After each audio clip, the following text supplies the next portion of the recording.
Bang! Uchiha Ryusuke, have you lost your mind? In the Hokage's office, Sarutobi Hiruzen, clad in the cloak of the third Hokage, was berating the small boy before his desk. The situation in the front is dire, and it is no easy feat for me to return to the village that I hardly have time to deal with other important documents. Yet here I am, addressing your trivial matters. Yeah. The boy known as Uchiha Ryusuke appeared to be merely 8 years old, sporting a spiky black hairstyle and dark eyes, with a handsome and delicate visage. Confounded by the fury of the third Hokage before him, he spoke up, "Lord Hokage, have I done something wrong? I was summoned here right after waking up this morning, and I truly find this bewildering. Moreover, if there are other pressing matters at hand, why prioritize mine? Do not attempt to divert my attention. Your issue may not seem serious, but has led to exceedingly adverse consequences." Sarutobi Hiruzen shot a fierce glare at Uchiha Ryusuke, then picked up the documents in front of him, his cheek twitching as he began to read.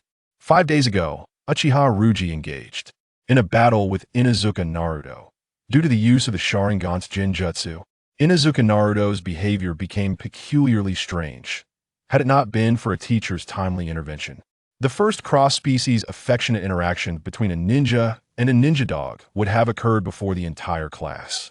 Following the incident, Inuzuka Naruto fell into a state of deep depression, too humiliated to face anyone, hiding beneath his blankets. Moreover, while he remains trapped in his shadow, his dog has gone into heat and is incessantly clinging to him, prompting the Inuzuka clan to provide psychological counseling for their ninja dogs. 3 days ago, Uchiha Ryusuke fought with Shiranai Kinran. Due to the use of the Sharingan, Shiranai Kinran fell victim to Jinjutsu and subsequently went door to door distributing wedding invitations. He vowed to marry his male teacher, Akimichi Nagahito, who is over 50 years his senior. Following this, due to extreme embarrassment, Shiranai Kinran requested to withdraw from school. Although Akimichi Nagahito managed to console him somewhat, he still has not overcome this psychological trauma. A day ago, Uchiha Ryusuke dueled with Bahara.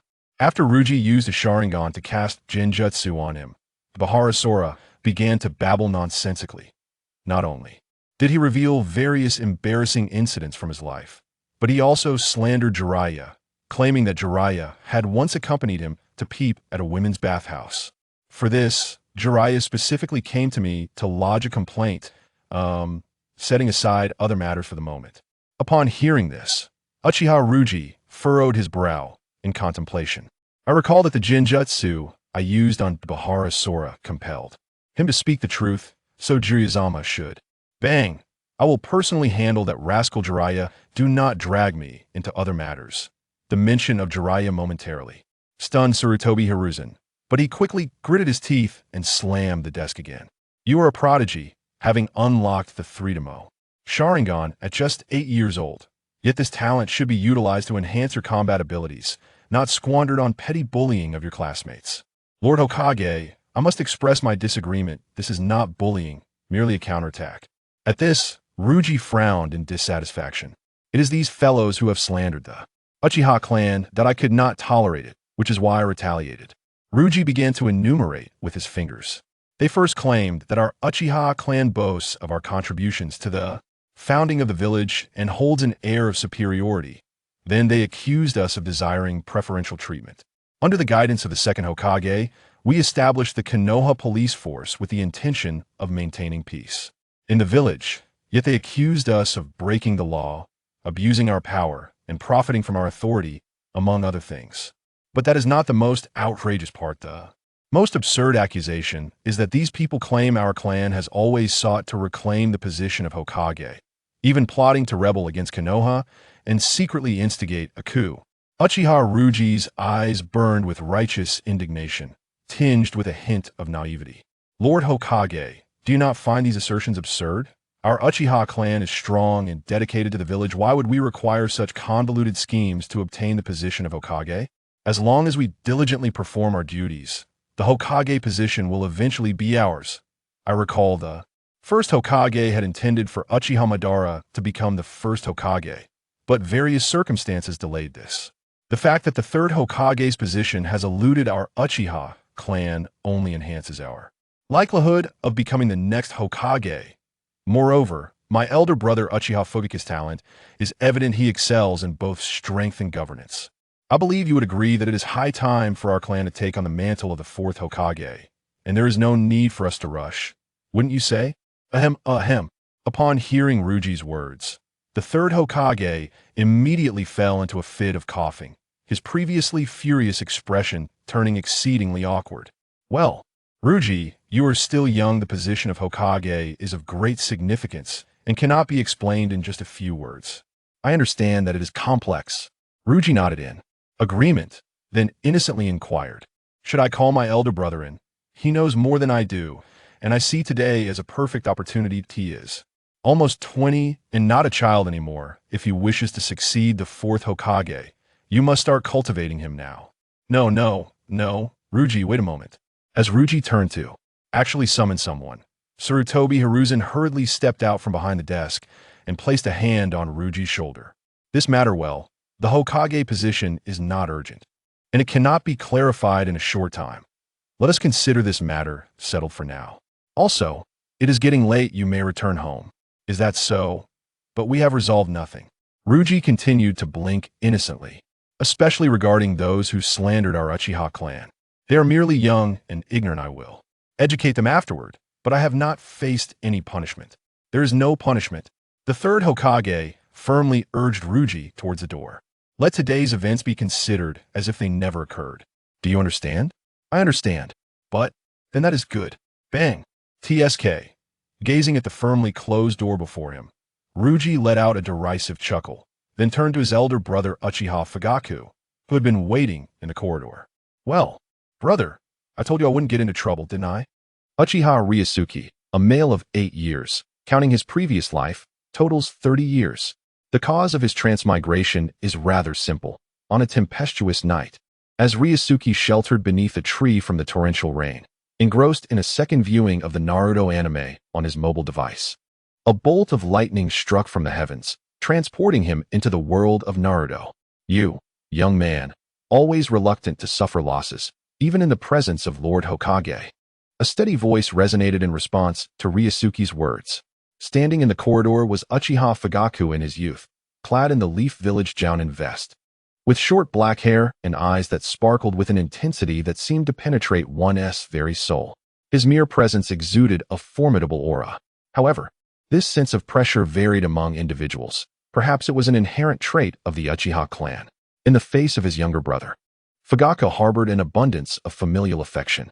Despite being aware that his brother had landed himself in trouble, his expression remained gentle, completely devoid of the stern demeanor he would later adopt when confronting the children. And judging by your appearance, it seems you have once again caused trouble for Lord Hokage? I merely spoke the truth, Ryusuke replied, spreading his hands and casting a glance at Fugaku. Shortly after Ryusuke's birth, his parents perished on the battlefield, and it was Fugaku who had raised him. It was through Fugaku's dedication that Ryusuke developed a sense of belonging in this world, fostering within him the ambition to lead the Uchiha clan to the position of Hokage. Alas, brother, it appears I have once again implicated you. The burden of being summoned as a guardian must be quite unpleasant, no? This is hardly your fault, and I haven't even faced the reprimand in the office. Yet you have already come forth. Fugaku patted Ryusuke on the shoulder and led the way out of the Hokage building. Moreover, I was actually thinking of thanking you. The rumors of our clan's insurrection are quite troublesome, and it seems you have taken the initiative to address them on my behalf. It is nothing, after all. I am also a member of the Uchiha. The purveyors of these rumors are merely students from the Ninja Academy. It is fitting for me to intervene. However, Ryusuke's hands found their way into his pockets as he exited the building alongside Fugaku. There have been instances in the past of rumors regarding our Uchiha clan's ulterior motives, but none have erupted with such frequency as this one. Brother, I suspect that someone is deliberately stirring the pot from behind the scenes. Such detrimental rumors to the village's unity would not be uttered lightly by just anyone without instigation. Ryusuke, do not overthink this. Fugaku's gaze dimmed momentarily upon hearing his brother's words. These are merely the nonsensical ramblings of children. Brother, spare me the childish tales. Do not attempt to deceive me. As the wind swept by, stirring the leaves into a swirling dance, an enigmatic light flickered in Ryusuke's eyes. Even in the most peaceful of villages, There exists strife behind the scenes, whether it be for the distribution of wealth or the quest for power. Such matters are inescapable, for humanity is inherently complex. What we can do is to evade these traps with all our might, continuously enhancing our strength and influence within the village, commanding respect through power and prestige. When we reach the pinnacle of our endeavors, the criticisms will dissipate, and those slanders may even transform into commendations. Ryuji, it seems you have indeed matured. Upon hearing Ryuji's insights, Fyake's eyes flickered with a hint of satisfaction, yet he felt that such matters were perhaps too premature for Ryuji at this stage. With a playful glint in his gaze, he teased Ryuji. Since you have grown up, we ought to discuss matters of the heart between men and women. Brother, regarding love between the sexes. Ryuji frowned, displeased by Fyake's abrupt change of subject. If there's anything you don't understand, feel free to ask me. Ryuji's bold statement left Fyake momentarily stunned. His intention had been to shyly inquire if Ryuji fancied any female classmates, hoping to steer clear of the topic of rumors. However, he never anticipated such an explosive response from Ryuji. Before Fyake could gather his thoughts, Ryuji continued, Big brother, you are already of marriageable age. Just look at Uchiha Taichi next door. He is of a similar age to you, and that lad can already buy soy sauce. It's delightful to see you awakening to these realizations. Ryuji patted his chest, gazing at the bewildered Fyake with a look of brotherly affection. As your younger brother, I am truly gratified. You little rascal. As he listened to his brother's nonsensical chatter, Uchiha Fyake could no longer contain himself and adopted a serious demeanor. Stop prattling nonsense. Brother, after all this time together, do you think I don't know you? Ryuji wore an expression that conveyed understanding. I know you have feelings for Mikotone. Don't glare at me. When you gaze at her, your eyes nearly pop out. I understand your pride and reluctance to take the initiative. But since you have sought me out today, Ryuji turned to leave. As your younger brother, I must ensure you are taken care of. I shall go buy a gift and propose to Mikotone directly. Wait a moment. Seeing Ryuji's serious intent, Uchiha Fyake hurriedly grasped his arm. I warn you. Do not go proposing to Mikoto. Brother. With his arm held by Fyake, Ryuji looked astonished. Though you are my elder, do not be unreasonable.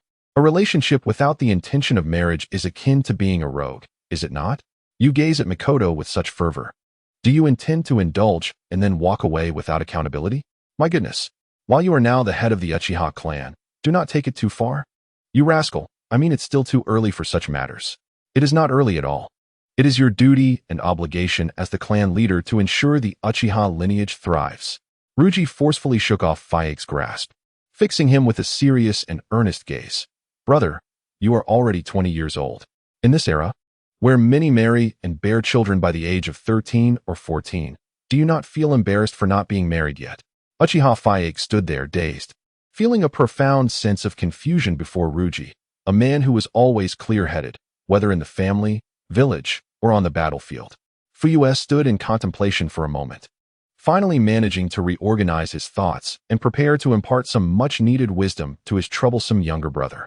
However, an ill-timed burst of laughter interrupted him. A robust man with a white, spiky hairstyle approached, exclaiming, Fuyue, your younger brother is truly remarkable. It's quite astonishing that the formidable warrior who instills fear in the hearts of enemies on the battlefield is so innocent when it comes to matters of love. Oh, it's you, Jiraiya. As his elder brother faced Jiraiya's teasing, Longjia cast a cold smile in Jiraiya's direction. The naive ones will eventually become seasoned veterans in love. But the poor soul who harbors unrequited feelings for Tsunade is genuinely pitiable. Longjia, how can you, at such a young age, spout such nonsense? Jiraiya retorted, feeling the sting of Longjia's words strike a personal chord, rendering him momentarily despondent. Nevertheless, in an effort to preserve his dignity, Jiraiya forced a smile and replied, And everyone knows my character. How could I ever be fond of that violent woman, Tsunade? Is that so? Longjia questioned skeptically. Let us not forget your love-struck expression every time Tsunade walks by. I could even use an illusion technique to reveal your true feelings. Your notorious skill at sneaking a peek at her in the women's bathhouse is nothing short of legendary. Longjia, how dare you tarnish someone's reputation at such a tender age? Jiraiya exclaimed, knowing the gravity of the accusation. I can assure you, those claims are utterly unfounded. I came here to confront you about your slanderous remarks regarding my supposed peeping. Is that so? Observing Jiraiya's stubborn denial, Longjia merely lowered his eyelids and turned to leave. I was actually going to share some more effective strategies for pursuing Tsunade, but given the circumstances, it seems I was mistaken.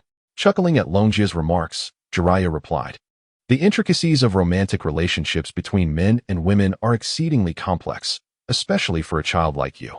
It was my influence that led the Nakagawa couple to hold hands successfully. It was through my connections that Kunobuchi Jiro met his wife. Inuzuka Taiki secured his spouse with my assistance, and Uchiha Yu took nearly 20 minutes at his wedding to express his gratitude for my introduction to his current wife." Longjia regarded the now somewhat dumbfounded Jiraiya with an air of arrogance. "I have successfully played matchmaker for over 50 couples, earning the title of the premier matchmaker in Konoha. No couple I have introduced has ever failed to find success. It's astonishing that, as a ninja, you remain oblivious to such simple truths." With a huff, Longjia continued, "Just by looking at you, I can tell your true state. If I'm not mistaken, you are always fervent when facing Tsunade.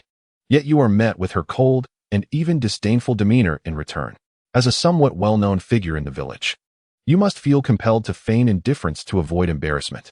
Though reluctant to admit it, deep down you must realize that as a pitiful virgin who dares only to spy, you have strayed increasingly far from the path of pursuing Lady Tsunade. How dare you tarnish someone's reputation?" Longjia's words left Jiraiya in shock.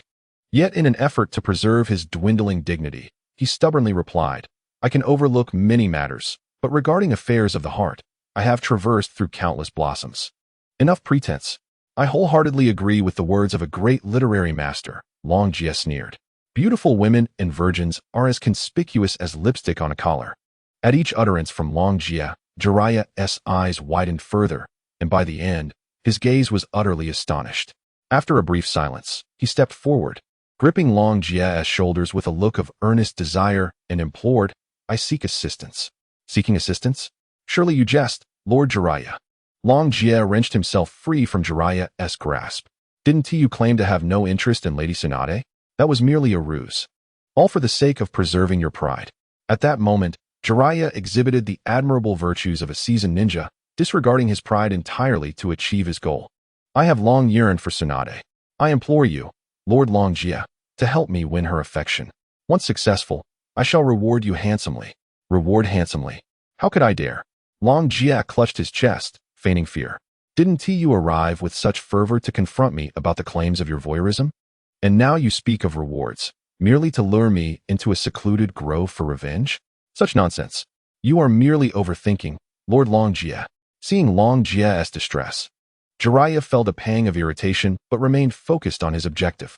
He produced a thick stack of silver notes and respectfully presented them to Longjia. "A small token of my appreciation, not meant to offend. That's 20,000 ryo. For a typical C-rank mission, this is quite generous. You certainly are willing to invest." "Brother Jiraiya." After counting the notes, Longjia instantly donned a warm expression, stuffing the bills into his pocket while eagerly exclaiming, "You are too kind, Brother Jiraiya. It seems I initially misjudged you. Furthermore, as comrades from the same village with such a good relationship, I would have been inclined to assist you regardless of your financial contribution." "Not at all." Observing Longjia's excessively insincere demeanor, Jiraiya mirrored the pretense with a disingenuous smile. "You, Brother Longjia, possess great strength, remarkable talent, and a willingness to help others.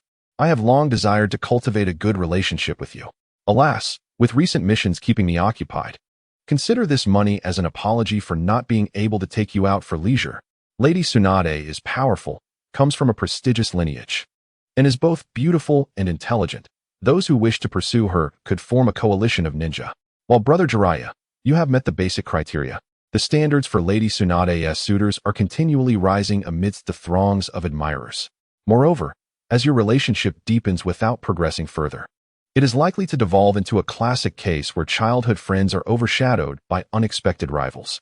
Additionally, while Tsunade possesses a slender figure, her personality and combat prowess are undeniably fierce.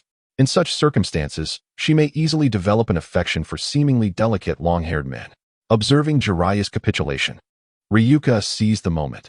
"I offer you 3 pieces of advice. First, remain vigilant in Tsunade's vicinity, ensuring no one exploits an opportunity. Should anyone harbor intentions, address them discreetly. Second, do not feign foolishness merely to attract Tsunade's attention. Candidly, you possess striking looks, do not squander your physique and handsome visage. Thirdly, it is time to activate the network of connections you have cultivated over time. Ryuka flashed a cunning smile at Jiraiya. Seek out all the matchmakers in the village, along with Tsunade's friends and family, and have them line up potential suitors for her. Your acquaintances are of an age where marriage is not out of the question, and the power of your connections rivals that of S-rank forbidden techniques. Of course, Ryuka's smile broadened. Ensure they recommend only the most unsuitable candidates. When Tsunade grows weary of them, her gaze will inevitably turn toward you. Ryuka placed a detailed dossier on Jiraiya's chest. This document contains a comprehensive guide. Should you have any inquiries, feel free to approach me. Rest assured, with me as the premier matchmaker of the Wood Village, I will elevate your chances with Tsunade to over 90%. Moreover, observing Jiraiya, a glint of danger flickered in Ryuka's eyes. Jiraiya, my intentions are noble. But should anything go awry, do not implicate me. Otherwise, I swear by my title as matchmaker, you will remain unwed in Konoha for all your days. Grateful for the guidance, Jiraiya clutched the 1 centimeter thick dossier, casting a glance at the young boy before him, and shivered with an inexplicable thrill, relieved that Ryuka was willing to assist him. Ryuka, I didn't expect your eagerness to help. Watching Jiraiya leave with trepidation, Uchiha Fugaku adjusted his collar. What has prompted you to aid Jiraiya? Brother, what do you mean by that? Turning his head, Ryuka replied with innocent sincerity. Assisting lovers in uniting is a virtuous act. Possessing the ability, I must lend my aid. Spare me. You are not one to act without personal gain. Fugaku chuckled lightly. In matters of matchmaking, it is typically others who seek you out, and even in exceptions, you pursue benefits. Ah, I knew I couldn't hide anything from you. Ryuka gazed at the playful birds in the sky. On one hand, I seek to curry favor, as aiding the Hokage's direct disciple in winning over his beloved is quite an admirable deed. If one were to delve deeper, assuming the role of a matchmaker and approaching their future offspring, perhaps even becoming that child's mentor, a flicker of yearning illuminated Longjia's eyes. The intensity of this longing was such that even Faike, who was accustomed to grand spectacles, could not suppress a shiver. Tsunade possessed the bloodline of the first Hokage, and Jiraiya's ascent from a humble background to his current stature spoke volumes of his innate talent. What might the gifts of their offspring entail? If we could seize the opportunity to instill in the child the notion that our Uchiha clan embodies the role of justice's heralds, aiding us in our quest for the Hokage title, what a splendid concealed advantage that would be. My younger brother, you truly excel? Observing the exhilarated Longjia, Faike found himself momentarily taken aback, yet upon further contemplation, he realized that although Longjia's idea was rather utilitarian, it was indeed a clever strategy. However, just as Faike contemplated articulating his thoughts, an unexpected voice broke through the moment. Longjia, I've been searching for you everywhere. I didn't realize you were here.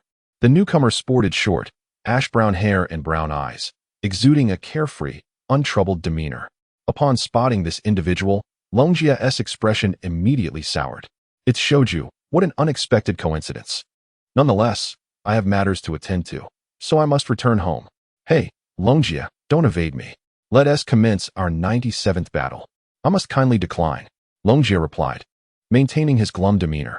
In my recollection, you are the first to inflict such overwhelming distress upon me.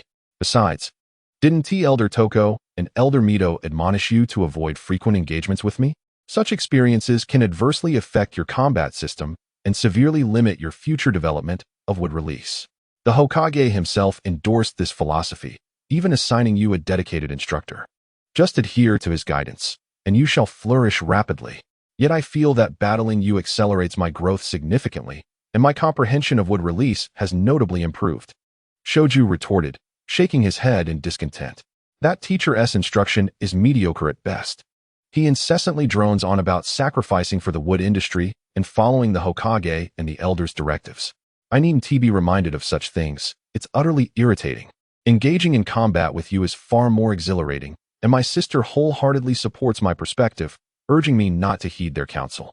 Once Shoju began to speak, he could hardly be interrupted. Observing Shoju's oblivious demeanor, Longjia's gaze was imbued with a complex mixture of emotions. The actions of the higher echelons of the wood industry clearly indicated an intention to distance others from the Uchiha clan, particularly regarding Shoju, a member of the Senju clan. The Hokage was particularly keen on preventing any entanglements with him. Moreover, aside from the Hokage's motives, Shoju was not exactly a reassuring ally. This fellow charged headlong into situations without a care, even against formidable opponents like elite jonin, opting for a direct assault rather than employing tactics of evasion and guerrilla warfare. Faced with such an adversary, Longjia found himself devoid of any enjoyable experience. Not only that, but this fellow possesses an astonishingly thick skin. Whenever he engages in battle with Ryusuke, even at the brink of sustaining severe injuries, he recklessly unleashes high-level ninjutsu without a second thought. Ryusuke, with his agile maneuvers, effortlessly evades such attacks, yet the surrounding residences and precious trees have not escaped unscathed, causing Ryusuke to frequently bear the brunt of the repercussions alongside Shoju. Each time he witnesses Shoju making mistakes, laughing heartily while scratching the back of his head, Ryusuke is filled with exasperation.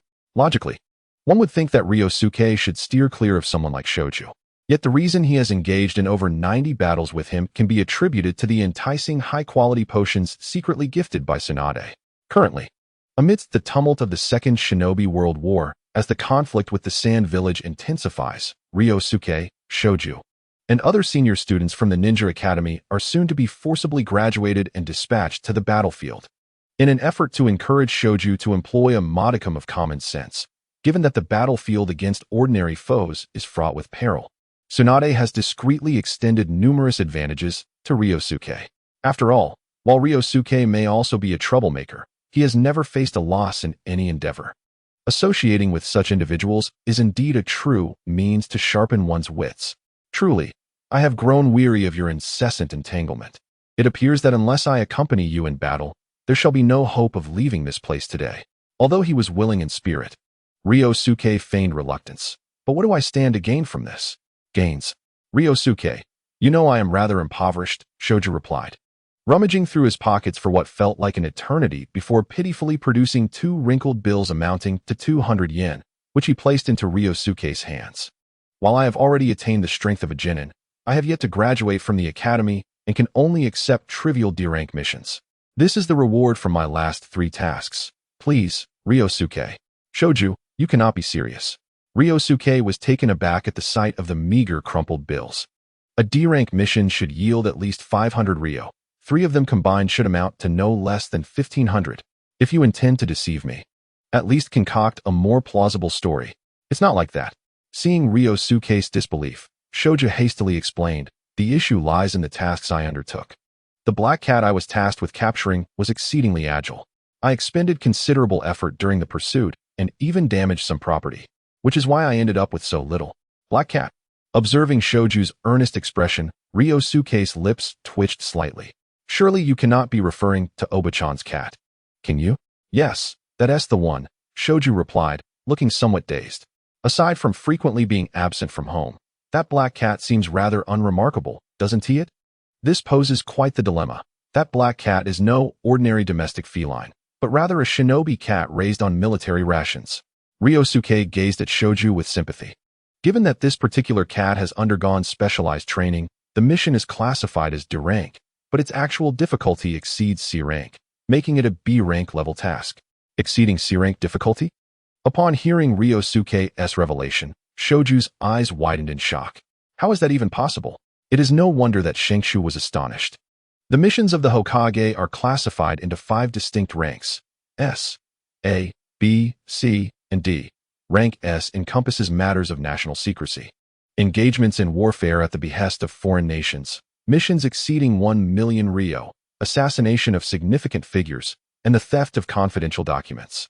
Rank A pertains to tasks that impact national or village affairs, involving warfare upon foreign request, tasks valued between 150,000 to 1 million ryo, protection of important individuals, and suppression of rogue ninja forces. Rank B relates to personal missions initiated by individual requests, with values ranging from 50,000 to 150,000 ryo, involving the safeguarding of individuals against adversarial ninja below Chunin level. Rank C also concerns personal missions, initiated through individual requests, with a value between 10,000 to 50,000 ryo, involving the protection of individuals in non-combat situations, the delivery of confidential documents, and similar tasks. Lastly, rank D encompasses trivial tasks, initiated through personal requests. Valued between 500 to 10,000 Rio, ranging from finding lost pets to picking up litter. Notably, the recommended rank for B-class missions is Chunin level, which is why Shengshu expressed skepticism towards Longjia's words. Nothing is impossible. Longjia coolly interrupted Shengshu, stating, specialized medication enhances the cat's physical capabilities, and unique training in evasion and deliberately leading capture attempts to disrupt residential areas has markedly increased the difficulty of that troublesome cat. For someone like you, who has yet to graduate from the academy, deeming this task equivalent to a B-class mission is hardly an exaggeration. How can this be? Shengshu's eyes widened in disbelief. Could it be that Granny Naomi is deceiving me? Her genuine expression of sorrow certainly does not seem feigned. It is precisely individuals like you who are being taken advantage of. Longjia scoffed. That so-called task issuer, Granny Naomi, you rarely encounter her outside of task assignments, do you? Indeed, she has been impersonated by other ninjas. Under normal circumstances, anyone who has undertaken such a mission should recognize they have been duped. Only someone like you would fall for it repeatedly. But what could her motive be? Listening to such a ludicrous revelation, Shengshu's face was filled with regret. Isn't a ninja's time precious? Why does she continue to issue such tasks? Has she nothing better to do? Initially, it was merely an individual who wished to avoid conflict, seeking to profit at your expense for some pocket money. However, as the number of deceived individuals grew and the matter was reported, it finally attracted the attention of higher authorities. Yet, perhaps due to the overwhelming number of victims, rather than penalizing the task issuer, the higher-ups decided to maintain this task to heighten the awareness of newcomers, providing that idle individual with a stipend after each mission, effectively turning it into a long-term endeavor. The purpose is to enlighten individuals like you. This village truly is shrouded in darkness. Faced with this harsh reality, Shengshu collapsed to the ground, unable to come to terms with it. However, soon he appeared to have an epiphany, casting a suspicious glance at Longjia. How do you know so much about this matter? It is evident that after being deceived by this fellow, I issued a threat to the so-called Granny Naomi when my reports yielded no results. With a smug smile curling at the corners of Longjia's lips, he declared, if he does not allocate 10% of his illicit gains to me, I shall expose his deeds for all to see, rendering him incapable of profiting from such undertakings ever again. Furthermore, I shall rally those who have previously fallen victim to his schemes to seek retribution. After all, there are many ninjas he has deceived, and although most are too lethargic to confront him, with a mere wave of my hand, a multitude of lower-ranked ninjas, as well as those who have ascended to the rank of Chunin, will undoubtedly ensure he faces dire consequences. Longjia, you truly are something else, Shengshu said. His eyes glazed in admiration as he gave a thumbs up to Longjia. You have mastered the art of black on black to perfection. Such matters are trivial. Longjia waved his hand dismissively, steering the conversation back on track. While I empathize with your plight, your offered remuneration is still far too meager. Should you wish to engage in a contest with me, you must increase the payment. Longjia, please don't be like this, Shengshu pleaded, a sorrowful expression etched across his face. To trace it back, the money I lost to Granny Naomi also found its way into your pocket, so let that amount be forgiven. What do you mean by that? Longjia gazed incredulously at Shengshu. Let us switch perspectives. If a ninja from an enemy village were to rob you of your wallet, and I were to defeat them and reclaim that wallet, would it not become my spoils of war? What connection does it have to you? Well, that does seem to hold some merit. Shengshu found himself momentarily subdued by Longjia's audacious reasoning. Yet, his desire to spar kept him firmly grasping Longjia's attire. Longjia, I implore you. Truly, I am at a loss with you. Observing Shengshu's tenacity, Longjia feigned reluctance. In light of your earnestness, I shall waive the fee for this bout. However, as a form of compensation, you must assist me in providing psychological therapy to my patients in my clinic. Psychological therapy? Shengshu exclaimed in astonishment. But I am not a trained psychologist. Aren't you concerned that I might hear some secrets during the process? Rest assured, I merely require you to engage in conversation with the patients. I will not place you in a position beyond your capabilities. Moreover, Longjia raised his chin, his gaze piercing as he regarded Shengshu. Our Uchiha clan is forthright and just, unwaveringly dedicated to the village. What secrets could we possibly harbor? How blinding! Shengshu shielded his eyes with a hand, seemingly unable to bear Longjia's radiance. I cannot believe that within all the clans in Konoha, there exists not a single one devoid of secrets. Let us be honest, even our Senju clan has its share of dark history. Longjia, your Uchiha clan is truly too transparent. Shengshu spoke with heartfelt sincerity, his tone genuine, prompting even Fugaku, who stood nearby, to stifle a cough. He exchanged a knowing glance with Longjia, the unspoken implications clear. If only the higher-ups of the village could be persuaded by such words. Enough of this superfluous chatter. Although the whimsical nature of Shoju is somewhat overwhelming for Ryukai, he firmly grasps Shoju's arm and strides toward the Uchiha clan's residence. Come on. The sooner you assist me with this task, the sooner I can spar with you. The journey is silent, and Ryukai soon arrives at his psychological clinic. As the clinic opens its doors, a middle-aged man, unable to contain his impatience, steps inside. His first words leave Shoju momentarily stunned. Doctor, I recently discovered that my son has been perusing inappropriate magazines at home and has begun exhibiting concerning behaviors in response to them. Therefore, I am considering placing my photograph over the faces of the women in these magazines to deter him. Am I being a tad irrational? For Shoju, this is his inaugural visit to the Uchiha residence, and contrary to the fearsome reputation of the clan, the surroundings resemble those of any other ninja village. The enthusiastic shopkeeper. The elderly gentleman engaged in a heated game of shogi, and a bashful couple stealing glances at one another create a rather ordinary tableau. Most Uchiha clan members merely cast curious glances at the outsider, with only a few ninjas clad in Konoha guard uniforms scrutinizing him. Just as Shoju begins to acclimate to the seemingly ordinary Uchiha environment, he encounters an extraordinarily peculiar patient at the clinic, prompting him to exclaim instinctively, "This isn't merely a minor issue. It's utterly deranged. Uncle Kunrin, your actions are indeed excessive." Kunrin's words elicit a subtle smirk from Ryukai, who hands him a glass of water and gently states, "We all transition from being boys. You must understand his behaviors are typical. When a boy, overwhelmed with longing for the opposite sex, returns to his room after a long day and reaches for such magazines, that is when he feels most at ease. Your sudden intervention at this moment could instill a deep psychological trauma. Indeed, though it is his first visit, Shoju cannot resist interjecting. In such cases, gradual guidance is essential.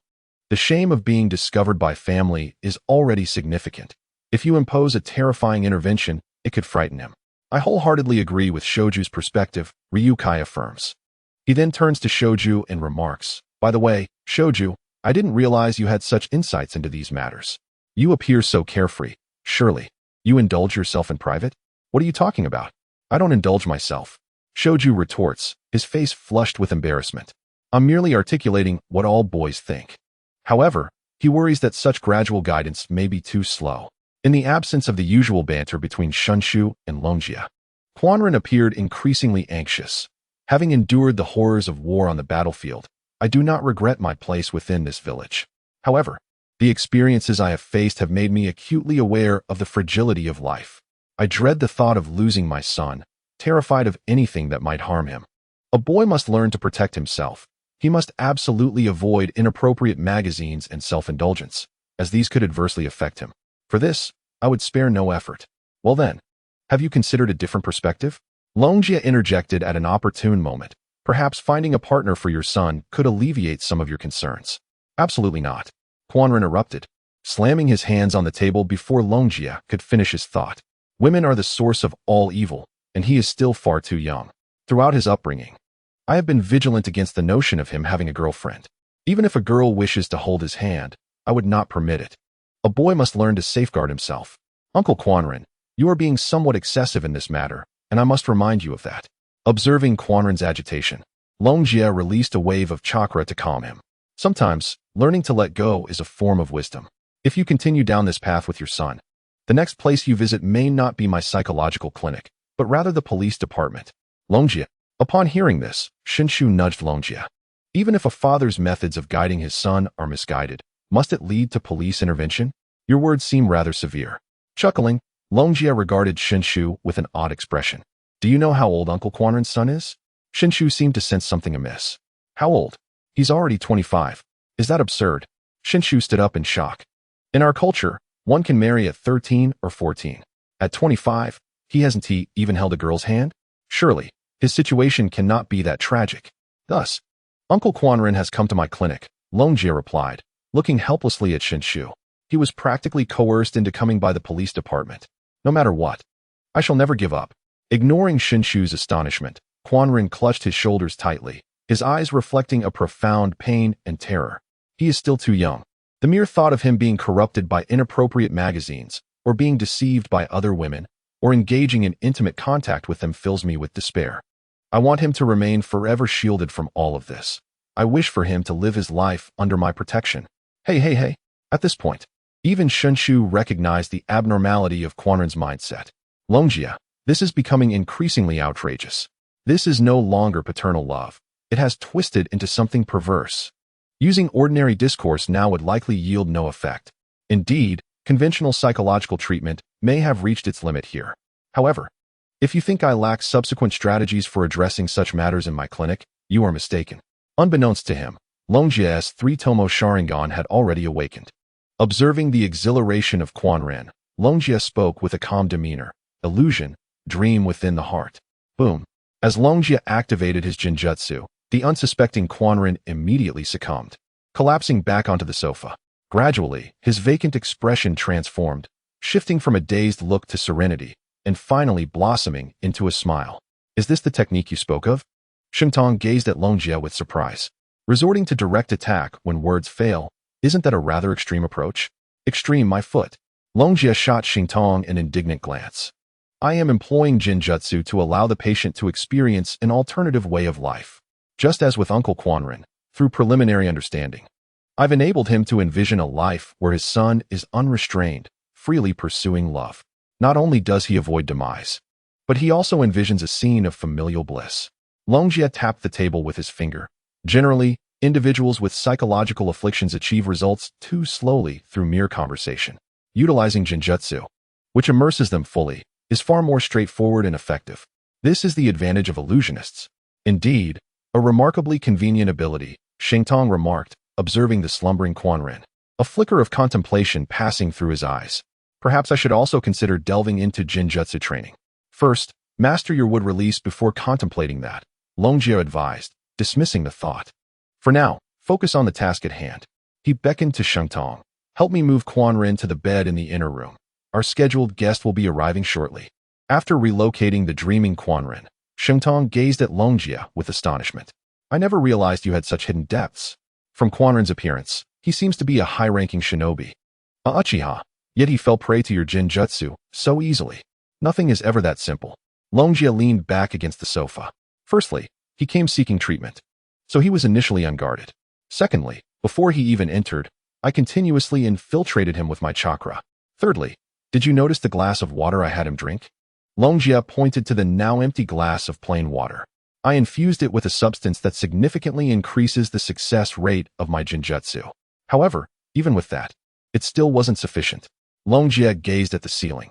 As you mentioned, Uncle Quanren is indeed a high-ranking shinobi, a Uchiha, and a stubborn one at that. Such individuals do not easily fall victim. He has been coerced into visiting me multiple times before finally drinking the potion this time. You must understand, I orchestrated this with the police department for quite some time. You, a mere child younger than me, possess such cunning? Shintong remarked, somewhat dazed. Moreover, will this not pose any issues? Does the police department permit you such reckless behavior? This is Jinjutsu. After all, a misstep could lead to legal troubles. My psychological clinic is adjacent to the Konoha Police Department's office. Should a problem arise, a swarm of elite Uchiha combatants will descend upon us in an instant. Longjia spread his arms wide and declared, furthermore, I have been treating patients with psychological issues for half a year now, and the number of healed ninjas is countless. Whether it be their return to the battlefield or a bright future for our village, there is an abundance of hope, and their hearts are illuminated with sunshine. I speak with the weight of genuine data. Otherwise, even though I am the clan leader's brother, do you believe the others would permit me to act recklessly? Longjia, in comparison to you, makes me feel as though my years have been squandered. Gazing at the merely 8-year-old Longjia, Shoju couldn't help but express his astonishment. Longjia not only ranked first in their class, but also established a psychological clinic to assist his fellow clansmen during training intervals. Reflecting on his own actions over the years, which included moments of laziness when training became arduous and treating himself to occasional rewards. Shoju hastily shook his head. Longjia, I will strive to train diligently from now on. I shall not let you down. Huh. I don't understand what has suddenly come over you, Shoju, Longjia began to inquire, only to be interrupted as the clinic door swung open once more. Entering was a young woman clad in a ninja outfit, her beauty striking and her presence exuding an air of decisiveness that was both formidable and inspiring. The only blemish on her allure was the hint of sorrow etched upon her brow, perhaps due to their familiarity. She did not contest Longjia's age, but rather spoke with a hint of trepidation. Young Longjia, this is my first visit to your psychological clinic. Can you truly resolve all my psychological issues? Do not worry, Meishiji, Longjia reassured her. I have been running this clinic for half a year, assisting numerous individuals, including high-ranking members of our clan who have provided substantial financial and material support. You need not harbor any concerns. Longjia stepped forward and offered Uchiha Meishi a glass of water. May I inquire about the issues you are facing? It's like this. Meishi took a sip of water and slammed her blanket down on the table.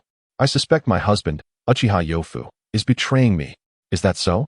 As soon as Meishi's words left her lips, Shoju could not help but exclaim in disbelief. With such beauty, how could that fellow Yofu possibly be unfaithful? Given your certainty, you must possess irrefutable evidence, correct? Longjia swiftly stepped on Shoju's foot, and as pain flickered across his face, he gently addressed Meishi. Although I regret having to unearth such painful matters, may I ask for the specifics of these events? There is nothing to conceal. Meishi's eyes were filled with anguish. 7 days ago, I saw him being affectionate with the female owner of the flower shop. 5 days ago, I witnessed him engaging in fervent conversation with the female owner of the bookstore. 3 days ago, I even caught him clandestinely meeting with Tomoya's wife at home. Covering her face with her hands, Meishi spoke in despair. I had never paid much attention to these matters before. But after experiencing the baptism of war on the battlefield, I have gained a new understanding of human nature. To survive, a husband may abandon his wife. For the sake of intelligence, a wife could poison her husband, and in the name of duty, lovers might turn against each other in a deadly confrontation. My husband believed he could conceal his transgressions, yet to me, these were mere cracks in his facade. Allow me to inquire. Dragon Jia's expression remained gentle. Have you taken any measures against such an unfaithful husband? Yongfu is, after all, my husband. I once contemplated forgiving him. A fleeting sadness crossed Meishi's eyes. However, every time I gaze upon his face, I cannot help but recall the scenes of his infidelity, compelling me to draw forth a kunai against him. Alas, Meishi sighed heavily, gently brushing her forehead. Let us speak no more of him. If possible, I still hope you might continue discussing your husband.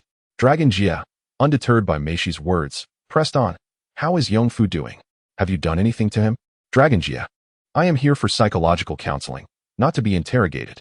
Meishi's expression retained a semblance of softness, yet her words carried a chill. Surely, I need not divulge such matters? Illusions of true dreams. Observing Meishi's resolute demeanor, Dragon Jia recognized that further discourse would yield little benefit, thus directly employing an illusion. Sister Meishi, what actions have you taken against Uchiha Yongfu? When he attempted to become intimate with me, I struck at his groin with a kunai, under the control of the illusion. Meishi spoke calmly. Whether he was injured or not, I cannot say. However, it appeared he bled profusely. Due to the anesthetic I had secretly administered, he was unable to escape. While I yearned to confirm the wound and deliver a finishing blow to ensure he could not stray again, I chose to spare him for the time being, considering my impending visit to Dragon Jia's psychological clinic. Shungshu, my heavens! Shungshu exclaimed, instinctively covering his own groin. A kunai aimed at the groin is far too ruthless. Summoning technique, Cat Taro. Ignoring Shungshu's outcry, upon hearing of Meishi's actions, Dragon Jia summoned a white cat clad in a tight black suit. Go inform my elder brother, Chief Fugaku, to send someone to Uchiha Yongfu's residence. His vital area may have suffered severe injury from the kunai. It would be prudent to dispatch skilled medical personnel. Understood. The ninja cat named Cat Taro responded, instantly transforming into a shadow and darting out of the room. It was only then that Shungshu fully processed the situation and sighed, although Sister Meishi acted too harshly. I can understand her anger. Betrayal by a partner can provoke such extreme reactions. One must also acknowledge Yongfu's considerable share of the blame. Extreme reactions, indeed. Dragon Jia cast a glance at Shungshu, Have you cast aside the entirety of the facts, drawing hasty conclusions? Did you feed your intelligence analysis lessons from the Ninja Academy to the dogs? Surely not. Sheng Shu gazed in astonishment, his eyes wide. As I observe Meishi's genuine display of emotion, it seems implausible that she could be lying, does it not?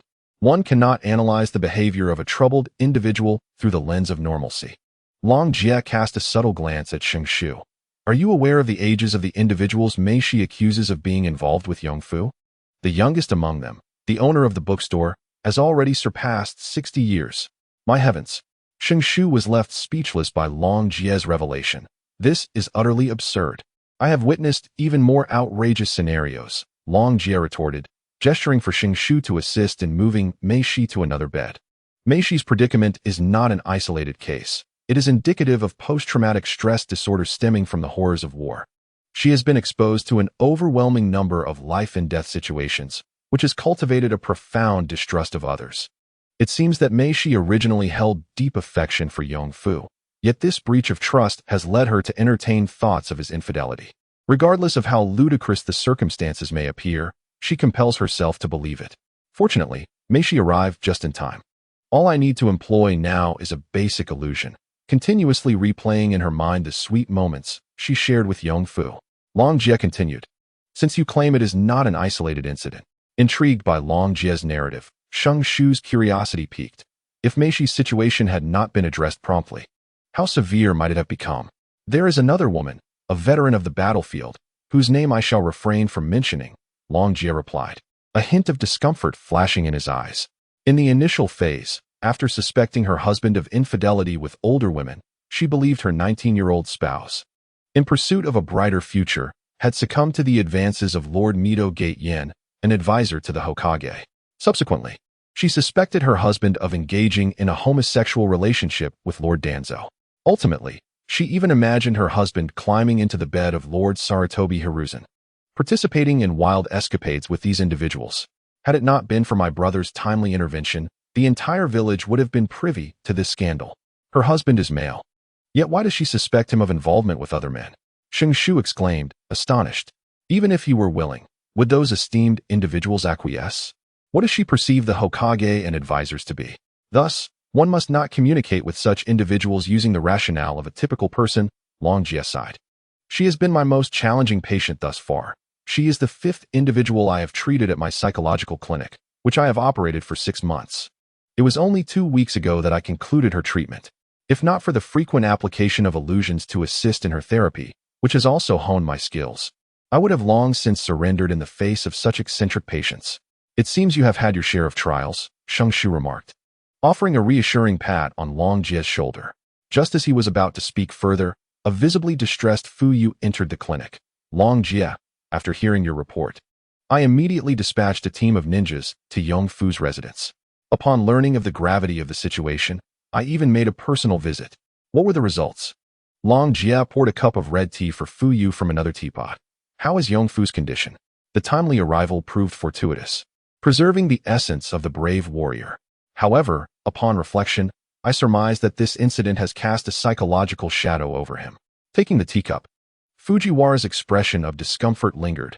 That was an entire bed's worth of blood. The agony etched on the warrior's face was truly striking. In a couple of days, once the warrior has recuperated, I shall arrange for him to seek your medical expertise. Understood. Regarding the warrior's situation, please expedite the arrangements. There are other ninjas suffering from severe psychological afflictions that also require prompt attention. Ryuga gazed through the window towards the distant Hokage Rock. I have received news that the front lines are tightening, and soon our village will expedite the graduation of us senior students, leaving me with little time. Yes, I am aware of this matter and will ensure that arrangements are made in advance. Fujiwara nodded and turned his attention to Shoju. Shoju, how are you finding your time here? Ryuga hasn't coerced you into undertaking any arduous tasks, has he? Ryuga hasn't forced me to do anything. I simply haven't been of much help. Shoju spoke with a hint of regret. I've just been sitting here today. Rest assured, I invited you here to assist. So I am certain there will be a way for your skills to be utilized. Ryuga perused the consultation records. The next case is quite challenging, and you shall oversee the primary aspects. Upon hearing this, Shoju was momentarily taken aback. Isn't this somewhat of a private matter for your clan? As an outsider, it feels rather presumptuous for me to intervene, doesn't it? Fear not. Ryuga reassured Shoju with a calming glance. The next individual is not a Uchiha. Pardon? Shoju inquired with curiosity. Is your practice open to the public? How novel. This is a psychological clinic, not an establishment exclusive to the Uchiha clan. In response to Shoju's remarks, Ryuga explained. Initially, my intention was to establish a favorable reputation within the clan before expanding throughout the village, which is why the number of villagers seems less daunting. If you are asking for my assistance, then the psychological issues of the upcoming patient should not be severe, correct? Haha, you overestimate the situation. Ryuga chuckled coldly. It is likely due to our ingrained animosity that the psychological afflictions within our Uchiha clan are actually less pronounced than those of others. Less pronounced? Shoju exclaimed in astonishment. The previous two patients had such significant issues, and now you tell me that others suffer even more severely? Indeed. Ryuga closed the consultation records. Once you see the next case, you will understand. Dr. Ryuga, we meet again. Entering the clinic was a slender man with short golden hair, dressed in a white suit. He regarded Ryuga with polite demeanor. I have been diligently following the regimen you provided for self-treatment. I admit, my condition has improved somewhat compared to before, yet overall, I do not perceive any significant change. Mr. Yamashiro, in response to your concerns, I have been contemplating solutions. And today, I have brought along an assistant who may prove beneficial in your case. Longjia raised his hand and pointed at the bewildered Shoju beside him. You must have heard of the name Thousand Hand Shoju. As the younger brother of the illustrious Tsunade, his medical skills are quite remarkable. If you wouldn't mind, could you kindly reiterate your basic information to Shoju? My name is Yamanaka Kyu. I am 23 years old, residing in the northeastern villa district of Konoha, and I am unmarried. Upon hearing Longjia's words, Yamanaka Kyu calmly addressed Shoju. As a ninja, I serve others, often toiling late into the evening until 8 p.m. before returning home. I do not smoke, and my consumption of alcohol is limited to mere sips. I retire at 11 p.m., ensuring I attain a full 8 hours of sleep. Prior to slumber, I always drink a warm glass of milk and engage in 20 minutes of gentle stretching. Once I lie down, I fall into a deep sleep until dawn, resolutely refusing to carry fatigue and stress into the next day. The doctors all affirm that I am quite normal. Though somewhat peculiar, I perceive him as rather well-adjusted. His routine and mindset appear to surpass that of most ninjas. Shoju instinctively rubbed his arms, casting a puzzled glance at Longjia. However, after hearing all this, I can't shake the feeling of goosebumps along my spine. Mr. Yamanaka, you see, Longjia ignored Shoju's remark and turned to Yamanaka Kyu. This is the assistant I have requested. His acute sensitivity sets him apart from the average person. You may continue your narrative. I too wish to be regarded as normal, as other doctors assert.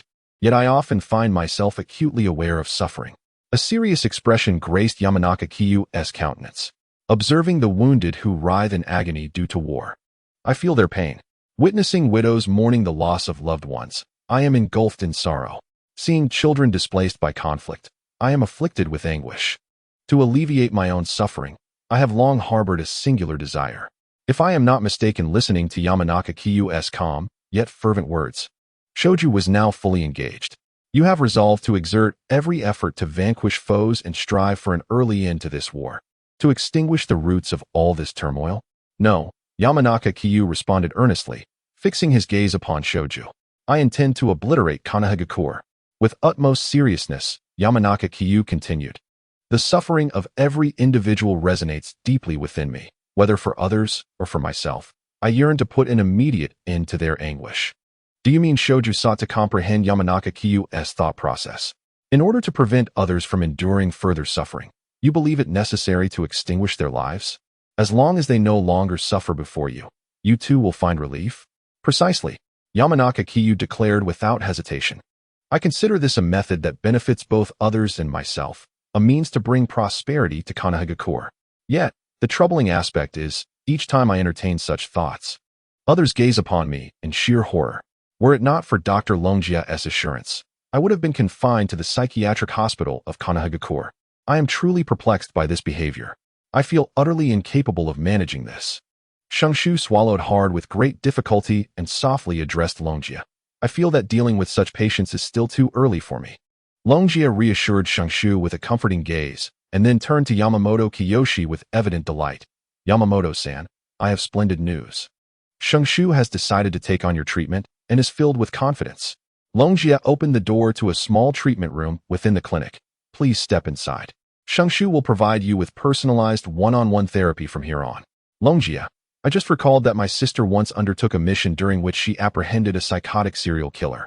As Yamamoto Kiyoshi calmly entered the small treatment room, Shungshu appeared suddenly alarmed, staring at Longjia with fear. That guy seemed to be in a state identical to Kiyoshi's. I simply cannot manage this. Is that so? In response to Shungshu's growing anxiety, Longjia wore a contemplative expression and promptly kicked Shungshu into the treatment room. Then you must strive to avoid being killed. Longjia, there won't be any problems for Shungshu. Will there? Observing Longjia's unhesitating decision to confine Shungshu with Yamamoto, Fujitake expressed a hint of concern. Yamamoto Kiyoshi is a high-ranking shinobi. Not to mention his influence in the village, he also holds significant status within the Yamamoto clan. Your hypnotic therapy, though slow to manifest results, has been aiding Kiyoshi's gradual improvement. Suddenly switching to Shungshu, could this pose any risks? Moreover, Shungshu's identity is quite extraordinary. As the grandson of the first Hokage and Tsunade's brother, we cannot afford any issues in our midst. What if, during the treatment, Shungshu inadvertently provokes Yamamoto Kiyoshi with his words? Rest assured, my brother, Longjia reassured Fujitake with a calming gaze. Yamamoto Kiyoshi is merely an ordinary high-ranking shinobi. With your presence, you will undoubtedly manage to prevent Shungshu from being harmed. You rascal. Upon hearing Longjia's remarks, Fujitake could not help but twitch his lips. If that is the case, you should have never allowed Shungshu to engage with Yamamoto Kiyoshi in the first place. I have been observing Shungshu for some time. Although he tends to be reckless and somewhat oblivious, there is one thing. Longjia patted Fujitake on the shoulder. Shungshu is unlike others. Though his intellect may be lacking, his eloquence is formidable. He can inspire others to share his dreams and fervor, often without their awareness. If I am not mistaken, it won't be long before Mr. Yamamoto's perspective shifts. Even if he does not come to cherish all life, he will certainly abandon any thoughts of annihilating Konoha, and the threat to Shungshu's life will be moot. Is it solely reliant on his words? Fujitake's face bore a deep skepticism, while his brother rarely erred. Shungshu's situation remained exceedingly peculiar. Lifting the tea from the table, Fugaku took a sip and pulled out a stack of documents from his pocket, proceeding to review them within Ryusuke's clinic. In that case, I shall observe from here. Observing Fugaku's adept manner, it was evident that he had frequently overseen matters in Ryusuke's clinic before. Just under an hour into his review, Yagyu Kiyoshi pushed open the door. Speaking with a hint of excitement to Ryusuke, Dr. Ryusuke, Shoju is indeed the physician you personally recommended. Under his guidance, I have relinquished my thoughts of destroying Konoha. I am resolved to dedicate my life to safeguarding all lives within the village. Fugaku interjected, Shoju, what exactly did you say to Kiyoshi? He was well aware of the formidable nature of Yagyu Kiyoshi, a challenging case that took over 20 sessions of treatment before any noticeable improvement. Witnessing Shoju's complete healing of Kiyoshi in such a short span left Fugaku perplexed. You must have expended considerable effort on this treatment, did you not? Not at all. Shoju replied blankly. I was just chatting with brother Kiyoshi for a long while, and before I even grasped the situation, he declared that he understood everything. As for what he understood, I remained quite puzzled. Brother, what do you think? After bidding farewell to the exuberant Yagyu Kiyoshi, who vowed to work towards the village's prosperity, Ryusuke turned to Uchiha Fugaku. I told you, Shoju is an extraordinary individual. Truly impressive, even awe-inspiring. Fugaku gazed at the dazed Shoju, his eyes reflecting astonishment. In certain respects, he possesses a talent that rivals your own. It is enviable. Not only does he wield a remarkable eloquence, but the chakra within him is equally astonishing. However, there is one drawback. Ryusuke smirked. All of this comes at the cost of his wit. Indeed, observing Shoju, who wore a foolish grin after seeing off Yagyu Kiyoshi, Fugaku couldn't help but twitch at the corner of his eye. His intellect is, without a doubt, equally remarkable. Ryusuke, Fugaku, were you just discussing something? After returning to the room post Yagyu Kiyoshi's departure, Shoju, still mindful of his original intent, remarked, Ryusuke, although I do not comprehend why, I have succeeded, have I not? With the mission accomplished, shall we now prepare for our battle? I'm afraid not, Shoju. I just remembered that, Besides Yagukiyoshi, I have 2 other patients who require urgent home treatment. Since you are now familiar with the general process of psychological therapy, Ryusuke handed 2 files to Shoju. Once you complete the initial phase of treatment for these 2.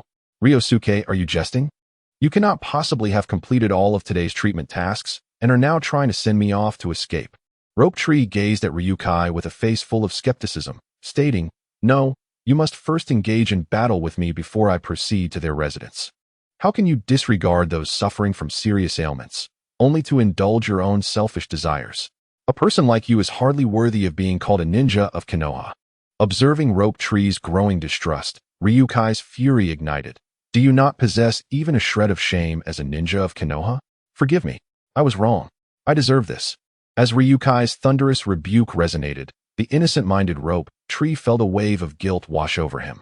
He turned and dashed out with the documents in hand, exclaiming, Ryukai, rest assured, I shall diligently attend to the treatment of these 2 patients.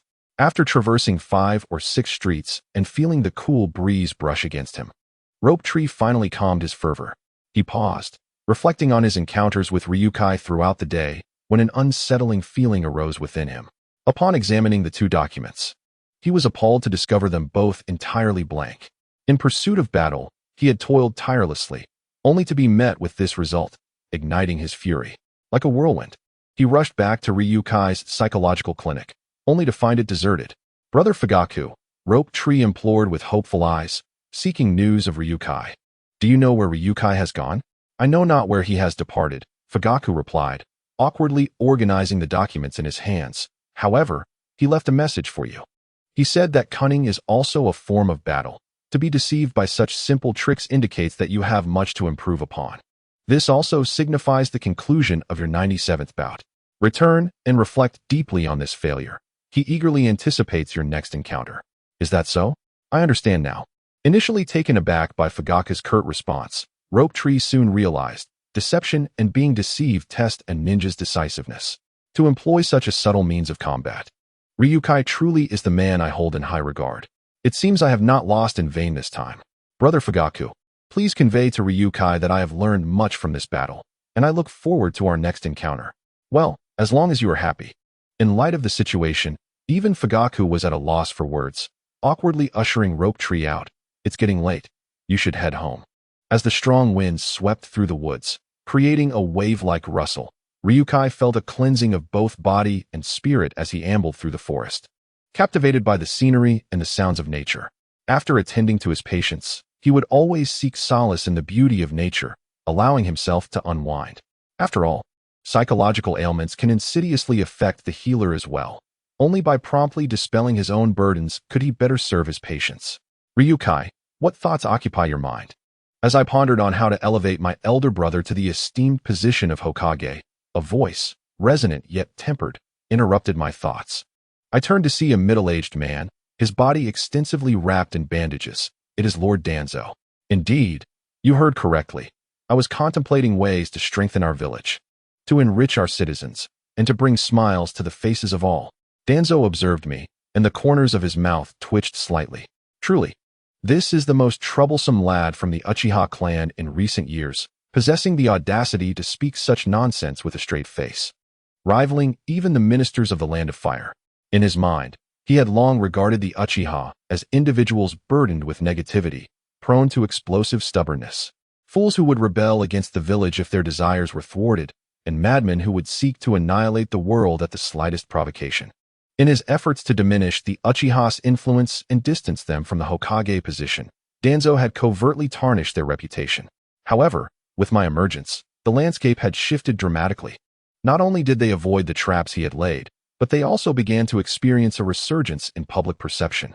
A zealot who neither complained nor sought vengeance, but instead delved into military strategy, posed a significant challenge.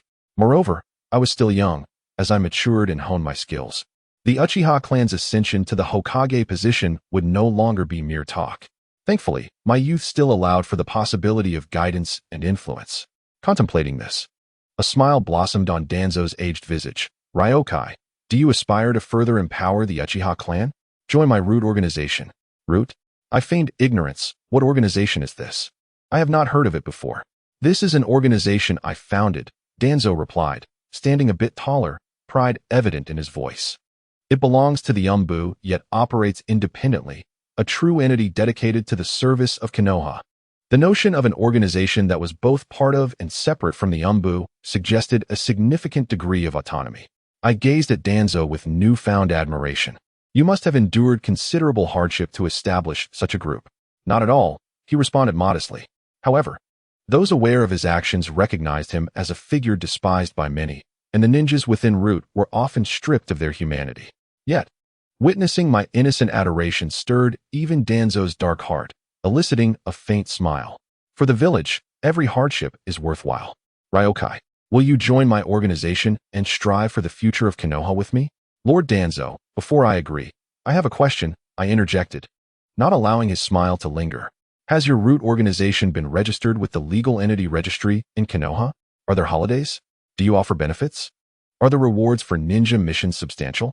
When visiting places such as hospitals, amusement parks, or food streets, is there any special treatment? Oh. Longjia's words left Danzo momentarily speechless. His smile froze in place, creating a rather amusing spectacle. In the realm of Danzo, let's not even discuss welfare benefits. Once one joins, they must completely extinguish all emotions associated with being a ninja, placing the mission above all else. Even to the extent of not hesitating to eliminate one's own friends and family. Under such circumstances, the notion of generous compensation seems utterly absurd. It would be fortunate if one is not compelled to deplete personal resources to support the organization. Thus, upon hearing Longjia's naive assertions, Danzo found himself at a loss for words. Fool. Observing his leader on the verge of embarrassment, a masked subordinate accompanying Danzo hastily reprimanded Longjia. We are all individuals who quietly dedicate ourselves to the village, fighting for the protection of Konoha throughout our lives. How can we allow ourselves to be corrupted by trivial gains? You, who seek returns in every situation, possess no understanding of sacrifice and still have the audacity to demand compensation? Hey, your words lack reason. Longjia frowned at him. I can dedicate myself to the village without seeking rewards. However, concurrently, the village should express gratitude for my efforts and reciprocate. This has been the reciprocal relationship since ancient times. Only through this can we establish a perfect balance. I have conducted research. Even the darkest capitalists ensure their workers adhere to an 8-to-5 schedule, with holidays for rest. If workers exceed 10 hours of overtime in a month, lords from various countries may penalize the capitalists, often humiliating them publicly. As ninjas, who risk our lives, we deserve substantial rewards. Otherwise, would we not be mere fools? If not, what distinguishes us from puppets manipulated by the Sand Ninja? Are we truly cheaper than puppets? What do you know at your young age? The masked ninja was infuriated. Is money all that matters to you? Is there any alternative? Longjia fixed his gaze on the masked man. If I exert effort without receiving any return, then I might as well abandon this profession. The masked man was left speechless by Longjia's retort. He yearned to counter Longjia's argument, but as anger surged within him, he was astonished to find that he truly had no rebuttal. The so-called Root members are the ones supporting the great tree of Konoha from behind, embodying the will of the roots deeply entrenched in the earth. Observing his subordinates' incompetence, Danzo felt compelled to interject once more. Fortunately, the masked man's interruption provided Danzo with a moment to collect his thoughts, allowing him to organize his reasoning in response to Longjia. Ninjas who join Root are driven by a sense of justice, aspiring to change the injustices within the village. They are selfless, fearless, and willing to sacrifice everything for the noble cause they believe in. They are a group of heroes in the shadows. Their willingness to sacrifice everything. These heroes of the shadows display a truly vast spirit. Listening to the introduction of Danzo, Ryusuke's eyes widened in shock. I too harbor numerous grievances regarding the injustices within our village. What should have been a mere competition turned into a scandal, as some shameless ninjas sought retribution after the battle, and to my astonishment, the third Hokage acquiesced to their demands. Witnessing the success of my psychological clinic, the administrative building had the audacity to appoint others to establish competing clinics, thereby infringing upon my business. They even had the gall to make me supervise their work without granting me any equity. When I endeavored to matchmake the village's older bachelors, rather than receiving commendation or encouragement, the village had the audacity to claim a portion of my matchmaking fees, disguising it as taxation. The higher-ups turned a blind eye to these matters, as they were all sanctioned by the third Hokage. It is lamentable that he, the highest authority in the village, should represent what is deemed the most righteous judgment, yet he wields his power against an 8-year-old child. Ryusuke vehemently denounced the injustices in the village, unleashing a tirade against the third Hokage. Mid-sentence, he grasped Danzo's hands, tears welling in his eyes, and implored, "Lord Danzo, tell me, can justice prevail in the hands of such a person? If you were to assume the mantle of Hokage, I would not hesitate to assist you in ousting this unjust leader. Indeed, it is true that Sarutobi Hiruzen's conduct has been rather excessive." As Danzo observed Ryusuke's fervent gaze, he coughed, chastising his old comrade while feeling a flush of embarrassment. After all, he had played no small part in Ryusuke's predicament, even proposing the matchmaking scheme to curtail Ryusuke's efforts to cultivate goodwill among the villagers. However, being a seasoned veteran accustomed to the tumult of the world, this fleeting moment of awkwardness swiftly dissipated as he joined Ryusuke in vehemently condemning his former ally. Shifting the blame squarely onto Sarutobi Hiruzen, the actions of Sarutobi are indeed beneath contempt. To direct his ire towards children, what a disgrace for one of his age. Hiruzen is short-sighted, unwilling to stand his ground against other villages over trivial matters, and he has committed unforgivable acts against the youth, which is utterly chilling. After unleashing a barrage of criticisms at Hiruzen, Danzo felt a sense of relief wash over him. It was only then that he remembered his true purpose. Looking at Ryusuke, he spoke with a warm demeanor. However, on the whole, Sarutobi Hiruzen still qualifies as a competent Hokage. Konoha cannot afford to lose him just yet, much like Konoha cannot be without the Hokage monument. My current task is to prepare for the next Hokage, the fourth Hokage.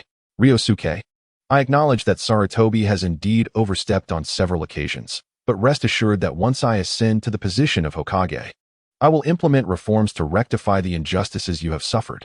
Not only that, but if you so desire, I shall endeavor to elevate the standing of the Uchiha clan.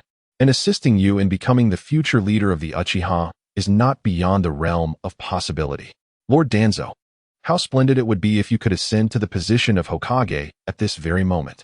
Ryusuke gazed at Danzo with heartfelt admiration. Such a righteous organization, led by a leader with such noble aspirations. I am honored to join this root organization. Ryusuke, I eagerly anticipate your future contributions. Upon witnessing Ryusuke's willingness to join, Danzo's aged visage blossomed with a radiant smile. In that case, I shall assign you the codename Dragon, and you shall accompany Leaf for now, as he will impart all that you need to know about the root organization. After all, he is still but a child, with just a few words. Lord Danzo had him utterly bewildered. The masked ninja known as Leaf smirked inwardly before addressing Ryusuke. Dragon, come with me to the headquarters. There, we shall first impose a layer of restrictions upon you, and then— Wait, restrictions? Before Leaf could finish his sentence, Ryusuke took a cautious step back. I joined the root organization with noble intentions. Why must I be subjected to restrictions? Quite simply. Leaf's voice was devoid of warmth. This is to prevent any leakage of classified information from the organization, as well as to restrict you from undertaking actions that could endanger the organization. You are truly incomprehensible. Ryusuke looked at Leaf in astonishment. Thus far, I have aided over 50 couples in our village find their partners, and I have helped many troubled ninjas overcome their psychological afflictions. Do you truly believe that someone as selfless and fearless as I, a veritable embodiment of justice, would ever compromise the confidentiality of the organization's information? My heavens, do you perceive everything through such a dark lens? I wondered why such an exemplary organization as Root lacked a prominent reputation. It appears that individuals like you tarnish its image. Do you honestly think that Lord Danzo would invite me into the organization only to impose restrictions upon me? Do you believe him to be the sort who views his subordinates merely as tools to be discarded when used? Surely, you cannot think that Lord Danzo seeks to control his subordinates in such a crude and simplistic manner? Do not cast Lord Danzo in such a despicable light. Had he been of that nature, I would never have joined the Root organization. Would you not agree? Ryusuke's gaze was intense as he looked at Danzo. Lord Danzo, you cannot be the dark figure that Leaf insinuates you to be, can you? At that moment, Danzo felt an urge to exclaim how perceptive Ryusuke was. Yet he remained silent for a moment before speaking in a husky voice. Since you are unwilling to accept the restrictions, then so be it. Our root organization has always been forthright, dedicated solely to the welfare of the village, and in time, you shall come to understand this. In that case, you may begin by gathering intelligence for me. Compile the voices of discontent within the Uchiha clan and scrutinize who among them harbors ill intentions. It is imperative to understand that with greater power comes the potential for greater destruction if one neglects the consequences. We cannot afford to be complacent. I comprehend. Long Jie solemnly nodded. I shall not betray your expectations. My lord, are we truly allowing him to escape? Observing Long Jie departing in jubilant spirits, Yi expressed his indignation. What does he take the root organization for? This is utterly reckless. He ought to be taught a lesson. A lesson? How do I impart a lesson? Facing Yi, Tuanzong displayed no kindness in his demeanor. This lad Long Jie, even within the Uchiha clan, is a unique presence. It is precisely due to him that the previously restless Uchiha clan, dissatisfied with the village, has seen a turn for the better. I do not believe this is necessarily a good thing, yet Sarutobi values Long Jie greatly because of it. If I were to forcibly brainwash Long Jie into becoming a mere tool devoted solely to missions, Sarutobi would never consent. And Tuanzang's gaze shifted towards the Uchiha clan's encampment. Long Jie is the younger brother of Uchiha Fugaku, and this clan holds their younger kin in the highest regard, particularly Fugaku himself. I even have a premonition that, for Long Jie's sake, Fugaku would not hesitate to sacrifice the entire clan, even his own parents. To wage war against the entire Uchiha clan for the sake of Long Jie? I doubt anyone in Konoha possesses such capability. Tuanzong sighed. For now, the only course of action is to subtly influence Long Jie, gradually indoctrinating him.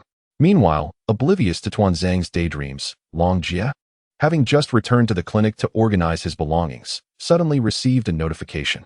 A masked Umbu ninja delivered a letter to Long Jie. Uchiha Long Jie. Urgent matters at the front lines necessitate your immediate attention. The Hokage has ordered the early graduation of your cohort. Here is your team's composition, once you have gathered your belongings. Assemble according to the specified time and location. Understood. Long Jie accepted the letter, and the Umbu vanished without a trace. However, upon opening the envelope, his expression changed drastically. I refuse to continue. I have never encountered such bullying. You assured me everything would be fine. And I even agreed to allocate a portion of my annual commission to your matchmaking agency for this matter. Yet, is this how you treat me? Third Hokage, at your age, is it reasonable to deceive and ambush a young comrade like me? Don't shut the door. Why are you closing it? If you have the audacity to snatch my team members, you should have the courage to keep the door open. Sighing at the sight of Long Jie barging into his office, wailing with tears and snot, the third Hokage felt a profound sense of exasperation. Although he had anticipated that his actions would incite Long Jie's displeasure, the extent of Long Jie's reaction surpassed the third Hokage's expectations. Long Jie, cease this nonsense. Since I have made the decision to transfer your team members, I am prepared to offer you compensation. You may present your demands. Listening to the words of the third Hokage, Long Jie immediately ceased his cries. Not only were the tears and snot on his face gone, but even the documents he had scattered moments earlier were restored to their rightful places in mere seconds. If you had said this earlier, none of this would have happened, and I wouldn't have lost half a day's worth of dignity. The third Hokage replied, Dignity? What semblance of dignity do you possess in my presence? Hearing Long Jie's words, the corners of the third Hokage's mouth twitched involuntarily. Every time something occurs, you throw a tantrum and roll around on the floor. My hearing grows worse day by day, and it's all because of you. Don't make it sound so pleasant. I too wish to argue with you in a well-tailored suit and tie. But what is the outcome? Long Jie scoffed. During our first encounter, you ridiculed me for acting like an adult when I was merely a child. In the end, I had to resort to crying and making a scene to reclaim what was rightfully mine. This time is no different, had I not caused such a ruckus. You wouldn't have even uttered the word compensation. Regarding the reassignment of team members, I was left with no choice. Observing Long Jie's pouting demeanor, Sarutobi Hiruzen sighed. The initial plan included you, forming a team of the top 4 ninjas in the class, with you leading as a specialized task force. However, plans often falter against the tides of change.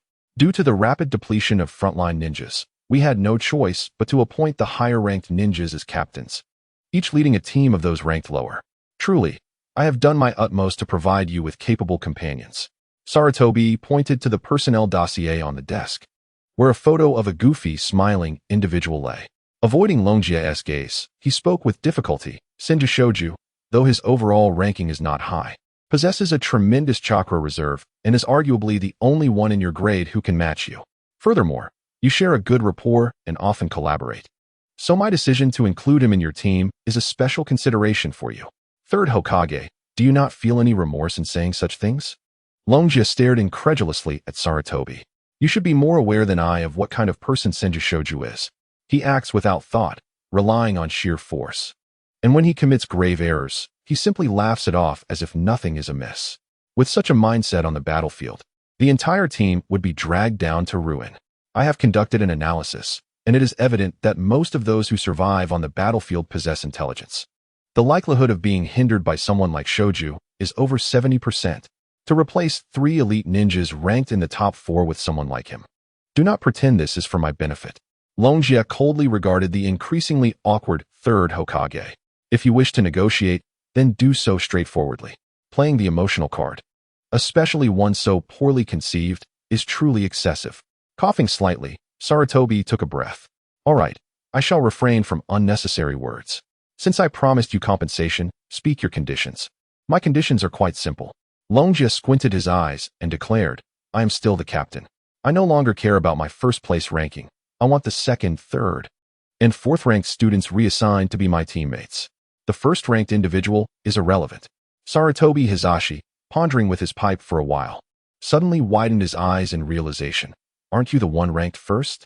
Do you mean to say that you completely disagree with the transfer order and wish to retain the original configuration? You little rascal, at this point, do not harbor any illusions. Personnel adjustments are unalterable. At most, I can provide you with double the battlefield supplies. Double the battlefield supplies? Are you trying to mock me? Upon hearing this, Longjia's eyes bulged even larger than Sarutobi Hizashi's. Once we reach the battlefield, with a formidable team under my leadership, do you truly believe I will lack resources? Get rid of Shenshu and reinstate my valued teammates. I assure you, our squad's kill count will undoubtedly surpass that of our peers. Longjia, the team members I assigned to you may have their issues, but they are all excellent ninjas of Konoha, each possessing the will of fire within their hearts. Do not nitpick here. The third Hokage slammed his hand on the table. After enduring the trials of battle, all their flaws will be washed away, transforming them into outstanding ninjas. Third Hokage, is it amusing to deceive children? Passion alone cannot secure victory, nor can it lead a team to survive the battlefield. Facing the table-thumping Sarutobi Hizashi, Longjia stepped forward. Undeterred, how about this? I will take a step back. Let the one ranked fourth leave. Simply assign me someone at the bottom, and I will guide them through this ninja world war. You must be dreaming. The third Hokage gritted his teeth and responded. All right, I will transfer the lowest ranked member from your team and replace them with the fourth ranked individual to serve as your deputy. You cannot object to this, can you? Sarutobi Hizashi suppressed his anger. This is still the battlefield, and we must allow other talented ninjas to grow rapidly. Do not use such words to brush me off. I assure you, with my leadership, it will be far superior to their chaotic attempts at leading themselves. When we return from the battlefield, you will be pleasantly surprised. Longjia contemplated. Merely replacing the lowest-ranked Shinshu will not suffice. How about this? Keep the second-ranked Minato and the fourth-ranked Hyuga Aota, and feel free to find anyone else. Oh, I believe Yakushi Nanoyu would suffice. Although her combat prowess is not high, she is a beauty and a medical ninja, so I will begrudgingly take her along. Do not play the fool. Shinshu is not the one ranked lowest. Looking at Longjia, the third Hokage felt a throbbing headache from frustration. Previously, during the personnel adjustments, Tsunade, who was far away on the battlefield, had sent a message insisting that Shinshu be placed in Longjia's squad. To this end, she even returned to the village to personally plead on his behalf. Moreover, Minato, a prodigy second only to Longjia, was someone the third wished to cultivate vigorously. Thus, the opportunity for him to lead a team on the battlefield was invaluable. However, gazing at the obstinate Ryuji before him, the third Hokage found himself utterly at a loss. He understood all too well that with Ryuji's temperament, even if he failed to achieve the desired results this time, he would undoubtedly pursue the matter relentlessly afterward. Sarutobi Hiruzen fixed his gaze upon the boisterous Ryuji, feeling as though he were engaged in a contest with those notoriously difficult ministers surrounding the daimyo. From Ryuji, He even discerned a glimmer of the unparalleled cunning possessed by the second Hokage, who left no openings for adversaries to exploit. Alas, if only this lad were not a member of the Uchiha clan. With proper nurturing, his talent and intellect could have made him a viable candidate for Hokage. Returning to his senses, Sarutobi Hiruzen sighed softly and proceeded to inscribe several names on the appointment document. Enough of your antics. These are your new team members, Namikaze Minato, Senju Rope Tree, and Medicinal Master Nono Yu. Take a good look. You have no grounds for complaint regarding my arrangements, for this is the utmost concession I can offer. It was evident that valuable combat strength had been siphoned from his team, yet he was left with the unsettling impression of being bestowed a favor. Such a village was indeed shrouded in darkness, and feeling powerless to alter this reality, he reluctantly acquiesced.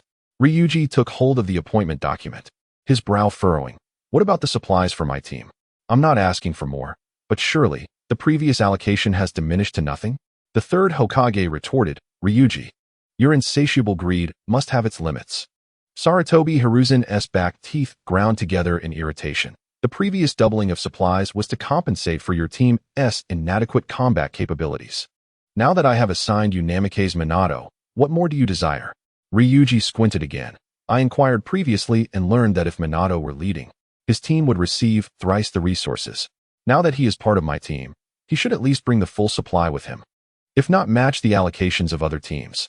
Didn't you assert earlier that your team required no additional supplies? The third Hokage felt his blood pressure rising once more. Was I mistaken in what I just heard? This is a matter of attitude, and without my insistence. Would you truly agree to allow Namikaze Minato to join me? Ryuji, oblivious to the tension, extended his hand. Hurry. Time is of the essence as we head to the front lines. I cannot afford to linger here in prolonged debate. Given Rope Tree and Nono Yu's subordinate standing, with each receiving a double supply, along with Minato's inherent triple supply, I propose a discount, totaling 4 times the allocation. What do you say? I believe I am being quite generous. Longjia, regarding the matter of team adjustments, I have already made the greatest concession possible. Since you remain dissatisfied, we must resort to the unwritten rules that govern the ninja world. Observing Longjia's insatiable demeanor, Sarutobi Hiruzen inhaled deeply, allowing his previously furious expression to gradually dissipate. Longjia, the reason I ascended to the position of the third Hokage, aside from the endorsement of the late second Hokage, is my unparalleled strength that is rarely matched throughout the ninja realm. Sarutobi, with a calm demeanor, set aside his pipe and began to flex his wrists. Do not accuse me of bullying you. I merely wish to impart an essential lesson. In the ninja world, it is ultimately the strength of one's fist that prevails. Lacking in power, one must endure. Longjia, your audacity at such a young age is unacceptable. Today, I shall rectify your troublesome behavior.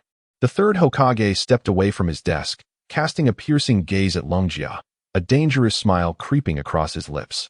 My son Asuma has only recently been born. As a boy, he will inevitably engage in mischief. It would be quite beneficial to practice on you with a whip dipped in chilly water. How splendid it would be to engage in combat with the third Hokage, an opportunity that most could scarcely dream of. Listening to the third Hokage's blatant threat, Longjia felt not fear but amusement, turning towards the door. Since this is a contest, let it be before the entire village. An innocent 8-year-old child, unjustly subjected to the wrath of the third Hokage for opposing a preordained personnel adjustment, is to be punished with a whip dipped in chilly water. I believe that after this battle, every villager will extol your fairness and great justice. Stop right there, you rascal. The third Hokage's intention was merely to intimidate Longjia. After all, the current personnel allocation was satisfactory, leaving no room for criticism. If he remained firm on these terms, even Longjia would have to relent. Ultimately, Longjia had not suffered much loss. He simply wished to avoid unnecessary banter. Yet, unexpectedly, his attempt at intimidation had ignited Longjia's ire. Do not act foolishly. We have matters to discuss. Do not engage in such trivialities. I am not being foolish. Am I not following your instruction to duel outside? I must receive your guidance before the entire village. Though the third Hokage grasped Longjia's arm, the latter forcefully kicked open the door to the Hokage's office. Raising his voice, everyone, come and witness. Our esteemed third Hokage is about to challenge me to a duel, intending to educate me with a whip dipped in chilly water. All because I have committed the grave sin of opposing personnel adjustments. Come and see. Please, third Hokage, do not cover my mouth. I want the entire village to see your true nature. Flushed with anger, the third Hokage forcibly pulled the equally flushed Longjia back into the office. However, Longjia's boisterous voice echoed through the corridor. Yet, perhaps accustomed to Longjia's antics, the staff throughout the hallway turned a blind eye to his commotion. Moreover, one of the couriers placed a stack of documents on the desk of the third Hokage, saluted the third Hokage, and departed without a moment's hesitation, as though the happenings within the room bore no consequence upon him whatsoever. Truly, one is left at a loss with this fellow. The third Hokage, panting heavily, released Ryuji. As I previously mentioned, the current scarcity of resources makes it impossible for me to grant you this exception. However, as compensation for the reassignment of your team members, you may select your first ninja mission at your discretion. The third Hokage picked up a pile of scrolls and placed them at the corner of the desk near Ryuji. There, you should find this satisfactory, yes? Despite exerting every ounce of effort and dignity only to receive what rightfully belonged to him, one must still express gratitude to the instigator. Such a village is truly remarkable. Yet, observing the third Hokage's darkening countenance, Ryuji raised an eyebrow and spoke. As long as one argues with reason, one will still obtain what is rightfully theirs. This village does possess a semblance of fairness. Noticing the third Hokage's expression soften, albeit still filled with gritted teeth, Ryuji hastily handed a scroll to the third Hokage. This task will suffice. I am confident in my ability to execute it flawlessly. Are you certain? The third Hokage furrowed his brow as he examined the contents of the scroll. I just held several mission scrolls, which included a few tasks suitable only for Chunin. In terms of both strength and the complexities involved, they are far beyond what an ordinary genin can accomplish. You should select another. This one will do. With me leading the team, coupled with Minato's prowess, we will be more than capable of completing this task. It is beneficial for the team members to familiarize themselves with challenging missions. After all, Ryuji paused briefly. The battlefield we are about to enter is significantly more arduous than ordinary tasks.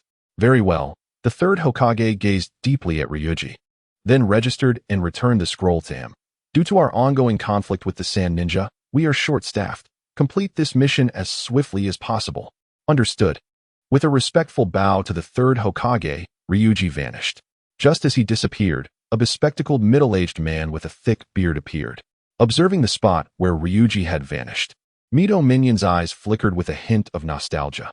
Despite the other being a figure of high authority, knowing full well he was the Hokage, he still insisted. Leveraging his youth and employing a tantrum to secure his interests. Don't you think he bears a trace of our teacher's essence, Hisashi?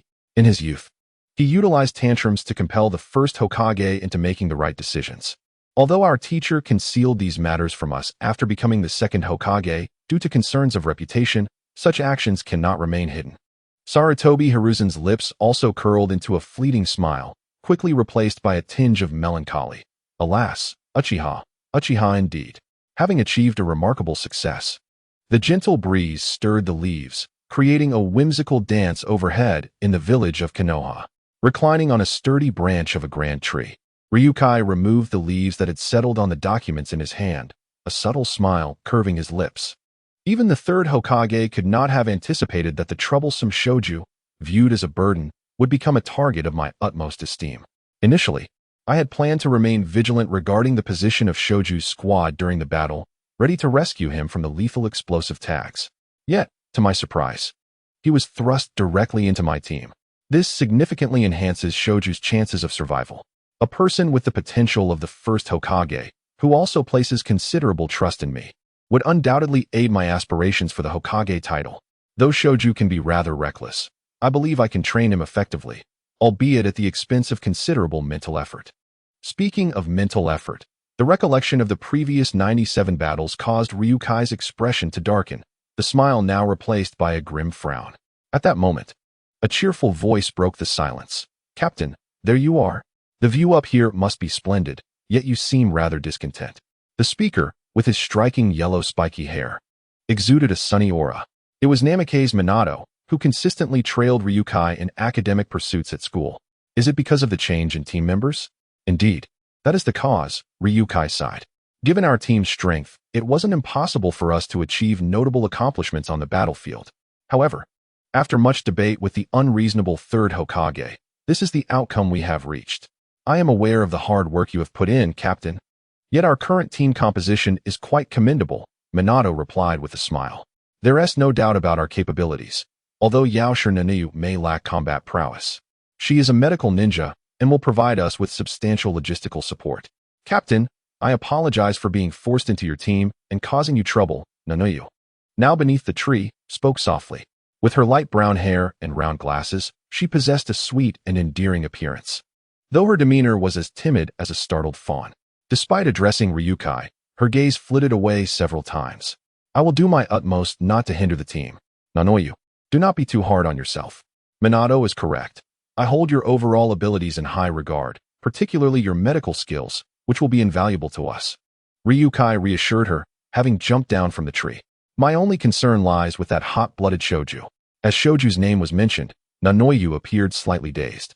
I have heard the teachers at school mention that his chakra reserves are immense. If given the right opportunity, the damage he can inflict will be considerable. Yenoyu, you have yet to deeply understand Shoju. His chakra reserves are indeed formidable. Yet Ryukai rubbed his forehead in exasperation. His intellect can, at times, be truly astonishing. Ha ha ha, Ryukai. It is a pleasure to see you again, and this time, we find ourselves assigned to the same team. Truly a twist of fate. Just as I mentioned Shoju, he appears, eagerly assuming an offensive stance before Ryukai. Before we clash with the sand ninjas on the battlefield, let us engage in our long-awaited 98th duel. Look, Minato, I told you this fellow's mind isn't quite right. Ryukai sighed, covering his forehead. Do you understand now? Oh. Shoju's behavior has left Minato somewhat taken aback.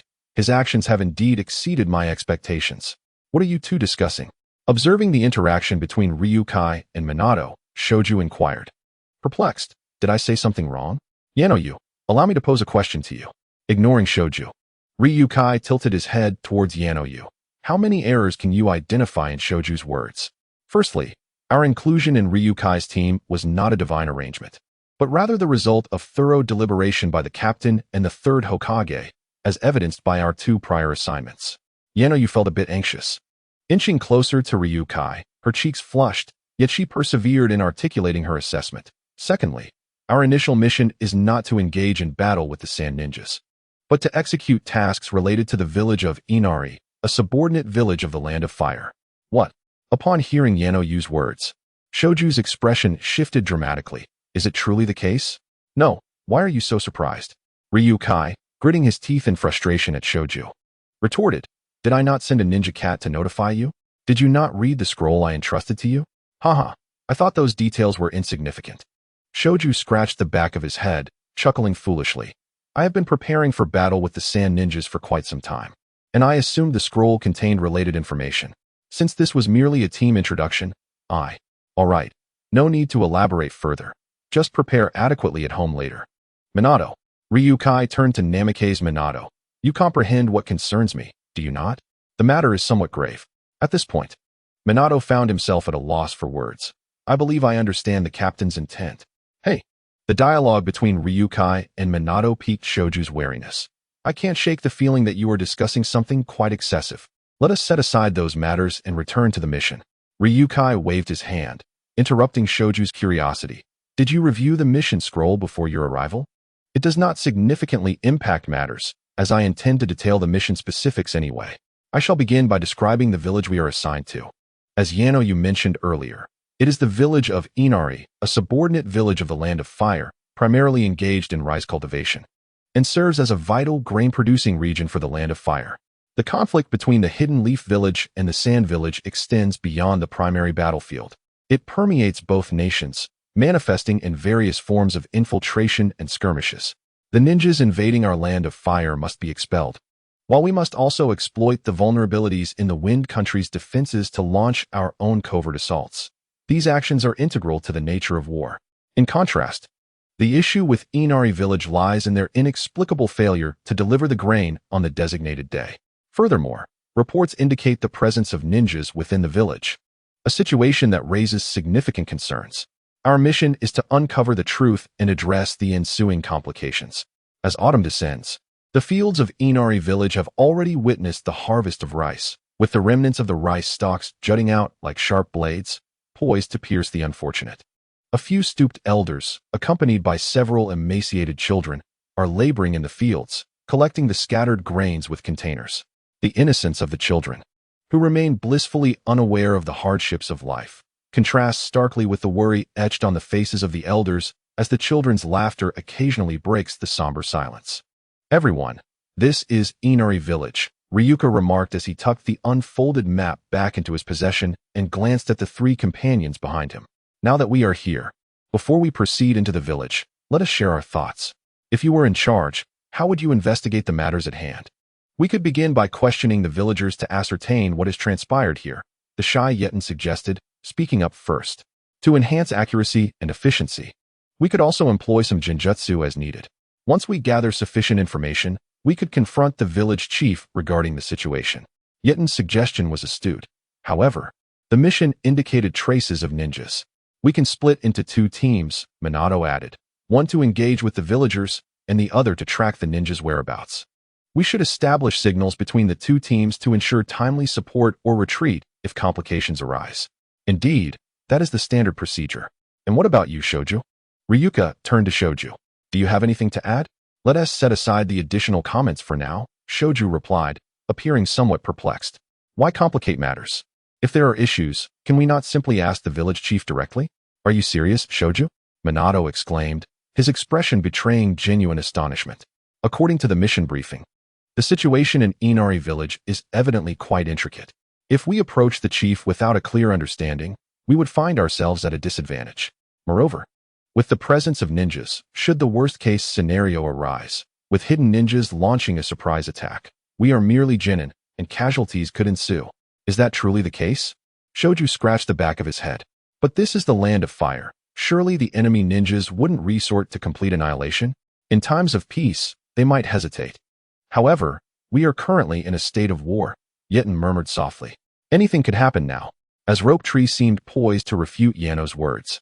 Ryusuke clapped his hands and established the main tone of the task, since Rope Tree believes that directly approaching the village chief is a viable strategy. Let us proceed according to his suggestion. Captain Minato's astonished gaze shifted from Rope Tree to Ryusuke. How can you also say such a thing?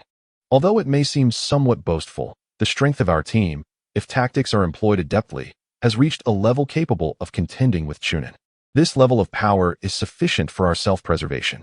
Ryusuke stretched his arms, and then, with one arm around Minato and the other around Yano, whispered in a voice inaudible to Rope Tree.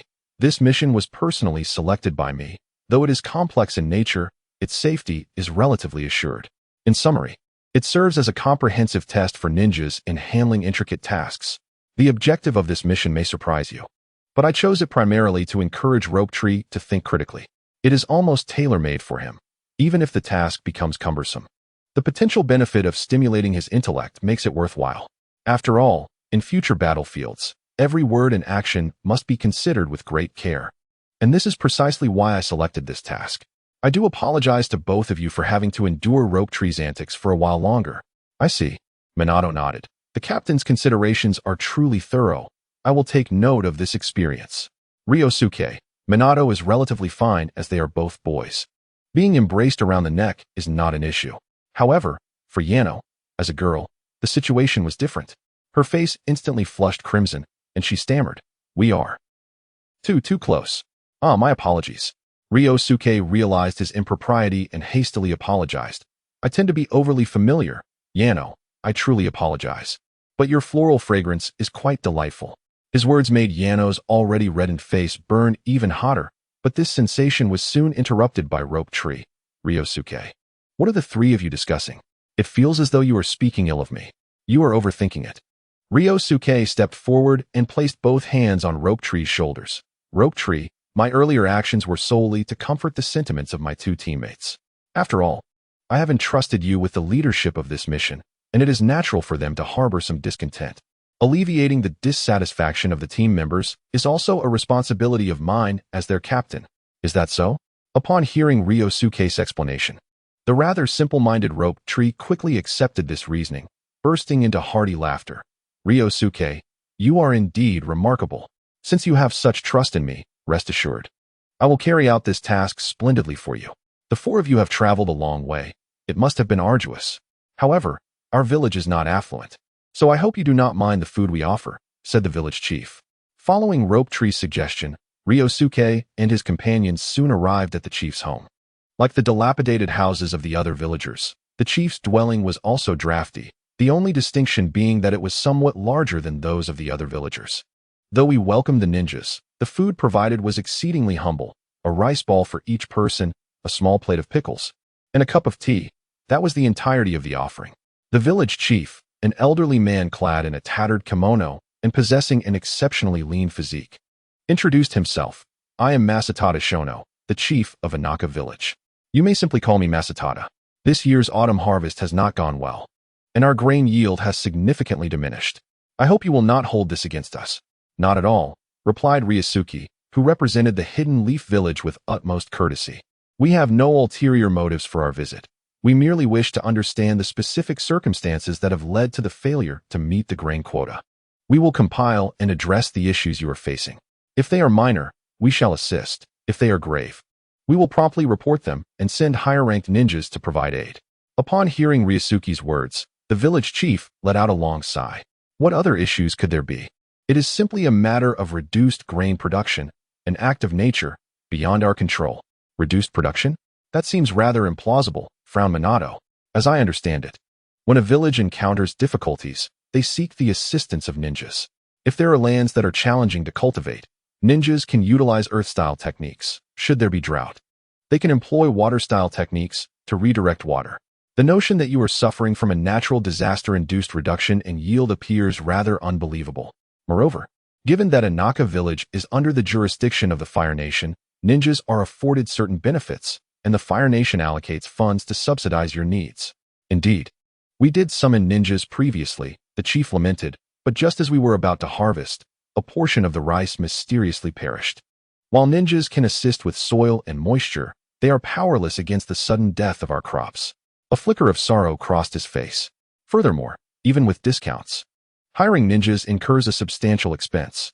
We had hoped to gather funds to purchase grain from neighboring villages to meet this year's tax obligations. Yet after previously enlisting ninja assistance, we find ourselves devoid of surplus funds. Previously, emissaries from the feudal lord visited us for inquiries, and we reported truthfully, yet we received no understanding. Instead, they demanded that we meet the grain quota by a deadline, or else they would seize our possessions as debt repayment." With a heavy fist, the chief struck the table. "A skilled cook cannot prepare a meal without rice. We are truly at our wits' end.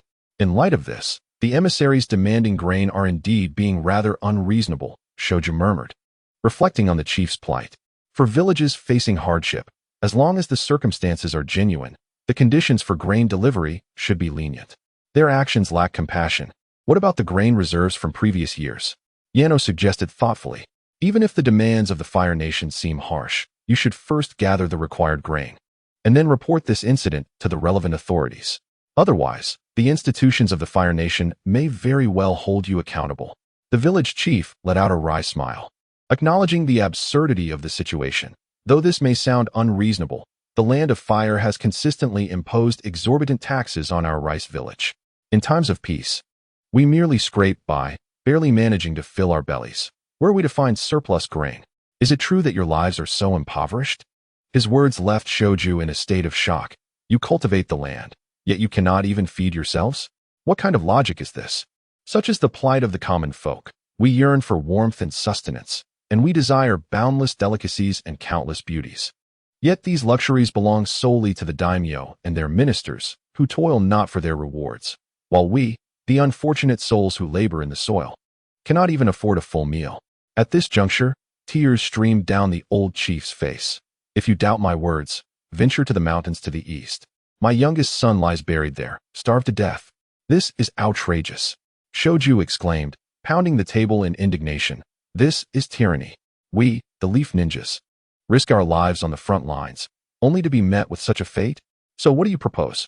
Ryuki inquired, fingers interlaced beneath his chin.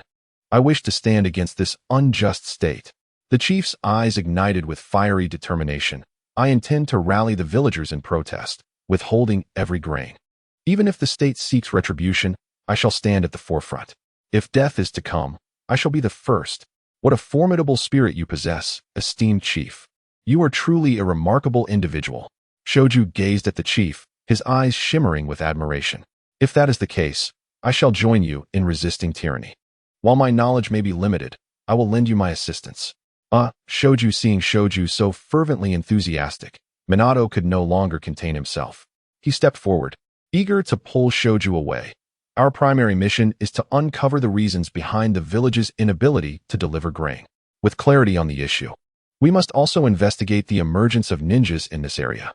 Indeed, Shoju scratched his head, apologizing to the chief. Chief, we must first gather information regarding the ninjas. Rest assured, I will help you with your plight. In truth, upon hearing Minato mention the ninjas, the chief hesitated before speaking. The day after our rice perished, we scoured the entire village, ultimately discovering traces of ninjas to the south.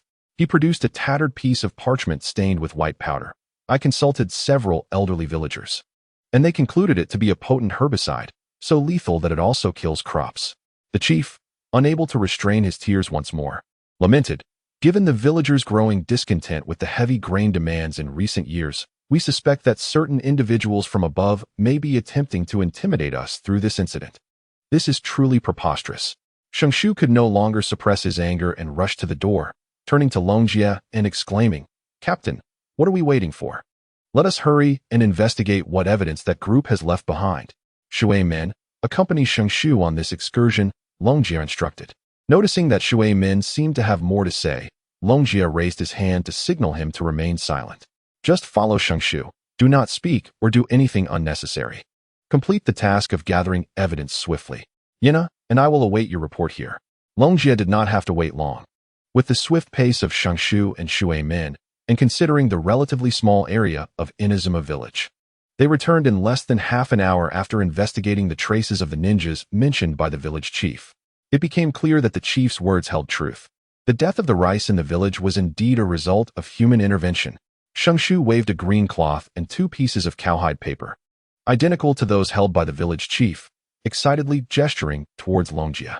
Longjia, we not only discovered several pieces of this cowhide paper, but we also detected traces of water-style chakra residue, along with a small scrap from a leaf ninja's attire that had been snagged by branches. However, it leaves me with a peculiar feeling. Shunshu scratched his head, pondering. Yet, I cannot quite grasp what feels strange about it. Observing Shunshu's confusion, Longjia couldn't help but sneer. Do you know why you feel perplexed? It is because your dwindling rationality is warning you. The traces of the ninja you discovered are suspicious. Suspicious? Shunshu paused, taken aback by Longjia's assertion. Where lies the issue? Quite simply, Longjia sighed, casting a weary glance at Shunshu. The evidence of ninja activity you found has been fabricated. I am wronged.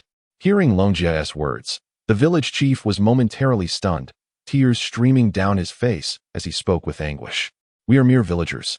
How could we dare to forge evidence regarding ninjas? We lack the audacity for such actions. If you doubt me, I can take you to speak with other villagers. This is a matter of life and death, one we would not even dare to contemplate. Longjia, could you possibly be mistaken? Shunshu, observing the chief's heart-wrenching tears, felt a pang of sympathy. He appears so distraught. It does not seem like an act.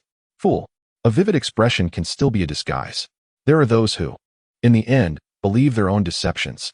Longjia shot a frustrated glare at Shunshu. As for inquiring with other villagers, that will not be necessary. With a clap of his hands, 5 or 6 strong yet battered villagers kicked open the door of the village chief's home. Chief, we haven't seen you in days. Tuchuan, why are you here? Did I not see you? Upon seeing these villagers, the chief was momentarily taken aback, his words halting midway as he glanced at Longjia and the others, hastily ceasing his speech. However, Longjia seized the moment to interject. Weren't you imprisoned by him? Indeed. They were rescued by me. Moreover, village chief, from this moment forth, you are no longer the leader of Inari village. I have appointed Tsuchikawa as the new chief. What nonsense are you spouting? The former chief clenched his fists in anger. My position as chief was bestowed upon me through the selection of the Land of Fire. How could a mere lowly shinobi like you decide my fate? Even in jest, there should be limits. Here, Ryuki tossed an official decree before the chief. Under ordinary circumstances, I would not possess such authority. However, in these times of war, efficiency is paramount. Therefore, prior to my arrival, I directly petitioned my superiors for your removal and disappointment. Ryuki spoke with a calm demeanor. Behold, the signatures and seals above are indeed authentic. You have seen them when you were appointed chief, so do not accuse me of deception. How can this be possible? The chief picked up the decree, gazing at its genuine contents, and collapsed to the ground. I have sacrificed so much for Inari village. Why am I being treated this way? Masatada, I acknowledge that you contributed greatly for the villagers, but 6 months ago, your demeanor shifted abruptly.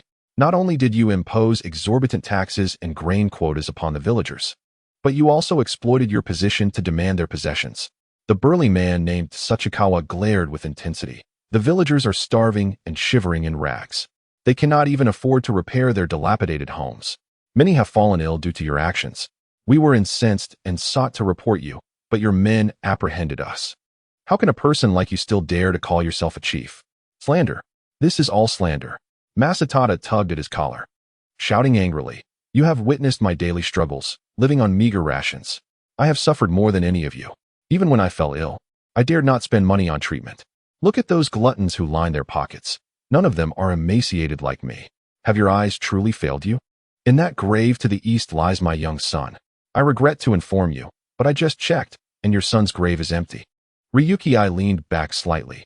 Following the trail, I traced it to the border between our land of fire and the land of wind. Where I discovered your son is likely near the border. Rest assured, within 2 days, your son, who should have perished from hunger but is now waiting at the border of Sunagakure, will return to reunite with you. As for where the food money has gone, Ryuki produced a kunai and casually tossed it to the ground, striking a piece of wood and revealing a vast expanse of golden rice to the astonished onlookers. With a thud, gazing at the rice before him, the once defiant Masatada's strength evaporated, collapsing once more to the ground. After several moments, he trembled and looked at Ryuki and his companions, speaking pitifully. I have not consumed a single grain of this rice. I have spent not a penny. I dare not. My family has been farmers for generations, and we are terrified of poverty. Do you now recall that you were the son of a farmer? When you were reaping the fruits of the labor of the elderly villagers, did you ever consider your origins? Longjia scoffed, remarking, Now that trouble has arisen, you claim to be the son of a farmer. The farmers of the Fire Nation are so unfortunate to have a son like you. Zheng Tian, you are truly a source of great misfortune. Observing the scattered grains on the ground, Tuchuan's eyes nearly brimmed with fury. Our village, though not lavish, was once prosperous enough to avoid hunger, a source of envy for neighboring villages. We could have sent several children to the Fire Nation for further studies. But your reckless pursuit of wealth over the past 6 months has brought our village to its knees. Do you not feel a shred of shame? What wrong have I done? I merely committed a mistake that anyone could make. Zheng Tian retorted, akin to an enraged shrimp. What is wrong with desiring a life of luxury? Why should others indulge while I cannot? Oh my, Tuchuan thought, witnessing the transformation of Zheng Tian into someone seemingly unrecognizable. Is this still the same village chief who was once so pitiable and dedicated to the village's resistance? It is as if he has become a different person altogether. I have always said, one can know a person's face but not their heart, Longjia interjected, delivering a sharp tap to Tuchuan's forehead. This is a lesson, remember it well. I understand, Tuchuan replied, perhaps overwhelmed by the revelation, unusually subdued as he rubbed his forehead.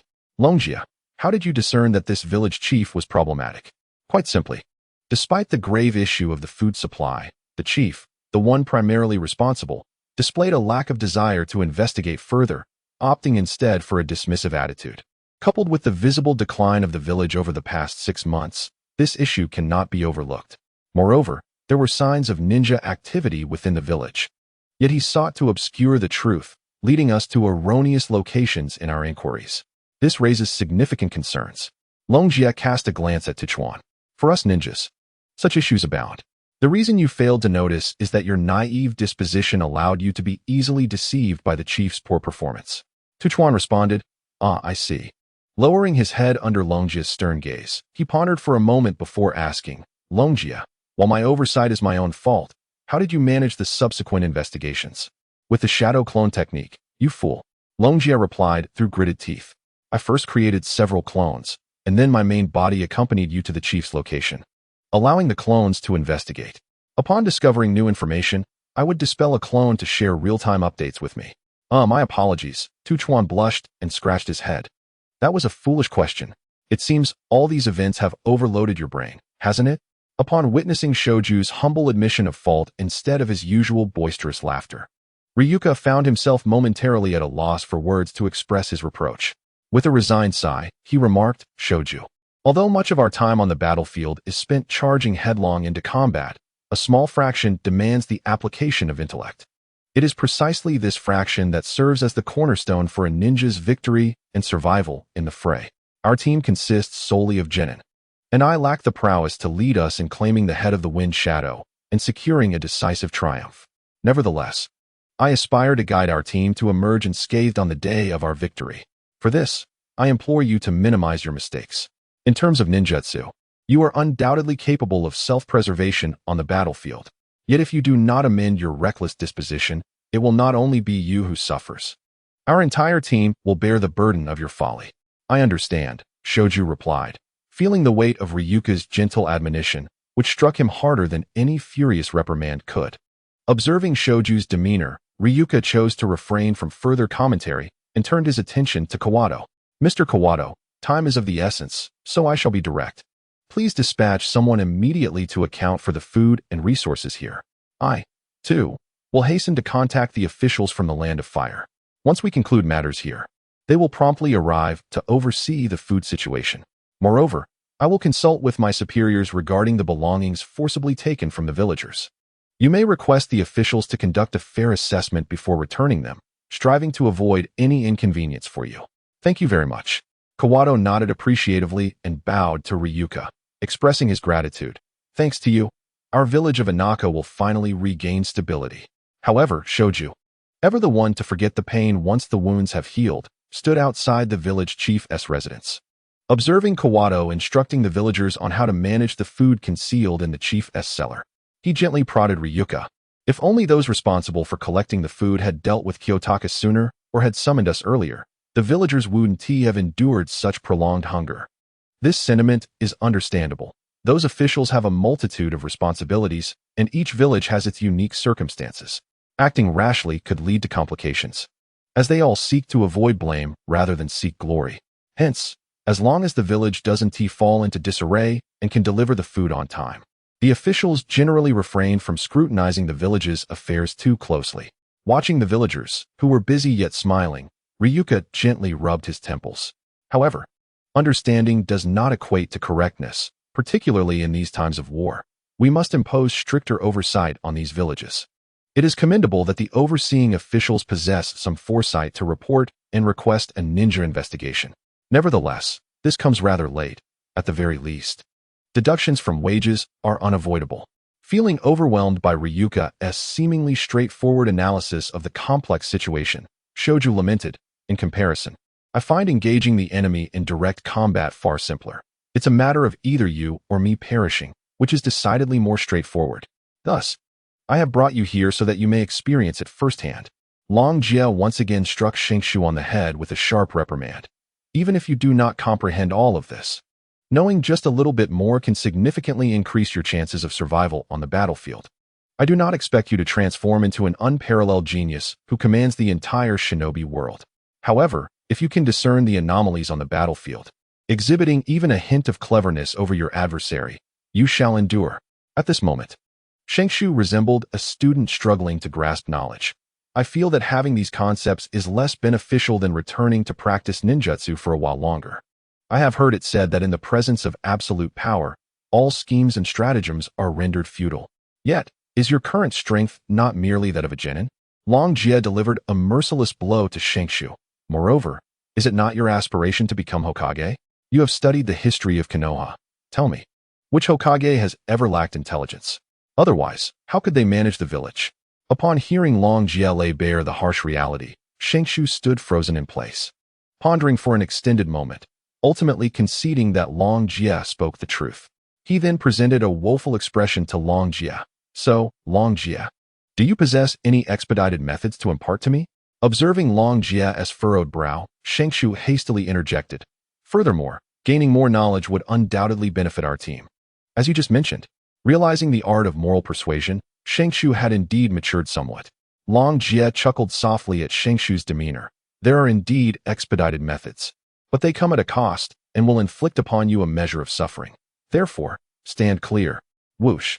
A sharp shadow hurtled toward Shingshu's neck, narrowly avoided thanks to a kick from Long Jie that propelled Shingshu out of harm's way. Feeling the slice across his collar, cold sweat immediately beaded on Shingshu's forehead. Nevertheless, the instincts of a ninja compelled him to unleash 3 shuriken in the direction of the gust generated by the kunai. Bang! Bang! Bang! Shingshu's shuriken sailed wide, striking a distant tree instead. However, Mizumoto did not hesitate. Following the shuriken's trajectory, he drew his short blade and cleaved the tree in two with a single stroke. Impressive. A low, raspy voice emerged as a gaunt man, his face marred by scars, materialized from behind the severed tree. Your investigation of the situation is remarkably swift. Your perception of danger astoundingly acute, and your counterattack impressively agile. It seems you are not merely a simple team of genin.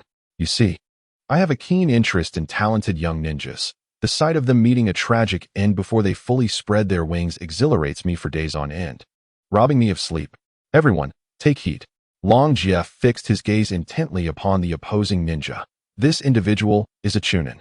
I expect each of you to maintain utmost vigilance.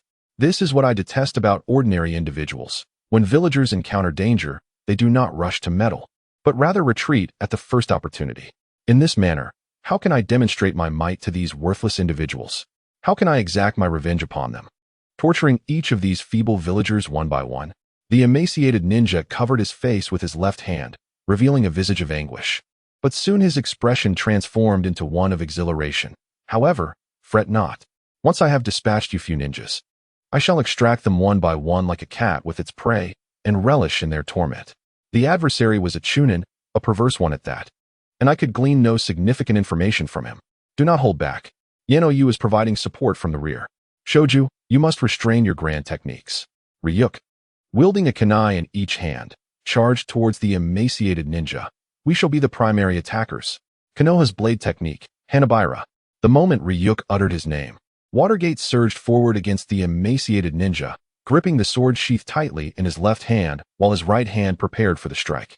As he closed in behind the ninja, he unleashed his short blade, and a brilliant display of light erupted like blooming flowers, enveloping the ninja in a dazzling glow. Being a chunin, the ninja was no slouch. His clawed left hand trembled violently, deflecting all of Watergate's attacks, and with a swift kick, sent Watergate flying. I am Shiba Seiko, and I am not one to withhold valuable information, he sneered, brandishing a claw at Ryuk, who had just lunged forward. But the information you can glean from me is limited to this point, for you shall not endure much longer. Do not speak too confidently, Ryuk countered, parrying Shiba Seiko's claw with his kunai, while his left-hand kunai arced towards Shiba Seiko's neck. Although he narrowly evaded and seized Ryuk's left wrist, Watergate, who had been sent flying, rushed back into the fray. Konoha one-sword style, Iajutsu. Eliminating unnecessary techniques, he focused solely on a swift and lethal strike. With Ryuk's distraction, Shiba Seiko had no time to react. He was flung backward, and though he turned to defend himself, he managed to intercept Watergate's attack with his clawed hand, forming a tiger's claw as he aimed for Watergate's neck. Ninjutsu, Shuriken Shadow Clone Technique. Though still midair, Ryuk's hands were not idle. He launched 5 shurikens at Shiba Seiko. As he formed the hand seals, the number of shurikens multiplied to over 20, targeting the vital points across Shiba Seiko's body. Senbon flow, raining needles. From above, Ryuk initiated his assault, and Yano-yu, having found an opportunity, unleashed a flurry of Senbon that enveloped Shiba Seiko. Faced with imminent danger, Shiba Seiko's gaze sharpened, and with a fierce shout, a torrent of chakra surged outward, not only sending Watergate sprawling, but also blowing away the shurikens and Senbon. I concede that you are indeed stronger than the average genin, but that alone will not secure your victory. With a powerful push, Shiba Seiko charged towards Yano-yu. Prepare to face my wrath. After a lengthy preparation, Shoki's ninjutsu was finally complete, culminating in a total of 44 hand seals. As the final seal, the Yo seal was executed. A torrent of water surged skyward from the fields, coalescing into a formidable water dragon, hurtling towards Chai Xingzhao who with great velocity. Water release, water dragon bullet. The might of the water dragon bullet was not to be underestimated. As it surged forth, it carved a deep trench into the earth itself. Should Chai Xingzhao who be struck directly, it would surely result in grievous injury, if not worse. However, in the face of the water dragon's onslaught, Chai Xingzhao, whose emaciated form twisted into a grotesque arc, evading the attack while maintaining his relentless charge towards Yano Yu. Let the alluring scent of youthful blood flow forth. Have you begun to fear our strength by striking at our vulnerable spots? In response, Ryukai delivered a powerful kick to Chai Xingzhao, whose side, sending him sprawling. Ryukai turned to Shoki and instructed, hold off on offensive ninjutsu for now. The chances of hitting the enemy are too low. Instead, employ capturing techniques to keep him on his toes. Understood. Shoki replied loudly, promptly preparing his ninjutsu.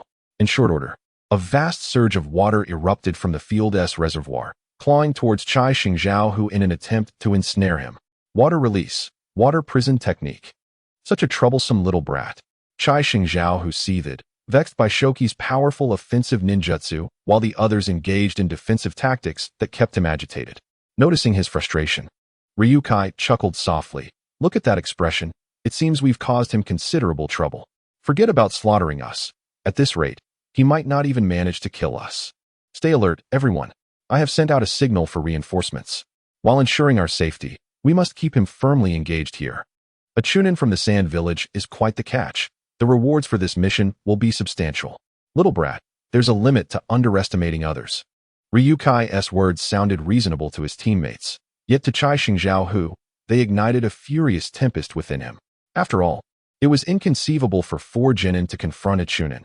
It would be akin to 4 children fresh out of kindergarten battling an adult. If such a scenario were to occur, Chai Xingzhao, who might as well abandon the path of the ninja and return home to raise children.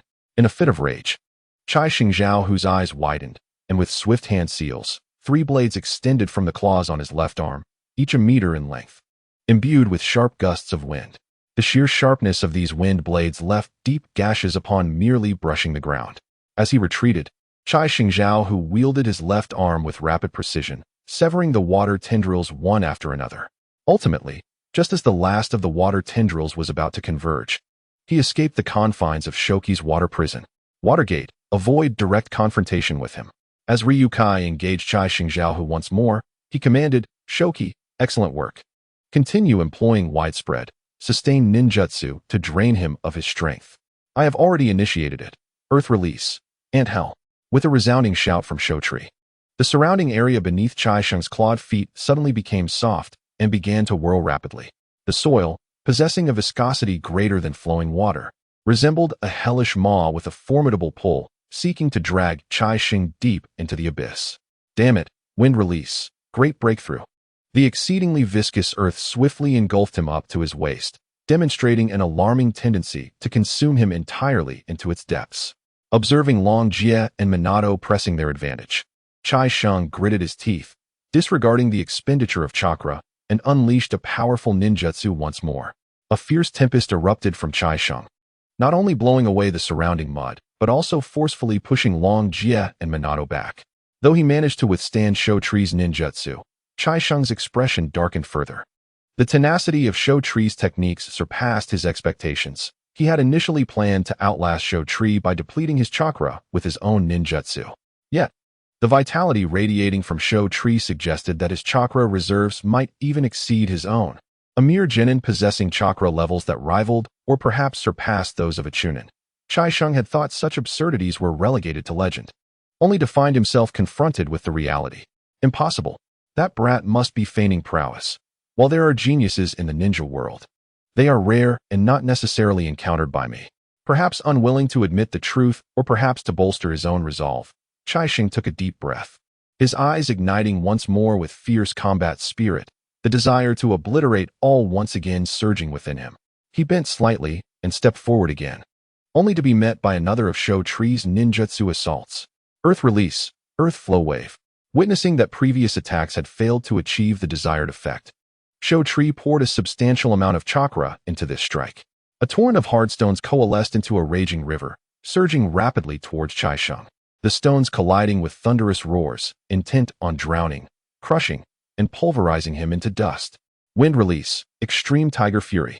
With a powerful shout, Chai Sheng's wind blades on his left arm surged once more, creating a terrifying vortex that contracted ominously as he swung wildly. As the vortex dissipated, Shotri's onslaught was forcibly nullified. Damn it!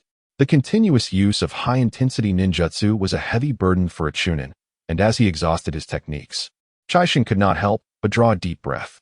However, just as he caught his breath, a glimmer of cold light suddenly erupted from the still lingering smoke ahead. As the gleam elongated, Chaishin realized with horror that it was the deadly shimmer of Minato's short blade slicing through the air. Clang! Alarmed by the sound of metal clashing, Chaishin hastily attempted to retreat from Minato's assault, but for some unknown reason, his left leg felt numb, causing him to stumble. In the realm of ninja combat, every move is lethal. Even a minor misstep can lead to irrevocable consequences. As the formidable Chaishin Zhao Tiger faltered, Long Jie, lurking behind him, seized this rare opportunity. With a swift motion of his kunai, he struck, drawing forth a spout of crimson from the beast's rear. "Captain, your strikes are truly ruthless," exclaimed Xingshu, taken aback by Long Jie's audacity. Had that been aimed slightly lower, his vital essence would have been irretrievably lost. My initial objective was indeed that precise location. Long Jie pressed forward, relentlessly targeting the wound on Chaishin Zhao Tiger's body.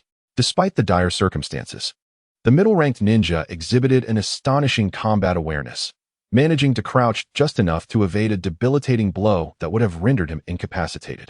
Long Jie, you truly live up to your reputation. In a moment of respite to recover his chakra, Xingshu instinctively shielded his rear. Next time we engage in battle, I shall don a suit of superior protective gear. Without further ado, he focused on restoring his chakra, capitalizing on the weakened state of Chaishin Zhao Tiger. Both he and Minato relentlessly assaulted their opponent, inflicting 5 or 6 wounds within mere moments. Although the foe appeared disheveled, the essence of a middle-ranked ninja should not be underestimated. He might possess 1 or 2 formidable ninjutsu techniques. Xingshu, ensnare him with your ninjutsu and eliminate him from a distance with a powerful technique. This is the safest approach. Damn it, underestimating me has its limits. Do you think I would allow you to achieve victory so easily? The middle-ranked ninja, under pressure from a team of lower-ranked ninjas and realizing his escape was compromised due to prior negligence, felt a surge of fury ignited by Long Jie's words. His eyes narrowed with rage as he bellowed, "Forbidden technique, wind release, gale explosion." As Chaishin Zhao Tiger unleashed his cry, his emaciated frame swelled like a balloon. Not only did he expand, but he also emitted razor-sharp wind blades from his mouth, nostrils, ears, and even his pores. One of these blades sliced through a stone with effortless precision, cleaving it in twain. This was a forbidden technique, accumulating countless wind blades within his very being at the cost of his life. It was clear that upon release, the blades would erupt forth with terrifying speed, akin to a flood breaching its dam. Each blade harbored immense destructive power, capable of plowing through the earth within the range of his ninjutsu. Long Jie swiftly grasped 4 shurikens in his hands. Fortunately, he is currently immobilized. Minato and Yina, target his vital points. If we can eliminate him now, the potency of his ninjutsu will diminish. Xingshu, abandon your harassment techniques and prepare defensive ninjutsu. As Long Jie's words lingered in the air, a flurry of shurikens hurtled towards the chest of Chaishin Zhao. Not far away, Mizumoto maintained an air of tranquility, yet his offensive was even more ruthless than Long Jie's. His short blade, glinting with a chilling light, plunged fiercely into Chaishin Zhao's neck. Nevertheless, this did not suffice to halt the creature's ominous inflation. Absurd as it seemed, this was a forbidden technique. The fatal wounds we inflicted were insufficient. Long Jie grasped a kunai firmly. Let us proceed with the 1,000 books killing technique. A sweet feminine voice resonated, yet the content sent shivers down the spine. Witnessing Chaishin Zhao's incapacitated state, Yano Yu, who had been lingering in the rear, swiftly advanced to confront him.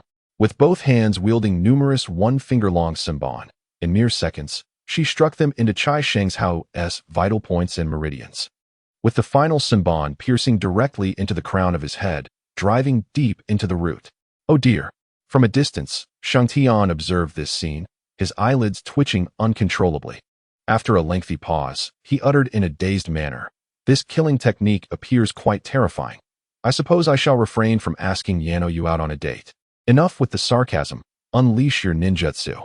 Yano Yu's assault indeed halted Chaishin Zhao's inflation, yet by this time, his waist had already expanded to a diameter of 2 meters, resembling a veritable balloon. The surface was riddled with cracks, and in the next moment, he erupted violently. A torrent of azure wind blades surging forth like a breached dam. Earth release, earth flow wall. Shengtian clapped his palms to the ground. An abundance of chakra surged into the earth before him, and a formidable earthen wall rose up, obstructing the oncoming wind blades. One wall is insufficient. Even as the earth wall was just beginning to rise, Longjia had already retreated with Yano Yu and Mizumoto. Noticing the rapid erosion of Shengtian's earth flow wall by the wind blades, Longjia exchanged a glance with Mizumoto, and they both formed seals. Wind release, great breakthrough. Summoning technique, cat wall. A massive vortex erupted from Mizumoto's mouth, directly confronting the wind blades that had just breached the earth wall. As the vortex dissipated, a wall adorned with charming felines stood defiantly before the wind blades, and as this cat wall crumbled, the wind blades conjured by Chai Shangzhou finally dissipated entirely. Phew, it's done. Glancing at the gaping pit left in the wake of Chai Shangzhou's forbidden technique, Longjia exhaled a sigh of relief, though the display was formidable. We managed to dispatch him with minimal injury, and while it created a deep pit, its diameter is less than 20 meters. It has not damaged any fertile land. Rather, this pit can be repurposed for water storage or as a fish pond. Thus our losses in battle are negligible, and we have even profited. Longjia regarded his three companions with appreciation. Well done, everyone. I am quite satisfied with this operation, especially you, Yano Yu. Your performance was exceptional. Oh, not at all. Yano Yu's cheeks flushed, her voice barely audible.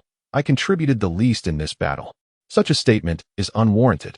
Longjia replied. Your initial Sunban caused Chai Shangzhou to falter at a crucial moment, which allowed me to land a devastating blow, crippling his mobility.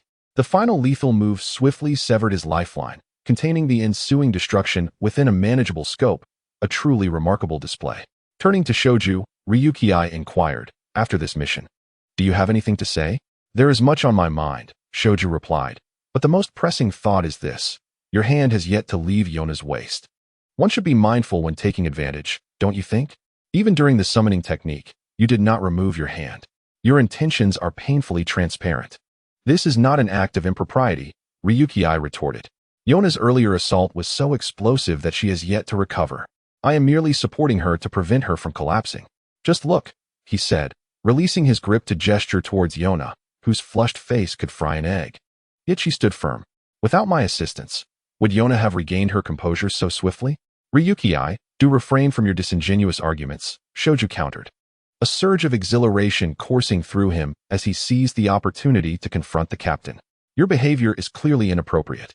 It has been explicitly stated in the village that one cannot use their position to take liberties with subordinates. This makes my role as a team member exceedingly difficult. He turned to Yona, whose face remained crimson and unyielding. Do you not wish to voice your opinion on the captain's unreasonable conduct? Upon hearing Shoju's words, Yona's blush deepened, and she fidgeted, her fingers timidly touching. Gone was the decisiveness she displayed in battle against the Chai Shou, replaced by uncertainty. I believe the captain acted to assist me. As ninjas, we must not sweat the small stuff. Moreover, given the urgency of the battle, I am certain the captain was simply overwhelmed and did not notice. We need not be overly harsh. How can this be? I have finally found a means to hold Ryuki accountable, and I refuse to let it slip away. Shoju insisted. Yona, having known Ryuki for some time, I can assure you that his actions were not a mere oversight. He is coveting you. If left unchecked, he will only grow bolder in his advances. That is not true. Yona shook her head. The opponent was a chunin, and in such a situation, it is entirely plausible for the captain to feel tense. Yona, do not be deceived by Ryuki's charm. Shoju pressed, noticing Yona's apparent fear of Ryuki's influence, as she desperately sought to defend him.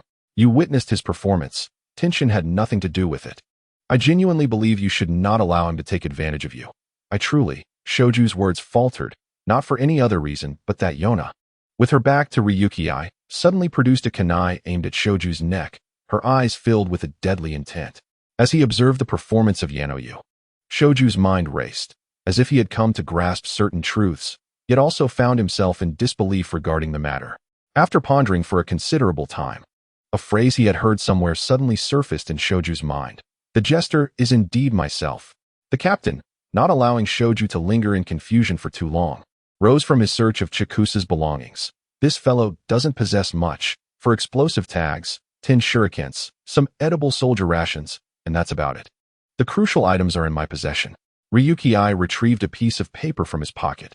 Typically, infiltration tasks within the villages are assigned to the lower-ranked ninjas. However, Chikusa, a chunin, appearing here suggests he must be responsible for some significant matters. I feared that if he detonated himself, he might destroy important items. So I searched him at that moment, and, to my surprise, found something. Ryuki glanced at the letter in his hand. This document outlines the distribution of lower-ranked ninjas infiltrating the villages in the Land of Fire. It appears we have indeed caught quite a big fish. Everyone, gather your things.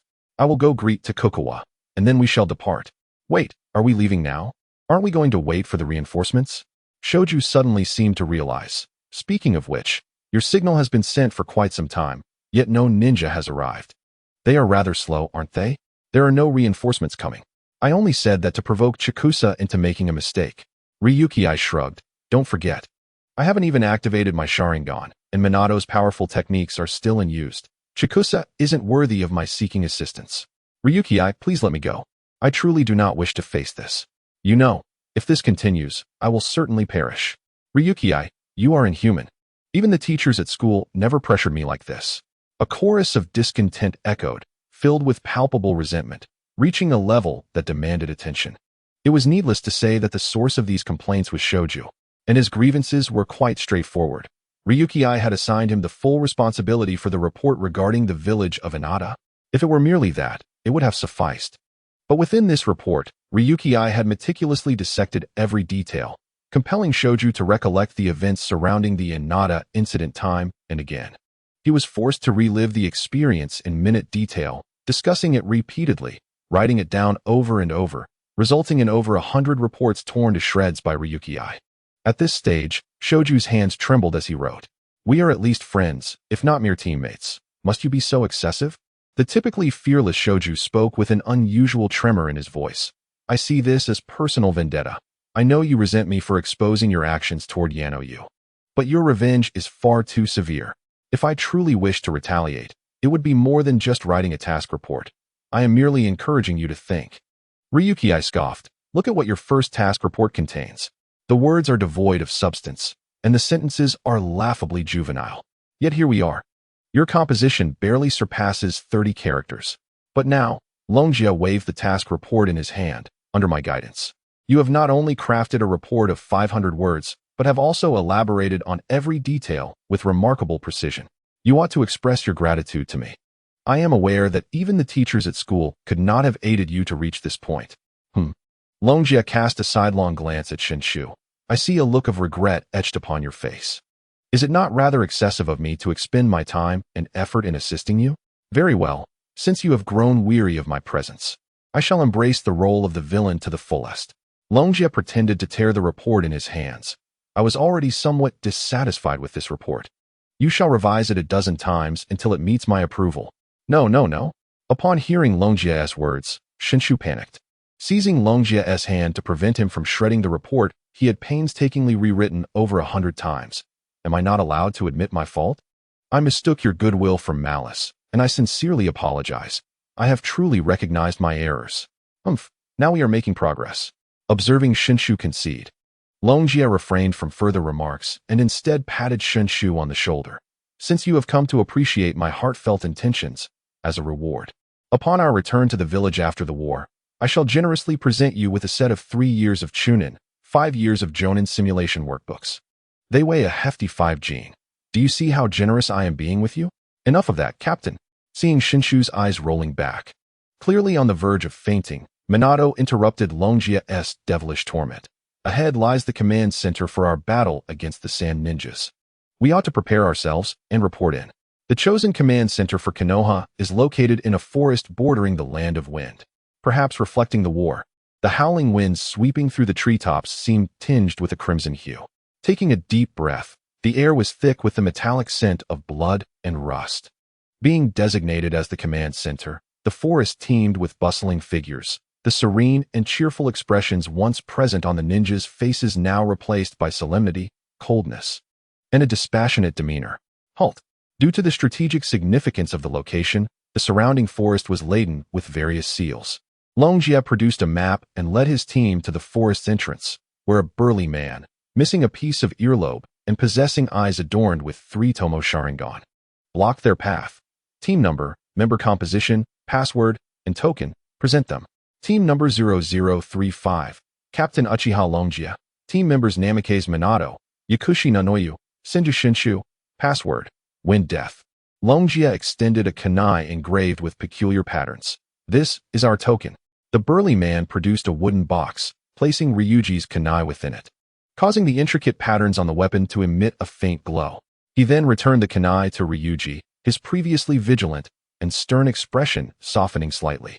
Typically, a ninja would be deemed to have completed their identity verification at this stage. However, Ryuji, given your unique status, we require an additional round of scrutiny for your team. I trust you don't mind. Of course, Uncle Cozy Eye, I have no objections. Ryuji responded succinctly.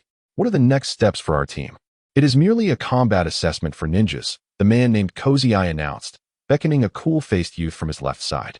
This is Seijo Kigo. Though he is a lower-ranked ninja, he has endured several battles on the field and possesses considerable experience. He will be conducting your evaluation. Kigo-senpai, I appreciate your assistance in this test, Ryuji said as he stepped forward. As the team leader, I hope it's acceptable for me to go first? That is inconsequential. Seijo Kigo replied, his demeanor unyielding.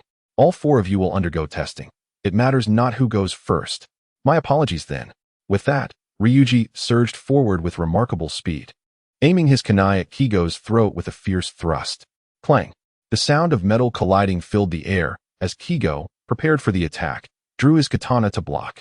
Yet, he underestimated the force behind Ryuji's initial charge, and the violent momentum compelled him to step back with his right leg. Ryuji had anticipated this moment. He anchored himself with his left foot while extending his right foot forward, deftly hooking Kigo's left leg and forcefully pulling it. In an instant, Kigo lost his balance. Seizing the opportunity, Ryuji leaned forward, firmly pressing down on Kigo's right shoulder, pinning him to the ground while his body fully enveloped Kigo's. With his kunai directed at Kigo's throat, he declared, I concede. Ah, your usual tactics. Cozy Eye nodded appreciatively, then addressed Kigo, do not feel ashamed.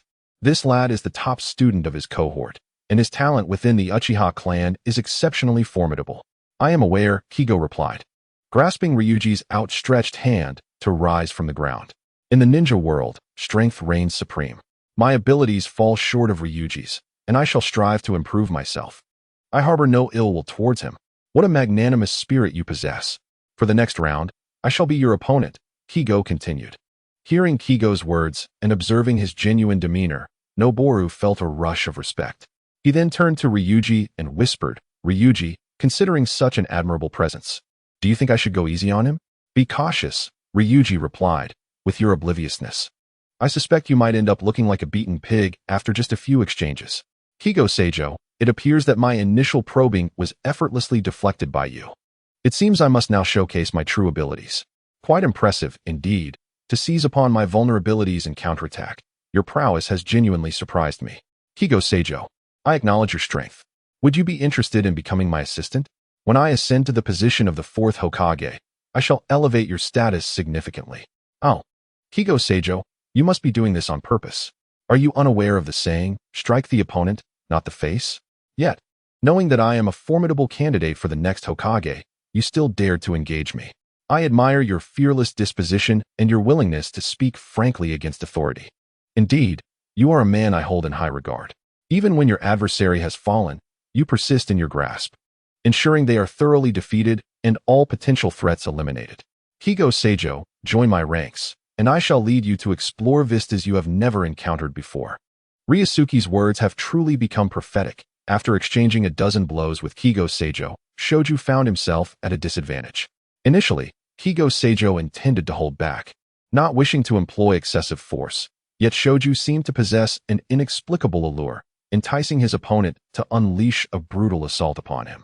Although Kigo Seijo was ostensibly dominating the encounter, Shoju's taunts regarding his status as a subordinate increasingly vexed him, causing his strikes to grow more severe. Ultimately, Shoju ceased speaking, not out of a desire for silence, but because Kigo Seijo had rendered his visage unrecognizable. Calm down, Senior Kigo. Ryusuke interjected, approaching the panting figure of Kigo Seijo. Shoju is rather thick-skinned. Please forgive him. It's nothing. I was in the wrong, Kigo Seijo replied, taking a couple of deep breaths before addressing Ryusuke with a hint of regret. Unbeknownst to me, I had grown a bit too forceful. You should have intervened sooner. You need not feel remorse. I intentionally refrained from stopping you. Observing Kigo Seijo's astonished expression, Ryusuke shrugged. It was clear you were genuinely incensed. I not only refrained from stopping you, but I also prevented Uncle Cozy Eye, Minato, and Nanami from intervening. Hey, Ryusuke, that's rather excessive. Before Kigo Seijo could respond, Shoju, whose face was gradually returning to normal thanks to Nanami's treatment, voiced his discontent. We are supposed to be good brothers. How could you treat me this way? You dare to speak? Ryusuke glared fiercely at Shoju. Every time you engage in battle, regardless of the outcome, you adopt this insufferable attitude of seeking subordinates. If you wish to have followers, it should not be done in such a manner, especially with the things you say.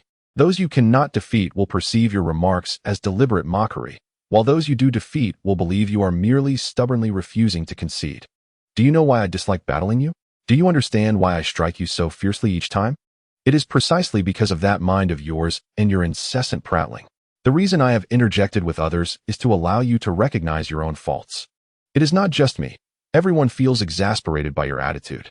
It is high time you amend this troublesome habit of yours. Is there any wrongdoing in wanting to acknowledge a younger brother?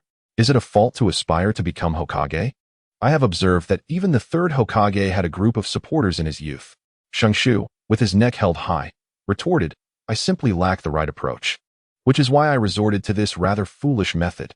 Spare me that. Longjia scoffed. Did you ever read the 100 steps to becoming Hokage that I previously gave you? I did. Shungshu replied, maintaining his defiance, though his tone softened slightly. I did read it. Stop throwing nonsense at me. I saw it when I visited your home last time. Longjia let out a grunt. For reasons unknown, the book ended up discarded atop your bedroom wardrobe, covered in dust. And you never bothered to look at it. I just have no interest in books, Shungshu admitted, his voice dropping further as his deception was unveiled. If you had told me personally, I would have remembered it long ago. If everything must come from me, what purpose do you serve? I want you to read to cultivate your own capacity for thought, Longjia expressed, frustration evident in his gaze. Acting without thought, improvising as you go. How will you be accountable for your subordinates' lives when you become a captain or even a head of various combat divisions?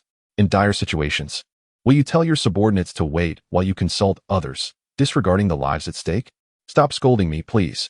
Longjia's words pierced Shungshu's heart, and he clutched his chest, feeling more distressed than when battling Shijiao Kigo. Please, no more reprimands. I will study diligently from now on. Enough, Longjia replied, noticing Shungshu's pitiful demeanor. Uchiha Kongxing placed a supportive hand on Longjia's shoulder. If you continue to chastise him, Shungshu might lose hope. Uncle Kongxing, I wish to have a proper conversation with this fellow, but without a firm stance, he remains indifferent. Longjia clicked his tongue, deciding not to continue lecturing Shungshu. Uncle Kongxing, our assessment should be complete now, correct? Yes, it is complete. Your performances align with my prior impressions. Now, only Minato and Yano remain, Kongxing affirmed. Turning to Shijiao Kigo, Uchiha Kongxing inquired, are you ready to continue the assessment? I trust you will perform well. Absolutely. Kigo replied confidently, throughout Longjia's admonitions. Shijiao Kigo observed with a gaze not of schadenfreude or satisfaction, but rather of rare admiration. Whether acknowledged or not, during wartime, in an era filled with trepidation, a captain who devotes such heartfelt guidance to their comrades is indeed a rarity. Shaking his head to dispel his tangled thoughts, Shijiao Kigo gestured towards Minato. Minato, I have heard of your and Longjia's formidable prowess. Having witnessed Longjia's strength, I now seek to experience yours firsthand. Senior Kiwu, you are overly modest, said Mizumoto, offering a smile reminiscent of a sunny, carefree boy next door. Yet, before his smile could fade, Mizumoto had already lunged towards Kiwu. With a swift and unadorned draw of his blade, he effortlessly knocked aside the hastily raised katana of Kiwu, and in the next instant, he had his short sword poised against Kiwu's throat. Newcomers are truly extraordinary. The thought flashed inexplicably through Kiwu's mind as Mizumoto's blade pressed against his neck.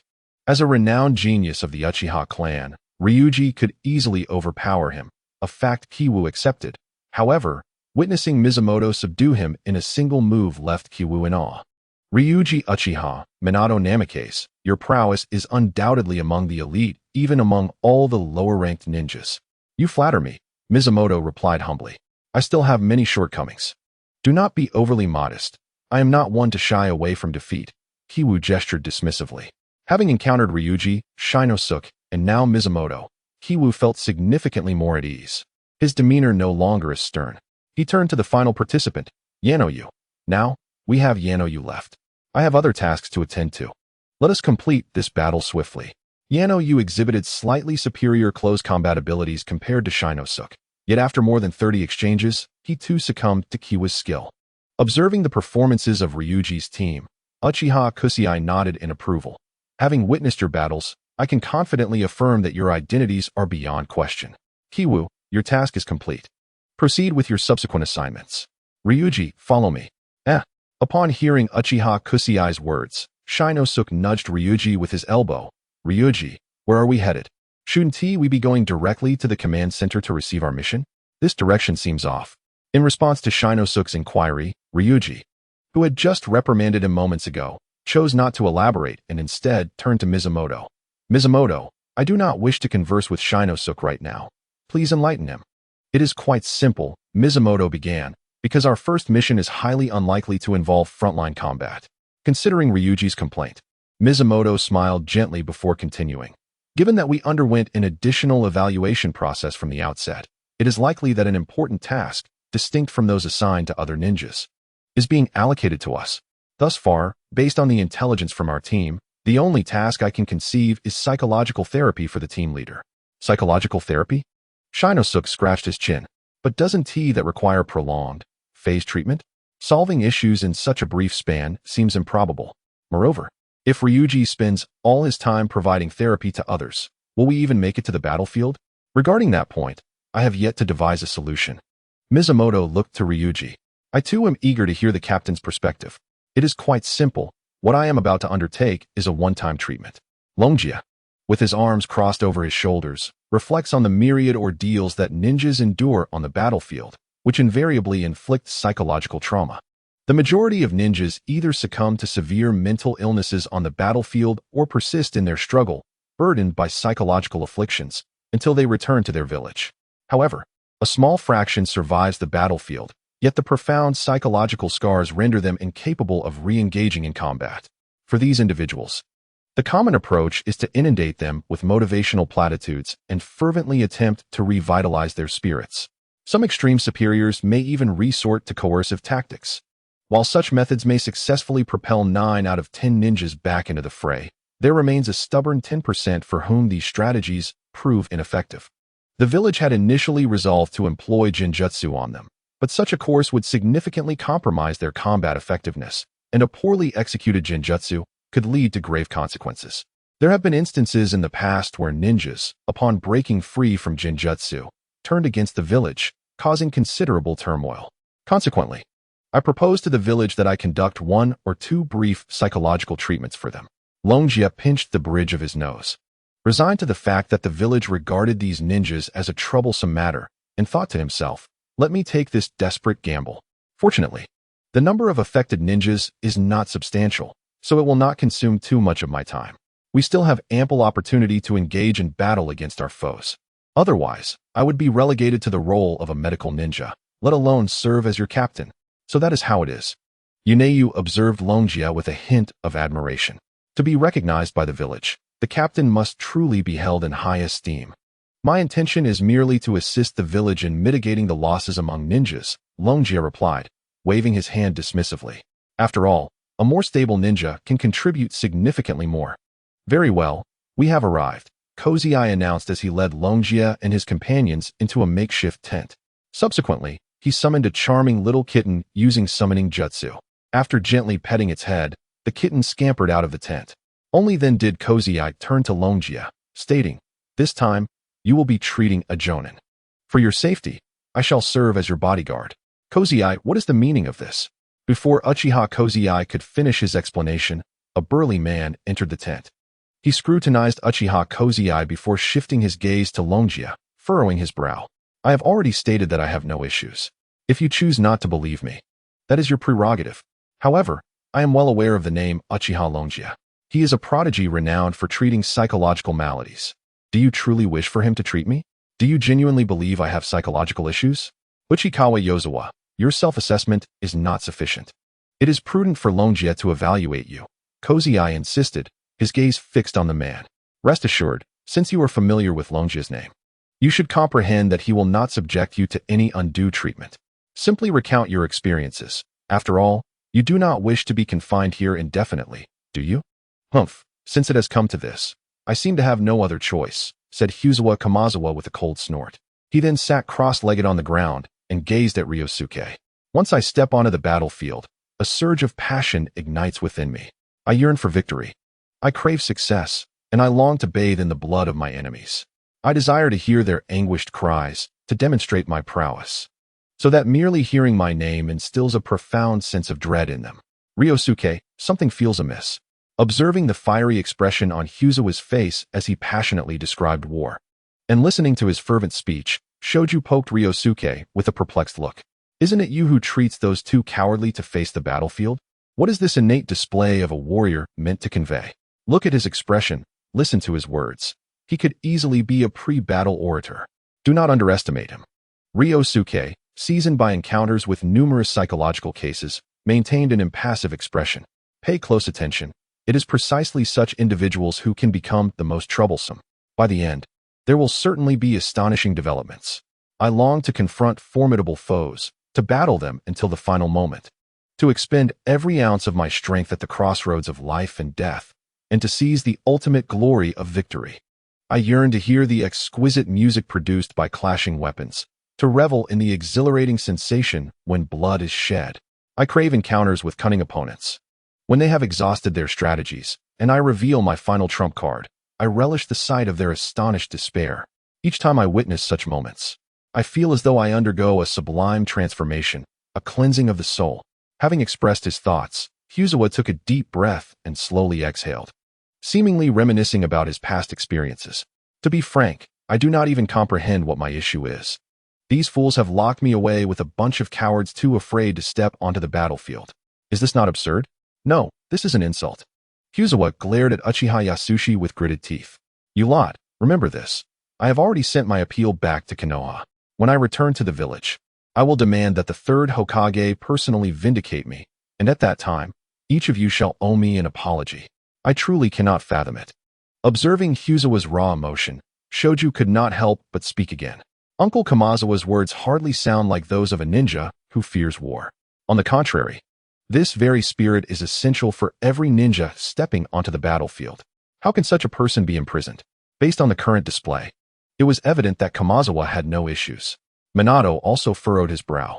Moreover, from the looks of Uncle Kamazawa, he should possess considerable personal strength, should he not? My strength is undoubtedly formidable. Hyuzawa snorted disdainfully. As of now, my personal record boasts the defeat of 3 Jonin from Sunigakure, over 10 Shunin, and countless Genin. Moreover, I have personally managed to break through the encirclement of numerous sand ninjas multiple times, successfully bringing back various precious documents to the command center here. I find this utterly perplexing.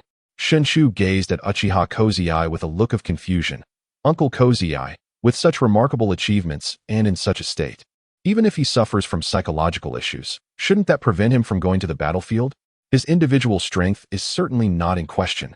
While it is true that his personal prowess is intact, the crux of the matter lies in his abominable command abilities. Uchiha Kozai let out a cold chuckle. Komazawa has led a team of 8 members, totaling 24 ninjas on missions. Do you know what his casualty rate is? After all, Komazawa is a Jonin. Yona tentatively interjected. Even if the missions are severe, the casualties shouldn't be excessive, right? His casualty rate has reached a staggering 100%. Uchiha Kozai's expression grew grave. Every single team member has returned severely injured after each mission.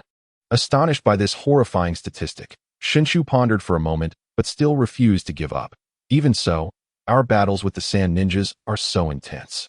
It is understandable if Uncle Komazawa's aggressive tactics led to some casualties. We initially thought the same, but this casualty rate is indeed rather outrageous. Therefore, on the last mission, We deliberately assigned him the simplest task of delivering a message and provided him with the safest route, a path so secure that even a single team of genin could complete it without incident. Yet, Uchiha Kozai looked at Yatagawa Komazawa with evident frustration. Even with such a straightforward task, he managed to leave every single member of his team severely injured. Did he take his team members to participate in a direct confrontation with the Sand Ninjas during the mission? Ryuki stroked his chin thoughtfully. I can think of no other explanation. Precisely. Uchiha Kozai regarded the fuming Yatagawa Komazawa. This fellow is a war fanatic, perpetually consumed with thoughts of battling the Sand Ninjas. Given this, I must interject. Shinshu could not help but interrupt Uchiha Kozai.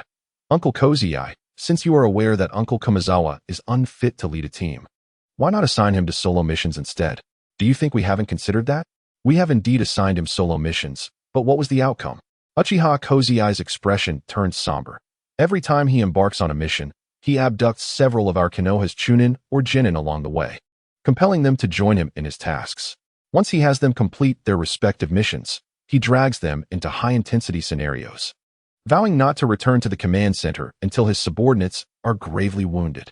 At first, he would feign having encountered these ninjas on the way and claim to return them out of kindness, threatening them not to speak of his misdeeds. However, eventually, a chunin who had been forcibly taken 3 times could no longer contain himself and finally exposed him to us. The individual in question possesses formidable strength. Yet his behavior is utterly deplorable, which is precisely why I have summoned you to address his conduct. After all, our comrades are currently gravely injured. Should their conditions deteriorate to the point of death, the situation would spiral beyond our control.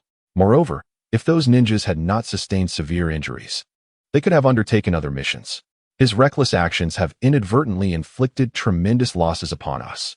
Regardless, I am doing this for the sake of our beloved Konoha. Observing the astonishment of everyone present at the introduction of Uchiha Kozai, Tachikawa Kamazawa spoke up with a strained voice. Ninjas are born to grapple on the battlefield. As a jonin, leading a group of chunin and genin to adapt to the rigors of combat. What fault is there in that? We are overwhelmed with missions. Does it matter who accomplishes them? Besides, with my assistance, I did ensure their survival, did I not? If that were all we discussed, we would not restrict your actions. Uchiha Kozai glared fiercely at Tachikawa Kamazawa. The crux of the matter is that your execution of missions has been utterly excessive. I can't believe it. Shoju exclaimed with wide eyes. Kidnapping other ninjas for missions is one thing, but is there something even more outrageous? In times of crisis, forcibly requisitioning ninjas to reinforce one's own team is not beyond comprehension, Uchiha Kozai retorted bitterly. The real issue is that this fellow's leadership skills are utterly pathetic. Hey Kozai, stop slandering me. Tachikawa Kamazawa shot back. You may claim I am aggressive in combat, and I concede to my unilateral decisions resulting in casualties among my squad. However, to assert that my leadership is subpar is nothing short of an insult. In response to Tachikawa Kamazawa's words, Uchiha Kozai felt a surge of indignation. You were the one who led a squad into battle without gas masks or antidotes, charging toward a poison master, Chio. Were you not? You were also the one who, upon witnessing the Sand Ninja prepare to unleash a large-scale combined ninjutsu, chose to charge headlong into the fray, rather than evade. And when the Wind Shadow entered the fray, you were the one who attempted to assassinate him with 3 captured genin, correct? What's it to you if it was me? Tachikawa Kamazawa retorted, his face flushed with anger. Chio is a formidable adversary, with poison techniques that have incapacitated waves of Konoha ninjas. Only Tsunade possesses the knowledge to concoct a counter-antidote, but that process is far too slow. Is there an issue with employing a decapitation strategy against Chio? Her prowess in poison is formidable, which implies her close combat skills are perhaps less exceptional. What I did not anticipate was the potency of her toxins. We fell before we could even approach her. Nevertheless, even so, I managed to return with my squad at the last moment, did I not? As for that combined ninjutsu, it was aimed directly at the heart of our Konoha formation. The best defense is a counterattack. I seized the opportunity while they were incapacitated and led the charge. What of it? I simply did not expect that no one else would follow me.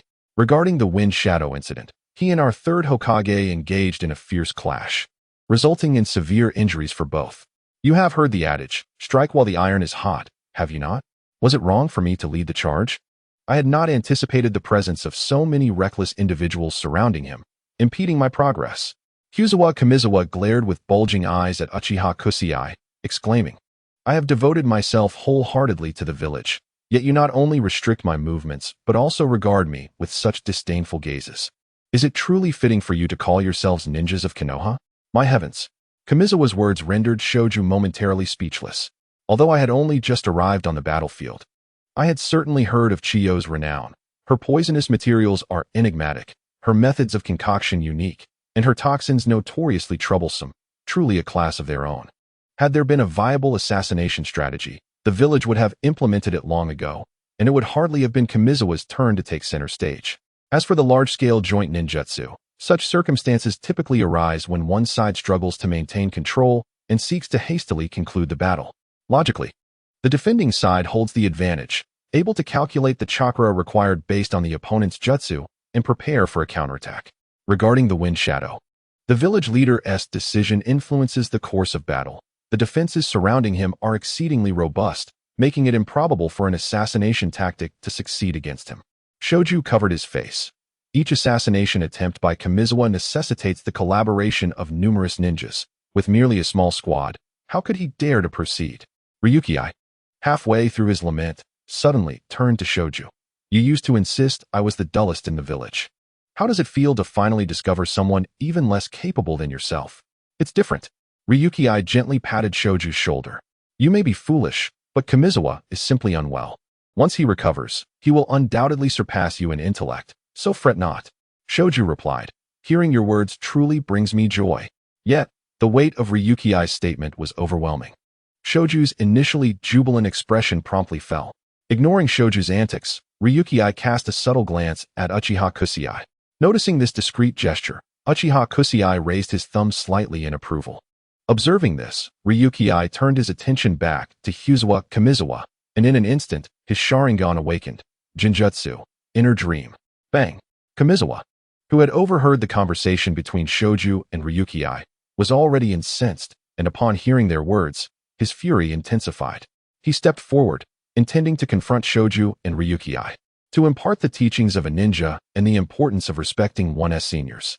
However, upon meeting Ryuki's Sharingan, his eyes rolled back, and he collapsed to the ground. Is this the power of the Sharingan? Truly formidable.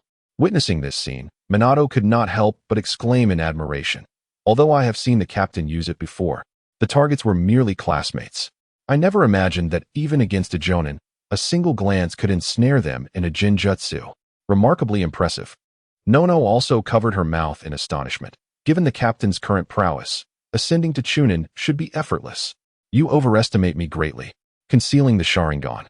Ryuki exhaled softly. To awaken the Sharingan at my age is both a blessing and a curse. Its power is immense, yet prolonged use places a considerable strain upon me. A single or double tomo would be just right for my capabilities. Otherwise, do you think I do not desire to flaunt my captivating Sharingan daily? Moreover, much like the jonin who previously fell victim to my jinjutsu, Uncle Kamizawa had also consumed a potion that diminishes resistance to illusions beforehand. Otherwise, my jinjutsu would not have been so effortlessly successful. Speaking of which, Ryuki glanced at Uchiha Kusei and remarked, "It must have taken considerable effort to make Uncle Kamizawa drink the potion, right?" "Indeed, it required quite a bit of our endeavor." Uchiha Kusei, with a look of reminiscing discomfort, replied, "This individual is, after all, a jonin, and his sensitivity to potions is rather formidable. Thankfully, our previous efforts to assist other patients with psychological ailments had acquainted us with individuals averse to medication. Even so, we expended significant effort, intentionally releasing several chunin and jinin to entice him, claiming they wished to be his comrades in a charge toward the Sand Village's stronghold. On one perilous occasion, he nearly led 3 jinin to the gates of the camp, poised to charge forth. Such daunting preparations. Shoju twitched his lips in acknowledgement. You have truly endured much. As long as we can aid this fellow in his recovery, all efforts are worthwhile. Uchiha Kusei sighed. To be honest, his strength is quite commendable. During one battle, he was injured in the head by a sand ninja while trying to save his comrades, and that was when he fell into this state. Uchiha then turned to Ryuki. Ryuki, how confident are you? Can you restore him? Directly curing him is not feasible given the current circumstances. However, I have crafted a scenario of a lone hero, hoping to ignite his interest in charging forth alone. This significantly reduces the difficulty, allowing us to better address the current situation. Observing the slumbering Utagawa Komizawa, Ryusuke stroked his chin, considering the timeline. Our team arrives at the operations center with a day for rest. I have set the awakening time of my Jinjutsu for tonight. Success or failure hinges on this occasion. If he awakens unchanged, the subsequent Jinjutsu will hold little significance. Conversely, if he awakens with a strong inclination towards solitary combat, then I can implement a similar Jinjutsu, which should fundamentally alter his disposition. Ryusuke, I have faith in you. Witnessing Ryusuke's earnest contemplation, Uchiha Ryusuke felt a surge of contentment. I have come to understand you somewhat. You would never utter such words without confidence. You truly are a blessing to our clan. When you first proposed establishing a psychological clinic, many of our kin laughed, considering it mere child's play. Little did they know, your clinic has garnered the friendship of many in the village. Even numerous jonin send us gifts during festivals as tokens of gratitude. Our clan has greatly benefited from your presence. Uncle Ryusuke, what you say is but the essence of our duty as Uchiha, to expand our influence and secure our welfare, Ryusuke replied with a smile. I still feel I have yet to achieve enough. You have already accomplished so much. Observing Ryusuke, Uchiha Ryusuke felt a deep sense of gratitude. Thus far, every deed you have undertaken has greatly benefited our clan, especially your suggestions for our security department, which have rendered our enforcement significantly more credible and earned us greater respect from the villagers. With your presence alongside Chief Fugaku, our Uchiha clan has truly been fortunate. It appears that Minato and Ryusuke are quite favored by their clan. Watching Ryusuke and Ryusuke engaged in lively conversation, with Ryusuke wearing a look of satisfaction, Shoju couldn't help but feel envious. I have many clansmen as well, yet they constantly emphasize my talents, urging me to quickly develop my wood release, while lamenting my intellect, leaving no one to take pride in my achievements. The captain possesses an innate charisma, along with abilities that far surpass the ordinary, complemented by remarkable and reliable ideas. It is only natural that others cannot compare to him. Minato comforted Shoju. We are currently under the captain's leadership, are we not? As long as we diligently absorb his knowledge and keenly observe his conduct, it is only a matter of time before we, too, become exceptional ninjas. Moreover, I recall that you frequently sought the captain's guidance. Under his influence, your clansmen's perception of you must have changed somewhat, has it not? Indeed, there has been some change. At least they no longer refer to me as thick-skinned as often. Shoju's expression was quite complex. This is precisely why I have been persistently seeking Ryusuke's counsel. I genuinely feel that I have become a bit smarter, yet I find the process painfully slow. There are indeed ways to expedite it. Listening to Shoju's complaints, Ryusuke raised an eyebrow. The crux of the matter is your lack of desire to learn. Who lacks the desire to learn? Shoju exclaimed, wide-eyed. If that were the case, I would surely excel. Really? Ryusuke continued to raise his brow. Do you attend every internal meeting of the Senju clan? Do you participate in every negotiation when the third Hokage meets with the ministers dispatched from the Land of Fire? Did you read the illustrated history of Konoha's modern era I entrusted to you? Huh, are you referring to those? Shoju's face fell at Ryusuke's remarks. I have a strong aversion to reading, as you know. Moreover, I find myself drowsy during the internal meetings of the Senju clan. And when those ministers from the Land of Fire convene, it feels as though I am listening to a foreign language. Genuinely gifted individuals are rare. Yet many appear more astute than the average person, knowing precisely how to handle various matters. Do you know why that is? Without arguing with Shoju, Ryusuke simply continued his explanation. It is due to experience. When confronted with a type of food, if your companions are unsure of its effects, yet you know it to be safe and harmless, you possess an advantage over them.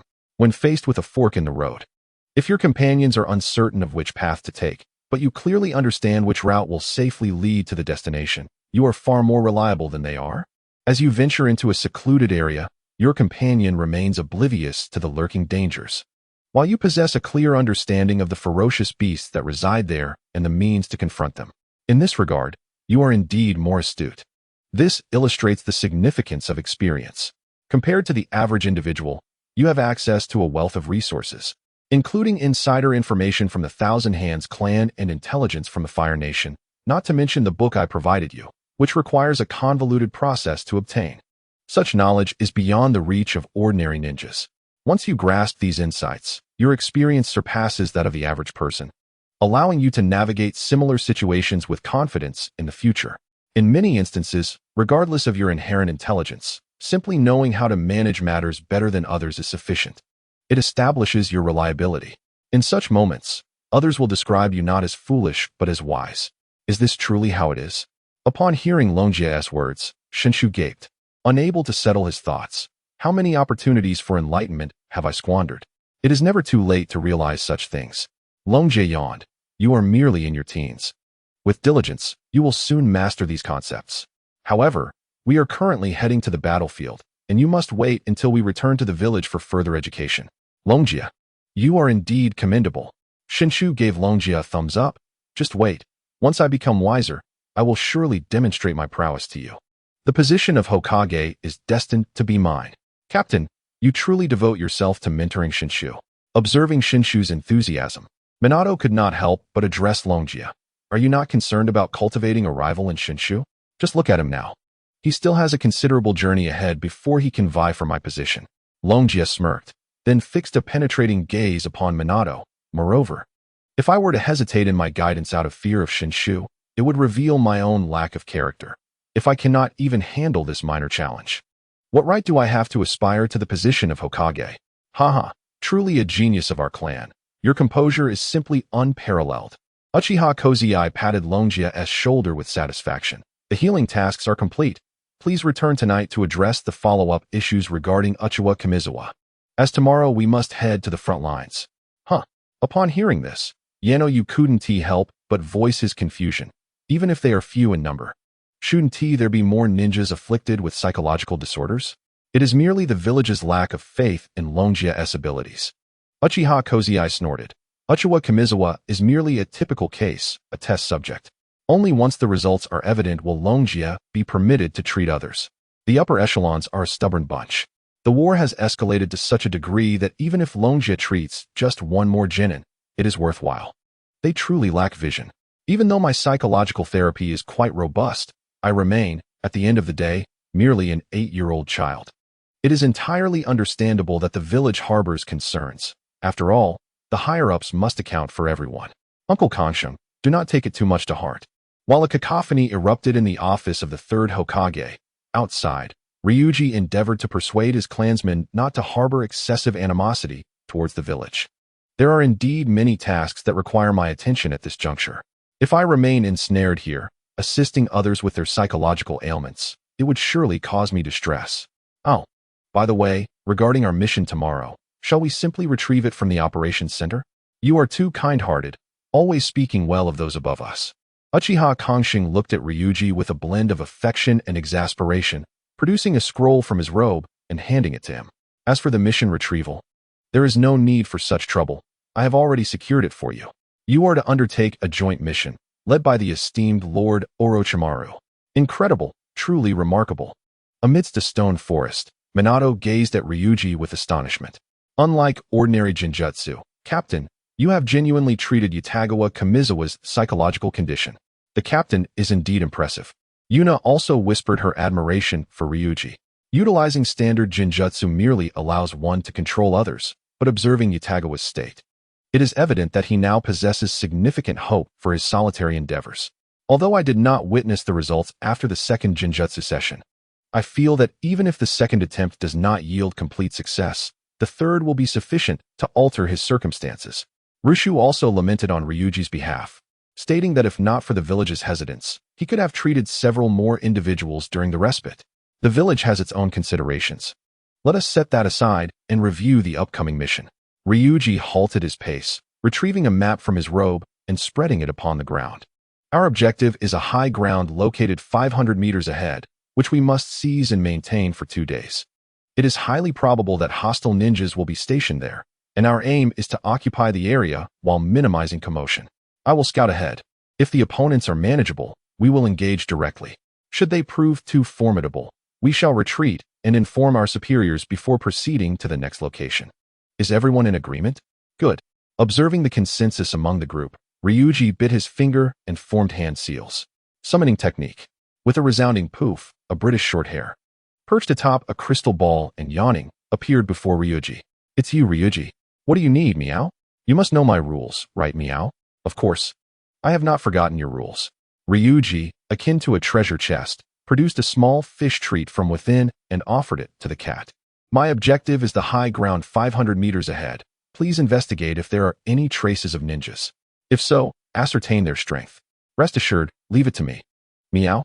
After savoring a few bites of dried fish, the British Shorthair's eyes sparkled with delight, clearly satisfied with the reward offered by Longjia. Its forepaws pressed against the crystal sphere, and after approximately 5 seconds, a faint white glow emanated from it. Only a small squad of ninjas. All of them mere genin. The British Shorthair continued to munch on the dried fish. What a fierce battle this is. The losses among the ninjas are staggering. I recall that in the past, the captain leading such missions was at least a chunin. However, this predicament is unavoidable.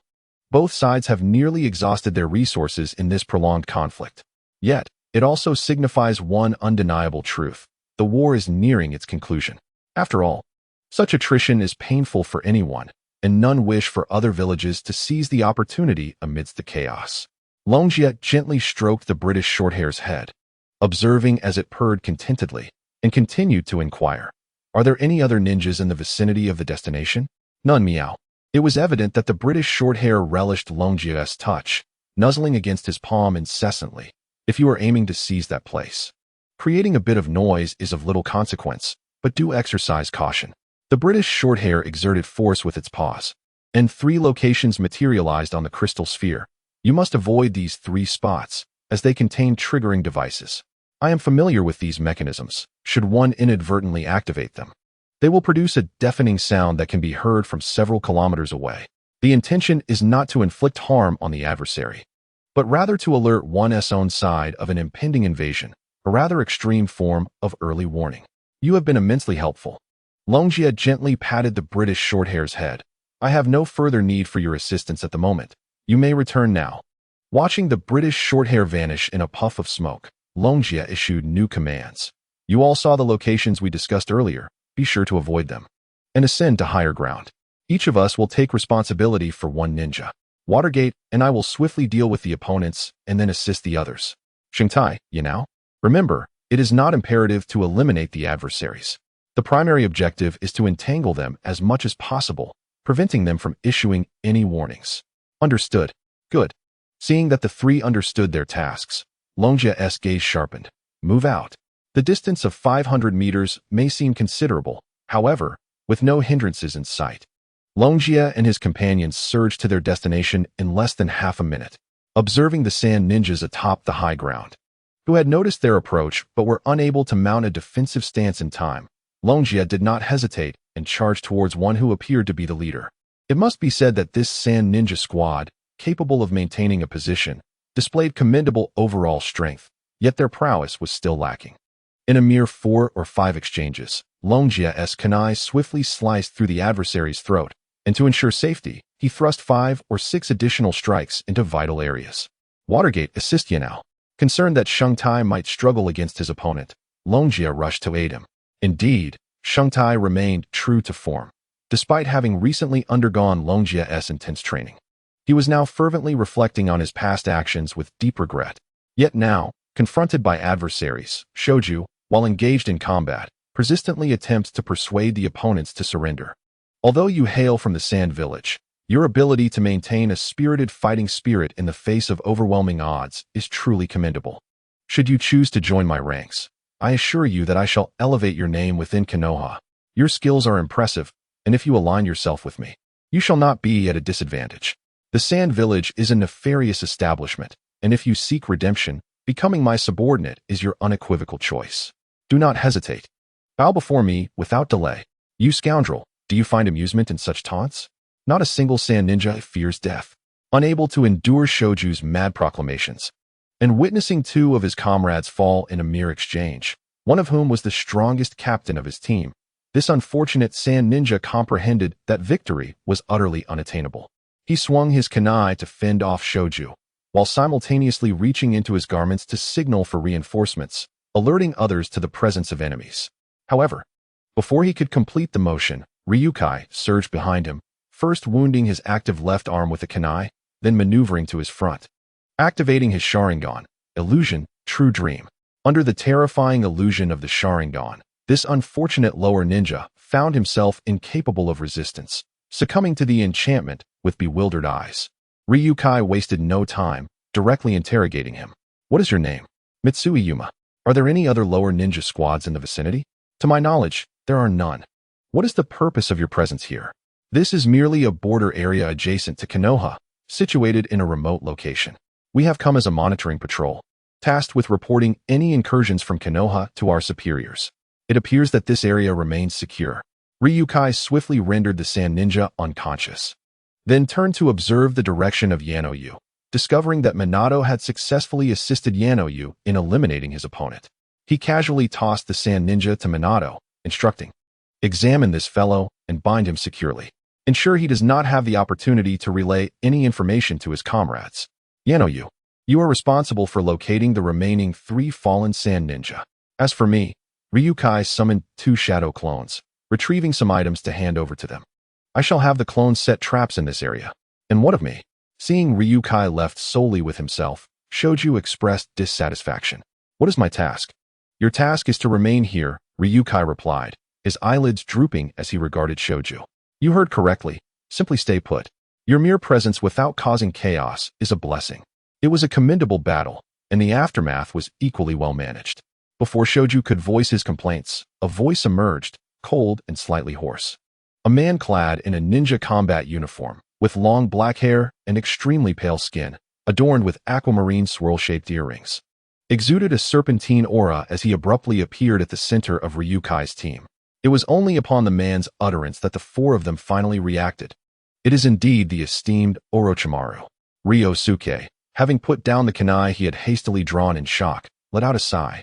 "Your entrance is truly astonishing. Only the mediocre would tremble at trivial matters."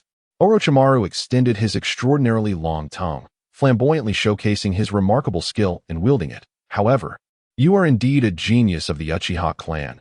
Your ability to respond to crises is quite commendable. I am genuinely flattered to receive such praise from you, Orochimaru-sama.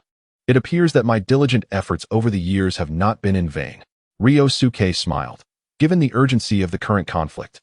"Your presence here must signify an important undertaking, requiring our squad's assistance. Is that correct? I have come to personally set a large-scale ninjutsu trap."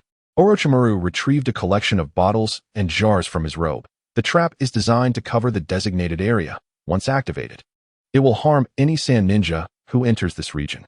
I did not provide you with specific details earlier, only instructing you to secure these locations to prevent information leaks. Orochimaru twisted open a series of bottles, and with his hands forming intricate seals, the liquids and powders began to emerge from their containers, intricately tracing complex patterns upon the ground. "I cannot afford to interrupt the formation of this array, for if I do, the trap will be left incomplete. Should the enemy discern our intentions, there will be no need for such a trap here. Therefore, in the time to come, you must eliminate any sand ninja who approaches, creating the illusion that they perished in the midst of battle." "Rest assured," Ryusuke nodded. "We shall do our utmost. By the way, Ryusuke, as a member of the Uchiha clan, a prodigy who awakened the 3-tomo Sharingan at the tender age of 8, why do you seldom employ this remarkable eye?" Taking advantage of the moment while setting up the array, the typically taciturn Orochimaru initiated a conversation with Ryusuke. "Is there a particular reason for this?" "It is as follows. Orochimaru-sama," Ryusuke naturally felt obliged to respond. "I indeed awakened the 3-tomo Sharingan and can maneuver it proficiently. However, my age is still quite tender, and given my current physical state, I cannot adequately sustain prolonged combat with this eye, which is why I only activate it in times of crisis or critical moments." Speaking of which, Orochimaru-sama, Ryusuke glanced at him and seemingly innocently inquired, "Your confidentiality in the village of Konoha is remarkably adept. Even I, a well-informed matchmaker, am unaware of who your girlfriend is." "I do not have a girlfriend," Orochimaru coldly retorted, then awkwardly redirected the conversation. "Your clan's Sharingan is indeed enviable, capable of effortlessly casting powerful genjutsu and replicating various ninjutsu. For those who seek to explore the pinnacle of ninjutsu, it is truly a rare treasure." "Lord Orochimaru, you are being overly modest. The Sharingan's ability to replicate ninjutsu ultimately hinges on the capacity to perceive the hand seals of one's opponent within a fleeting moment. However, whether one can subsequently execute the ninjutsu flawlessly depends on one's own innate talent. While I do not dispute the prowess of being able to discern an adversary's seals, I propose an alternative approach. Ryuji regarded Orochimaru. If it were you, you could simply defeat your opponent outright, coercing them to divulge their ninjutsu. Though the methods differ, the outcomes would be indistinguishable. After a brief pause, Ryuji, undeterred, addressed Orochimaru once more. Given your esteemed position as the direct disciple of the third Hokage, your formidable strength, and your high status within the village, it seems implausible that you would struggle to find a romantic partner. I have yet to contemplate such matters, Orochimaru replied, furrowing his brow at the mention of a girlfriend. A rare glimmer of longing flickered in his eyes as he redirected the conversation. Your assertion holds some merit. Yet possessing such eyes would indeed save considerable time in the study of ninjutsu. I feel that your Uchiha clan has entirely misconstrued priorities, fervently pursuing jinjutsu while treating other forms of ninjutsu as secondary, thereby squandering the potential of these remarkable eyes. I share your sentiment, Ryuji sighed. Ultimately, jinjutsu is merely a tool against foes. Even if advanced forms of jinjutsu may be developed later, the early returns are rather meager. Ryuji lamented, nevertheless. It appears that many of my kin have become entrenched in this narrow pursuit, fixating on jinjutsu. I am striving to alter this perspective. He then tentatively regarded Orochimaru. Lord Orochimaru, since you currently lack a girlfriend, I happen to know a few exceptional women. Would you care to meet them? No need. Orochimaru replied, his lips twitching slightly as he cast a peculiar glance at Ryuji, quickly regaining his composure. Women only impede my research. I have heard rumors that the awakening of the Sharingan necessitates a significant emotional upheaval. Is this true? Orochimaru inquired, seemingly realizing that his previous statement had been rather brusque. As Ryuji was the first Uchiha he encountered who did not express aversion to discussing the Sharingan, Orochimaru felt compelled to lower his guard and engage in a detailed inquiry. What did you experience upon awakening your eyes? Ah, that is a lengthy tale, Ryuji responded, his expression turning somber as he recalled the past. You are correct. The activation of the Sharingan indeed requires profound emotional turmoil. Members of my clan have awakened their eyes on the battlefield, others in the defense of loved ones, and some during perilous missions. In every instance, the Sharingan emerges amidst the cycle of life and death, in moments of extreme agitation, and I am no exception. Ryuji gazed skyward. I remember it well. It was in the Hokage's office. The Hokage's office? As Ryuji began his account, Shoju looked on, puzzled. Did you perhaps stand in for the third Hokage? However, the guards there are so formidable, they hardly seem susceptible to assassination. Moreover, in recent years, I have not heard any news regarding the Hokage being attacked. Even within our Senju clan, there have been no whispers circulating. The third Hokage frequently occupies his office, and even if he were to encounter a couple of assassination attempts, it would be of little consequence, serving merely to sharpen his reflexes and maintain his mental acuity. Longjia curled his lip, then resumed his tone, which had grown profoundly contemplative. It is not assassination. Rather, it is an event far more terrifying, more perilous, and more despair-inducing. An occurrence that could plunge one into the abyss of hopelessness with a single misstep. It is the detestable suggestion from the third elder, mandating taxes on my matchmaking agency. Longjia clenched his fists, trembling with rage at merely recalling this incident. In my extreme fury, I vehemently argued with the third elder about my rights. By the time I regained my composure, my Sharingan had activated, manifesting 3 tomo in a single instance. Longjia, are you serious? Upon hearing Longjia's words, Shinshu stood dumbfounded. I know I may seem foolish, but do you truly believe I could be deceived by such nonsensical claims? The notion that one could awaken the Sharingan over tax grievances is utterly implausible. Yano also bore an expression of disbelief. This is simply too unrealistic. Captain, Lord Orochimaru is here. Minato gently cleared his throat. I understand your penchant for humor, but there is a time and place for jest. I am not joking. Longjia replied innocently, spreading his hands. At that moment, I genuinely felt I was facing the most terrifying crisis in history. My brother had previously trained me, and I grappled with a tiger at the age of 5 without feeling such terror.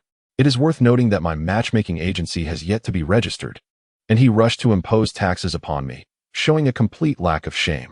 Do you have any idea how much that amounts to? Even more outrageous. Upon witnessing my Sharingan activation, the third elder, that bloodsucker, sought to increase the tax on my agency, reasoning that it was precisely due to our quarrel that I awakened my eyes and that I should express gratitude. Longjia struggled to breathe several times to suppress his fury, were it not for the immense energy consumption of my newly awakened eyes, which my body could barely withstand. I would have resorted to using Genjutsu on him. How many Uchiha clan members have risked their lives, sustaining grave injuries in pursuit of the Sharingan, often without success. While you awakened yours so effortlessly, it is truly unexpected. After hearing Longjia's tale, Orochimaru found it difficult to restrain his expression. Your talent is indeed remarkable. After a moment's contemplation, Orochimaru fixed his gaze on Longjia. I recall you mentioning that your current physique does not allow you to fully control the Sharingan. If you do not mind, I would be willing to assist you in improving your physical condition when the opportunity arises. Regarding this matter, I believe that gradually enhancing my physique and adapting to the Sharingan is the most prudent approach. I am grateful for Lord Orochimaru's concern. However, Ryukai firmly declined Orochimaru's offer, and upon witnessing the immediate dimming of Orochimaru's gaze, he continued, in our clan, several members have encountered various ocular issues due to combat or advancing age. I believe Lady Tsunade is the foremost expert in medical ninjutsu within Konoha, and you possess unique insights into certain ailments. I have long sought an opportunity for both of you to treat our clan members. However, due to the nature of our clan's Sharingan, it is necessary for Lord Orochimaru to sign a series of contracts stipulating that your research findings are to be utilized solely by yourself and not disclosed to others. I hope this does not trouble you, and Ryukai observed Orochimaru's gaze brightening once more. Our clan is home to many exceptionally beautiful women, and if you wish, I would gladly take this opportunity to introduce them to you. There is no need for introductions. Upon hearing that he could personally engage with the Sharingan, a subtle tremor crept into Orochimaru's voice. The Sharingan is not merely a taboo of your clan, but a treasure of the entire Konoha village. Engaging with it necessitates navigating a series of intricate procedures, yet I shall manage that. However, the crux of this matter lies in your clan's stance. Are you truly willing to allow me access to the Sharingan? Although you are the brother of clan leader Fugaku, can you truly represent your clan's decision in this regard? I sense that Lord Orochimaru's intentions extend beyond merely coveting our clan's eyes. He aspires to utilize them to develop a method to replicate similar ninjutsu. Ryukai scratched his head. If that is the case, I can certainly discuss your situation with my elder brother. I have always maintained that the Sharingan is merely a tool. The true strength lies within the ninja themselves. When a ninja attains sufficient power, even a simple jutsu can wreak havoc. Thus, the Sharingan becomes superfluous. After all, it is the human spirit that sustains our clan, not any singular technique. By the way, Ryukai turned to Orochimaru again. Since you do not favor the beauties of the Uchiha clan, what does your ideal partner resemble? It is unexpected that someone of your tender years possesses such admirable perspectives. However, having been relentlessly questioned, even Orochimaru began to lose his composure. Are you truly so intent on introducing me to potential partners? Lord Orochimaru, what sort of remark is that? Perceiving Orochimaru's complaint, Ryukai widened his eyes. Your talent is evident to all. Lacking the secret techniques of a noble lineage or the resources provided by a family, you have painstakingly forged your strength from the ranks of common ninjas. Whether it be your innate physical prowess, your indomitable spirit, or the fervor that resides within you, these are essential qualities for becoming a top-tier ninja. Individuals of your caliber must strive to extend the branches of Konoha, giving birth to a myriad of exceptional descendants, who will ultimately sustain the future of our village. Whether you desire it or not, this is an obligation that comes with being a member of Konoha. It is utterly astonishing how a mere introduction to a partner for someone disinterested in seeking a spouse could be transformed into such an elegant and sophisticated affair through your words. Moreover, it seems to have an element of moral coercion as well. Rope Tree, stroking his chin, pondered, I have truly learned something valuable. You, my friend, should step aside and not hinder my important matters. Long Jie forcefully pushed Rope Tree aside, his gaze now fervently fixed on Orochimaru. Lord Orochimaru, I have been engaged in matchmaking for a considerable period and have amassed a wealth of quality female candidates. Regardless of physique or temperament, I can introduce you to the finest among them. Surely, there is one among them that would suit you perfectly. No need for that. Orochimaru once again declined. feeling an overwhelming urge to leave this place if not for the formation he was maintaining. I truly have no interest in the women of Konoha. Oh, no interest in Konoha's women, you say? Upon hearing this, Long Jie stroked his chin, falling into contemplation. However, within mere seconds, a spark ignited in his eyes. Could it be that you are interested in the women of other villages? I see.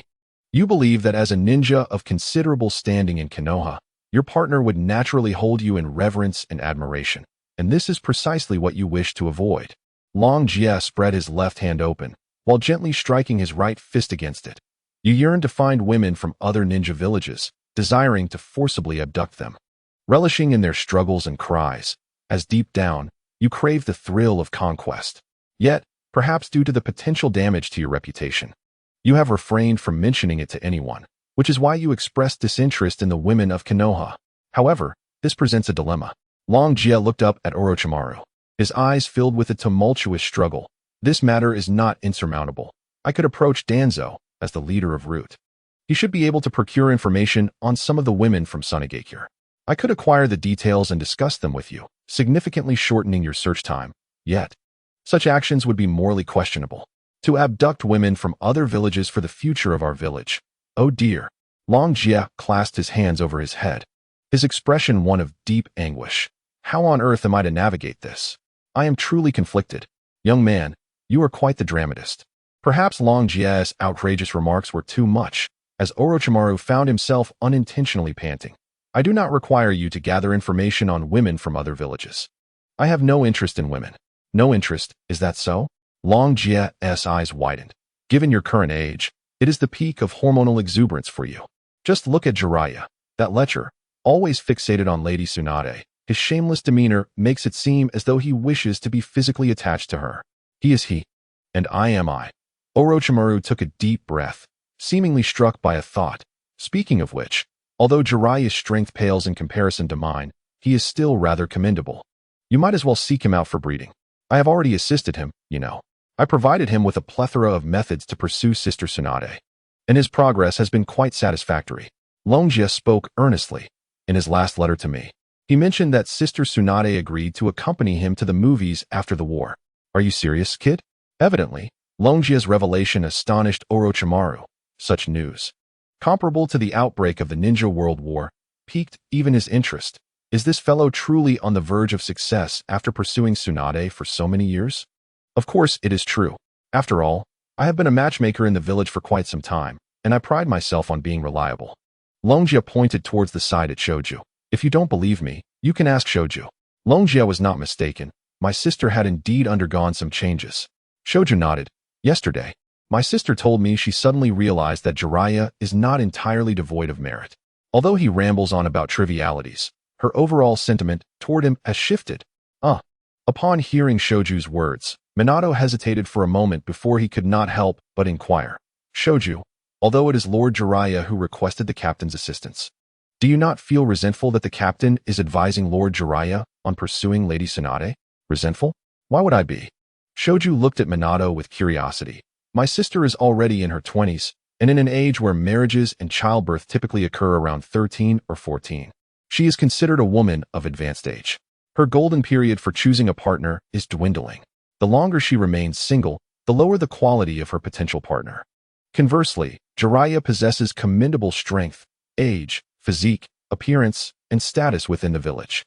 He is also well acquainted with her and has been a loyal companion to my sister. He will undoubtedly treat her well.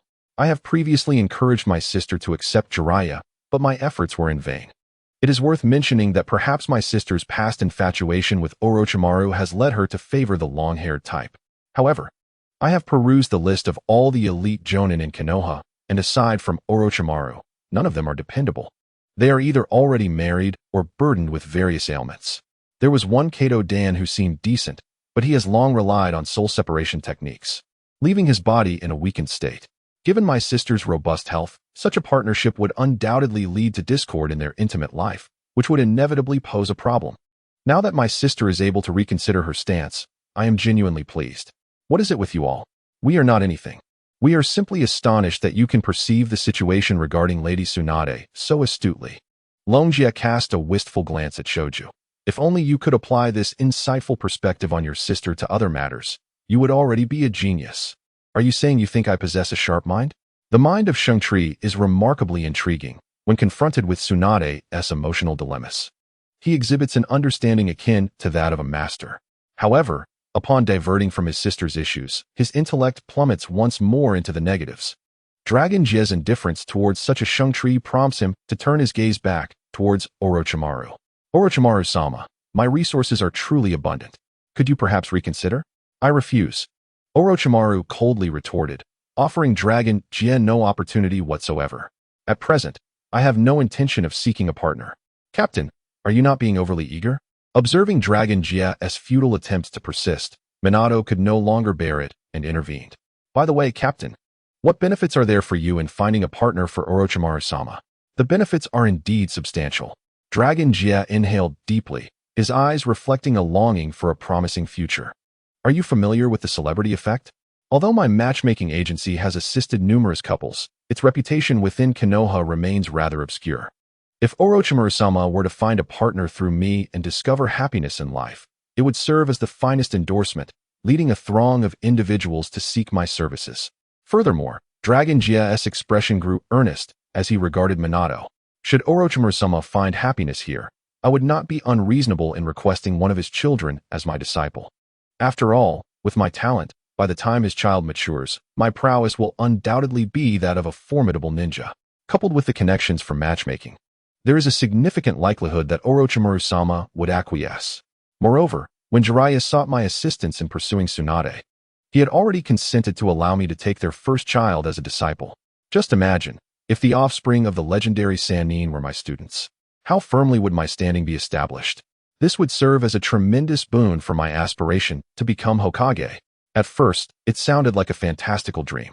But if it were you, Captain, Minato furrowed his brow, pondering deeply. I believe there is indeed a possibility for success. However, Yano Yu expressed concern as she looked at Dragon Jie.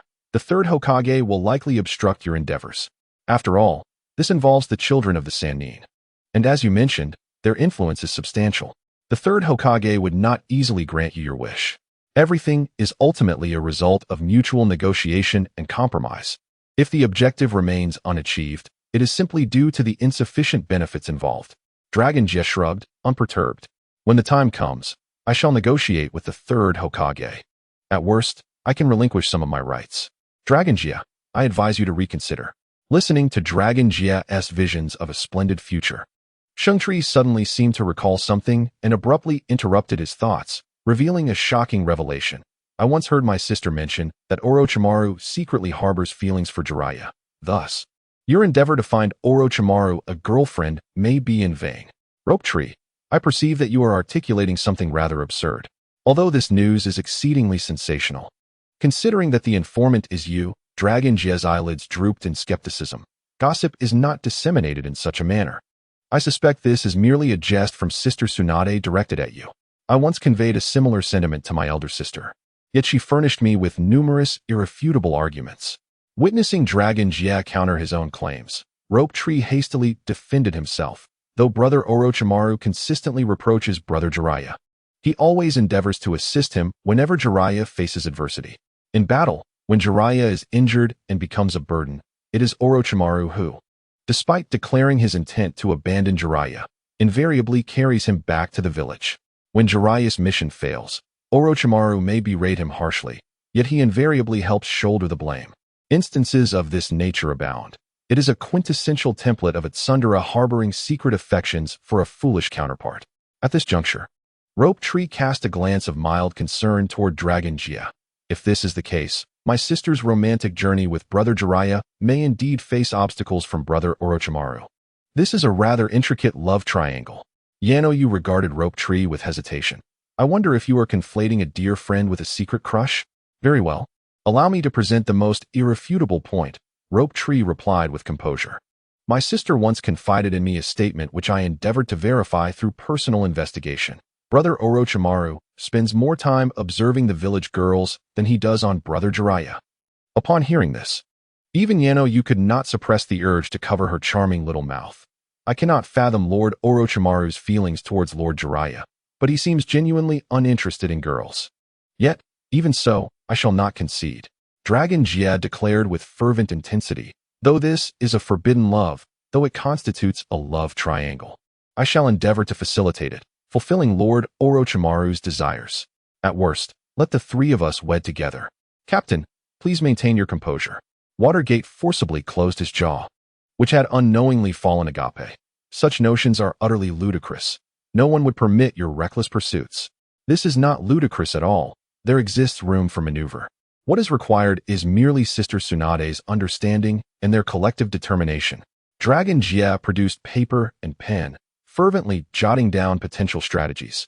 First, to gain Sister Tsunade's endorsement. We could leverage their childhood companionship, incessantly morally coercing her into accepting Lord Orochimaru.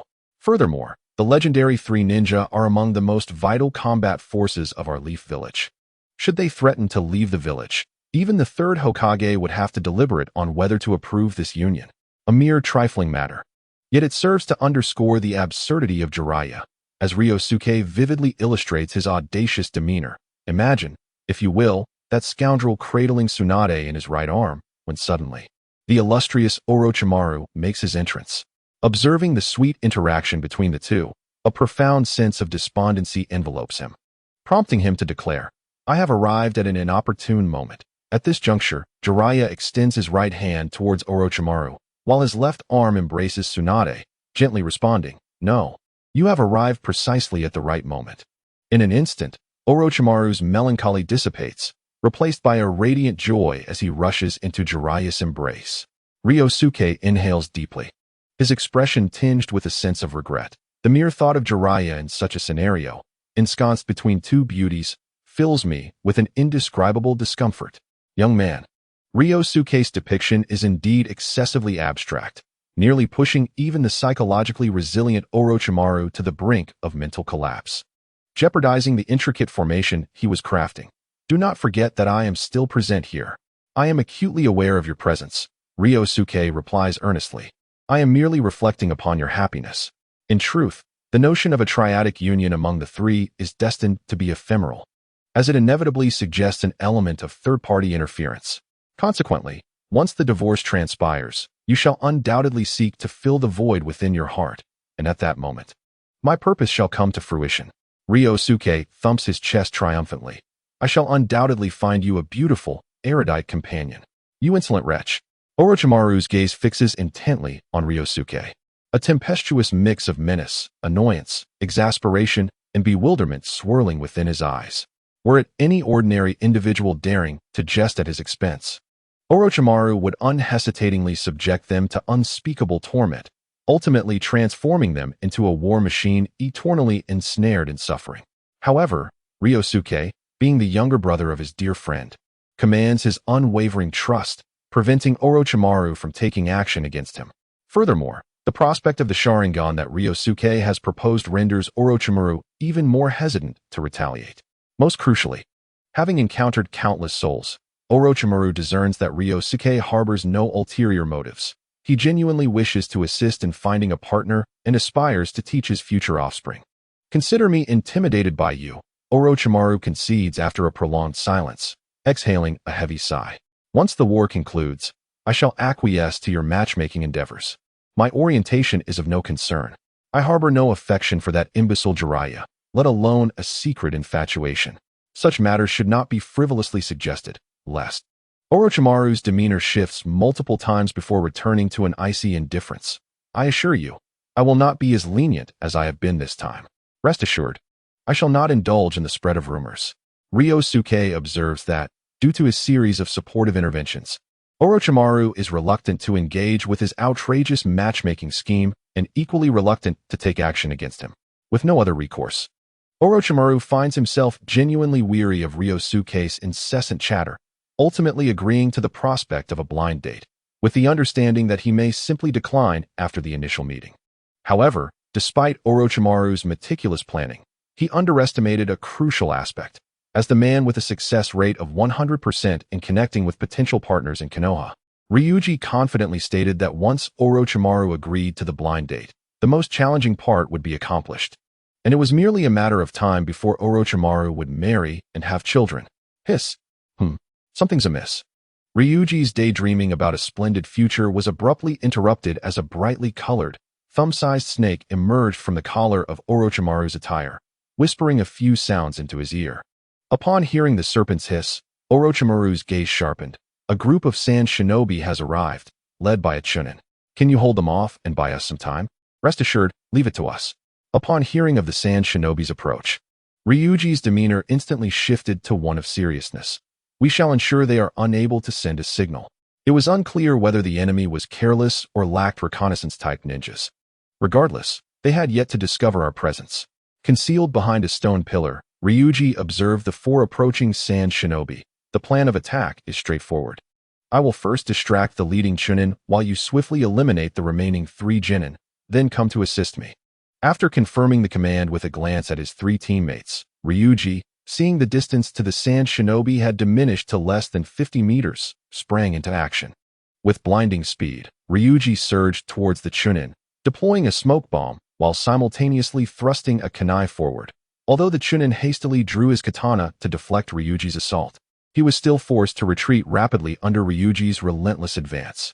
It wasn't until he had been pushed back over 50 meters that the chunin finally regained his footing.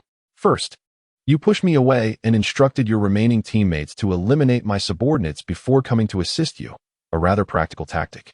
However, have you considered one thing? The sand shinobi twisted the blade, deflecting Ryuji's kunai, and executed a fierce diagonal slash aimed at Ryuji's torso. Your teammates are merely genin. What makes you think they can dispose of my subordinates, who are also genin, in such a brief time? Observing Ryuji perform a backflip to evade the strike, the sand shinobi continued his onslaught, delivering another horizontal slash. And how long do you, as a genin, believe you can withstand the might of a chunin like me? Clang. The sound of metal clashing echoed as Ryuji gripped his right wrist with his left hand while holding the kunai in his right, engaging in a test of strength with the sand shinobi's katana.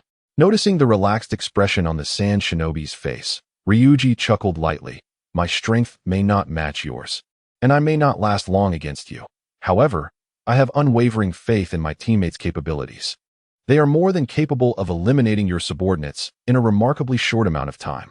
If you doubt it, Ryuji slightly raised his chin. Look behind you. My teammates have completed their task and are coming to eliminate you. Boy, did your teacher not instruct you before stepping onto the battlefield? Do not recklessly reveal your teammates' positions.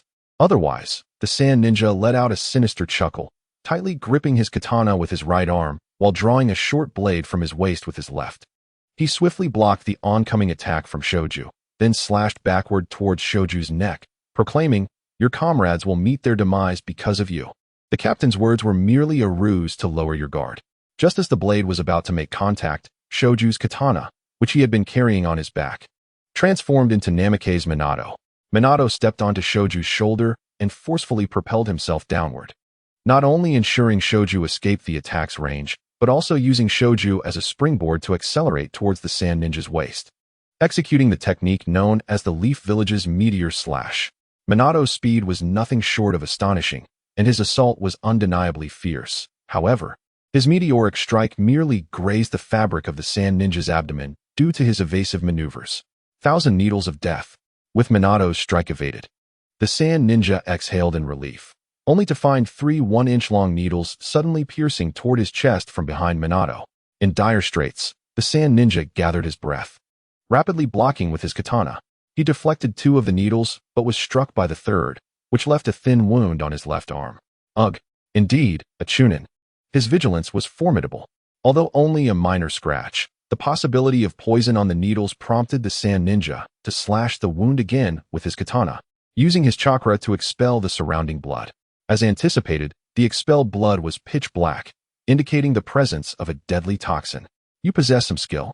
As the blood transformed from a terrifying black to a healthy red, the sand ninja finally ceased the bleeding. Remember my name, Araki Ishii, the ninja who will take your lives. Araki Ishii slowly spun in place before facing Ryukai. I swear, your deaths will be far more tragic than that of my incompetent subordinates. Wow, you truly are a piece of work. Hearing Araki Ishii's words, Shoju's face contorted with indignation. Though we swiftly dealt with those sand ninja, they fought valiantly. How can you belittle those who bravely fell in battle? Useless fools, Araki Ishii scoffed. They were dispatched by the enemy in mere moments. Such worthless imbeciles deserve no sympathy from me. In fact, I wish for their demise to come sooner, so I can replace them with a more dependable team. Engaging with such a cruel individual was futile. The priority was to eliminate him swiftly. As before, Minato and I will take the lead, while Yano assists. Shoju, continue with your disruptive ninjutsu. Ryukai gathered his strength and charged at Araki Ishii once more. Hurling a kunai fiercely, he formed hand seals, gathering chakra in his mouth, then forcefully exhaled, unleashing a massive fireball aimed directly at Araki Ishii. Fire release. Great fireball technique. A single strike sent the incoming shuriken flying, only to confront a fireball of immense size, its scorching heat causing the very sand and stones beneath to begin melting. Faced with such a formidable ninjutsu, Araki Stone dared not underestimate it, promptly retreating to the left, where he encountered the oncoming Minato. Wind release. Vacuum blade. Leaf Village's wind dragon tornado. It seemed a pity that Minato had failed to inflict effective damage on Araki Stone moments prior. This time, he employed ninjutsu. A swirling blade of wind enveloping his short sword, extending it by over a meter. With the enhancement of wind release, Minato's strikes became ever more rapid, unleashing a flurry of blows in a mere instant, resembling a tornado that ensnared Araki Stone entirely. Now, Minato timed his assault with impeccable precision, leaving Araki Stone with no means of evasion. Realizing he could not escape, and with time too short to summon ninjutsu, Araki Stone could only unleash a mighty cry, channeling his chakra to shield his entire body, forcing his way through Minato's whirlwind. Clang, clang, clang. Just as he escaped one peril, he fell into another. Araki Stone, having suffered 2 palm-sized wounds on his back from Minato's attack, found himself met with Yano's 1,000 needles once again. After a strenuous effort to block them all, he was confronted by Shoju's next attack. Earth release. Earth flow river. With Shoju's chakra in motion, the ground beneath Araki Stone instantly softened, forming a river of mud. The swirling current enveloped him, creating a vortex that held him captive for nearly 7 or 8 seconds before he finally broke free. Ignoring the muck covering him, Araki Stone yanked 2 needles from his left arm, causing fresh blood to flow. This was due to the tumultuous earth flow river that had fortuitously re-embedded Yano's needles into him. I see now, each of you possesses remarkable skills. The initial ease with which Araki Stone had approached the battle vanished, replaced by a grim expression. If this were a typical lower ninja squad, I could easily dispatch you all on my own. Yet, you not only endure but push me to such extremes. It seems collectively, you possess the capability to confront a Chunin. Truly, you are prodigious youths. However, what I, Araki Stone, relish is the annihilation of talent. Ryuk. Do these sand ninjas harbor such jealousy? Amidst the chaos, Shoju managed a quip. Why do they all seem so eager to destroy talent? There are plenty of twisted minds to ignore. Though Araki Stone had been injured by his own team, Ryuk remained vigilant, his gaze fixed intently upon him. Do not lower your guard. From the look of him, I sense this guy possesses a formidable trump card. At least you recognize value. This card, I have yet to reveal even among lower ninjas. You should feel fortunate to witness it. Summoning technique. Fox Maru. Araki Stone pressed his thumb against his bleeding left arm and activated the summoning technique. With a resounding thud, a slender, majestic fox, adorned only with a loincloth, emerged gracefully from a swirling mist. The spirit fox moved with remarkable agility, stabilizing its form before swiftly charging towards the water gate. Its claws, imbued with wind blades, effortlessly shattered the surrounding stone pillars with mere flicks, its speed so formidable that even the typically fierce Watergate could only struggle to defend itself. Shungshu, Yanao. Assist Watergate. In light of the dire situation, Longjia promptly issued orders. I will hold off Arakishi. An underling attempting to detain a Chunin? You are indeed overestimating your capabilities. Arakishi raised his great sword high, launching a flurry of strikes towards Longjia. You may barely manage 1 Chunin, but 2 will be beyond your ability. The combat prowess of Fox Maru is on par with that of a Chunin. But fear not. I shall not end your life just yet. I intend to let Fox Maru eliminate your comrades one by one, leaving you to perish in despair. Arakishi chuckled menacingly. Let us start with the one who appears the most foolish. Once the battle concludes, I shall indulge you with the caresses you adore. Upon hearing Arakishi's words, Fox Maru shivered, its wind blades extending once more, directing its assault towards Shengshu. Despite the assistance of Watergate and Yanao, Shengshu was forced to retreat step by step. Do you feel fear now? Noticing Longjia's growing anxiety in his attacks, Arakishi laughed again. Foxmaru's strikes are relentless. Soon enough, you shall witness the crimson heart of your ally. I have faith in my comrades. Longjia swiftly wielded his kunai, seizing upon a moment of Arakishi's misstep to deliver a powerful punch to his chest, only to be sent flying by a retaliatory kick from Arakishi. What use is such a feeble blow, given your continued bravado? Arakishi sneered, then called out to Foxmaru. Foxmaru, since this boy is so obstinate, direct your efforts towards that female ninja. Once we have dealt with this lot, I will stand upon his chest, savoring the torment he endures, while rewarding you with the tender affection you cherish. Arakishi's words sent another shiver through Foxmaru, its offensive power surging once again, pressing heavily upon Yanao. How dare you unleash such murderous intent against my comrades in my presence? You truly are reckless. Prepare yourself. Longjia charged forward once more to confront Arakishi, lifting his gaze to meet his, the three-tomo Sharingan shimmering in his eyes. Illusion, heart panic. As the Genjutsu took effect, Arakishi froze in place, performing a bizarre action of summoning a scroll before tearing it apart. In a mere 5 seconds, he awoke from the illusion, regaining his mobility. Facing Longjia, who was now within arm's reach, he retaliated with a kick, sending Longjia flying several meters away. Wiping the cold sweat from his brow, he expressed a mix of relief and disdain. Thanks to your lack of skill in ninjutsu, I narrowly escaped falling to an underling. Drawing a deep breath, Arakishi approached the fallen Longjia with the demeanor of one who had survived a calamity. Do you know? Although time in the real world passes fleetingly, I have lingered within your illusion for a considerable duration. Araki Stone advances relentlessly towards Ryusuke, as his breathing gradually steadies. The murderous intent in his eyes surges.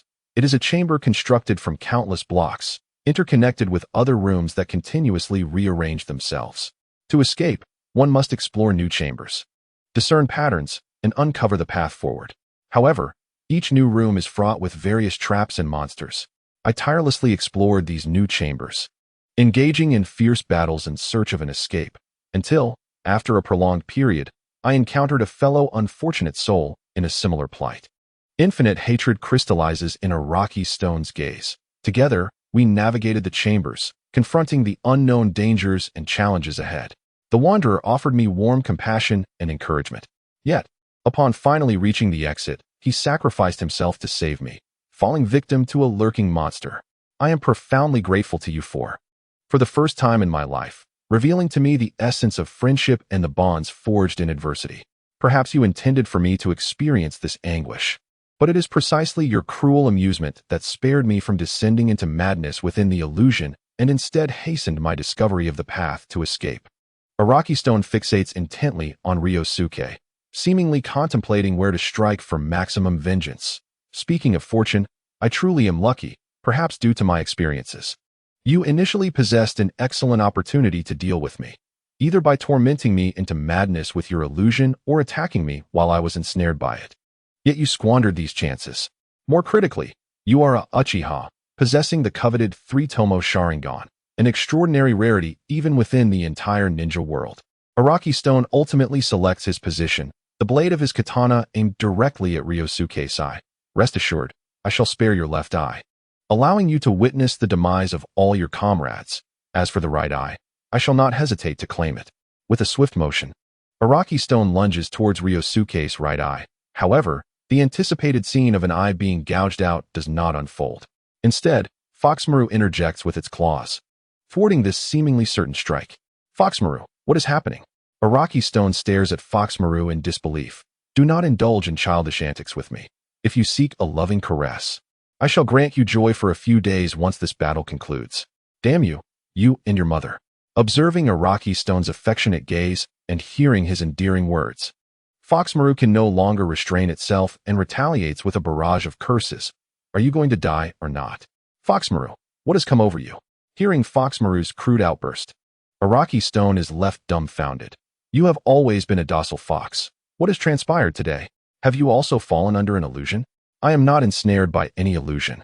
I have endured your excesses for far too long, you wretched scoundrel. As the bewildering Araki Stone loomed, The fox spirit, who won, could not restrain a thunderous roar. I am a fully grown fox, not a mere juvenile cub. How dare you touch me daily? How utterly repulsive. And as if your solitary caresses were insufficient, you exuberantly invite your friends to join in. Are you out of your mind? Watergate. To treat your summoned beast in such a manner. Upon hearing Who Won's tragic lament, Shoju could only express his astonishment as he gently poked Watergate beside him. Is this fellow's sanity intact? How could one behave so towards a comrade in arms? Watergate, equally astounded by Araki Stone's actions, found himself dumbfounded. Does this guy truly wish for his demise to be expedited?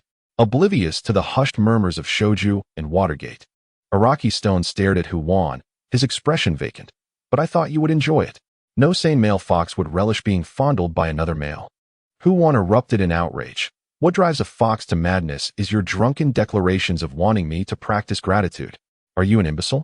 In your revelry, you even attempted to adorn my hind legs with stockings, transforming me into a vixen. What? Are you incapable of finding a female? I am a male fox. Even if I were to change, I would only become a male. Is your mind truly impaired? And regarding the compensation each time, if you cannot provide it, just admit it.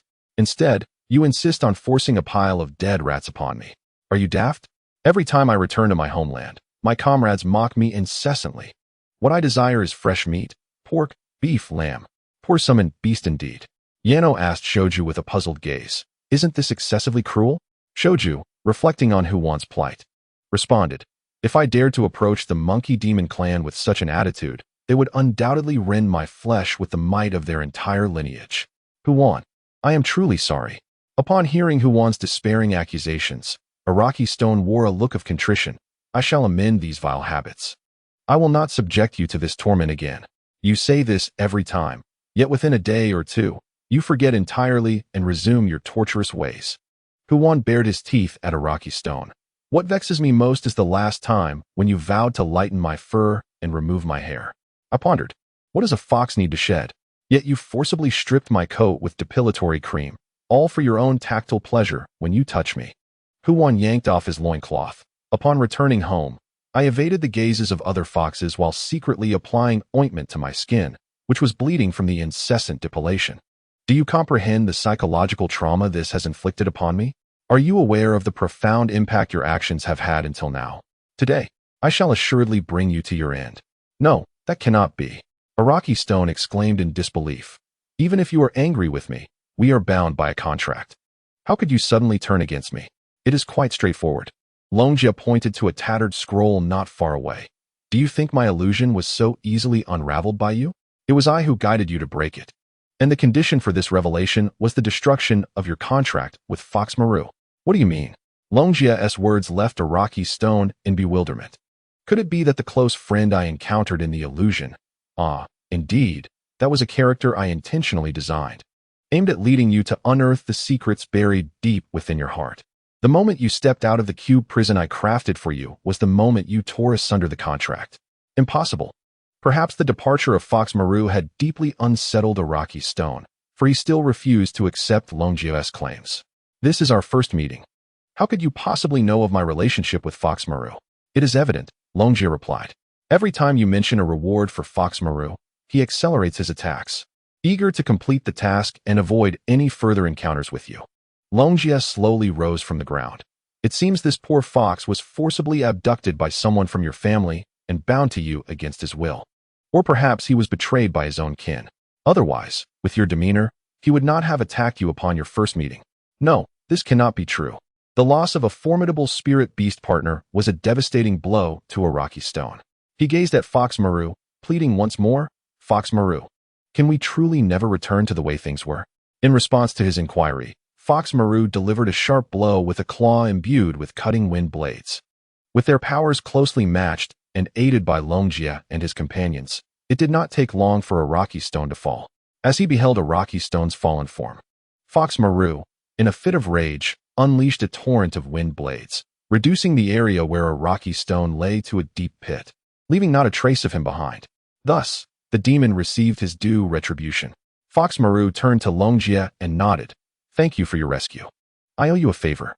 Should you require anything, feel free to ask now, and I shall not refuse if it is within my power. This is a potion for healing wounds, which also aids in the regrowth of fur, Longjia indicated to Yanao, who promptly produced a vial from his pocket and handed it to Fox Maru. I am not one to leverage favors against others, but I am genuinely curious about what transpired between you and Araki Stone that led to such misfortune and a forced contract. It is merely a tedious act of revenge. Fox Maru's eyes flickered with a hint of melancholy and lingering resentment. During an internal clan competition, I made an enemy among the other foxes. On my way back home, I was ambushed from behind by a group of foxes summoned by that scoundrel. When I awoke, I found myself bound to that wretched Araki Stone. Typically, the summonings performed in spirit arts involve an equal contract between the summoned beings and the ninja, and in the face of battle, should one party express unwillingness to fight. It is generally understood. However, ever since I entered into a contract with Araki Stone, my daily existence has been akin to a living hell, and my prowess has notably diminished due to the incessant torment inflicted by Araki Stone. Dragonji contemplated this for a moment before inquiring, "Would you be willing to forge a contract with us? In return, we shall assist you in enhancing your strength and provide you with an abundance of meat. We can even help you exact revenge on those cunning foxes who have plotted against you." That proposal is indeed worth considering, Hamaru pondered seriously. While I could enhance my power independently and retaliate against those wretched foxes, it would require considerable time. With your aid, this duration could be significantly reduced. And given your commendable talents, forging a bond with you appears promising. However, I must insist on one condition. Our agreement must be an equitable contract. Rest assured, while coercive contracts offer numerous advantages, they also bear substantial repercussions. Araki Stone serves as a cautionary example, Dragonji replied, gazing at Hamaru. Now, among us, we have 4 individuals.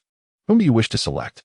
The female among you will suffice, Hamaru yawned, and then turned to Yanao. If I recall correctly, your name is Yanao. Is it not? Wow, Shoju interjected, unable to contain himself. I never imagined you would choose a female. Among us, you specifically opted for a girl. A vixen, perhaps? Hamaru retorted disdainfully. What does a human female possess that compares to a vixen? Does she boast a coat of soft fur? Does she have an adorable bushy tail? Can she bear several offspring at once? Most importantly, she has but 2 breasts, whereas we vixens possess a multitude. My interest in her stems from the fact that she is one of the rare medical ninjas.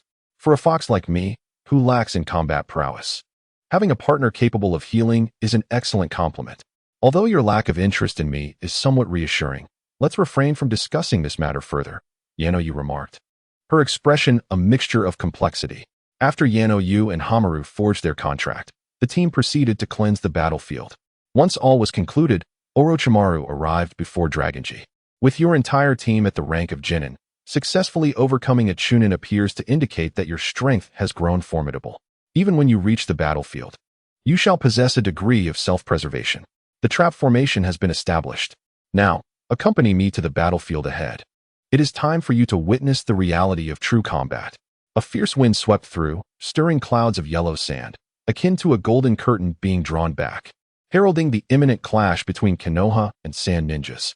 Standing among a throng of Konoha ninjas, Orochimaru observed the formation of the opposing Sand ninjas. After a prolonged silence, he turned to Dragonji and asked, Dragonji, this is the battlefield where we shall engage the Sand ninjas. As it is your first experience in such a war, what are your sentiments regarding this? I find this sensation to be profoundly abstract. Observing the solemn stances of both ninja factions, Ryukai spoke in a detached tone. Although I had previously encountered this concept in books and heard it discussed by others, I once believed that the display of combat readiness and the arrangement of battle formations belonged to those ordinary individuals devoid of ninjutsu.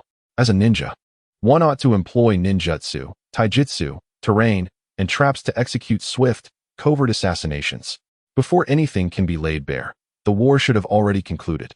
This is the true essence of a ninja. I am acutely aware that these notions stem from my own idealism, and I recognize that the reality before me is precisely as it appears.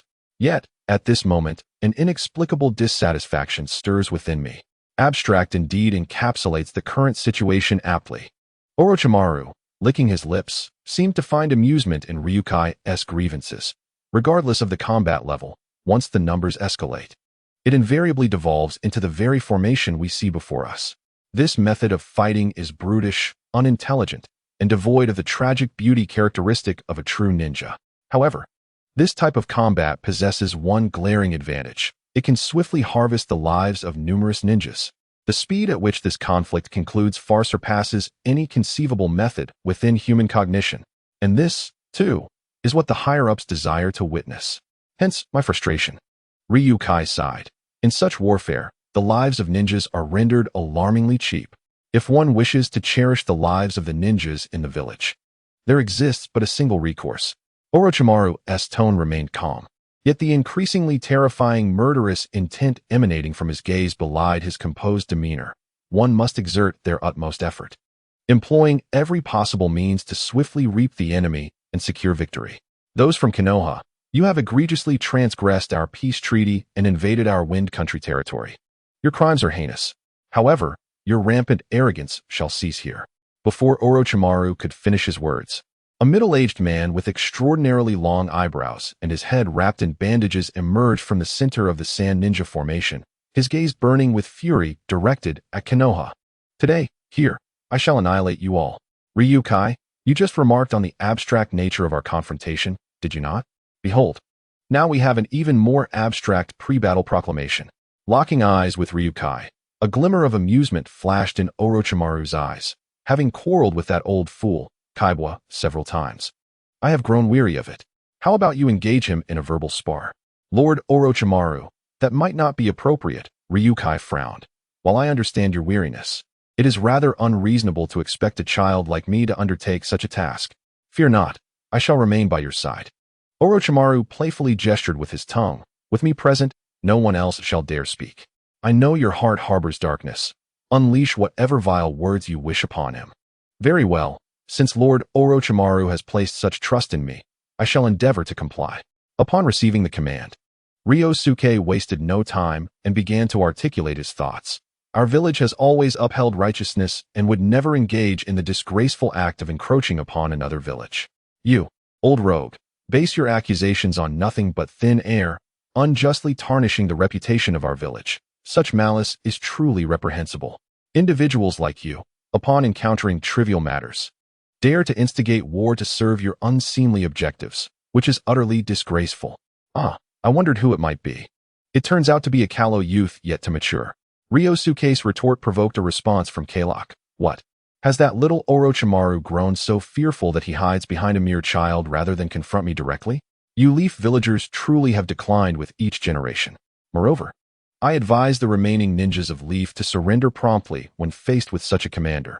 Otherwise, you shall perish without even understanding how. Kalok, I had anticipated that. As a senior member of the Sand Ninja, you would present profound insights upon facing the two armies, yet you have resorted to such crude utterances. A strange light flickered in Ryusuke's eyes. In times past, our village's first Hokage, disregarding his own interests, divided the nine-tailed beasts among the villages, aiming to establish mutual restraint and achieve peace. However, you Sand Ninja have not only failed to appreciate the efforts of the first Hokage, but have instead exploited the tailed beasts to oppress others for your gain. If that were all, it could be deemed a necessary evil. However, while your upper echelon indulges in luxury, have you ever considered the plight of the common people? Do the ordinary residents of the Sand Village fill their bellies? Do the lower-tier ninjas live in abundance? Does your conduct honor the noble intentions of the first Hokage?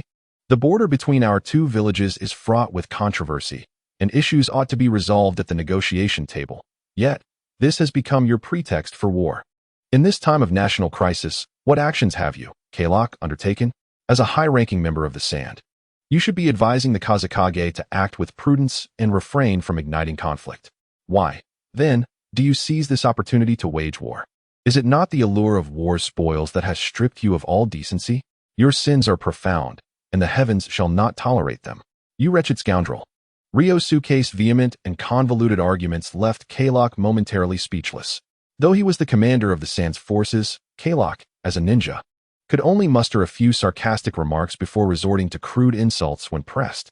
Suddenly confronted with Ryusuke's incisive verbal assault, he faltered, his words losing coherence. We Sand Ninjas are just. You simply. Silence. You shameless old rogue. Seizing the moment, Ryusuke did not relent, as Kalok struggled to formulate a response. Ryusuke sneered and pressed on.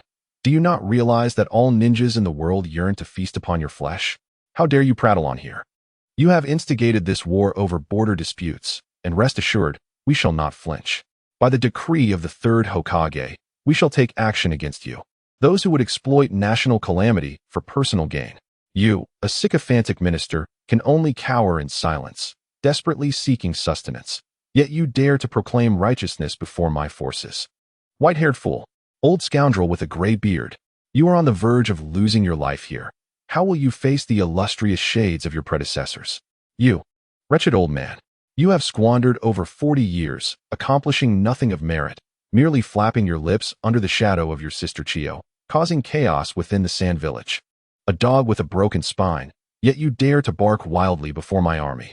I have never encountered such brazen shamelessness.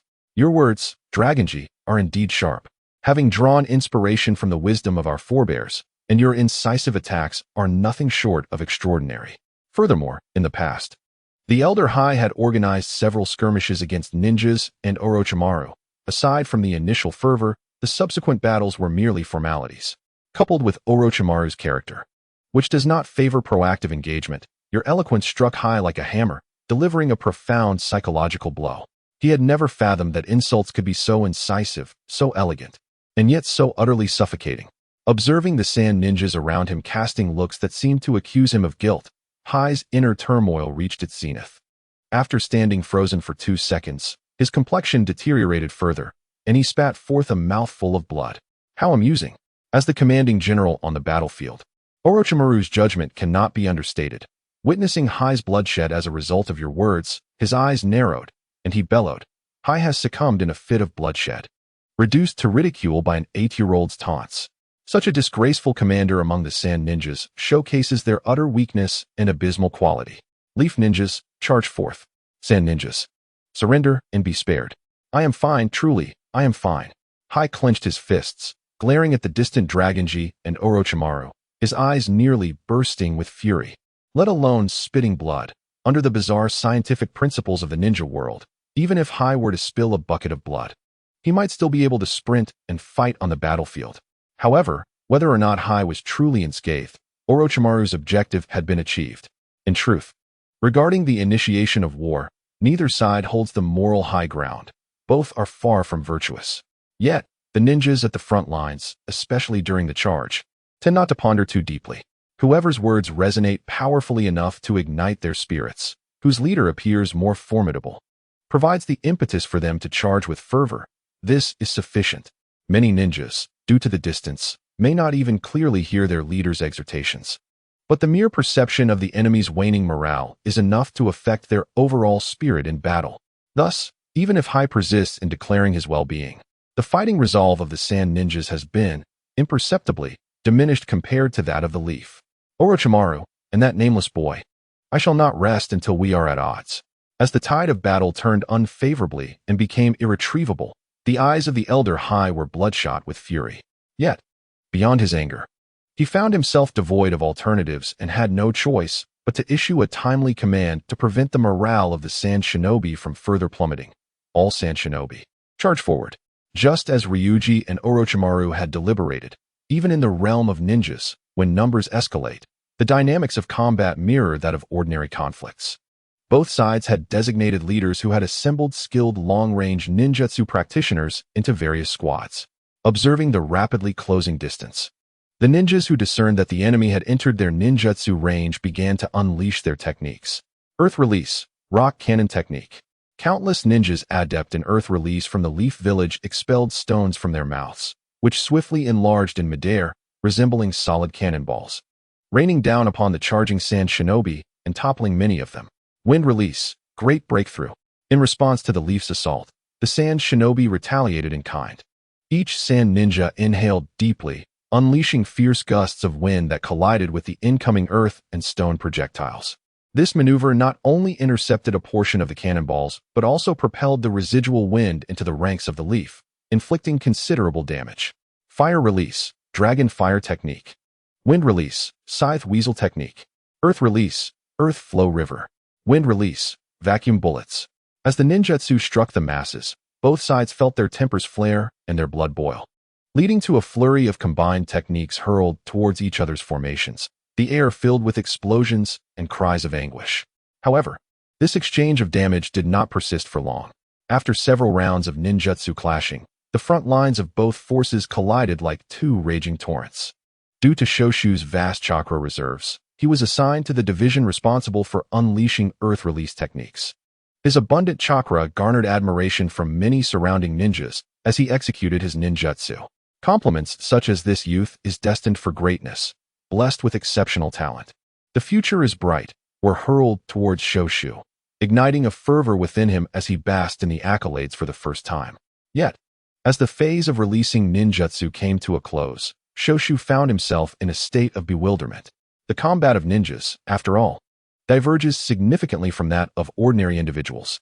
After executing their combined ninjutsu, the ninjas were required to return to their respective squads to continue facing the enemy, as this would facilitate battlefield coordination and enhance their chances of survival. Consequently, these ninjas would establish a general direction with their squads to avoid losing each other amidst the chaos of battle. Naturally, Ryuji had also designated a meeting point with Shoshu. However, the clumsy fellow had forgotten the rendezvous location. As he watched his comrades swiftly retreat to find their teammates, Shoshu's expression grew increasingly grim, standing frozen in place like a wooden chicken. "I see you've forgotten our meeting point, haven't you?" Fortunately, just as Shoshu was frantically scanning his surroundings, Ryuji, accompanied by Minato and Hineu, arrived before him. "Did I not tell you to diligently note the rendezvous point? Now look at you, scared and on the verge of tears." "I did not cry." Shoju forcefully wiped away the tears that had been swirling in his eyes. "By the way, how did you find me? You are truly hopeless."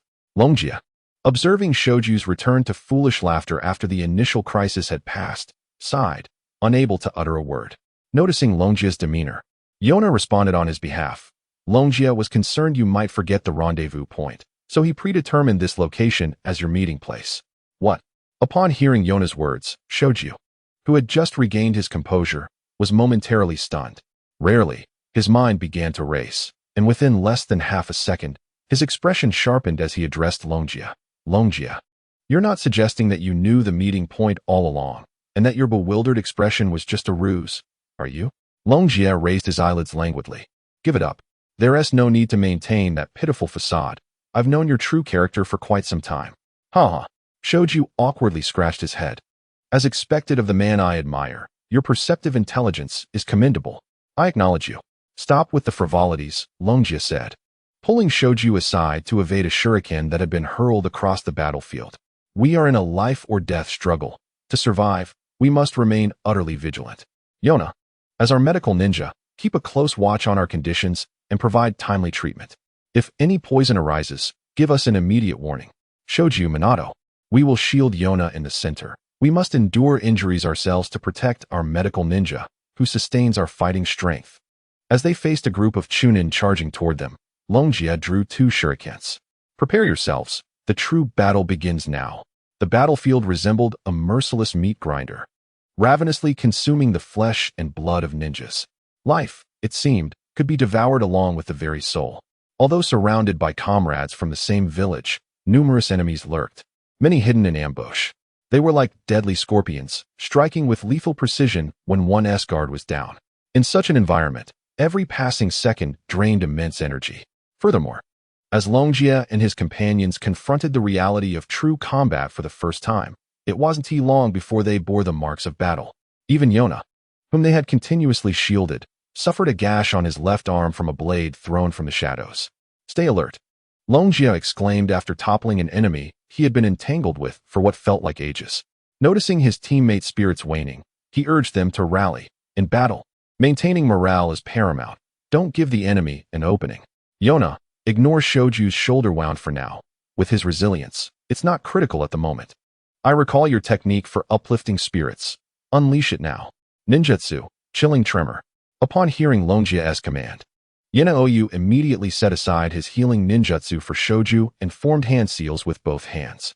Instantly, an invisible wave radiated through the crowd, instilling a sense of unease, tremors, and a chilling sensation that coursed through their bodies, causing them to involuntarily shudder.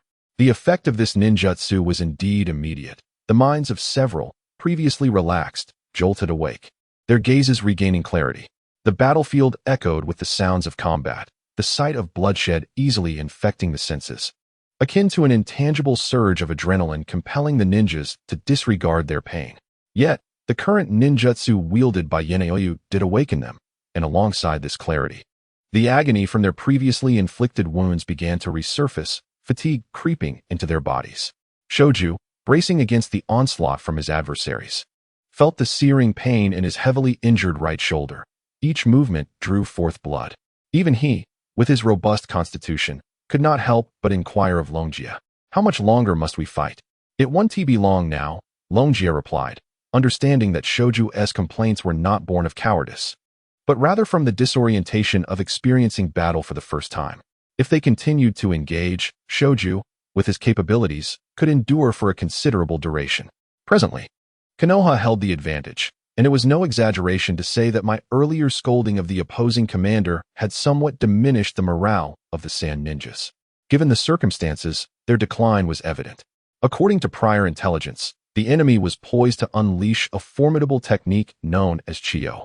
While this was indeed true, witnessing such a large-scale conflict and observing ninjas fall like wheat being harvested, Yenaoyu's spirits were less than buoyant. He pondered how many of Konoha's ninjas would perish beneath Chiyo's toxic mists before she exhausted her skills. In war, death is an inevitable companion. Minato's eyes narrowed slightly, clearly troubled by the scene of such brutal combat. Although Orochimaru's words were harsh, they bore truth. If they swiftly secured victory, lives would cease to be extinguished. Minato's ability to voice such sentiments revealed a resolute heart beneath his seemingly gentle exterior. Longjia, while hastening their journey, cast a glance at Minato. You too possess a heart capable of decisive action. I merely speak the unvarnished truth from within, Minato replied, shaking his head. After all, hopeful aspirations can only remain aspirations. For us ninjas, war is unavoidable. Regarding this matter, Minato regarded Longjia. The captain should be more aware than I know. The foundation of peace lies in rules, and such rules are birthed from the soil of violence. Longjia sighed. No matter how one attempts to conceal the truth, a deeper exploration reveals that only those with sufficient strength can define peace. This has been an immutable law for millennia, applicable to all on this planet. Having set aside the weighty topics, Ryukai stood atop a stone pillar and lowered Shoju, stating, "We have arrived at our destination. Let us remain vigilant here and do our utmost to prevent the Sand Shinobi from crossing this line." This place looks strikingly familiar, Shoju remarked, as he combed through his hair, which had been blown into a wild state by the wind. Isn't this where we embarked on our last mission? Lord Orochimaru had laid traps here as well. Indeed it is, Ryukai affirmed with a nod. The Sand Shinobi gained the upper hand due to Chiyo's toxic mist. To avoid further casualties, we in Konoha must retreat for now, awaiting Tsunade's development of a new antidote before we can resume the fight. Observing our withdrawal, the advantageous Sand Shinobi will undoubtedly pursue relentlessly. To counter this scenario, Lord Orochimaru devised a plan to lure the Sand Shinobi into our traps. In the past, we typically set ambushes deep within Konoha's territory. However, this time, Lord Orochimaru has taken the initiative to place the traps along the border. It is evident that this time, the Sand Shinobi will suffer a significant defeat. As Ryukai had predicted, perhaps accustomed to charging deep into Konoha, the Sand Shinobi advanced without hesitation. A multitude crossing the border with fervent battle spirit. However, as the saying goes, complacency marks the onset of calamity. Seeing the forward troops of the Sand Shinobi plunge into the trap, a sinister smile crept across Orochimaru's lips as he swiftly formed hand seals. Instantly, several preset traps activated simultaneously, unleashing a vast expanse of purple light that surged upward from the ground, resembling an irregular purple crystal box enveloping all within. This was the forbidden technique, the first gate of the nether realm. Ryukai placed his left hand upon Shoju's shoulder and, meeting his astonished gaze, spoke. The more thorough the preparations, the greater the area of effect. The formation before us was personally executed by Lord Orochimaru and has been meticulously prepared over several days, spanning several kilometers. Even for Lord Orochimaru, achieving this right under the noses of the Sand Shinobi is no small feat once this formation is activated. It isolates the inside from the outside. Thanks to the prior markings, our Konoha ninjas can escape, while the sand shinobi will find themselves ensnared within. Is it truly as simple as that? Shoju scratched his head, scrutinizing Ryokai. After all, with so many of them, even if the formation is formidable, given some time, they could surely break through it, right? They won't have the time. Ryokai pointed ahead, and Shoju followed his gesture, noticing that as the Konoha ninjas retreated, purple flames began to surge within the formation. As time progressed, the flames grew fiercer, rapidly engulfing the entire formation, reaching heights of 10 meters. Guided by the ethereal flames, fueled by the agile physique of a ninja, the immense chakra within serves as a formidable catalyst. Upon their convergence, they ignite a cataclysmic inferno, escalating in ferocity, relentless until everything within the array is consumed. The chaotic flames dance like a sinister deity, while the anguished cries of life echo as if from a hellish realm. Ryusuke gazed upon the formation before him, recognizing it as the ultimate manifestation of ninjutsu, the forbidden technique, the double reaping array of the nether domain. This array, once unleashed, inflicts catastrophic destruction. Even the sand ninjas, despite their reluctance, must commence their retreat. Such terrifying power, to wield such an expansive ninjutsu, truly defies belief. In his typical skirmishes, Shoju engaged in one-on-one combat.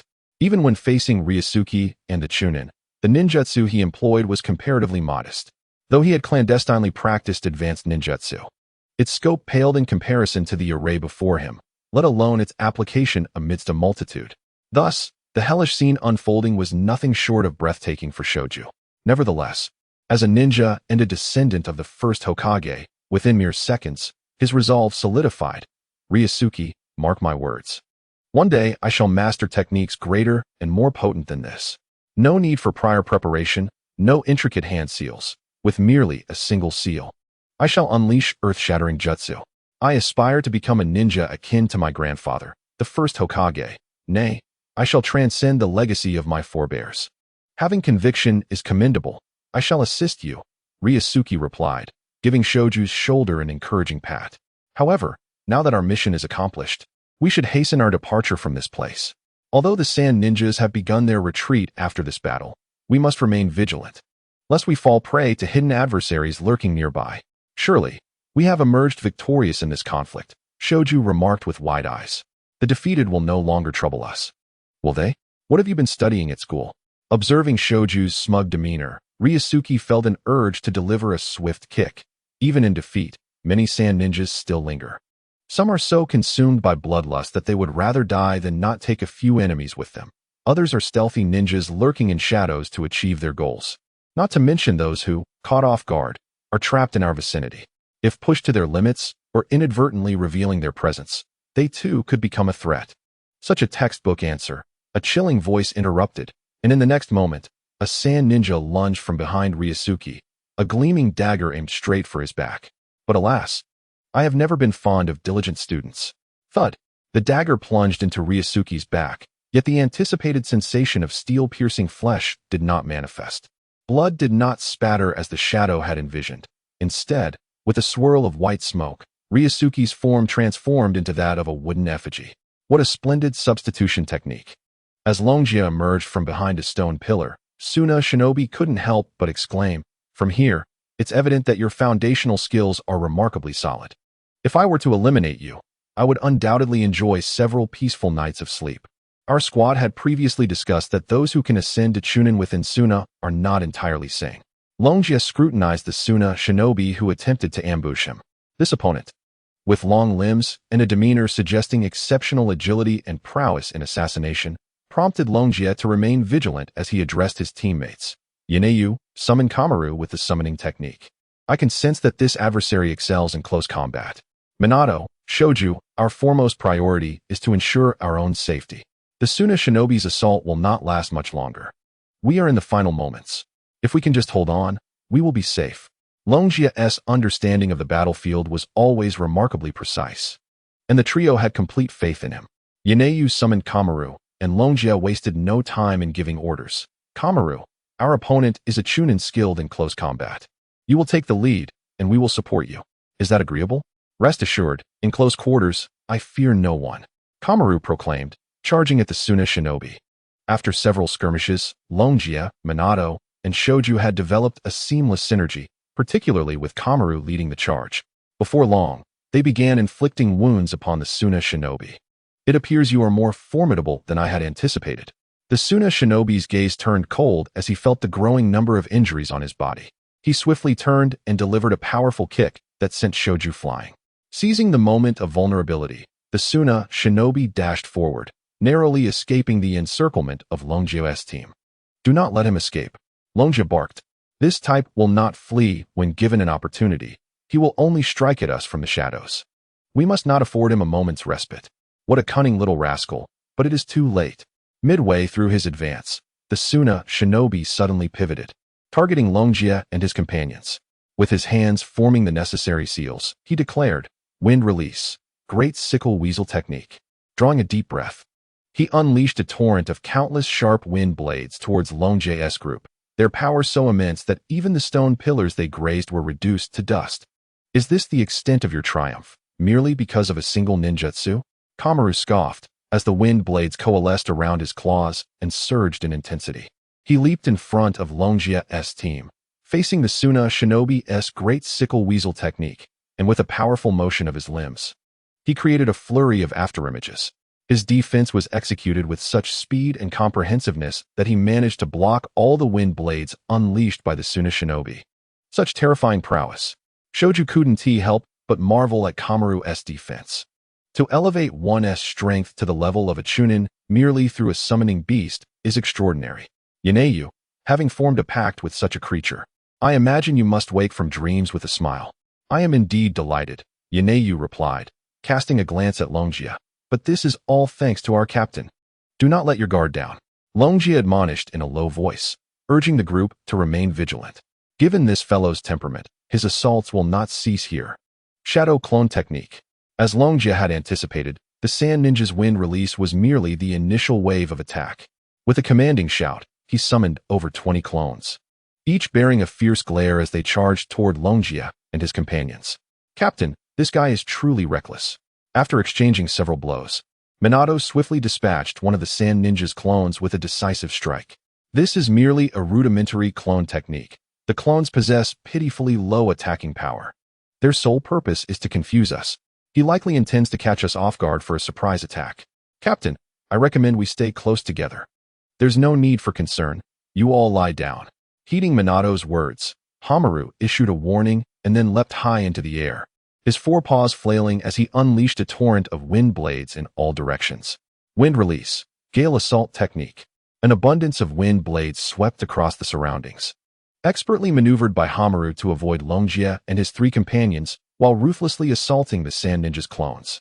Within mere moments, only a bloodied Sand Ninja remained on the ground, having expended vast amounts of chakra to create numerous low-level clones, not to flee but rather to attack. It was bewildering how one with such a mindset could attain the rank of Chunin. However, dismissing the thought, Hamaru's eyes glimmered with disdain as he gathered a sphere of wind blades in his mouth. I care not for your history of growth. It would be best for you to meet your end swiftly. Beasts are indeed beasts, utterly incapable of comprehending human intellect, the Sand Ninja sneered. You fail to grasp why I summoned so many clones. Look beneath your feet, and you shall understand. Not good, it's explosive tags. As sparks erupted around them, the group realized that the Sand Ninja had utilized his clones to lay a trap of explosive tags throughout the area. Feel the fear, face death, and welcome the eternal silence of oblivion. I have dedicated my life to mastering the concealed deployment of explosive tags in combat. You should consider yourselves fortunate to perish by my hand. Damn it, do those explosive tags cost nothing? Gazing at the extensive coverage of the tags, Longjia couldn't help but mutter in dismay. He bit his finger and pressed both hands against the ground. A large, cat-shaped structure, 1 meter in diameter and adorned with charming white kittens, manifested to envelop Minato and Yanao, along with himself. Summoning technique. Rock-solid cat den. Boom, boom, boom, boom, boom. As Longjia's summoning technique took form, the explosive tags reached their detonation point, unleashing a cacophony of thunderous explosions. Captain, I never anticipated your summoning technique could adapt to such unforeseen circumstances. It is truly remarkable. In the face of the terrifying number of explosive tags, Longjia held Yanao tightly in his embrace, preferring to endure injury himself rather than allow his comrades to suffer. embodying the essence of a selfless leader. However, in the presence of his male teammate, Mizumoto, Ryuji's response was rather brutish. He forcefully pressed his foot against Mizumoto's waist, pushing him against the wall of the cat den, creating a considerable distance between them. Nevertheless, Mizumoto maintained a gentle smile and remarked, "Could you possibly remove your foot from my waist? I find your pressure rather uncomfortable." Ryuji quickly clarified, "Do not misunderstand. The reason I have pushed you aside is solely due to the potential for resonance during an explosion. If we are too close together, it may result in catastrophic consequences, such as our internal organs being shattered, leading to our demise." Noticing Mizumoto glance at the tightly held Yona in his arms, Ryuji continued, "Resonance indeed has its limits.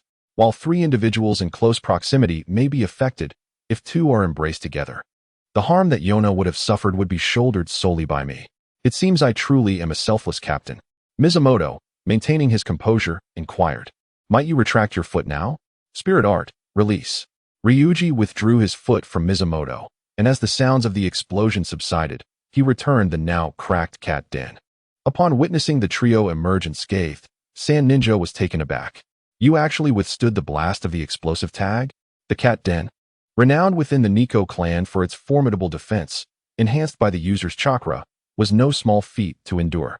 Ryuji chuckled. "One of my proudest attributes is my immense chakra reserve. What a troublesome brat." Sand Ninja tightened his grip on his short blade. "In that case, I shall entertain you further. While I too wish to continue this engagement, your opportunity has passed," Ryuji replied, eyeing Sand Ninja. "If you doubt my words, perhaps you should glance behind you. Do you think such words will deceive me?" Sand Ninja stepped closer, sneering. Suddenly, "You should truly consider your fate," came the voice of Kokomaru, who slowly withdrew his claws from Sand Ninja's back. "Thanks to your explosive tag, my once proud fur is now singed. Yet, it is precisely due to your explosive tag that my infiltration proceeded so smoothly." Kokomaru scoffed. "You appear to be a newly promoted weak chunin, resorting to such extravagant methods as explosive tags to deal with us. On the battlefield, one must not be swayed by emotions. A mature and composed chunin would not have fallen so easily, even with the protection of explosive tags. How infuriating to lose so disgracefully to a group of mere genin." In the eyes of the Sand Ninja, a profound sense of unwillingness lingered. Is it truly the case that the cost of eliminating but a single genin is my own life as a chunin? Ryuji. This chunin is indeed formidable. No wonder he managed to create so many shadow clones.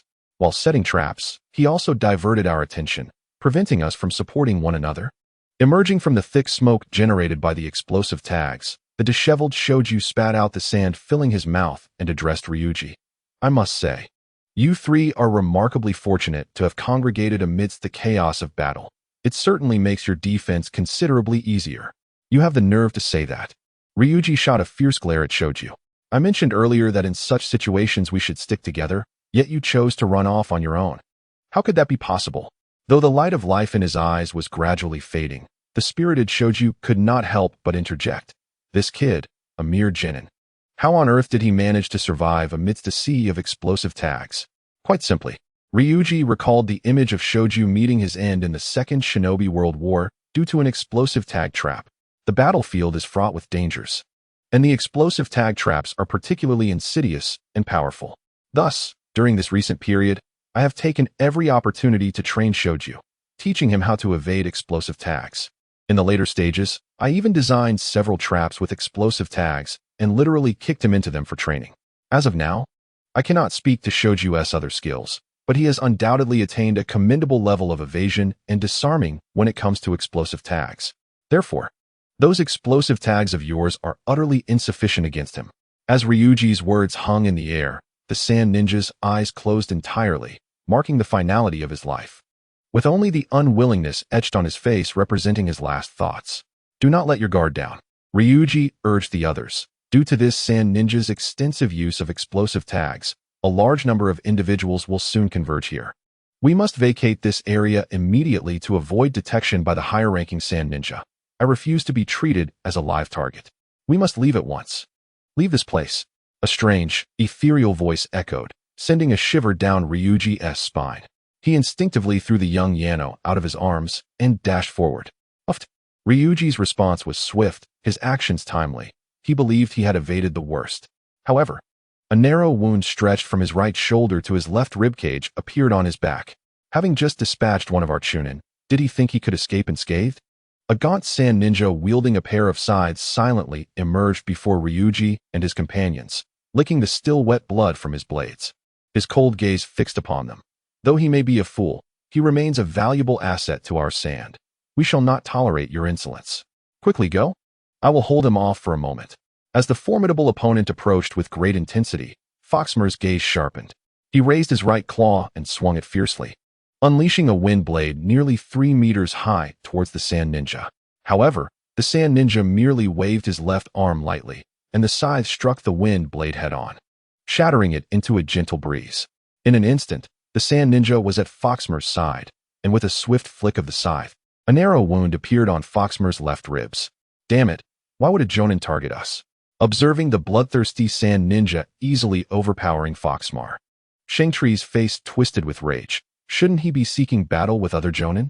Does he not feel ashamed to confront mere Chunin like us?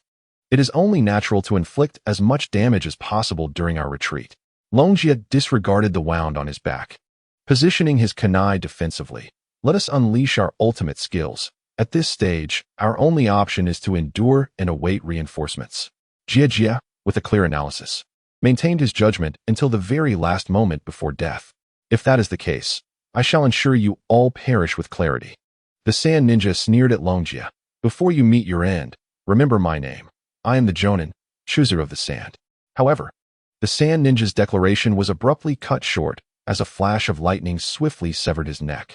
A figure clad in the attire of Konoha, with arcs of electricity crackling around him, surged forward like a bolt of lightning, moving too swiftly for the naked eye to perceive. The short blade in his grasp was enveloped in a torrent of lightning, so dense that it appeared ready to drip with white plasma, resembling a weapon wielded by the god of thunder himself, striking down any adversary who dared to show disrespect. This individual plunged into the fray with the ferocity of sharp teeth tearing through tattered leather.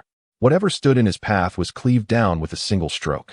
Everything along the way, be it stone pillars, ninjutsu, or even ninjas clad in defensive gear, whether they were Chunin, Jonin, or even formidable Jonin, fell before him as effortlessly as a hot knife slicing through butter, encountering almost no resistance. This man was none other than Hatake Tsukumo, one of Konoha's top-tier warriors.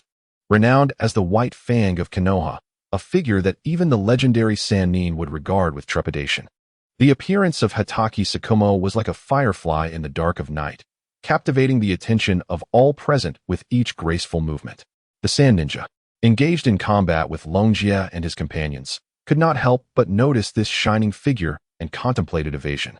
Yet, the newcomer's speed was too great. Even the Jonin of the sand had no time to react before his neck was severed. Are you all right?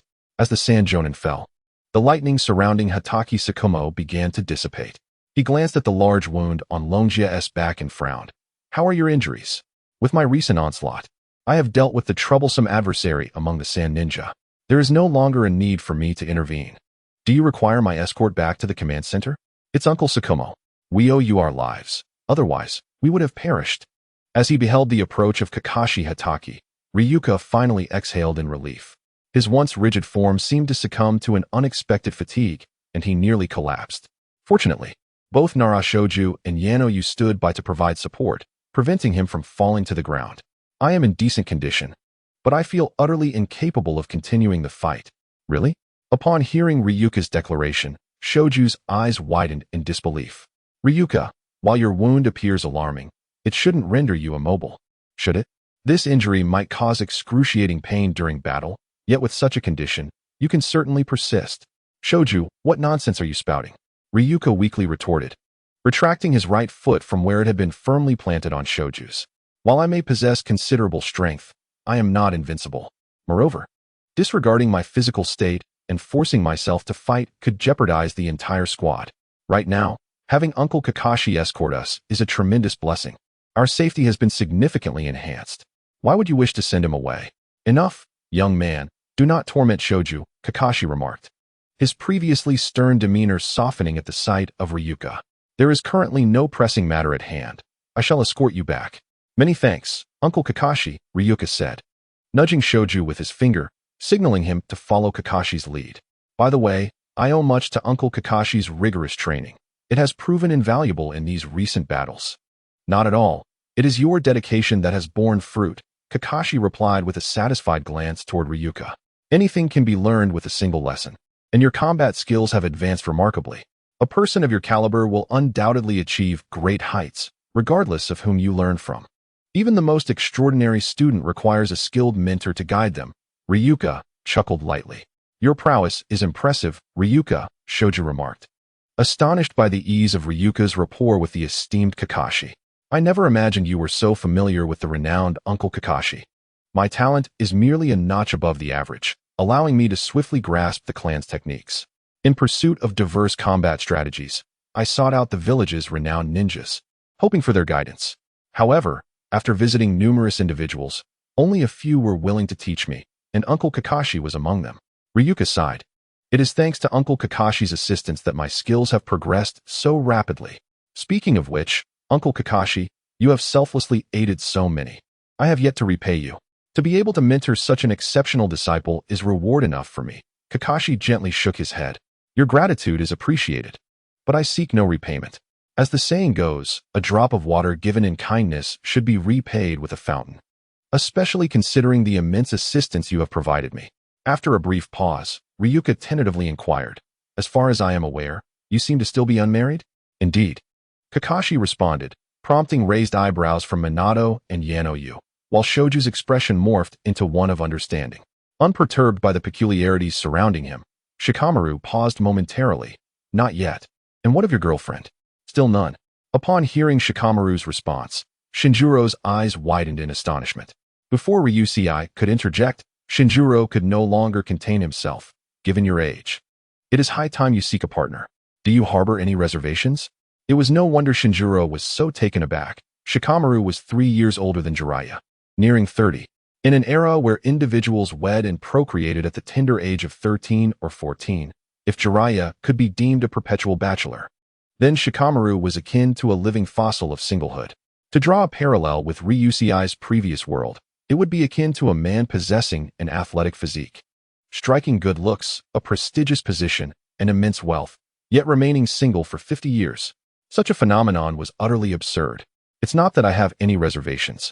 Shikamaru shook his head, but my circumstances are rather intricate. Even the most complex situations must be surmounted. Shinjuro offered counsel to Shikamaru. When you meet a girl, engage in more communication. Avoid being overly straightforward, and learn to express concern and warmth. When out with a girl, don't be stingy, spend a little. You must take the initiative and discuss interesting topics. We recently opened a new cinema in Konoha. You should take her there for some fun. Enough, Shinjuro. You, who have yet to find a partner yourself, should refrain from complicating matters for others, Ryusei interjected, giving Shinjuro another nudge. What you suggest is merely trivial advice. Any normal person, even if not perfect, would instinctively do what you recommend. The reason Uncle Shikamaru, despite his admirable qualities, remains single, Ryusei inquired, is likely due to a lack of avenues to meet women, correct? Although Ryusei was familiar with Shikamaru, he had never broached the subject of his romantic life. It was during the Second Shinobi World War that Kakashi, Shikamaru's son, was born, and due to various other circumstances, Ryusei had set aside Shikamaru's personal matters. However, recently, Ryusei had sensed something amiss. Not only was Kakashi's birth a concern, but Shikamaru remained solitary even now. Sensing the discrepancy, Ryusei decided to inquire. Not having channels to meet women seems unlikely. Shinjuro tilted his head. Uncle Shikamaru, surely you have many friends? They could introduce you. There are matchmakers in the village. You might seek their assistance. And if all else fails, if someone catches your eye, you could always strike up a conversation. These are all viable methods. Having explored the various methods you mentioned, Kakashi Hatake decided to speak candidly. My friends are generally of an older age, and the women they know are already settled down. I have visited matchmaking agencies, yet the candidates they introduced to me would seldom agree to a second meeting after our initial encounter. As for striking up a conversation, Kakashi recalled with a sense of frustration, these women tend to flee in fear upon seeing me. This predicament is likely tied to the rumors circulating in the village. Nanaka seemed to have an epiphany. Although Lord Kakashi is renowned for his formidable accomplishments and is celebrated as a hero of Konoha, there are whispers suggesting that he has been rather harsh in his dealings with women. Nanaka cast another glance at Kakashi. It is rumored that you have been hurt by women in the past, leading to the demise of any hostile female ninja who fell into your grasp. Even the kunoichi of the village seem to find themselves inexplicably targeted by your unwarranted aggression. You have become a veritable nemesis to women. Are the rumors truly that outrageous? Shoshin exclaimed in disbelief. I had no idea about any of this. That is because you have not been paying attention, Minato remarked, giving Shoshin a pointed look. It is only natural for you to be unaware. I have heard similar slanderous tales, but I did not anticipate their severity, Ryoma mused, furrowing his brow as he endeavored to recollect the details he had previously overlooked. He then slapped his forehead in exasperation and turned to Kakashi, asking, Uncle Kakashi, I presume you have heard these rumors as well? In addition to your perceived shortcomings with women, there must be other criticisms directed at you. It seems as though there is an effort to portray you as a source of danger. Your prowess is acknowledged, yet your demeanor makes it difficult for others to befriend you. Furthermore, it appears that someone is manipulating this narrative from the shadows. Your insight does seem to resonate. Kakashi mused, stroking his chin thoughtfully. While initial meetings with women have been manageable, by the second encounter, I am treated as if I were a monstrous calamity. And they resolutely refuse to meet again. I am beginning to grasp the essence of this matter. Ryoma sighed. Your infrequent presence in the village, coupled with my preoccupation with my own affairs, has hindered my understanding of your situation. I had assumed this was merely a case of baseless slander, unaware that your predicament was so grave. Out of fear of your formidable strength and its potential repercussions, they resort to relentless defamation, inciting widespread animosity towards you, thereby isolating you completely. Ryoma fixed his gaze upon Kakashi. Uncle Kakashi, do you not find that your predicament mirrors that of our Uchiha clan? Are you suggesting that someone is actively plotting against me? Kakashi retorted. Despite his considerable strength, he resembled a warrior solely dedicated to the village's defense, lacking deep understanding of the intricate dynamics at play within the village's darker corners. Had he been more attuned to such matters, he might not have succumbed to despair following a single failure in a mission, prompting his teammates to speak harshly of him. However, the intellect of Kakashi Hatake remains intact. Hence, he quickly deduces the adversary's intentions, the pursuit of the title of Hokage, necessitating the elimination of anyone who poses an obstacle. It seems evident that the opponent not only recognizes your formidable combat prowess, but also seeks to thwart your ascent towards the Hokage position. Consequently, they resort to leveraging the village's influence to incessantly slander and suppress you. I can already envision the women who might be interested in you. Even if they are initially captivated, they would soon be coerced into severing ties with you. Thus, I stated from the outset that your avenues for interacting with the opposite sex have been entirely obstructed. Isn't that excessive? Shoju exclaimed, bewildered. Isn't this akin to forcing someone to leave Konoha? Leave Konoha? Ryukai scoffed. The opponent has calculated that Uncle Tsukumo would never abandon the village. After all, regardless of how others treat him, he still holds a deep affection for Konoha. Uncle Tsukumo. Ryukai gazed at Kakashi. I have heard a person's motto that I found quite enlightening, and I wish to impart it to you. Although I believe in the inherent goodness of humanity, I shall repay evil, with interest. This is my guiding principle. I trust that our previous discussion has provided you with some insight into the unseen puppeteer. Would you consider retaliating? To return the suffering you have endured, thereby inflicting unbearable torment upon the mastermind and reclaiming the villagers' respect, allowing your previous sacrifices to bear fruit. As for the specifics, I suggest that you abscond with the mastermind's wife, teaching him a true lesson in pain. I have a skilled individual here. Ryukai pointed to the astonished Minato. He is a master and will undoubtedly offer you exceptional counsel. Captain, are you mistaken? Hearing Ryukai's words, Minato quickly defended himself. What does stealing someone's wife have to do with me? I am utterly inept at such matters. Minato, do not jest. Ryukai chuckled coldly. You possess golden hair. How could you not excel in this regard? Golden hair? Minato replied, puzzled. What does my hair color have to do with this? Yellow-haired individuals are often associated with those who relish seducing or even stealing others' partners, deriving amusement from such antics, explained Shoju, interjecting with clarity. Their common trait is that they are all strikingly handsome young men with yellow hair. Captain, Shoju, you should temper your jokes. Minato sighed at the antics of the two. You must understand, I am an advocate for pure love.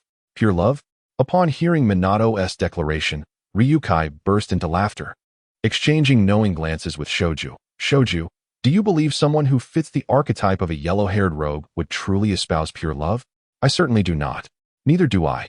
Although Shoju often plays the fool, at this moment he bore the expression of a seasoned veteran. It is often the ones who profess to be the most earnest that are, in truth, the least so. You too.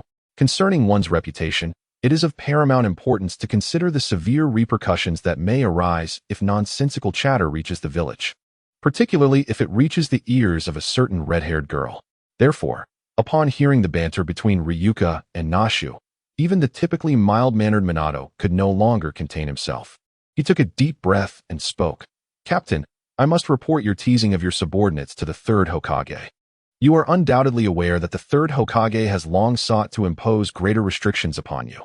Such bullying of subordinates provides him with a convenient pretext to take action against you. Nashu, how did you come to know about such matters concerning blonde hair? Surely, you must have indulged in a plethora of inappropriate literature. I believe Lady Tsunade would be quite displeased with your behavior, if I were to inform her of this. Wait, no? Nashu interjected, panic overtaking him. Minato, I was merely playing along with the captain. Don't turn this against me. You know my sister's temperament.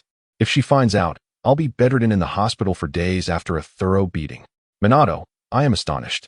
As my subordinate, not only do you lack unity with me, but you also contemplate reporting me. In stark contrast to Nashu's fear, Ryuka exuded an air of dominance. However, if my team harbors dissatisfaction, as captain, I bear a measure of responsibility. Henceforth, I shall engage in thorough self-reflection and correction, diligently reviewing my shortcomings in our endeavors. I shall lead by example, ensuring that my subordinates feel valued in their work and cherished in their lives. I will communicate earnestly, employing various measures to alleviate their discontent, enabling them to embrace life with renewed vigor and, consequently, strive harder in our future endeavors. This is not only my attitude as a captain, but also my duty. Simultaneously, Minato, despite your unfounded accusations against me, as captain, I shall refrain from pursuing any repercussions against you. Moving forward, I will endeavor alongside all of you, striving for collective advancement and excellence. You clearly acknowledge your faults, yet why does it feel as though you are conducting a meeting with your subordinates? Nashu remarked, bewildered. Moreover, how can you still muster the audacity to declare that you will not hold Minato accountable? Nashu, uttering such words indicates that your awareness of the village's ethos is still lacking, Ryuka retorted, visibly displeased. To grasp a matter, one must focus on its essence and comprehend the profound meanings within the discourse, rather than merely hearing what one wishes to hear. Your selective listening reflects an attitude that will hinder your future progress. I was wrong. Nashu stammered, feeling overwhelmed by Ryuka's sharp rebuttal and logical onslaught. After a few days' steps, it suddenly dawned on him. Wait a minute, Ryuka, you are merely evading the issue, spouting a plethora of empty rhetoric while ensnaring me in your words. Minato, Nashu turned to Minato, am I not correct? That is enough, Nashu. Let's leave the matter here. Minato replied, a twitch at the corner of his mouth. If we continue to press the captain, given his prowess, he could easily elaborate on this for an entire day. Is it truly this absurd? Shangshu was profoundly shaken. I hope to never encounter such individuals throughout my life. Alas, if your ambition is to become Hokage, a significant portion of those you will meet in the future will indeed be like this. Longjia raised an eyebrow. Not to mention, the ministers at the daimyo's residence are all such characters. To avoid confronting issues they wish to evade, they often resort to such tactics, postponing matters until the end of the meeting. Really? Observing Longjia's seemingly sincere expression, Shangshu let out a lamenting cry, and after a moment's contemplation, he inquired with hopeful anticipation, do you have any strategies to deal with these ministers in the future? There are indeed methods, and their effects can be immediate. However, such tactics have seen scant use since the era of the second Hokage, largely due to concerns over human rights, which the third Hokage vehemently rejected. A glint of danger flickered in Longjia's eyes. Simply placing a blade at the throat of the loquacious minister could resolve 99% of the issues. It is indeed immediate and rather blunt. Shangshu nodded. But what about the remaining 1%? Target what they cherish, be it family, career, or wealth. These individuals are not devoid of fear. They simply have yet to encounter something that truly terrifies them. Longjia scoffed lightly. Such matters can extend across various realms. From trivial disputes between individuals to grand confrontations between nations, the essence remains the same. Exploit the opponent's weaknesses to compel them to acquiesce to your terms. Longjia, you possess remarkable insight. Shengshu blinked. By the way, weren't we discussing Uncle Tsukumo's happiness? How did we suddenly digress to the daimyo? It is you, young man, who has strayed from the topic. How dare you say otherwise? Longjia shot Shengshu a glare, then turned to Tsukumo Hatake. Speaking of which, Uncle Tsukumo, what are your thoughts on my previous suggestion? As for the matter of taking someone else's wife, I believe we should refrain from that. Tsukumo quickly dismissed Longjia's outrageous proposal. I have little interest in another man's wife. Even if I desired revenge, I would not target his spouse. However, Longjia, Tsukumo expressed gratitude. You have helped me identify the source of my troubles, and for that, I am sincerely thankful. So, Uncle Tsukumo, have you decided what to do moving forward? First, I will locate the person spreading rumors about me to eliminate my negative influence. Tsukumo furrowed his brow. If all else fails, I might consider marrying someone from another village.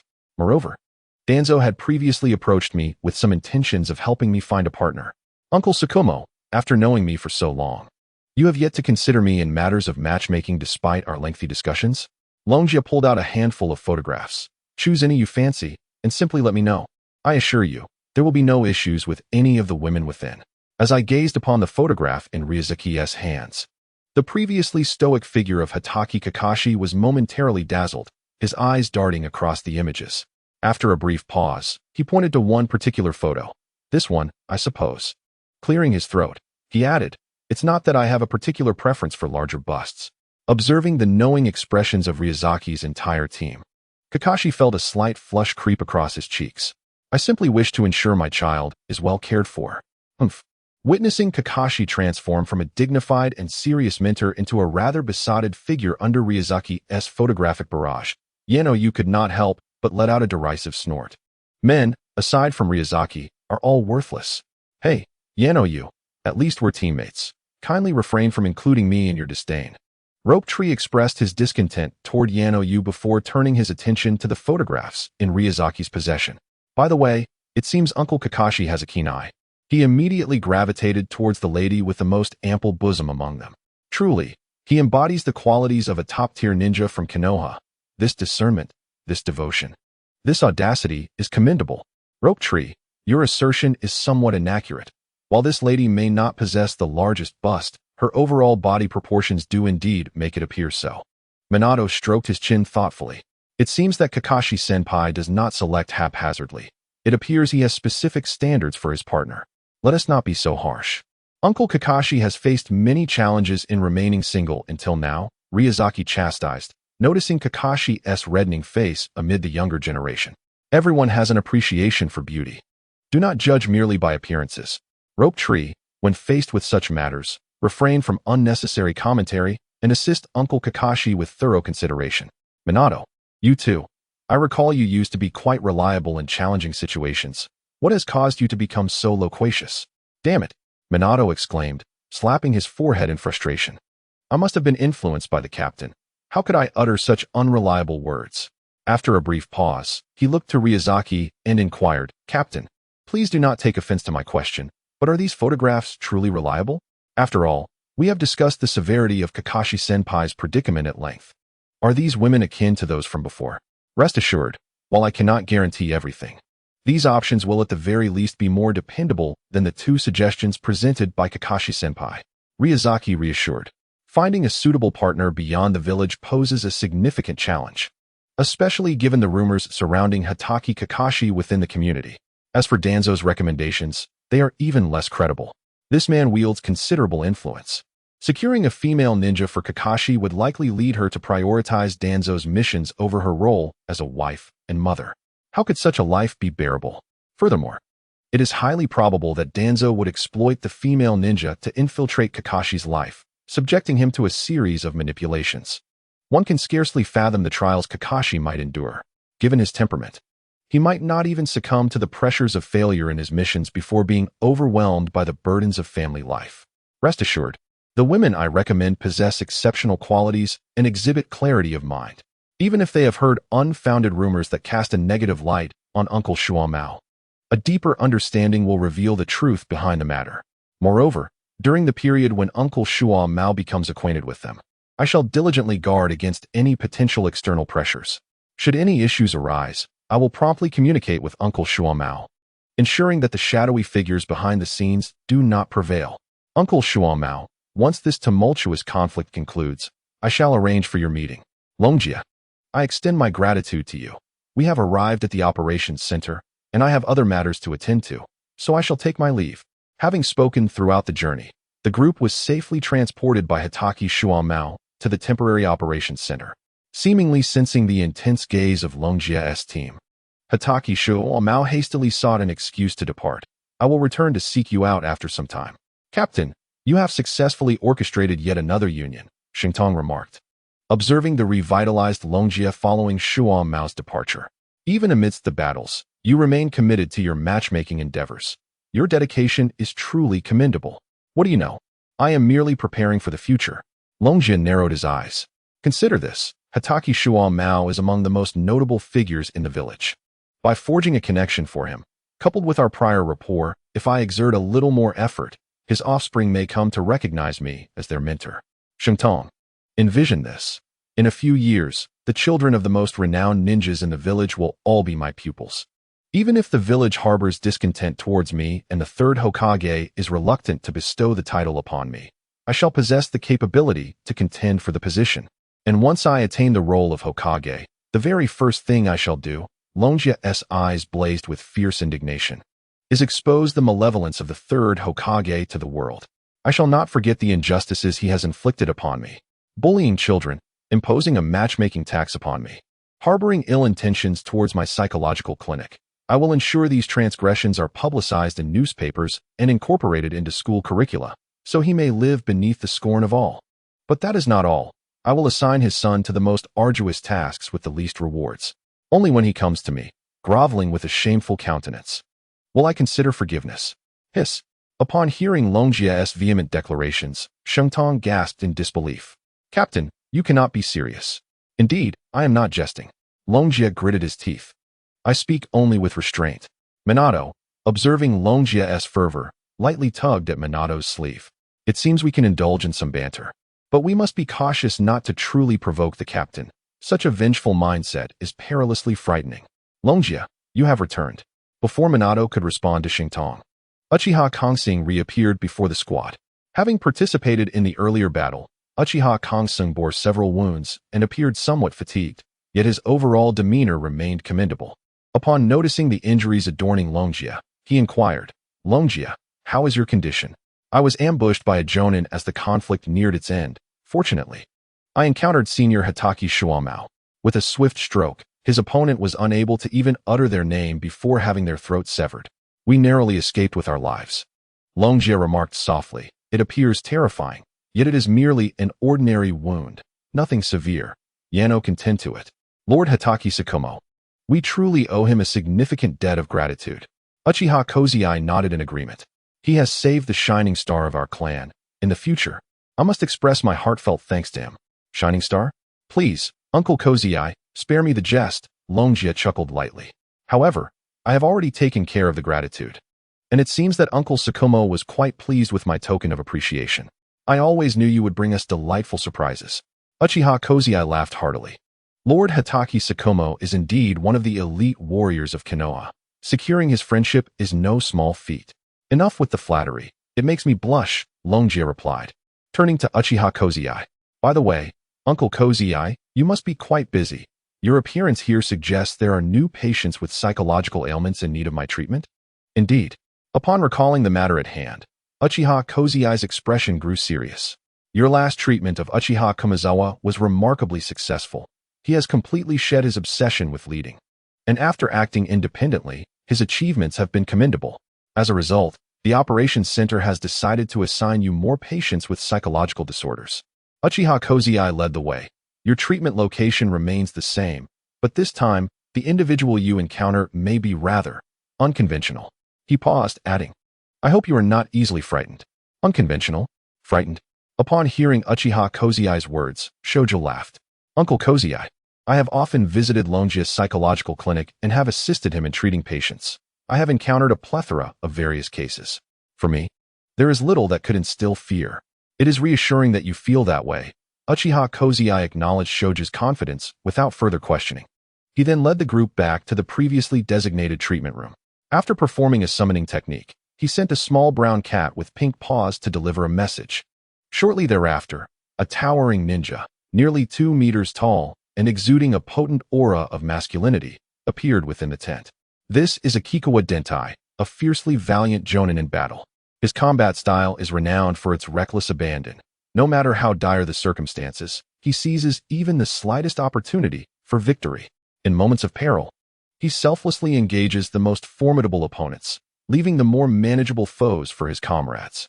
As they regarded a Kikowa Dentai, Uchiha Kozai first provided a detailed account of Dentai's achievements, extolling his actions, but then, with a peculiar expression, remarked, until a fateful confrontation with the third Kazekage changed everything. Uchiha Kozai lifted his gaze to the ceiling. His thoughts gradually filled with memories. The third Kazekage possessed an immense reservoir of chakra and excelled in manipulating sand and iron through magnet release. His combat style was not only exceptionally fierce, but also profoundly enigmatic, rendering defenses nearly futile.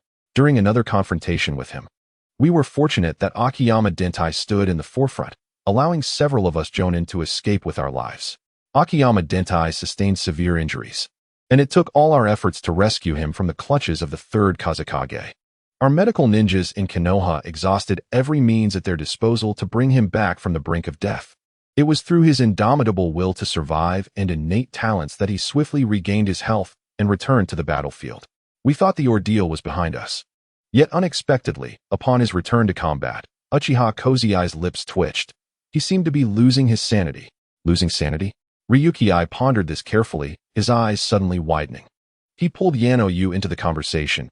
Yano-yu, what lies ahead is likely beyond your understanding. Since my wounds have been treated, you should step outside for a while. Wait until Akiyama Dentai's treatment concludes before you return. Huh, is that really necessary? I understand. Yano-yu, slightly bewildered by Ryusuke's solemn demeanor, complied and exited the tent. Observing her departure, Shoujo scrutinized Ryusuke with curiosity. Ryusuke, based on my assessment of Akiyama Dentai's condition, is there truly a need for such alarm? Why send Yano-yu away? Indeed, why did you insist on sending that girl away? Akiyama Dentai expressed his dissatisfaction towards Ryusuke. Though Kozai and his companions often claim I have issues, I feel perfectly fine, especially regarding my thoughts on women, let alone those from our village. Dear Dentai-senpai, please forgive me. It was not my intention to target you. Ryusuke scratched his head. After all, Yano-yu is a girl, and given Uncle Kozai's previous remarks, I have a premonition that the forthcoming scene may not be suitable for female eyes. I believe you are merely being overly cautious. Akiyama Dentai shook his neck. As for any inappropriate scenes, I feel utterly untroubled.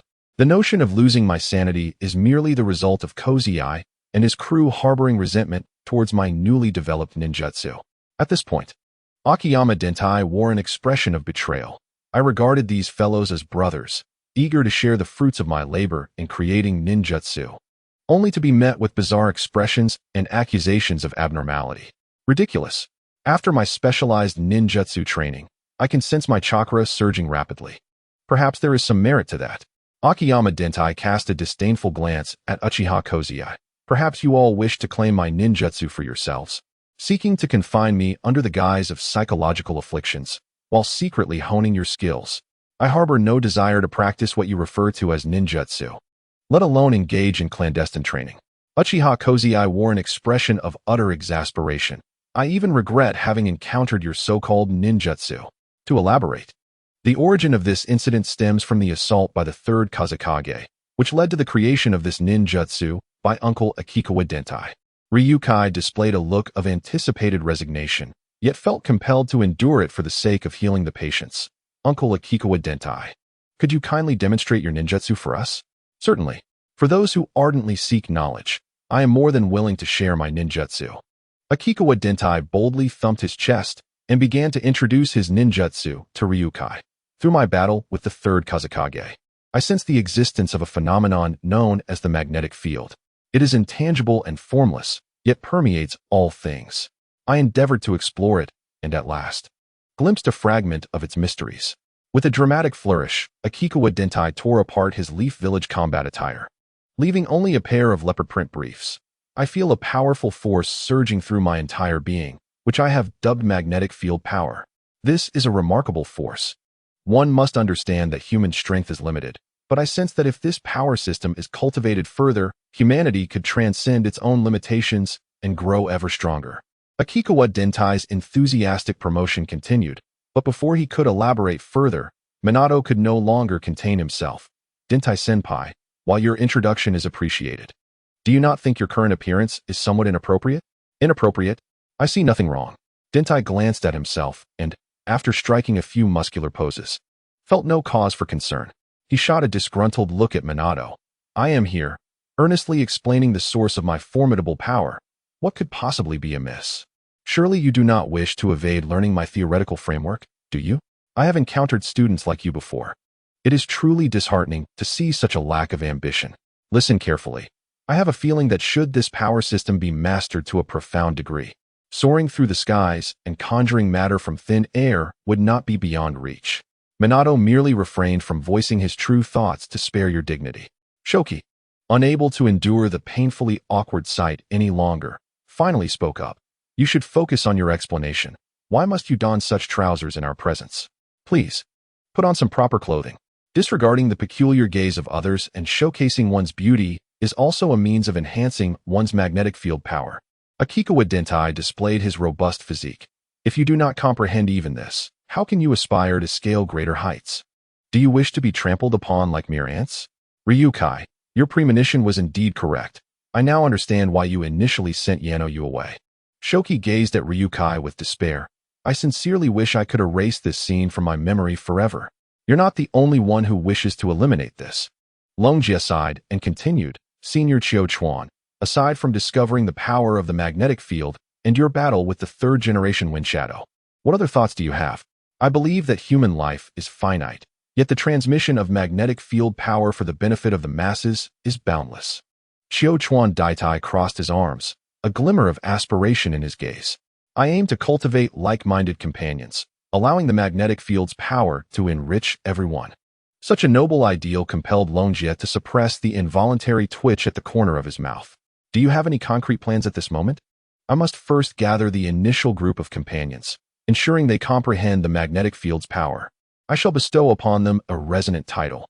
Let's call them the Base 4 for now, and provide them with matching equipment. Chiyo Chuan Daitai retrieved a scroll from his studded pants, unsealing it to reveal a half-meter-long recording device. This contains some incredibly dynamic music. Once played, it will evoke a fervent response. Don't worry, I shall play it for you, and I'll also treat you to an energetic dance. Please, no? Spare me. Chiyo Chuan Daitai, you fiend, cease this at once. Senior Daitai, that will suffice. There's no need for a demonstration.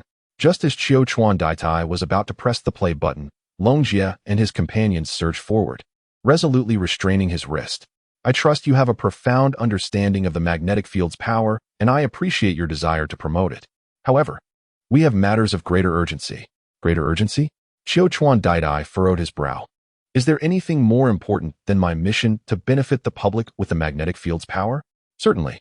The extent of Chiyo Chuan Daitai's eccentricity surpassed Longjia's expectations, rendering him momentarily speechless in response to the inquiry. Nonetheless, it is a common tactic for psychologists to intimidate their patients, and to divert their attention as a means of buying time for a more strategic response is fundamental. With this in mind, Longjia unhesitatingly pointed toward Shengshu. Senior Daitai, the subsequent matters will be addressed by Shengshu. Chiyo Chuan Daitai's eyes locked on his Shengshu. Speak up, what pressing matter do you have? Under the intense gaze of Chiyo Chuan Daitai, even Longjia required time to contemplate seriously, let alone Shengshu. At that moment, Shengshu's mind went blank, and after uttering a few meaningless words, he stood there in a daze. Observing Shengshu's reaction, Chiyo Chuan Daitai's eyes widened in disbelief. Young man, I sense you are attempting to deceive me. Akikawa Denta inhaled deeply, then exhaled slowly, revealing an expression of understanding.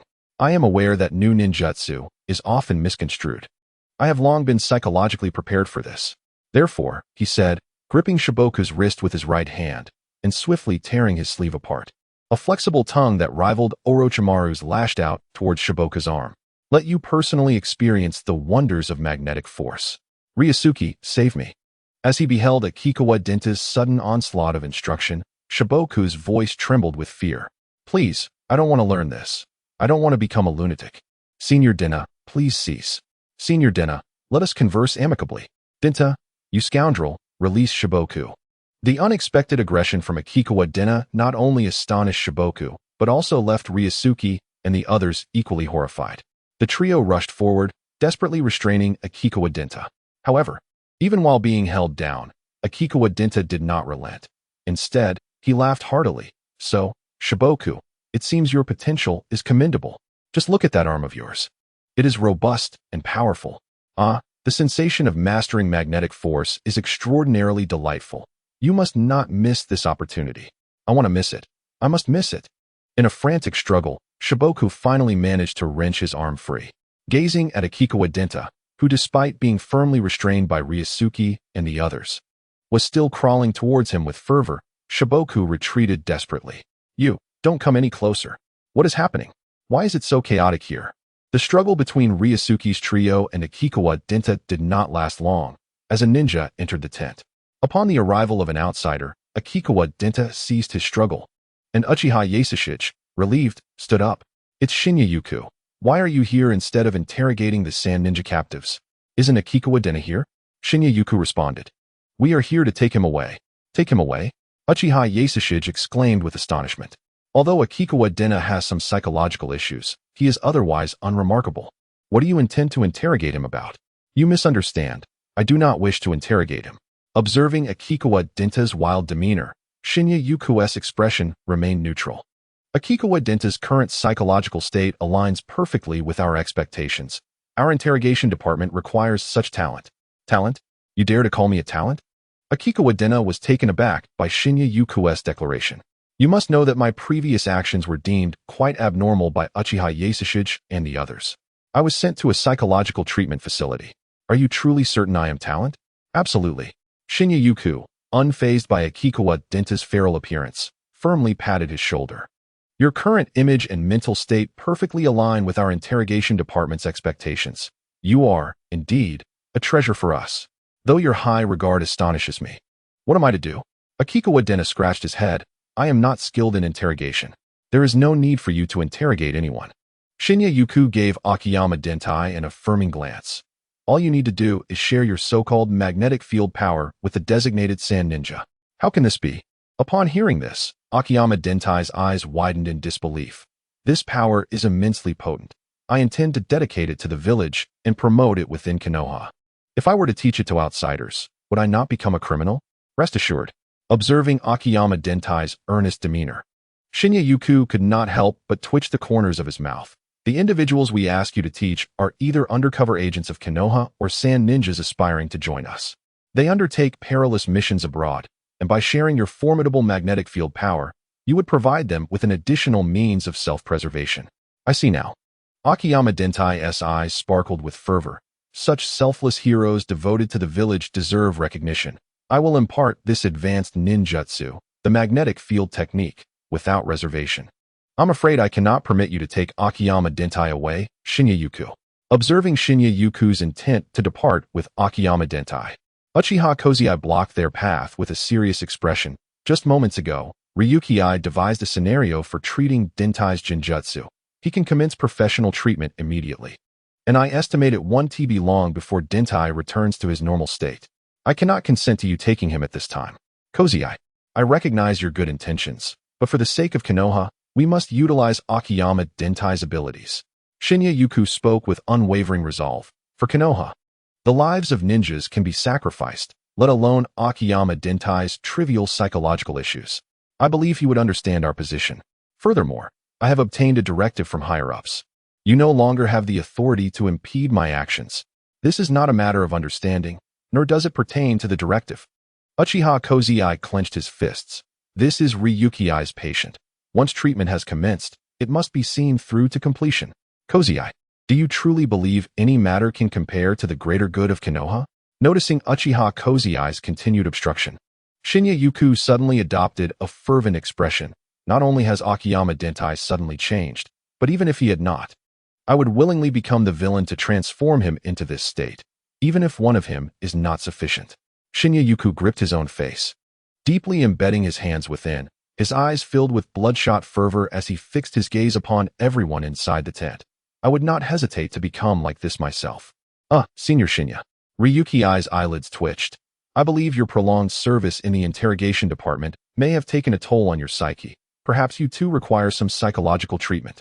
Is that so? As if experiencing a mental fracture. Upon hearing Ryuki shift the topic, Shinya Yuku instantaneously reverted to his normal state. You noticed I have some issues? Oh, indeed, if I am not mistaken. It seems that you often harbor feelings of frustration and agitation within your heart. Do you have any special offers available? I could present you with a discount voucher. New customers receive a 20% reduction, and rest assured, Uncle Kanshing shall not impede you. How long is this coupon valid? For 2 years. Very well. Shinwu Yukong received the voucher from Longjia's hand, departing with Chiochuan Dientai in a manner so nonchalant, as though the previous terrifying demeanor had never transpired. Longjia, am I imagining things? Shengtai gazed at Longjia in disbelief. Shinwu's earlier appearance was truly frightening. Working in the interrogation department, one frequently encounters a myriad of individuals, witnessing the darker facets of human nature. It is only natural to develop certain psychological issues. Given Shinwu's demeanor, his symptoms are relatively mild within the interrogation department. Longjia sighed. I once treated a ninja who worked in the interrogation department, and his condition was so severe that he could not sleep without slapping himself dozens of times each night. Upon hearing Longjia's words, Shengtai found himself at a loss for words. They truly endure so much. Setting aside the question of their hardships, Uchiha Kongxing interjected. Longjia, these individuals have taken Chiochuan Dientai. We cannot simply let this matter rest. No need for concern. Longjia shook his head. Although the interrogation department has noble intentions, they have misunderstood one crucial aspect. Dientai truly wishes to selflessly impart his magnetic field abilities to others. The interrogation department perceives this as torment, and before long, Dientai will surely realize this. At that point, it is quite possible that he will refuse to confront the Sand Ninja captives and instead focus solely on sharing his magnetic field powers with the individuals from the interrogation department. In such a scenario, the interrogation department, unable to withstand the torment, will inevitably return Dientai to us, and I would not consider myself at a disadvantage. Longjia waved the voucher in his hand. After all, I have just cultivated a potential client. Longjia, your composure is commendable. Uchiha Kongsheng exhaled. I understand your perspective. However, I cannot shake this simmering frustration within me. It appears that I must attend those mental adjustment courses you conduct regularly in the clan when time permits. You are always welcome to join. Longjia gently patted the dust on his clothes, which had been soiled during his earlier struggle with Chiochuan Dientai. Uncle Kongsheng. Who is the next individual in need of treatment? It is Funhiki Kaido. His captain, Mitsuki Tai, brought him here. These two are quite formidable. They have been close friends since childhood. Although they are merely chunin, the ninjutsu they unleash together can rival that of jounin. As per usual, Uchiha Kongshing summoned a small spirit cat to fetch them. Before long, 2 ninjas and Yanoyu entered the tent. Please, take a seat. Longjia invited the 2 ninjas to sit and gestured for Yanoyu to join him at his side. Once everyone was settled, he inquired, what brings you 2 here for consultation? I feel that Mitsuki Tai has betrayed me. Before Mitsuki could introduce his teammates to Ryusuke, Haruto took the initiative to speak. I have always believed we were the best of friends, brothers willing to lay down our lives for one another. However, it is utterly infuriating. Haruto clenched his fists, his eyes ablaze with indignation, that this guy refuses to share his wife with me. Ryusuke, crack. The absurdity of his statement plunged the tent into an oppressive silence. Yano, who had just lifted his teacup to offer Ryusuke a sip, crushed it into shards in a fit of shock and rage. Though I am not yet married, Yano said, his face darkening as he prepared to rise. I believe any woman who hears such words would rightfully demand an explanation from you. Wait, Ryusuke interjected, firmly restraining the oncoming storm that was Yano, and turned to Haruto, saying, Haruto, are you certain that what you intended to convey aligns with the meaning of your words? You must understand that an imprecise statement can lead to significant misunderstandings. I did not misrepresent anything. This is genuinely how I feel. Haruto replied, his fists tightly clenched and his expression one of anguish. Mitsuki marrying yet not sharing with me is the ultimate betrayal. Haruto, you scoundrel. Mitsuki gazed at Haruto, bewildered. I assumed your grievances stemmed from matters on the battlefield, which is why I brought you here. I never imagined you harbored such thoughts. Do you think I would be concerned about trivial matters from the battlefield? Haruto retorted, locking eyes with Mitsuki. Moreover, we have grown up together. I have always addressed issues face to face. I would never be so foolish as to harbor resentment without communicating, allowing it to fester into enmity between brothers. Even if we hadn't come here, I intended to discuss this in a couple of days, for we are brothers. The weight of such brotherhood left even the seasoned Uchiha Ryusuke momentarily speechless. This bond of brotherhood seems perilously intense. Perilous? You dare to suggest that the bond between Mitsuki and me is dangerous? Haruto exclaimed, his pain palpable as he confronted Uchiha Ryusuke. Mitsuki and I are true brothers. We have been inseparable since childhood. We attended school together, undertook missions together, and faced dangerous foes in dire circumstances side by side. I vividly recall the time we were trapped in a vast chasm, our chakra depleted, isolated with no one around. Though we called for help, by the time the rescue team arrived, we had been starving for an eternity. To survive, Mitsuki gave me his last piece of bread, and I cut my wrist to provide blood to the dehydrated Mitsuki. It was this mutual support that allowed us to escape with our lives. I also remember the encounter with the Rain Shinobi, a formidable group of 6 Chunin. In such a lopsided battle, where most Chunin would simply await their demise, it was the camaraderie between Mitsuki and me that enabled us to fight until the very end. After the ordeal, both of us lay gravely injured and unconscious. Yet it was our unwavering bond that guided us back from the brink of death. In that fateful encounter with the Jonin, Mute sustained 7 grievous wounds on his back, exposing bone in his desperate attempt to save me. In turn, I suffered fractured legs while striving to protect him. Fortunately, it was our profound friendship, etched deep within our very souls, that enabled us to unleash a combined ninjutsu and repel that formidable Jonin. This camaraderie, this connection, is one I would readily entrust my life to. Yet, at this moment, he is unwilling to share his wife with me. Ryusuke, since visiting your psychological clinic, I feel I have gained considerable insight. Before today, I believed I could accept even the audacious proposition from Shoin that suggested Mute's wife leave him to pursue a relationship with Mute himself. However, Shoju sighed, his eyes filled with astonishment at the remarkable diversity of humanity. I underestimated the limits of those suffering from psychological ailments. Shoju, it is not just you. Ryusuke too furrowed his brow. Such shocking statements are unprecedented. If these words were to reach the village, it would ignite a tremendous uproar. They shall not reach the village. After enduring a series of my friend's outrageous declarations, Mute finally regained his senses. The confusion in his eyes had vanished, replaced by profound anger and anguish. Unbeknownst to him, his right hand had grasped a kunai, and he strode purposefully toward Shoin Kaijin. I regarded this individual as my closest friend, yet he has betrayed me. This is my fault, and I shall rectify this error, ensuring that my dear friend Shoin Kaijin remains forever in my heart. Mute's words were indeed deafening. Yano Yu also drew forth his 1,000 books. To safeguard such friendship, I have decided to lend you my support. Yano Yu, cease this. Uncle Kozai, restrain Mute. Ryusuke shouted as he desperately held Yano Yu back, urging Uchiha Kozai to subdue Mute. As the situation began to stabilize, Shoin Kaijin charged toward Mute, seizing his collar and tearfully accusing him of treachery, wishing to eliminate the traitorous Mute. Helpless, Ryusuke had no choice but to have Minato and Shoju pin him to the ground, resulting in utter chaos within the room. I am truly at a loss, Shoju remarked. Observing Ryusuke, since leaving the village, the ailments of those afflicted on the battlefield have become increasingly dire. Captain, your ability to remain unflappable in the face of these individuals is truly remarkable. Minato gazed at Ryusuke with reverence. I have come to realize that our village harbors a significant number of those with psychological issues. Your capacity to treat them is nothing short of extraordinary. Moreover, your proposal of psychological therapy is a groundbreaking concept. Let us dispense with flattery for the moment and focus on resolving the issues concerning the vessel and its navigator. Yona, please temper your impulses. I assure you I will provide a satisfactory solution. Having calmed the enraged Yona, Ryusuke stepped forward, approaching Mitsuki. Mitsuki-senpai, may I inquire if, aside from yourself, Kai has any close friends here at the operations center? After a moment's contemplation, Mitsuki replied, yes, that would be Yashiro Tsukishiro. Apart from me, he shares the strongest bond with Kai. Understood, Ryusuke nodded and engaged Mitsuki in a few more exchanges before departing the tent. A little over 10 minutes later, Ryusuke returned, accompanied by a tall ninja.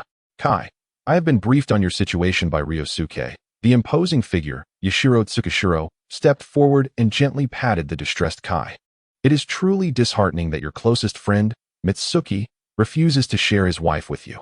Such behavior is a betrayal of true friendship. However, I, as your steadfast friend, he gestured to a brown bear he had brought along, am willing to share my new girlfriend, Ryo. Yashiro, have you lost your senses? That is a bear, Kai exclaimed. Incredulity etched across his face. You are truly in a romantic entanglement with a bear? Surely, you jest. We are brothers, after all. Kai, how could you speak so dismissively? Yashiro retorted, his expression darkening. Ryo and I are genuinely in love. Our bond is sacred and cannot be tarnished by your mockery. With that, the 3-meter-tall bear next to him let out a mournful howl, nuzzling against Yashiro, causing him to stumble back a few paces. Once he regained his composure, Yashiro pointed an accusatory finger at Kai. Look what your words have done. Ryo is heartbroken. I consider you a brother, yet you treat me this way?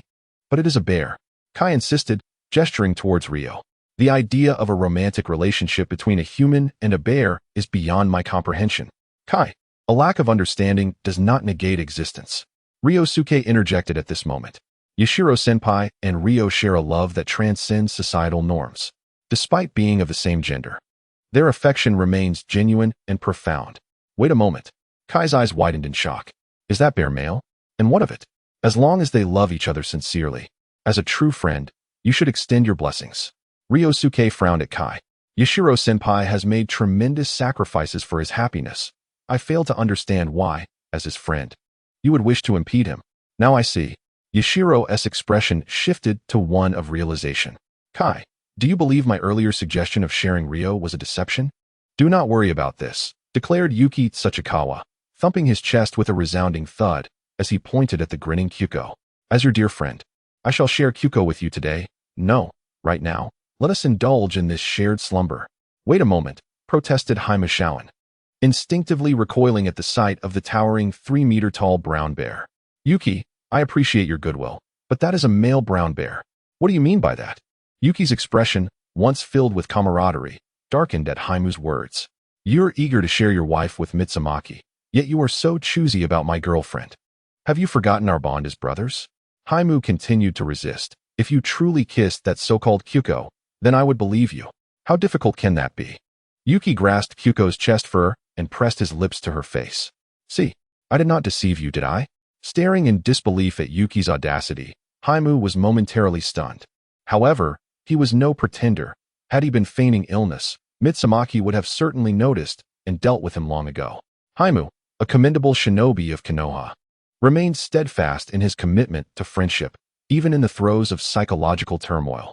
After a brief silence, he steeled himself and declared, I did not wish to say this.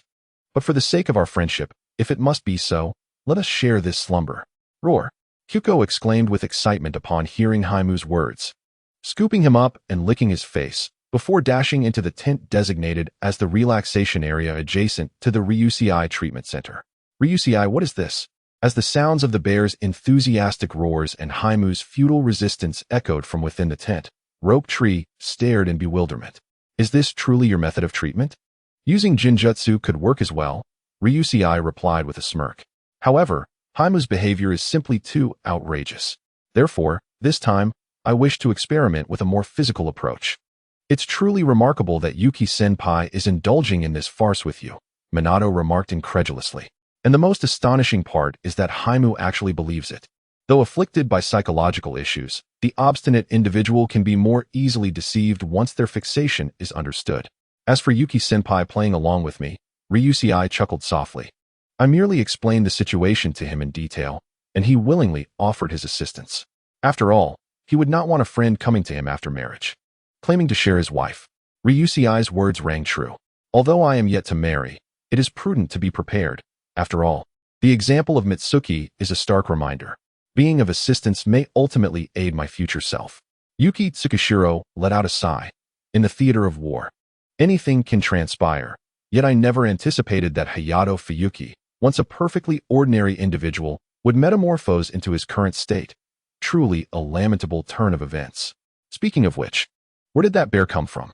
Shoju observed the clumps of bear fur scattered on the ground. What a formidable creature.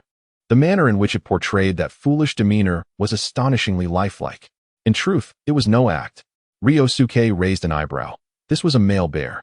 Disinterested in female bears, yet fervently attracted to human males, which I had temporarily borrowed from the interrogation department. The interrogation department is indeed a treasure trove of hidden talents.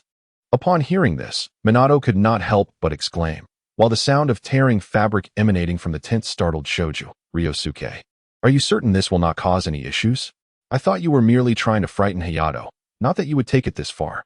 Rest assured, I would not go that far.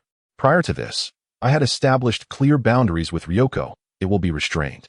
Ryusuke sipped the tea that Yona had just brought over. After all, Hayato is genuinely unwell. I cannot resort to perverse methods to deal with him. What if Hayato endures this encounter with the bear's affection? Shoju, true to his nature, could even conceive of more outrageous scenarios. He is a ninja, capable of enduring what ordinary individuals cannot. For the sake of so-called camaraderie, if he were to survive this ordeal, then Mitsuki would once again be in peril. Do you think I have not contemplated such matters? A wicked smile crept onto Ryusuke's lips. Aside from Yuki Tsukishiro, Hayato possesses several good friends. Our Konoha interrogation department also harbors some summoning beasts quite interested in male ninjas. If a bear is insufficient, we could summon a lion. If a lion fails, an elephant. And if that too does not suffice, there are plenty of giant insects at our disposal. What if Hayato survives all of these? At this juncture, Minato was equally fixated. How will you respond to that? Minato, you underestimate me. I have considered all of this. If Hayato remains so persistent. Ryusuke's eyes gleamed with a more sinister light. Then Yuki Tsukishiro and the other seniors will continuously change girlfriends. If one does not suffice, they will try 10. If 10 fail, 100. And if even that does not work, then they will change for a lifetime. You rascal. Listening to Ryusuke's words, Uchiha Kozai covered his forehead with a wry smile. You always manage to conjure up new tricks. Ryusuke, your method is indeed terrifying. Shoju covered his mouth. Although Hayato is exceedingly unreasonable, your treatment plan is even more malicious. It seems the captain truly lives up to his title. Minato too was in awe. To devise such a fantastical yet remarkably rational approach, it appears there is much for me to learn. Longjia, you truly possess remarkable skills. Yano poured another cup of tea for Longjia, saying, this is how we must deal with Shuin Kaido. Truth be told, I would prefer not to, but I fear that there may be a chance of Kaido relapsing. While others may be indifferent, it is best to avoid any complications with Kaido's condition. Once the physical measures conclude, I will still need to assist with illusionary therapy. The conversation among Longjia and the others continued within the tent, deliberating on how long Kaido could endure. Yet, Kaido was the first to falter. He initially used ninjutsu to send Ryoso flying, then charged directly in front of Tsuchijo Yuki. Disregarding his tattered shirt and the scars adorning his upper body, he tightly grasped Yuki's hands, exclaiming, Yuki, I have contemplated this thoroughly. There are indeed certain things that friends cannot share. I will refrain from discussing Ryoso. Kaido earnestly addressed Mitsuki. It was wrong of me to suddenly consider sharing my wife. I shall not do so again. Illusionary true dream. Recognizing Kaido's sincere remorse, Longjia refrained from further actions. He cast an illusion that plunged Kaido directly into a dream state. Reflecting, I believe Kaido's behavior stems from past battlefield traumas. Having Ryoso caress him was also a form of stimulation. Under such circumstances, Kaido's condition has shown considerable recovery and improvement. Through further illusion, I will solidify Kaido's mental state. A brief session tomorrow should suffice for his complete healing. Longjia, your skills are indeed impressive. I am truly grateful. As a Chunin, Mitsuki could distinctly sense that Kaido's mental state had significantly improved. He lifted Kaido effortlessly and slung him over his shoulder, stating, I will bring him again tomorrow. This affliction is classified as a psychological disorder, correct? Should I encounter others with similar issues, I will certainly refer them to you. Shinju, be careful. A swift kick to Shinju's waist allowed him to evade a shuriken aimed at his temple. Longjia deftly flipped his wrist, sending a kunai in the direction of the shuriken. Watching a shadow evade the kunai before vanishing, Longjia exhaled in relief, then chastised Shinju. How many times must I remind you? This is a battlefield. One must maintain a heightened sense of vigilance at all times. Do not assume that just because you have just defeated a squad of enemies, you can let your guard down. Fortunately, I am here. Otherwise, a shuriken would have found its way into your temple. As Shoju received treatment from Yano-yu, he scratched his head and flashed a silly grin at Ryusuke, resembling a carefree fool. In truth, he lamented, he did not wish for this. However, the wounds inflicted in the recent battle caused him excruciating pain, thus impairing his focus. As a ninja, one must not allow injuries sustained on the battlefield to affect one's performance, to avoid exacerbating the situation. A lesson we learned in our second lesson. Observing Shoju's infuriating demeanor, Ryusuke sighed. Focus on your treatment. This place is no longer safe. How unfortunate that this location, supposedly the safest nearby, continues to attract opportunistic sand ninjas. It had been 3 days since the treatment of Akikawa Dentai and others, and once more, Konoha clashed fiercely with the sand ninjas. The reason for this confrontation was straightforward.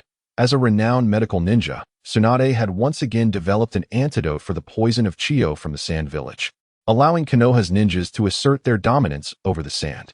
While this sounded effortless in theory, the reality was far less optimistic, particularly for Ryusuke's team. Composed entirely of lower-ranked ninjas, it was a harsh truth that the presence of lower-ranked ninjas often served merely as cannon fodder, faced with enemies on all sides.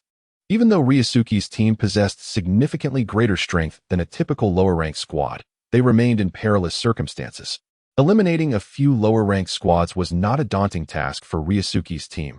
The true challenge lay in surviving amidst the pervasive dangers of the battlefield. Especially since Konoha was on the offensive, launching an assault deep into the heart of the sand, provoking fierce resistance from the latter. Lower-ranked ninjas, adorned with explosive tags, sought to perish together. Middle-ranked ninjas, laying traps without honor, and upper-ranked ninjas, unleashing jutsu and slaughtering indiscriminately, all loomed like grim reapers over the heads of the lower-ranked squads. Fortunately, Ryusuke possessed keen battlefield acumen, and his teammates were resilient individuals who heeded his words. This alone elevated them far beyond the capabilities of a standard lower-ranked squad. Captain, Shoju's wounds have been treated. Yano-yu interrupted Ryusuke's contemplation. We can continue fighting. Instead of responding to Yano-yu's query, Ryusuke first inquired about the condition of his teammates. Upon hearing his question, Mizumoto replied, "Though we have been fighting for half a day, I still have more than half of my chakra reserves left. It shouldn't significantly impact our performance. I still have 3/4 of my chakra," Yano-yu said, her face slightly flushed. "I only utilized a few medical jutsu. I truly apologize. After all, we have a mission to fulfill, and I feel I have hindered the team." "Fear not," Ryusuke reassured Yano-yu, "though you haven't engaged in much combat. As our medical ninja, you are the cornerstone of our survival, ensuring our team's endurance. I would even prefer that you refrain from casting any jutsu and simply hold out until this battle concludes." "Wow, Captain, you truly possess a remarkable talent for consolation." Observing the crimson hue deepening on Yena's face after hearing Ryuka's words, Shoju promptly raised his hand, eager to interject. "Count me in too. Ryuka, I must inform you. Despite your extensive use of ninjutsu, your chakra reserves appear largely intact. Am I correct?" Ryuka cast a fleeting glance at Shoju, noting that as the most gifted member of the Senju clan, his chakra capacity was indeed formidable. "Cease your boasting about your chakra levels. This is neither the time nor place for pride. We must make haste." Ryuka's statement trailed off as a raucous laugh erupted from a figure with a mane of white, spiky hair who bounded over the body of a sand ninja, approaching Ryuka's vicinity. Upon witnessing Jiraiya's arrival, Ryuka's initial reaction was not one of relief, but rather an instinctive grasp of Shoju's collar, beckoning Minato and Yena as he turned on his heel to flee. "Jiraiya has appeared. He is inevitably accompanied by elite jonin. We must vacate this area immediately." "Ryuka, I fail to comprehend," Shoju exclaimed as he was once again yanked by his collar, soaring through the air. Accustomed to this treatment, he supported his elbow with his left hand, resting his chin on his right. Revered as one of the legendary three, Jiraiya is indeed a formidable force for Konoha. Logically, shouldn't the sand ninjas retreat at the mere sight of him? Are there truly those who would dare to assassinate him? On the battlefield, many ninjas possess a reputation that belies their actual prowess. Some jonin, eager to witness Jiraiya's strength firsthand, may seek to challenge him. Additionally, there exists a category of ninjas, skilled yet obscure, who aim to capitalize on Jiraiya's notoriety to elevate their own status, thus plotting to take him down. Ryuka pressed onward, wary of any sand jonin who might take notice of their small squad. Moreover, while Jiraiya is indeed powerful, he is yet to reach the level that incites immediate flight. For such ninjas, deploying a multitude of jonin in a sea of tactics could feasibly lead to his defeat or even demise. Consequently, Jiraiya presently serves as a magnet for jonin, attracting a staggering number of sand jonin to his vicinity. Although Konoha's own jonin may be present to assist him, it is undeniably a battlefield dominated by elite fighters. Are we, as mere chunin, so eager to hasten our demise? I see now. Shoju turned his gaze towards Jiraiya, who had undeniably become the focal point of the battlefield. Even someone like Jiraiya would suffice. I long to attain such a status. At this moment, we cannot afford to entertain such thoughts. Ryuka exerted force, yanking Shoju with determination. Focus on the battle at hand. With the rigorous training from Ryuka and the battlefield experience, Shoju had cultivated a commendable understanding of close-quarters combat, complemented by his remarkable regenerative abilities, making him a quintessential meat shield. Thus, upon being propelled once more by Ryuka, his muscles reacted instinctively, and he brandished his two kunai, engaging in combat with the bewildered chunin directly before him. Damn it, it's the ninjas from Konoha. Everyone be cautious. The sudden encounter with Ryukai and his entourage left the sand ninjas utterly astonished. It appears that the leader of the opposing team possesses some discernment. Recognizing that Ryukai's unconventional attack style indicates that his squad undoubtedly possesses extraordinarily troublesome techniques. Consequently, this individual hastily commanded his teammates, assume a defensive formation. These opponents are formidable. We shall engage while retreating, aiming to reach the chunin and jonin. Thinking of fleeing? You are overly optimistic. Ryukai scoffed, his kunai firmly gripped in hand, while Minato, ever more swift, dashed forward to engage a sand ninja of lower rank. Even Nanaka, under Ryukai's signal, brandished two surgical blades and joined the fray. Having endured several battles and benefiting from Ryukai's guidance, Noboru and Nanaka had made remarkable strides, already overpowering their adversaries in close combat. Ryukai and Minato, without needing elaboration, concluded the skirmish in a mere 3 minutes. Phew, Ryukai, I sense that our squad has made significant advancements, Noboru remarked while sifting through the spoils on a sand ninja. I believe we are now fully capable of hunting chunin. What nonsense are you spouting?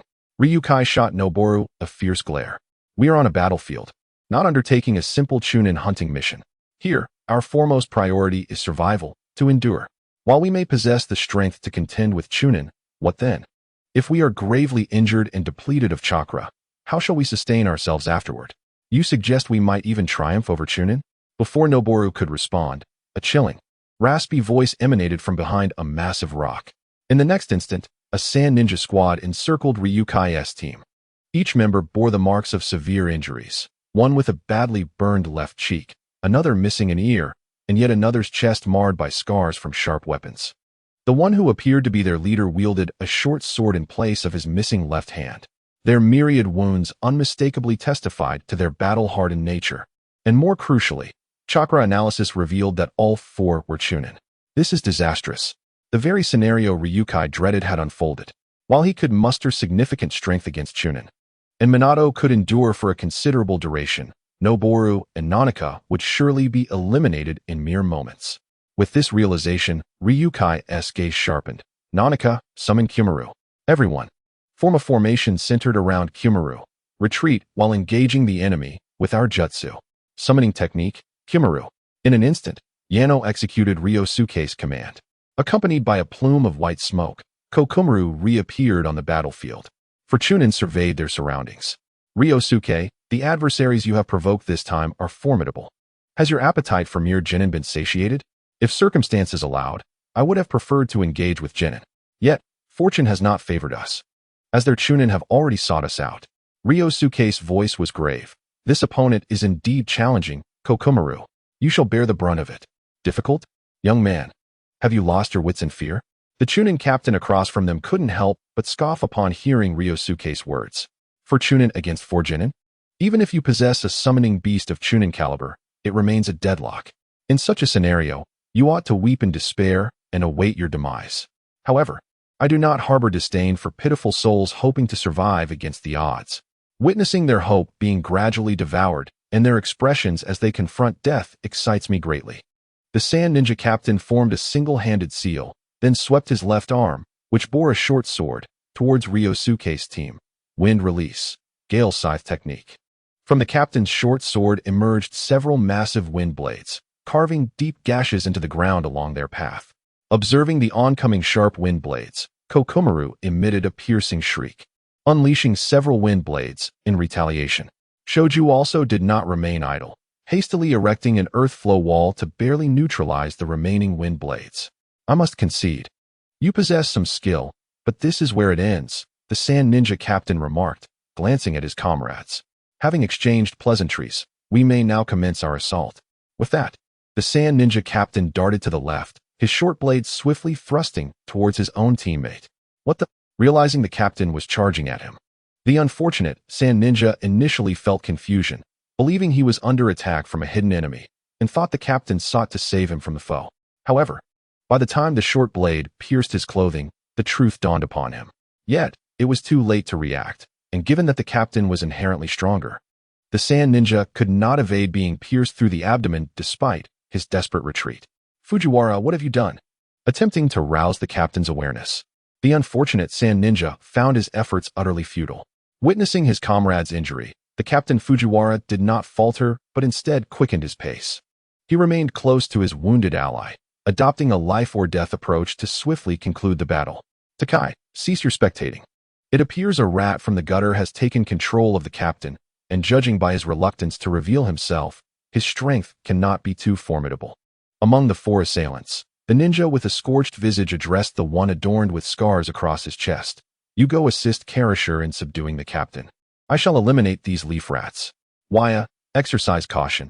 It appears that this group of leaf shinobi are quite formidable. Takai cracked his neck, producing a series of audible pops. If we were to falter now, once the captain awakens, he would mock you for a lifetime. As the leader, to be the first to fall for a trick. Does such a person truly deserve the captaincy? The individual known as Waya bore a cold expression. Let us swiftly conclude this battle. If we can rouse the captain, that would be ideal, for he still holds value. However, should he remain unconscious, it would be best to eliminate him to avoid further complications. There was no need to concern himself with Karasawa's thoughts. Although he shared a good rapport with the captain, being gravely injured on their first encounter rendered his objections futile.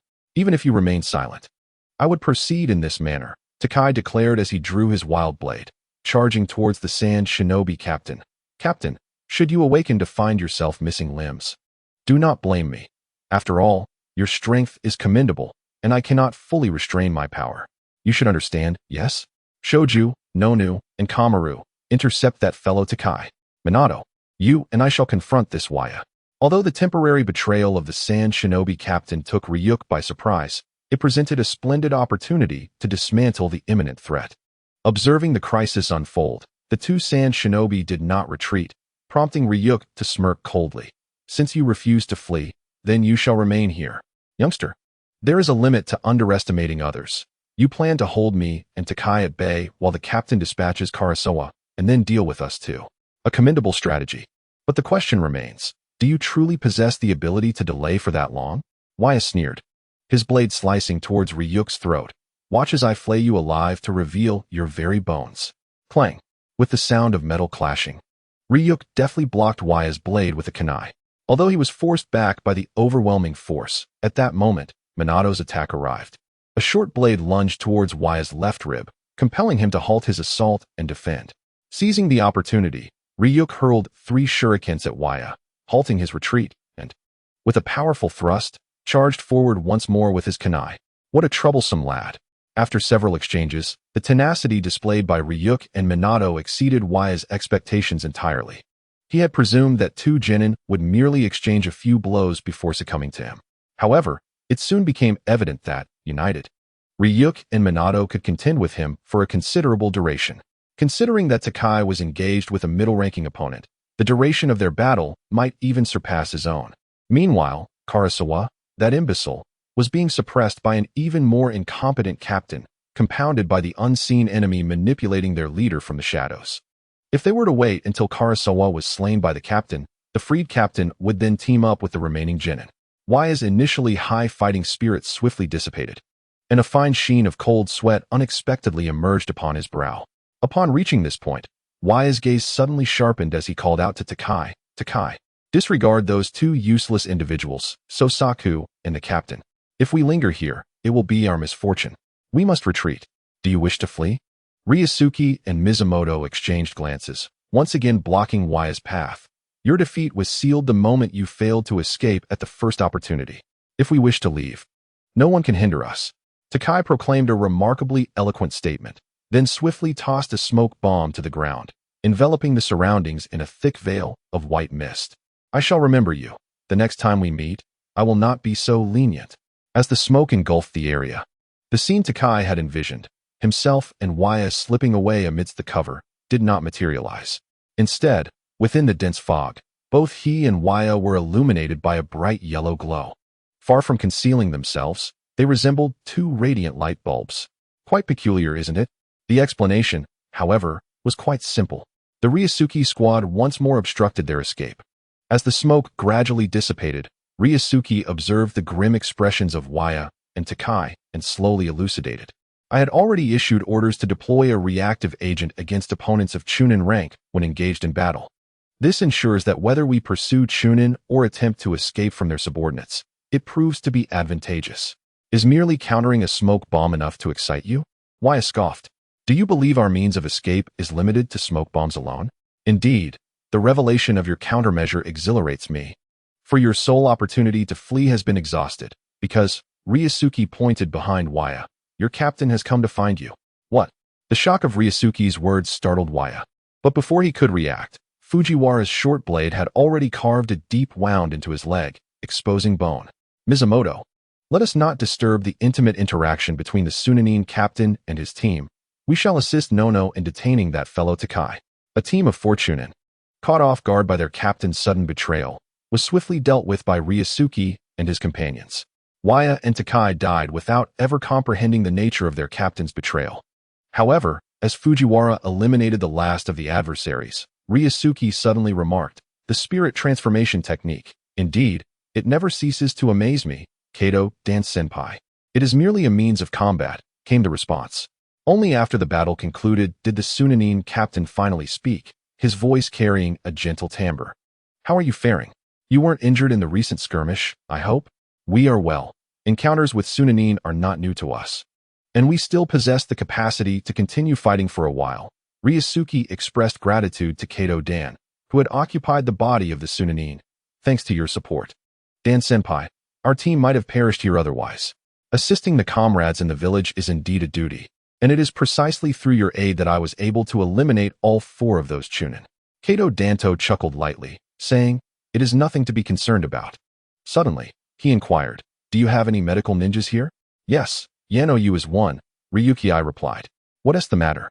Are you injured?" "Indeed, I am injured, and my condition is not optimal. Otherwise, I would not be merely possessing the body of a Chunin," Kato Danto remarked, looking at Ryuki. "My original body is not far from here. Can you accompany me to assist in my treatment?" "Of course, it is our obligation," Ryuki responded without hesitation. Assisting an injured Jonin is an expected course of action. Nodding at Kato Danto, Ryuki led his team towards the location of Kato Danto's original body.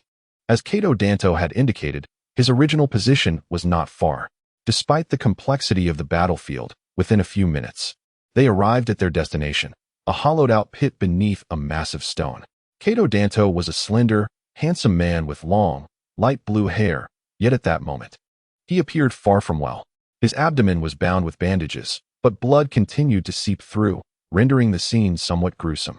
Upon seeing his original body, Kato Danto commanded the Sand Ninja to produce a kunai and slit his throat, allowing a translucent blue soul to emerge from the fallen Sand Ninja and swiftly re-enter his own body. Instantly, The previously incapacitated Kato Danto opened his eyes. Yanoyu, please assist Senior Kato Danto with his treatment immediately.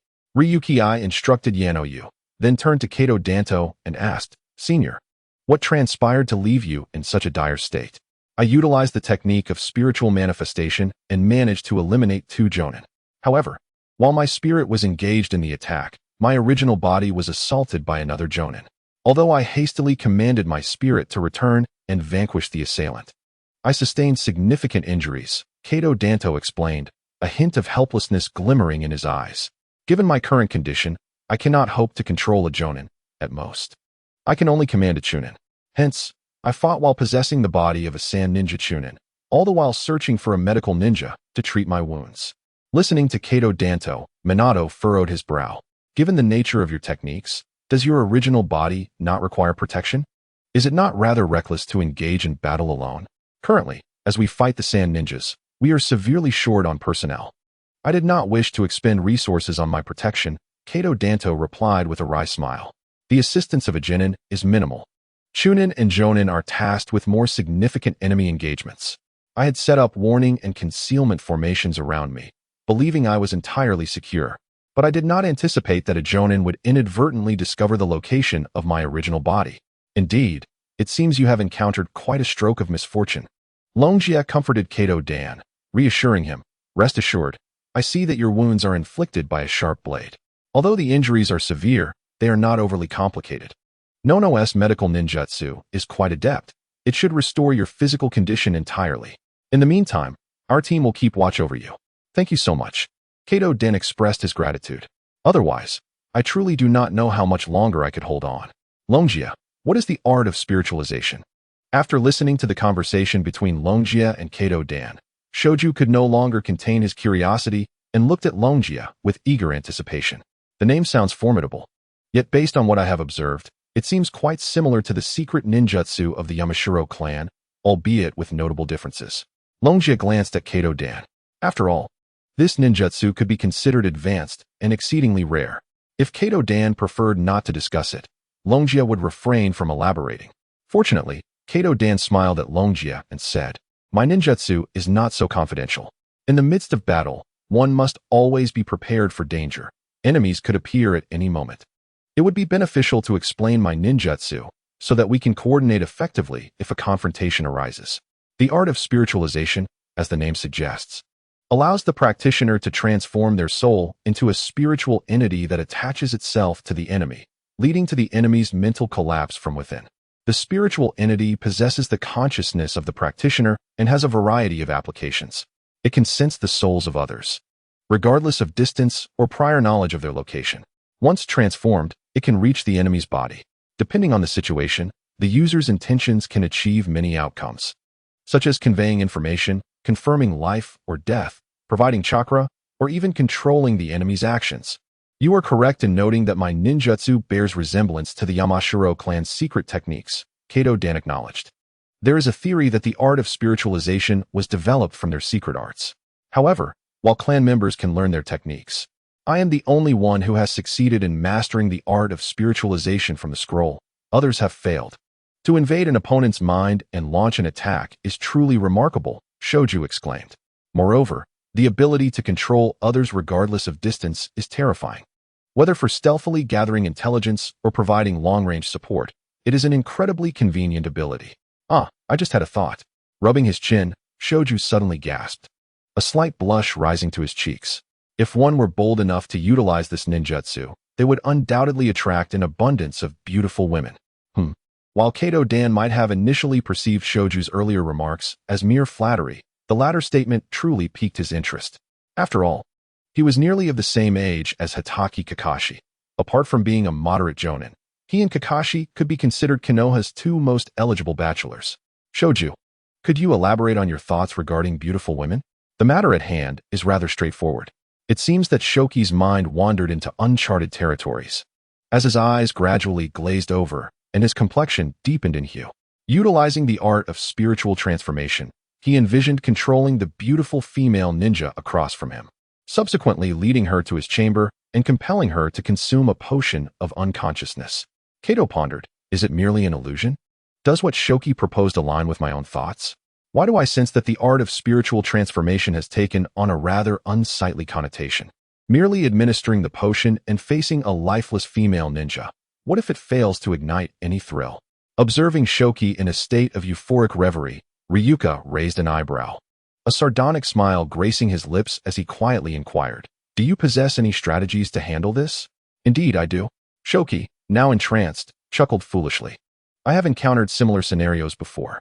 Even without the potion of unconsciousness, one could resort to a concoction that induces a state of complete lethargy. The sensation of mild resistance coupled with utter helplessness can be profoundly stimulating. Is that so?" Ryuka nodded, casting a glance at the cold-eyed Yona, who stood ready to impart lessons to Shoki. He tentatively continued, "If the thrill remains elusive, might it be possible for the female ninja to bind herself while consuming the potion, thus enhancing the visual stimulation? Can it truly be done in such a manner?" Shoki mused, his face flushing even deeper as a flicker of regret crossed his features. It's a pity that the art of spiritual transformation has yet to evolve to a level where one can control an adversary without their soul departing the body. Even the techniques of the Yama clan can only induce self-destruction in opponents, lacking the precision to maneuver them effectively. Otherwise, one could manipulate the adversary's mind to willingly cater to one's desires, correct? Ryuka maintained a stoic expression. "Shoki, you are overreaching. To exert control over an enemy. There is no need for such sophisticated arts as spiritual transformation. Simple illusions can easily fulfill your desires." "Ah, indeed," Shoki exclaimed, his left hand open while his right fist struck it. "I have sought the distant while neglecting the near. Captain, you truly are astute. You have effortlessly steered me back on course." "Not at all," Ryuka replied. "It is the duty of a captain to clarify the doubts of teammates.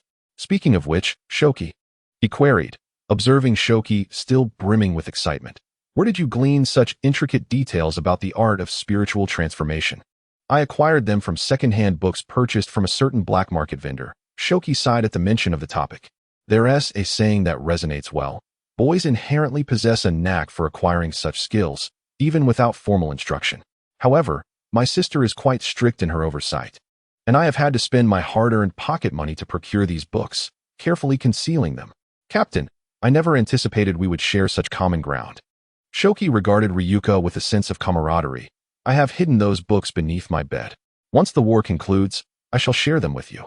I am the esteemed female captain of the elite Jonin, as well as the narrative of the ninja who manipulates time and the severely injured enemy ninja, are indeed exquisite masterpieces."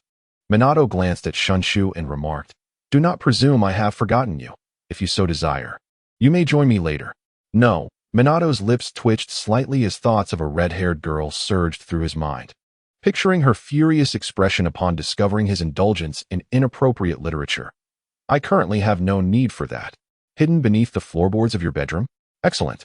I shall remember that." Longjia retracted the paper and pen from his hand and, observing Shinshu's puzzled gaze, imparted his wisdom with utmost seriousness. "Shinshu, as the captain, I must instill certain principles in you. First, regardless of the temptations presented before you, especially in the presence of many, do not divulge vital secrets.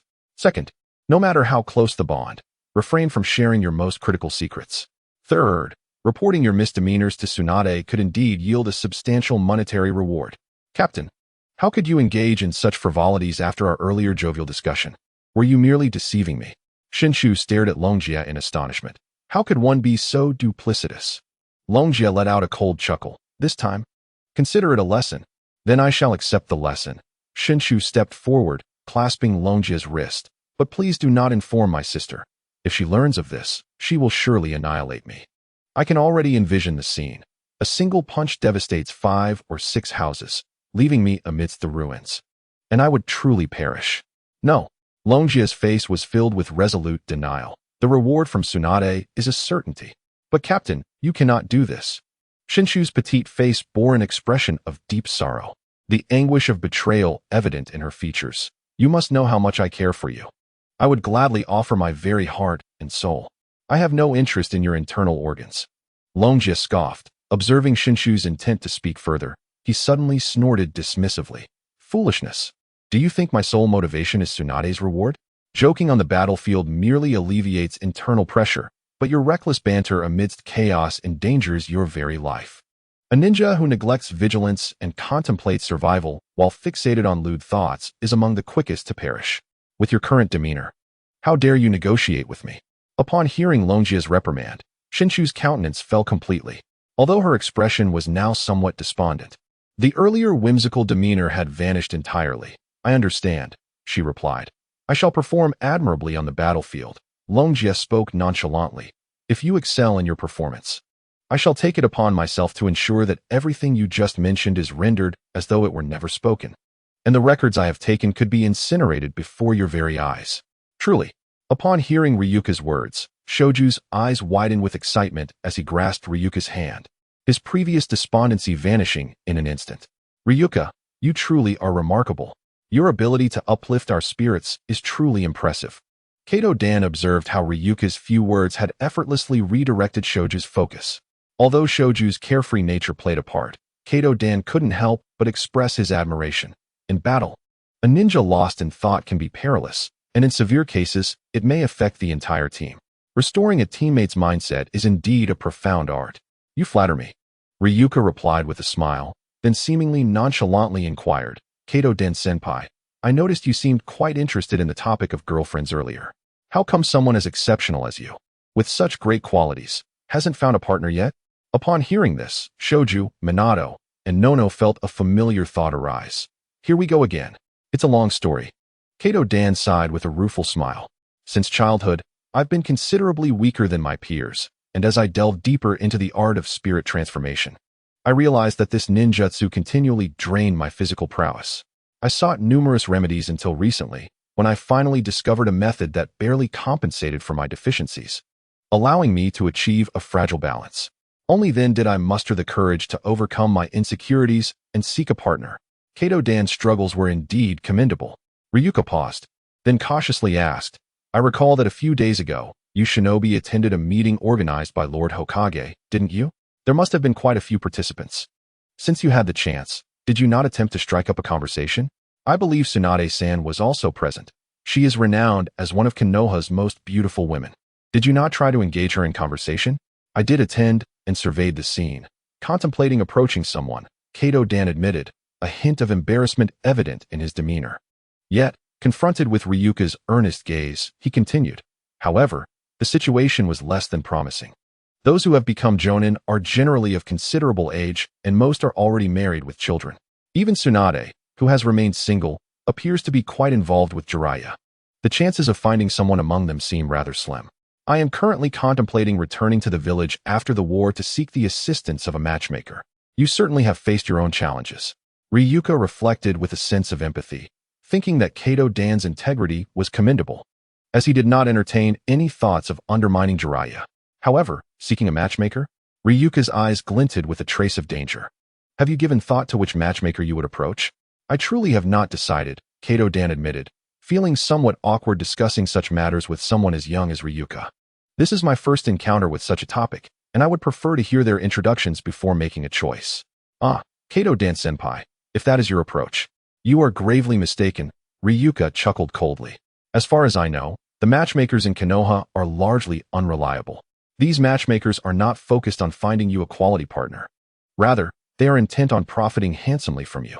Listening to Ryuji's words, Kato expressed his confusion. Is it truly possible for such a profession to be lucrative? Absolutely. Ryuji affirmed with a nod. These individuals will first charge you an annual membership fee, which is no small sum. Subsequently, for each introduction to a potential partner, they will levy an additional service fee. Initially, they select individuals who possess commendable qualities yet have exceedingly high standards, leaving ordinary individuals feeling inadequate. For members like yourself, who possess notable attributes, they will choose equally commendable individuals, albeit with lofty expectations. In essence, the initial encounters will be with those whom you find appealing, yet who will dismiss you, creating the illusion that this charming individual is merely awaiting the right match. However, such high-caliber members are few. When their numbers dwindle, they will resort to presenting a plethora of completely incompatible candidates, including those with psychological issues, same-sex preferences, or even cross-species spiritual beings. This tactic is designed to provoke your voluntary withdrawal, thereby allowing them to collect a cancellation fee from you. Is it truly this outrageous? Exclaimed Shoshu in astonishment. But surely one can argue with the matchmaking agency about such matters, and besides, Kato is a seasoned jounin. They wouldn't dare to be excessively unreasonable with him, right? Furthermore, I recall you mentioning that they regularly host gatherings for numerous single ninjas. Shoshu, do not forget that the essence of matchmaking lies in persuasion. They tailor their approach to the individual, Ryuji warned. If Kato insists on demanding high-quality introductions, they possess myriad strategies to manipulate the situation. Have you heard of a profession known as actors in this realm? Ryuji unveiled the dark underbelly of the matchmaking industry. These so-called actors masquerade as individuals of commendable qualities, and some even employ transformation techniques to enhance their appearance dramatically. They may temporarily boost their chakra levels to appear as elite jounin, presenting false credentials and masquerading as affluent and attractive individuals. I once witnessed a ninja employ such methods, altering their guise 7 times in a single day, presenting both male and female personas to 7 different ninjas for arranged meetings. Society has truly deteriorated. It is disheartening to see such disregard for integrity in the pursuit of wealth. Shoshu gasped. They must be held accountable for their actions. Moreover, Ryuji continued, these actors will go to great lengths to undermine the confidence of their potential matches, relentlessly seeking and exploiting their flaws. In their discourse, if you are deemed attractive, they will assert your abilities are lacking. If you are a formidable jounin, they will remark on your age. If your age is appropriate, they will claim you appear unwell. And if you are fit and robust, they will suggest your frequent missions keep you away from home. I encountered a remarkable ninja, merely 17 years of age, who had attained the rank of Jonin. He possessed not only striking good looks, but also a robust physique. Unfortunately, he fell victim to depression, requiring 5 or 6 sessions at my psychological clinic before achieving complete recovery. As for gathering a group of single men and women for a matchmaking event, such an endeavor is akin to depleting a resource. They would never undertake it lightly. Even if they did, they would select only a handful of exceptionally high-quality women, pairing them with a multitude of men whose qualifications utterly mismatched. Alternatively, they might choose a few distinguished men, aligning them with a host of women who could not possibly measure up. In essence, there would never be a balanced selection among the candidates. I am aware, esteemed Jonin, that financial resources are not a concern for you. However, the exertion involved and the emotional toll from facing potential rejection can be quite tormenting. Ryuki gazed at Kato Dan with a resigned expression, saying, therefore, I advise you, my esteemed senior, to refrain from seeking the assistance of unreliable matchmakers. My intentions are solely for your benefit. It is all a scheme. Shoju, staring blankly, was filled with trepidation regarding the dark underbelly of the matchmaking industry. Yet, he was suddenly struck by a realization. Wait, Ryuki, how do you know all of this so well? Could it be that you... Well, this predicament is partly my fault. Ryuki sighed. Previously, out of envy for my thriving matchmaking business, numerous matchmakers invited me to dinner with friendly intentions, during which they incessantly poured drinks for me, leading me to divulge some of the underhanded tactics that ensnare innocent members. I now deeply regret this. Upon hearing this, while Kato Dan remained unfazed, Shoju, Minato, and Yano looked at one another, each wearing expressions of understanding. It was evident that Ryuki had indeed ensnared these matchmakers in his own web. Captain, the upright Minato could no longer contain himself. It seems you have played a significant role in disrupting the unscrupulous practices of matchmaking agencies. Indeed, the blame lies entirely with me. I failed to recognize the wicked schemes of those unscrupulous individuals. I fell victim to the machinations of those shameless rascals. Ryuki lamented, clutching his chest in despair. These scoundrels deceived me, ambushing this humble soul, compelling me under the influence of alcohol to reveal the very tactics I detest in matchmakers. Is this acceptable? It is not. I urge these individuals to reflect on their actions. If possible, they must resolve to amend their ways and cease exploiting their role as problem solvers in matters of matrimony to amass wealth. They ought to restore a favorable matchmaking environment in Konoha, returning clarity to our community. Ryuki, though your drunken revelations were ill-timed, your aspiration to restore a wholesome matchmaking atmosphere is truly commendable.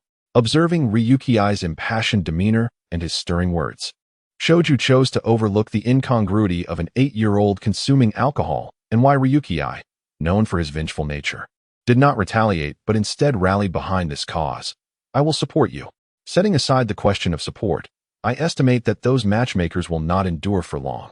Minato scratched his brow, noting that while Ryuki's scheme appeared to merely offer dubious advice for personal gain, it was indeed a decisive maneuver. Driven by envy towards the lucrative business of the Dragon Marriage Agency, those who seek to trouble Longjia are inevitably individuals who have forsaken loyalty for profit, mere opportunists. Upon Longjia's declaration, they will undoubtedly rally in response. Yet, in their pursuit of immediate gains, they neglect the potential repercussions. The ninjas, who turn to matchmakers, are not cunning politicians, but neither are they fools. After being toyed with a few times, they will assuredly retaliate against these unscrupulous agencies. Furthermore, the ninjas are not the only source of their woes. In the midst of pressing wartime demands, the battlefield consumes vast numbers of ninjas, making the need for progeny all the more urgent. The actions of these matchmakers threaten the very fabric of Konoha's leadership. How is it that I, who patiently await the birth of new warriors to bolster our ranks, find that you are engaging in deception, undermining our youth by preventing them from finding spouses and bearing children? Such actions would lead to a generation languishing at home in despair. Are you intent on dragging Konoha to ruin? I can almost guarantee that it will not be long before these matchmakers face a thorough reckoning. Captain, may I inquire? Yano, with a thoughtful demeanor, posed a question. Did these matchmakers harbor any grievances against you prior to offering you drinks? What grievances could there be? They merely resented the success of my marriage agency and sought to tarnish my reputation. A few even reported me to the Hokage's office, sending a team to scrutinize my establishment, which adversely affected my business. Longjia replied nonchalantly, patting his chest. Such matters are trifles. The inspectors hail from the Hokage's office and have no real connection to me. You all know my character. I am magnanimous and never harbor grudges. I understand now. The slander and the reports. Given Longjia's temperament, such a response is quite generous on their part. Upon hearing Longjia's magnanimous words, both Minato and Yano nodded in agreement, while Shoju furrowed his brow.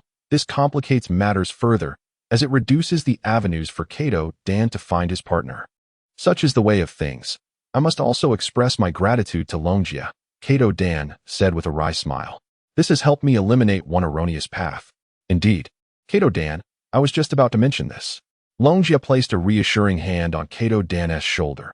While other matchmakers may be unreliable, my agency is quite commendable. Given the recent unsettling revelations regarding Longjia's ruthless matchmaking strategies, Kato Dan felt a twinge of reluctance. Longjia, it's not that I doubt you, but have you tested any of the strategies you shared with other matchmakers within your own agency? Kato Dan, I understand your concerns, but I assure you, my agency operates with the utmost integrity, Longjia proclaimed proudly, thumping his chest as he recounted his impressive achievements. To date, I have successfully guided over 50 couples of ninjas into the sanctity of marriage, specializing in a swift-paced matchmaking process where clients meet 3 potential partners each week. What a slow and gradual temperament, requiring ample understanding. These are but excuses. In truth, it is merely a matter of initial attraction, is it not? Upon encountering someone deemed unsuitable, one might meet 10 more. Should those fail, 100 may follow. There will surely be someone who captures the heart. Ryuji gripped Kato's hand, his gaze intense. The philosophy of my matchmaking agency is not driven by profit, but rather grounded in the appreciation it fosters. From a young age, I have seldom encountered wealth. My interest in money is negligible. My aspiration lies in witnessing the thriving population of Konoha. As a steady stream of talent emerges, that is my ideal. To be candid, not long ago, Lord Orochimaru explicitly expressed his desire for a match. Uncle Tsukumo has also identified a woman I selected for him, awaiting the conclusion of the war to return to Konoha, where I will facilitate their connection. What? This revelation startled Kato, who was well aware of Orochimaru and Tsukumo's single status. Even they are seeking your assistance and introductions? Indeed. Ryuji nodded confidently. Our paths crossed on the battlefield, where I casually mentioned my role as a matchmaker. They recognized my sincerity and reliability, practically begging me to connect them with potential partners. By the way, lest you doubt me, Ryuji produced a collection of photographs from his pocket. Presenting them to Kato, peruse these materials. The front showcases photographs while the back contains their basic information. I assure you, I am not exaggerating. Upon our return to the village, I will introduce them to you at a rate of 3 per week. However, There is one condition. Ryuji leaned closer to Kato, lowering his voice. Uncle Tsukumo and Lord Orochimaru are both proud ninjas. When it comes to matchmaking, do not publicly state that they sought me out. Simply convey that I approached them. Kato, prior to viewing these photographs, harbored doubts about Ryuji's words, but upon witnessing the collection of high-quality female images, a rare glimmer of eagerness appeared in his eyes, akin to an explorer who, after a lifetime of toil, suddenly stumbles upon a treasure, dedicated to the future of the village. Tirelessly laboring, Ryuji, you truly are a genuine child. My goodness, how fortunate we are to have such a discerning individual among us in Konoha. Ryuji's eyes sparkled as he grasped Kato's hand. I have always believed myself to be a person of substance, though the third Hokage constantly disparages me. He claims I neglect my duties, forsaking the study of ninjutsu to establish a matchmaking agency and a psychological clinic. Hearing your words brings me great comfort. It is worth noting that both professions arose during my chakra recovery periods. Moreover, I have assisted many in discovering happiness and have treated numerous ninjas with psychological ailments. This is hardly neglect. It is, in fact, a service to the village and its people. If he accuses me of being unproductive, then why does he meddle in my affairs? Why does he extract taxes from my matchmaking agency? And why has he established a psychological clinic within the Konoha departments? Longjia let out a cold snort, expressing his suspicion that the third Hokage, an unabashed old man, was attempting to coax him into introducing him to a young and beautiful kunoichi. Realizing that his hints were falling on deaf ears, and feeling too proud to articulate his intentions directly, he resorted to persecuting me. Senior Kato, Longjia gazed at him with fervent eyes. You share this sentiment, do you not? Surely, you too find the current Hokage's behavior excessive. To ascend to the position of Hokage entails numerous considerations, one of which is the necessity of possessing a commendable moral standing. Upon hearing Longjia's words, Kato's expression shifted instantly. After all, Longjia was still young and a renowned prodigy of the Uchiha clan. While he spoke with reckless abandon, agreeing with him could have dire consequences should it come to light. Moreover, he had the responsibility of guiding Longjia. Longjia, the third Hokage, as the highest leader of the village, is preoccupied with numerous affairs. He would hardly go out of his way to target you. Do not overthink it. Senior Kato, I assure you, I am not overthinking at all. Seeing Kato's skepticism, Longjia furrowed his brow, gazing at him with a face of indignation. Observing Longjia's demeanor, Minato, Shosuke, and Nanoyu exchanged glances, each feeling a twinge of concern. If their suspicions were correct, Longjia would soon bombard Kato with a barrage of nonsensical arguments, forcibly dragging the somewhat bewildered Kato down to Longjia's level of reasoning. Subsequently, Longjia would employ his extensive theoretical knowledge and flawed logic to conquer Kato, implanting the notion of the third Hokage's lack of martial ethics and bullying of children deep within Kato's psyche. Even if Kato were to realize the fallacy of Longjia's arguments shortly thereafter, it would matter little, for Longjia would have satisfied his craving for discourse. Captain, Senior Kato has already been injured. The kind-hearted Minato, unwilling to allow Kato to endure Longjia's verbal onslaught, intervened promptly. Please, do not torment him any further. What torment? I am merely presenting facts and reasoning. As Longjia prepared to retort to Minato's interruption, his expression abruptly changed. Grasping a kunai, he lunged toward Kato's chest. Kato bore multiple injuries. In addition to the most severe wound to his abdomen, there was also a long gash on his back. Nanoyu, skilled in medical ninjutsu, had treated Kato's abdominal wound and was now addressing the injury on his back. At that moment, however, a figure emerged from the ground before Kato, brandishing a dagger aimed directly at him. Kato's reaction was swifter than Longjia's. Although seated on the ground, he swiftly struck the earth with his right hand to propel himself backward while drawing a kunai with his left hand to fend off the assailant. However, the attacker was a seasoned shinobi specializing in stealth and assassination, and Kato, having attained his rank through the art of intangibility, was not particularly strong in close combat. Coupled with his unhealed injuries, he fell victim to the ambush. Confronted by Ryukai's kunai, the opponent did not flinch nor evade. Instead, after adjusting his angle, he bore the thrust squarely upon his left shoulder. Utilizing the momentum of the impact, he swiftly closed the distance between himself and Kato Dan. With a peculiar gesture, his right hand grasped the dagger, parrying Kato Dan's kunai, while simultaneously plunging the blade into Kato Dan's abdomen. Following this, he flicked his wrist upward, And although Kato Dan instinctively recoiled at the last moment, he still sustained a gaping wound, the size of a palm, on his midsection. Senbon Ryu swiftly. Initially, the Sand Ninja, who had intended to capitalize on Kato Dan's vulnerability, was thwarted by Nono Yu, who unleashed a barrage of over 10 Senbon. In such close proximity, even a Jonin would be compelled to retreat from the onslaught. With a powerful kick, he sent Ryukai, Minato, and Noboru flying, biting off a Senbon lodged in his forearm. The Sand Ninja couldn't help but chuckle, remarking, "The prowess of a Jonin seems somewhat lacking. Even wounded, one should not be so inept. Yet, you lower-ranked ninjas possess a modicum of interest. Your reflexes hint at the capabilities of a Chunin, but against me, your fate is sealed. Tell me." The Sand Ninja surveyed his surroundings. "Are you prepared to plead for mercy before meeting your end, or shall I hunt you down as you flee? Dream on." Ryukai scoffed. "You are but a Jonin. We have one of our own, along with 4 Chunin to assist us. The one destined to perish here is you." Such bravado. Even at death's door, the Sand Ninja twirled the dagger in his hand. That Jonin has suffered grave injuries. Should he exert himself, his entrails may very well spill forth. "Do you truly believe you can turn the tide? You speak truthfully. I am indeed gravely wounded, and my close combat abilities have waned. However, it will not be so effortless to extinguish our lives." Kato Dan formed hand seals and suddenly shouted, "Spirit transformation technique. Earth release." As an assassination-type Jonin, the Sand Ninja excelled in stealthy ninjutsu.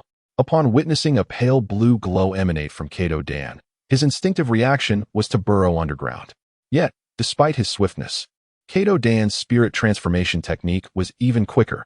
As the lower half of his body sank beneath the surface, Kato Dan had already merged into his being.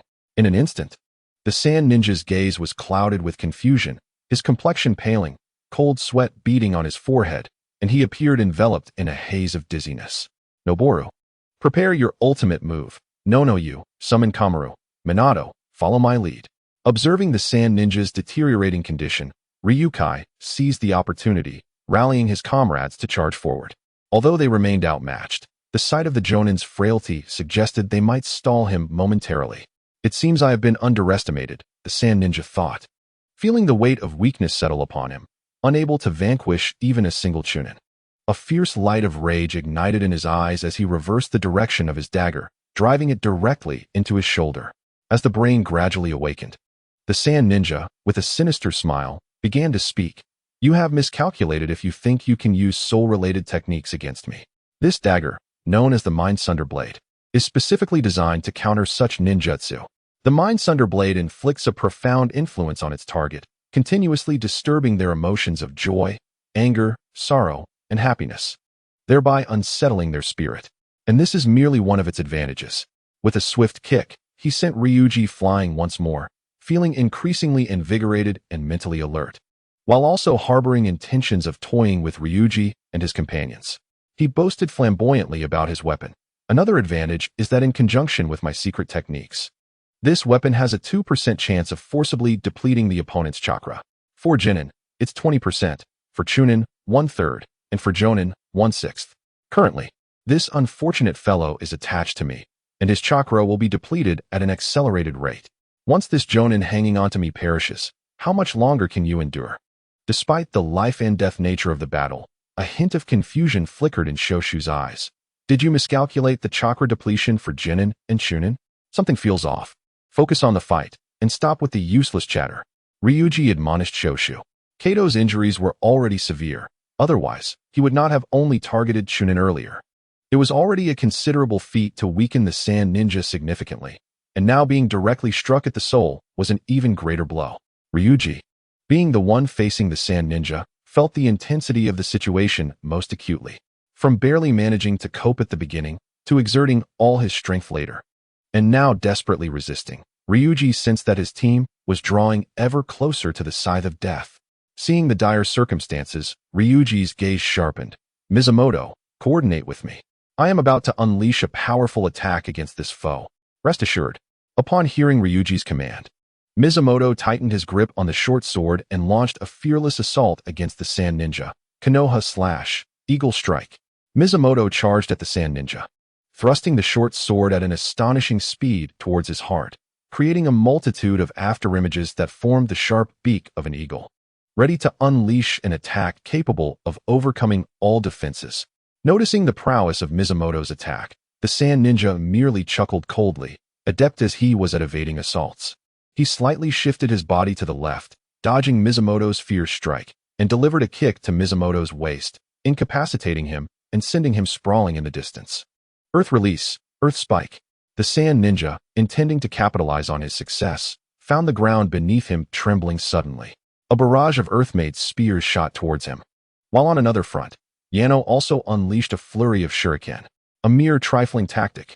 The sand ninja let out a cold laugh, deftly evading all attacks while simultaneously seizing 3 earthen spears, which he hurled with precision, sending Xingtian, Huan, and Yena flying.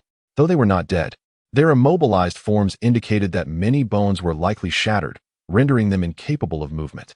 With a chilling smile, the sand ninja approached Yena, declaring, "The warm-up is nearly complete. It is time for the unfortunate Leaf Village to witness blood. Prepare yourself."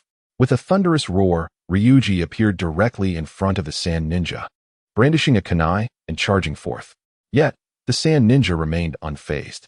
A shuriken shot forth, piercing Ryuji's forehead, and as he transformed into a mere wooden figure, the sand ninja swiftly drew another dagger from his waist, pivoting to deliver a horizontal slash toward Ryuji, who had attempted to ambush him using the earthen spears, diverting fire with clones while launching a surprise attack from behind.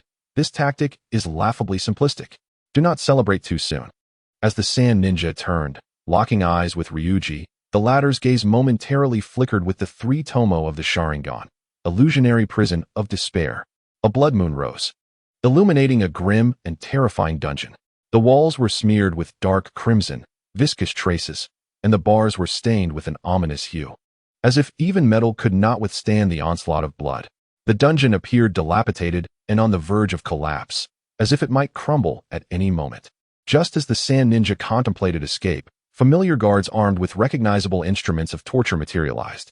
The sand ninja recognized all too well that, aside from the change in scenery, these guards and their instruments were identical to those from his torment in the Rain Country prison. An illusion? While enduring what could only be described as torturous despair, the sand ninja sneered, "I will not fall for such tricks easily. I escaped from the Rain Country prison, and not only that, I eliminated those guards. Do not think I will be ensnared so easily."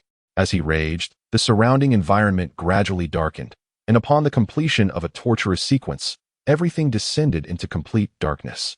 Ah, quite the experience. It's been far too long since I've reflected on such a past, the sand ninja gasped painfully. As darkness enveloped him, the illusion should soon come to an end, thanks to the chakra disruption array I had inscribed on my body to trigger upon encountering illusions.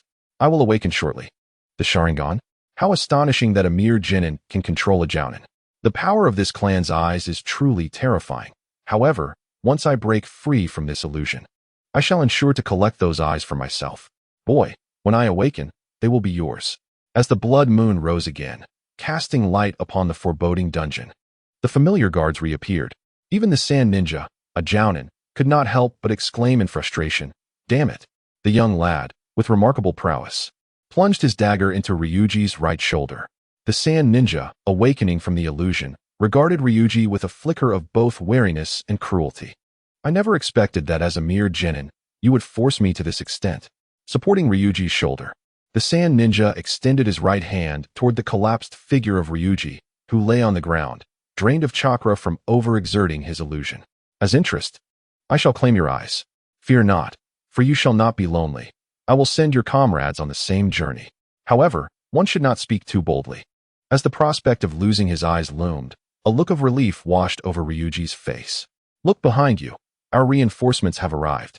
No sooner had Ryuji spoken than Jiraiya, perched on his shoulder like a small cat, swiftly maneuvered behind the sand ninja and delivered a powerful punch to his back.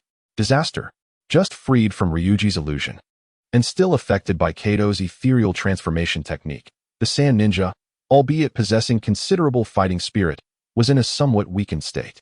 He remained oblivious to Jiraiya's presence until it was too late. Faced with the renowned Jiraiya, the sand ninja had no time to react and was sent flying a considerable distance by the force of the blow. Coughing up blood, the sand ninja's back met the ground with a thud, stirring a cloud of dust. Yet, being a jounin, he wiped the blood from his lips, his gaze growing ever more ruthless. Forming hand seals, he conjured a shadow clone to assault Kato while charging toward Jiraiya, seemingly intent on a mutually destructive outcome. I shall not allow you to succeed. Ninja art, Wild Lion's main technique. With hands pressed together, Jiraiya's hair suddenly surged, ensnaring the shadow clone while another strand lashed out towards the advancing sand ninja, and a third plunged into the ground. With a resounding thud, as Jiraiya tightened his hair, both sand ninjas transformed into plumes of white smoke, their forms mere clones. Jiraiya smirked, pulling his hair from the ground, revealing yet another sand ninja. Utilizing the dust raised by my earlier strike as cover, one of my clones attacked Kato while the other disguised itself as my true self to confront me. Do you truly believe such trivial tactics could escape my notice? Observing the chilling transformation in the sand ninja's eyes, as he seemed poised to unleash a devastating final move, Jiraiya hesitated no longer and formed more hand seals. Ninja art, Needle Hell. With a decisive utterance, the hair that had coiled around the sand ninja hardened abruptly, sprouting numerous sharp spikes. The sand ninja had no time to react, meeting his demise in an instant.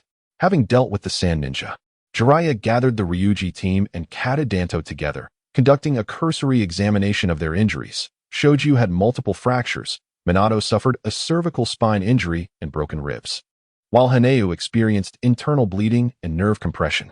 One could ponder whether it was sheer luck or the haste of the sand ninja that allowed them to escape with their lives. Despite the severity of their wounds, they were likely to recover in a short span of time. Although Jiraiya was not a medical ninja, his extensive experience as a high-ranking combatant in Konoha over the years enabled him to perform basic assessments of external injuries. Ryuji, you bear the least harm. Apart from a dagger wound to your shoulder, it seems you merely exhausted your chakra. What a significant loss. I always knew that one should refrain from forming bonds with jonin on the battlefield. Previously, our team operated with relative safety, even managing to independently tackle several chunin. The most perilous encounter was with the last four-man chunin team, yet as long as I revealed my Sharingan, I could have led my team to safety, simply by finding a place to hide and recuperate until encountering the esteemed Kata Danto. Ryuji let out a bitter laugh, gently stroking the white kitten that had jumped down from Jiraiya's shoulder, nuzzling against his palm. Had I not spotted you earlier and sent Nakuzu to find you during the battle, we would have met our demise here. Our skirmish with that foe, coupled with the Jinjutsu, delayed him for quite some time, and I was nearly in despair. You, the busy one, certainly took your time to arrive. You must understand that as a somewhat renowned jonin, my path is not without its tribulations, Jiraiya retorted, casting a stern glance at Ryuji. Upon seeing your kitten plead for help, I unleashed several powerful jutsu without regard for my own energy, which allowed us to temporarily evade our adversary. Nonetheless, he added, regarding Ryuji with admiration, Kata Danto is an invaluable jonin to our village. Your effort to assist him and hold the enemy at bay until my arrival is commendable. In the midst of battle, Jiraiya had shed his usual carefree demeanor, adopting a serious tone as he addressed Ryuji. The village shall not forget your contributions. That said, he furrowed his brow. Doesn't Kata Danto's spiritual transformation technique return his spirit to his body upon the enemy's demise? Why has his soul not yet returned? I recall that dagger wielded by the sand ninja seemed peculiar, Ryuji said, with great effort pointing toward the dagger still embedded in the sand ninja's shoulder. Perhaps you should try removing it? Very well, I shall give it a try, Jiraiya replied, picking up a stone from the ground and flinging it, successfully dislodging the dagger from the sand ninja's shoulder. As anticipated, upon its removal, Kata Danto's pale blue spiritual form emerged from the ninja's body, trembling and flickering, before finally re-entering Danto's original form. Kata Danto, are you alright? Injured by an attack from a high-ranking ninja and inadvertently causing trouble for 4 young ones. It seems you owe an apology. Observing Kato's spirit returning to his body, Jiraiya examined him closely. Kato, a fellow ninja from the same village and a jonin, prompted Jiraiya to lighten the mood with a jest. Once we return to the village, you must treat us. Perhaps it was merely Jiraiya's illusion, but he noticed a fleeting flush on Kato's face as he lay on the ground, quickly turning away. Thank you very much. Oh, it's nothing, Jiraiya replied. Assisting a comrade from the same village is simply the right thing to do. However, observing Kato's demeanor, Jiraiya furrowed his brow, sensing something amiss. Kato, are you truly alright? I was just about to take you all back to the rear command center. If anything feels off, make sure to communicate it clearly to the medical ninjas when we return. I assure you, I have no significant injuries, just some superficial wounds. Although my spirit has suffered some damage, I possess unique methods for nurturing it back to health. I shall recover swiftly. Kato calmed himself and turned back to Jiraiya, only to shyly avert his gaze again, softly saying, I am truly grateful for your concern.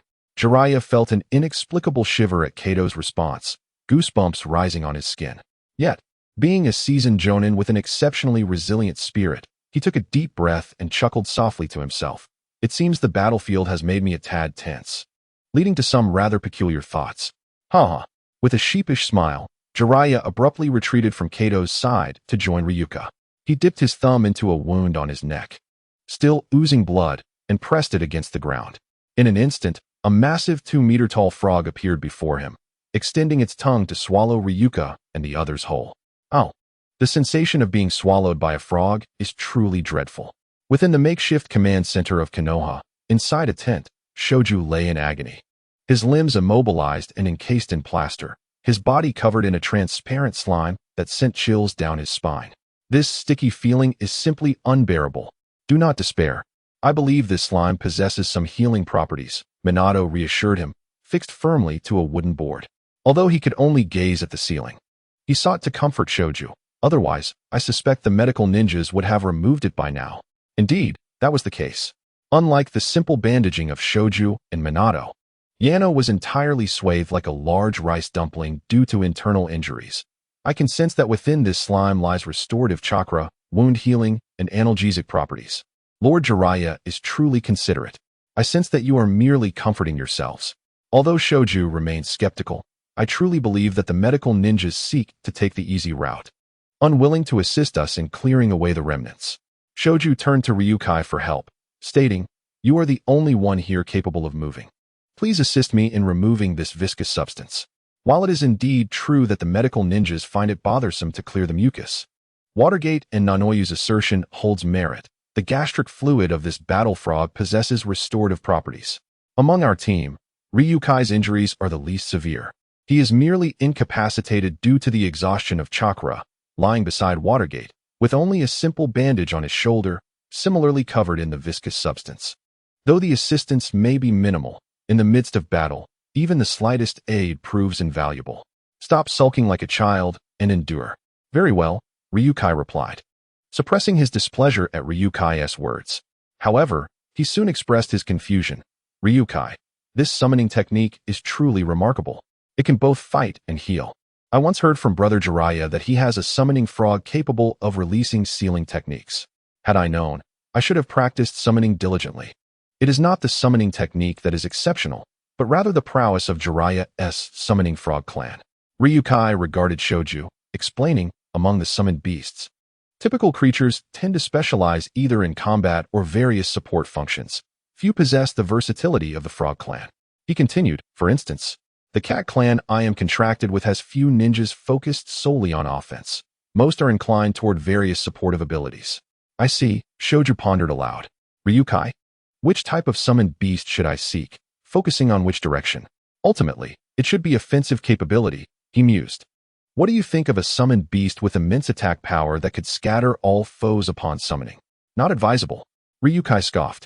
Given your current state, I would recommend you choose a clever, support-oriented summoned beast clan. Why? Shoju inquired, perplexed. Do you think I lack intelligence?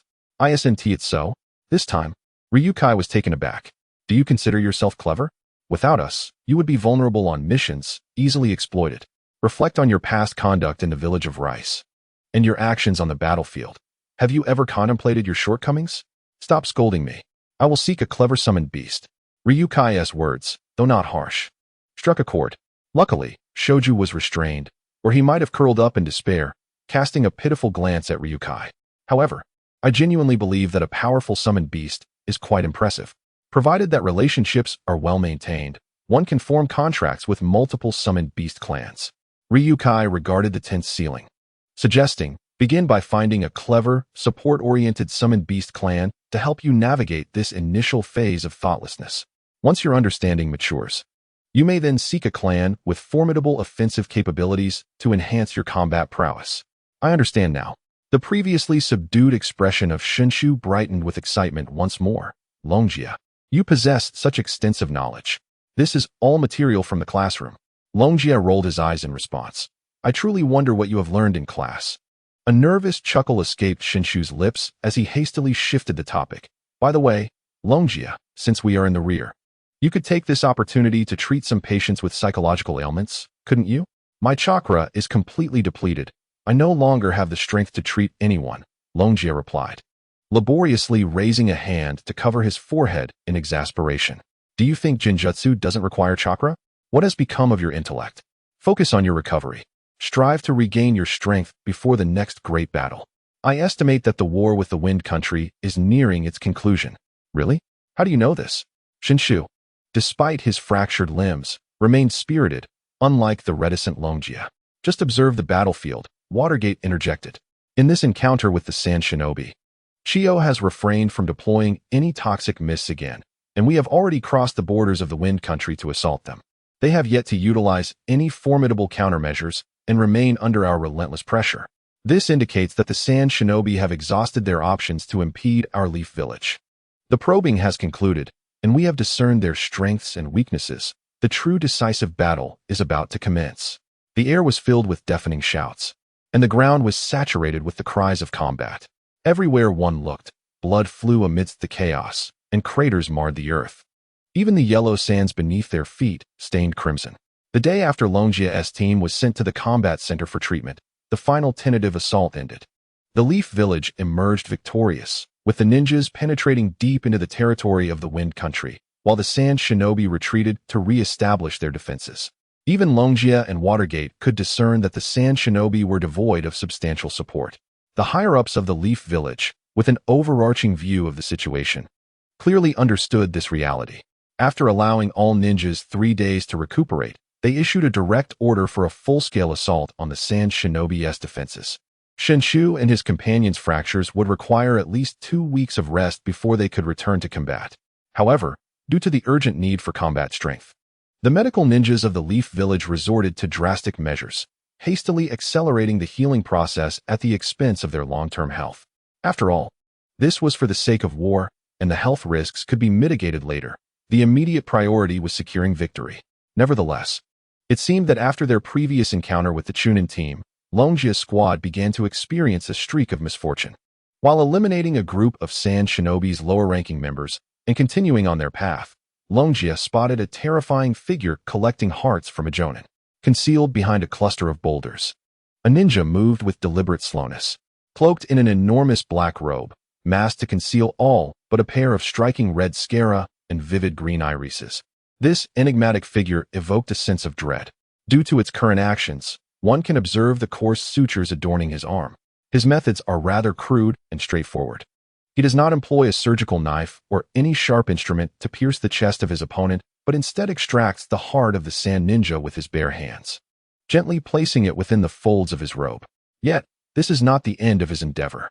After securing the heart of the sand ninja, he produces a scroll from his bosom, unfurling it upon the ground, seemingly intent on sealing the 2 sand ninjas within its confines. At first, I pondered who this individual might be, only to realize he is merely a senior from our Leaf Village. Noticing the gaze directed at him, Ryuji was initially taken aback, but then exhaled softly, addressing the individual with a hint of resignation. Senior, we are, after all, from the same village. Although I do not know your identity, is it truly necessary for you to regard us with such a frigid stare while clad in our leaf combat attire? As the individual's gaze began to shift away from him, Ryuji was about to lead his team away when Shoshu suddenly interjected. I find your methods quite ruthless, senior. Shoshu brushed his hand over the goosebumps on his arm. First, you extract the heart, and then you take the corpse for experimentation. It hardly seems characteristic of a leaf ninja. What nonsense are you spouting? Ryuji exclaimed, delivering a sharp rap to Shoshu's head. It appears you are fixated solely on combat. There exists an unwritten rule in the ninja world. Eliminate your opponent. Beyond the tools of the trade, the corpse is also considered your spoils of war, especially on a battlefield such as this, where no one will intervene. You think otherwise simply because you've never encountered it. Furthermore, Lord Orochimaru has a penchant for taking the corpses of his foes for experimentation. How can you call him your elder brother and remain oblivious to such matters? Is that truly the case? Shoshu responded, astonished as he looked at Ryuji. Does such darkness truly exist in our Leaf Village? Are we as ominous as that? What are you so surprised about? Ryuji replied, exasperated as he regarded Shoshu. I assure you, while the Leaf Village is indeed a good place, you must also be aware of its darker aspects. Otherwise, you may find yourself in misfortune one day. Moreover, the bodies of ninjas hold significant value. They are essential for the development of ninjutsu and provide new avenues for medical techniques, all of which require corpses for experimentation. Yet, I find such practices ethically challenging. Shoshu interjected, disregarding Ryuji's increasingly frantic gestures. I firmly believe there must be better alternatives, and I do not condone his methods. He pointed at the cloaked ninja. From his actions, I sense a profound contempt for life. Even if he is a senior from the Leaf, I find it difficult to harbor any fondness for him. Who needs your affection? Ryuji lamented, gazing at Shoshu with exasperation. If you do not understand, please refrain from making baseless comments. For the future of the Leaf, these seniors do not care for the scorn of others. Instead of pondering such matters, we should focus on completing our mission. Wait, that is not right. At this moment, Rope Tree, with a single-minded determination, was intent on refuting Longjia and proving his claims to be erroneous. He scrutinized the body of the long-robed ninja with keen eyes, and just after a few glances, Rope Tree suddenly exclaimed with delight, Longjia, something's amiss. He is clearly not one of our Konoha ninjas. Indeed, you are observant, Longjia retorted, delivering a swift kick to Rope Tree's chest. He is certainly not one of our Konoha ninjas. What on earth are you doing, Longjia? As Rope Tree was sent flying by Longjia's kick, he was about to express his discontent, when suddenly his eyes widened in shock. The space where he had just stood was now occupied by an arm connected to a black thread, effortlessly sinking into the sandy ground. Had it not been for Longjia's kick, he would have surely met a grim fate, with that hand penetrating his heart. Longjia, did you already know he wasn't one of our Konoha ninjas? Only then did Rope Tree come to his senses, stammering. Did you say that earlier merely to conceal his identity? Did you only just realize that? It's too late now. Longjia glared fiercely at Rope Tree. I've warned you not to chatter on the battlefield. Initially, we could have avoided engaging him. Longjia assumed a defensive posture, addressing the black-robed ninja. Senior, I apologize on behalf of my loquacious teammate. Our target is the Sand Ninjas, and we have no intention of battling you. May we take our leave? I once faced the first Hokage. He was an exceptional ninja, yet it seems the villagers under his command are rather unimpressive, the black-robed ninja rasped. Facing an opponent, as Konoha ninjas, do you lack even this modicum of fighting spirit? It is not fear of battle, but at this stage, our objective is the Sand Ninjas. Longjia replied calmly. We do not wish to engage in unnecessary and meaningless conflict. Unyielding yet respectful, you indeed possess commendable courage, the black-robed ninja said, retracting his arm connected to the black thread. You may leave. There are ample resources on this battlefield, and I have no desire to fight you at this moment. Withdraw. Observing the black-robed ninja's retreat, Longjia wasted no time, calling to his teammates and promptly turning to leave. Phew, Longjia, you truly are impressive. I thought we were about to engage in a fierce battle, Rope Tree remarked, noticing Longjia's somewhat serious demeanor during their withdrawal. By the way, that guy seemed to possess strength superior to an average jonin, though not overwhelmingly powerful. If he is at this level now, his previous strength was certainly inferior. My grandfather, the first Hokage, was indeed formidable. How could he possibly be a match for him? One encounter would spell doom for him. Enough. Longjia shot a stern look at Rope Tree. Focus on your journey. Really, he lacks that kind of strength, you know? Once the conversation opened up, Rope Tree seemed compelled to express his thoughts. I reckon he merely tossed a shuriken at the first Hokage from 800 miles away. And the latter didn't even acknowledge him. Bang! With a swift kick, Longjia struck the rear of Shinkshu, narrowly evading the incoming assault from the dark-clad ninja's arm. Observing the astonishment etched on Shinkshu's face, Longjia let out a weary sigh and admonished, though our adversary remains indifferent to us. The fact that they have shadowed us to ensure we do not divulge their whereabouts speaks volumes about their cunning. How much longer will you persist in this mindless behavior? Apologetically, Shinkshu addressed Longjia. Is there any point in my apology at this juncture? His naive inquiry was met with yet another thrust from the black-robed ninja's arm. Stop dawdling. Yayo. Summon coming. Our opponent is formidable. We must buy ourselves time. Boom. No sooner had Longjia uttered these words than the ninja launched its attack. With deft manipulation, the right arm of the dark-clad figure sent Xingqiu hurtling away before curving menacingly towards Longjia's right ribcage. Realizing the imminent danger, Longjia barely managed to pivot, crossing his arms to shield his chest, only to be sent flying like Xingqiu. Coughing, Longjia felt as though his chest might explode from the impact. Narrowing his eyes, he had no time to catch his breath as he flung 5 shurikens towards the ninja's chest. Xingqiu, employ capture-type ninjutsu against him. As the black-clad ninja effortlessly swatted away the shurikens that emerged from beneath its robe, Longjia quickly hurled a kunai affixed with an explosive tag. Mizumoto, Yayo, do not hold back on those explosive tags. Use them all. It must be noted that Longjia's tactical approach yielded considerable success. After utilizing his financial prowess, the pressure on Longjia's team diminished significantly. Although they remained in a state of injury, they had escaped the brink of death. Senpai, let us communicate rationally, he urged, recognizing that their opponent was a highly skilled ninja known as Kakuzu. In the annals of tumultuous times, Kakuzu, an elite from Takigakure, was dispatched on a mission to assassinate the first Hokage. Upon infiltrating the Land of Fire, he engaged in battle with the first Hokage, Hashirama, and ultimately fell victim to Hashirama's wood-release techniques, narrowly escaping with his life. However, upon returning to his village, instead of receiving solace, he was met with accusations of failure and harsh punishment. A ninja who had staked his life for his village was met with cruel treatment, a clear manifestation of the village leader's fear of his power, leading to his persecution. Upon realizing the depth of his betrayal, Kakuzu, filled with intense hatred, escaped from captivity, seizing what the village held dear, secret techniques. With these techniques, he claimed the hearts of all the village's higher-ups, utilizing the formidable bloodline technique known as Doton Jiangu. This technique allowed him to extract and replenish his own life force by stealing the hearts of others, granting him a semblance of immortality.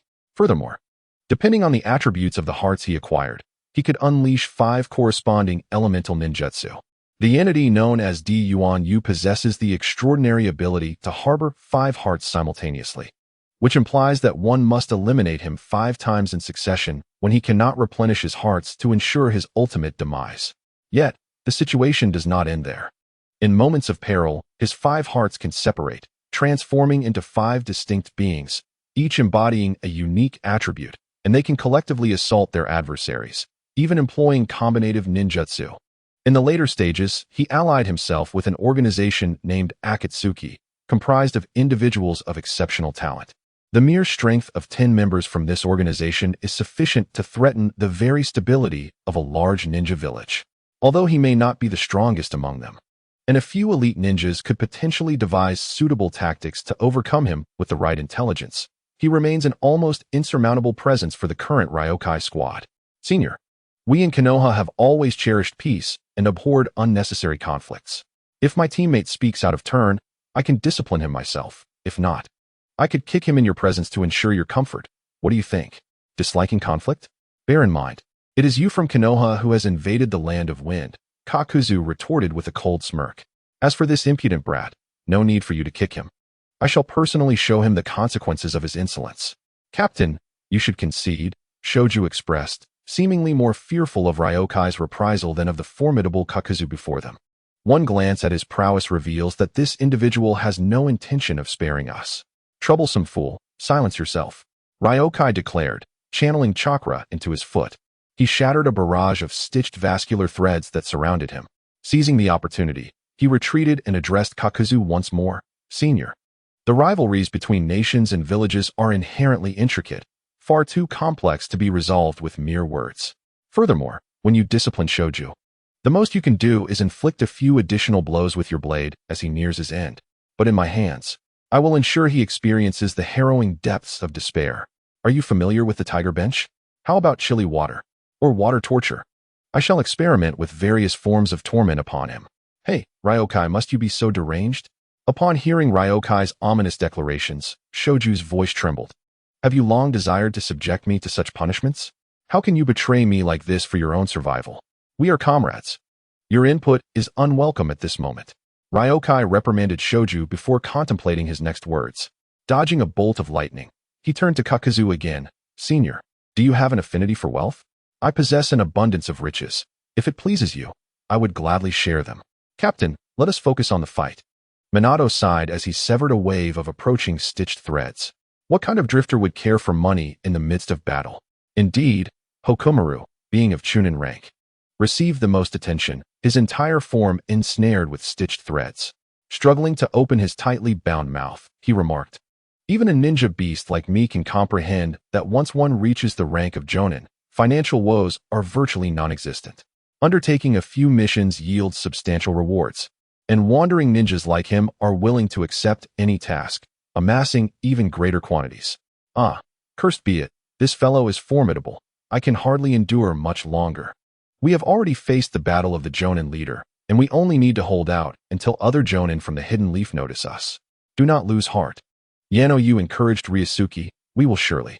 Yano Yu's words trailed off abruptly, not for any other reason than that. After Ryusuke mentioned the ransom, Kakuzu indeed ceased his assault. Kid, how much do you have? My heavens, is this even possible? Shoju stared blankly at Kakuzu, a ninja who values money over life. I have truly never encountered such a being. I don't have much money, Ryusuke said, observing Kakuzu's face darkening once more. But I can teach you methods to earn from unscrupulous landlords and wealthy magnates. Have you heard of Ponzi schemes? Financial fraud? Multi-level marketing? If you wish, I can divulge all. Ryusuke, you have truly managed to halt him, Shoju remarked, astonished. By the way, those terms you mentioned, could they be uttered in a moment of desperation? Before Shoju could finish, Ryusuke delivered a swift kick to his backside. If you don't speak, no one will mistake you for a mute. Ponzi scheme? Multi-level marketing? Kakuzu spoke with a hint of hesitation. I must admit, this is the first time I have encountered these terms, yet they seem oddly intriguing. He gestured towards a secluded area not far away. Let us move there. You shall explain further. The so-called Ponzi scheme involves swindlers enticing investors into a fictitious enterprise, promising a 40% return within 3 months. Subsequently, they utilize the funds from new investors to pay off earlier ones, luring even more individuals into the trap. Seated amidst a cluster of stones in the sandy terrain, Ryusuke wore a smile, yet his words sent shivers down one's spine. Due to the generous returns for initial investors, a multitude will be attracted to invest. And when the time is ripe, the swindlers vanish with the funds. Is this not akin to robbing Peter to pay Paul? Upon hearing Ryusuke's words, Minato's eyes widened in shock. Using the money from new investors to pay interest and short-term returns to older investors creates a facade of profit, thus deceiving more into investing. Captain, this tactic is rather unscrupulous. Minato chose not to elaborate further, but his gaze towards Ryusuke bore a hint of discontent. Clearly, such a horrifying scam, if indiscriminately disclosed to an outsider, could have dire repercussions, potentially wreaking havoc upon a region. If uncontrolled, it could indeed be terrifying, Ryusuke replied with a light chuckle. However, if managed well, the outcome differs greatly. Indeed, Kakuzu pondered Ryusuke's words carefully. A person truly interested in wealth would grasp these concepts swiftly. I could utilize this method to swindle some landlords and their affluent friends, and I can establish a monetary threshold to filter out the impoverished masses. As they schemed to deceive the impoverished villagers, I contemplated revealing this fraud to the public. I could vividly envision their expressions of anguish and fury upon realizing they had been duped, an impotent rage stemming from their inability to pinpoint the culprits, coupled with the inevitable blame shifting in the absence of accountability. The despair of finding no escape route would be palpable, and the thought of it sent a thrill through me. A peculiar, eerie laughter escaped Jiao Du's throat as he seemed to revel in this imagined scenario. However, in pursuit of maximizing financial gain, it appeared that even the destitute villagers would not be spared. Shui Min regarded Jiao Du with a scrutinizing gaze, remarking on the considerable effort exerted for rather mediocre rewards. I held little interest in the villagers. Their lives were already fraught with challenges, and their financial means were scant. My focus remained on the lofty elites.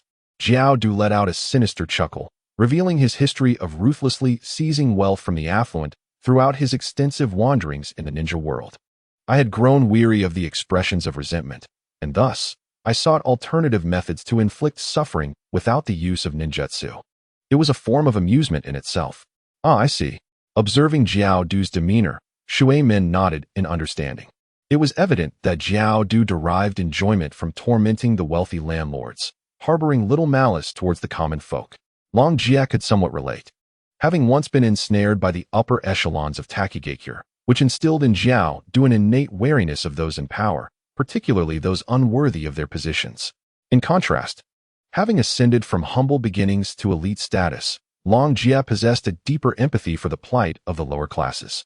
Though Jiao Du was a figure of decisive action, often devoid of kindness, he had, in later stages, resorted to bounty hunting for the Akatsuki's funding, targeting individuals with bounties in the black market.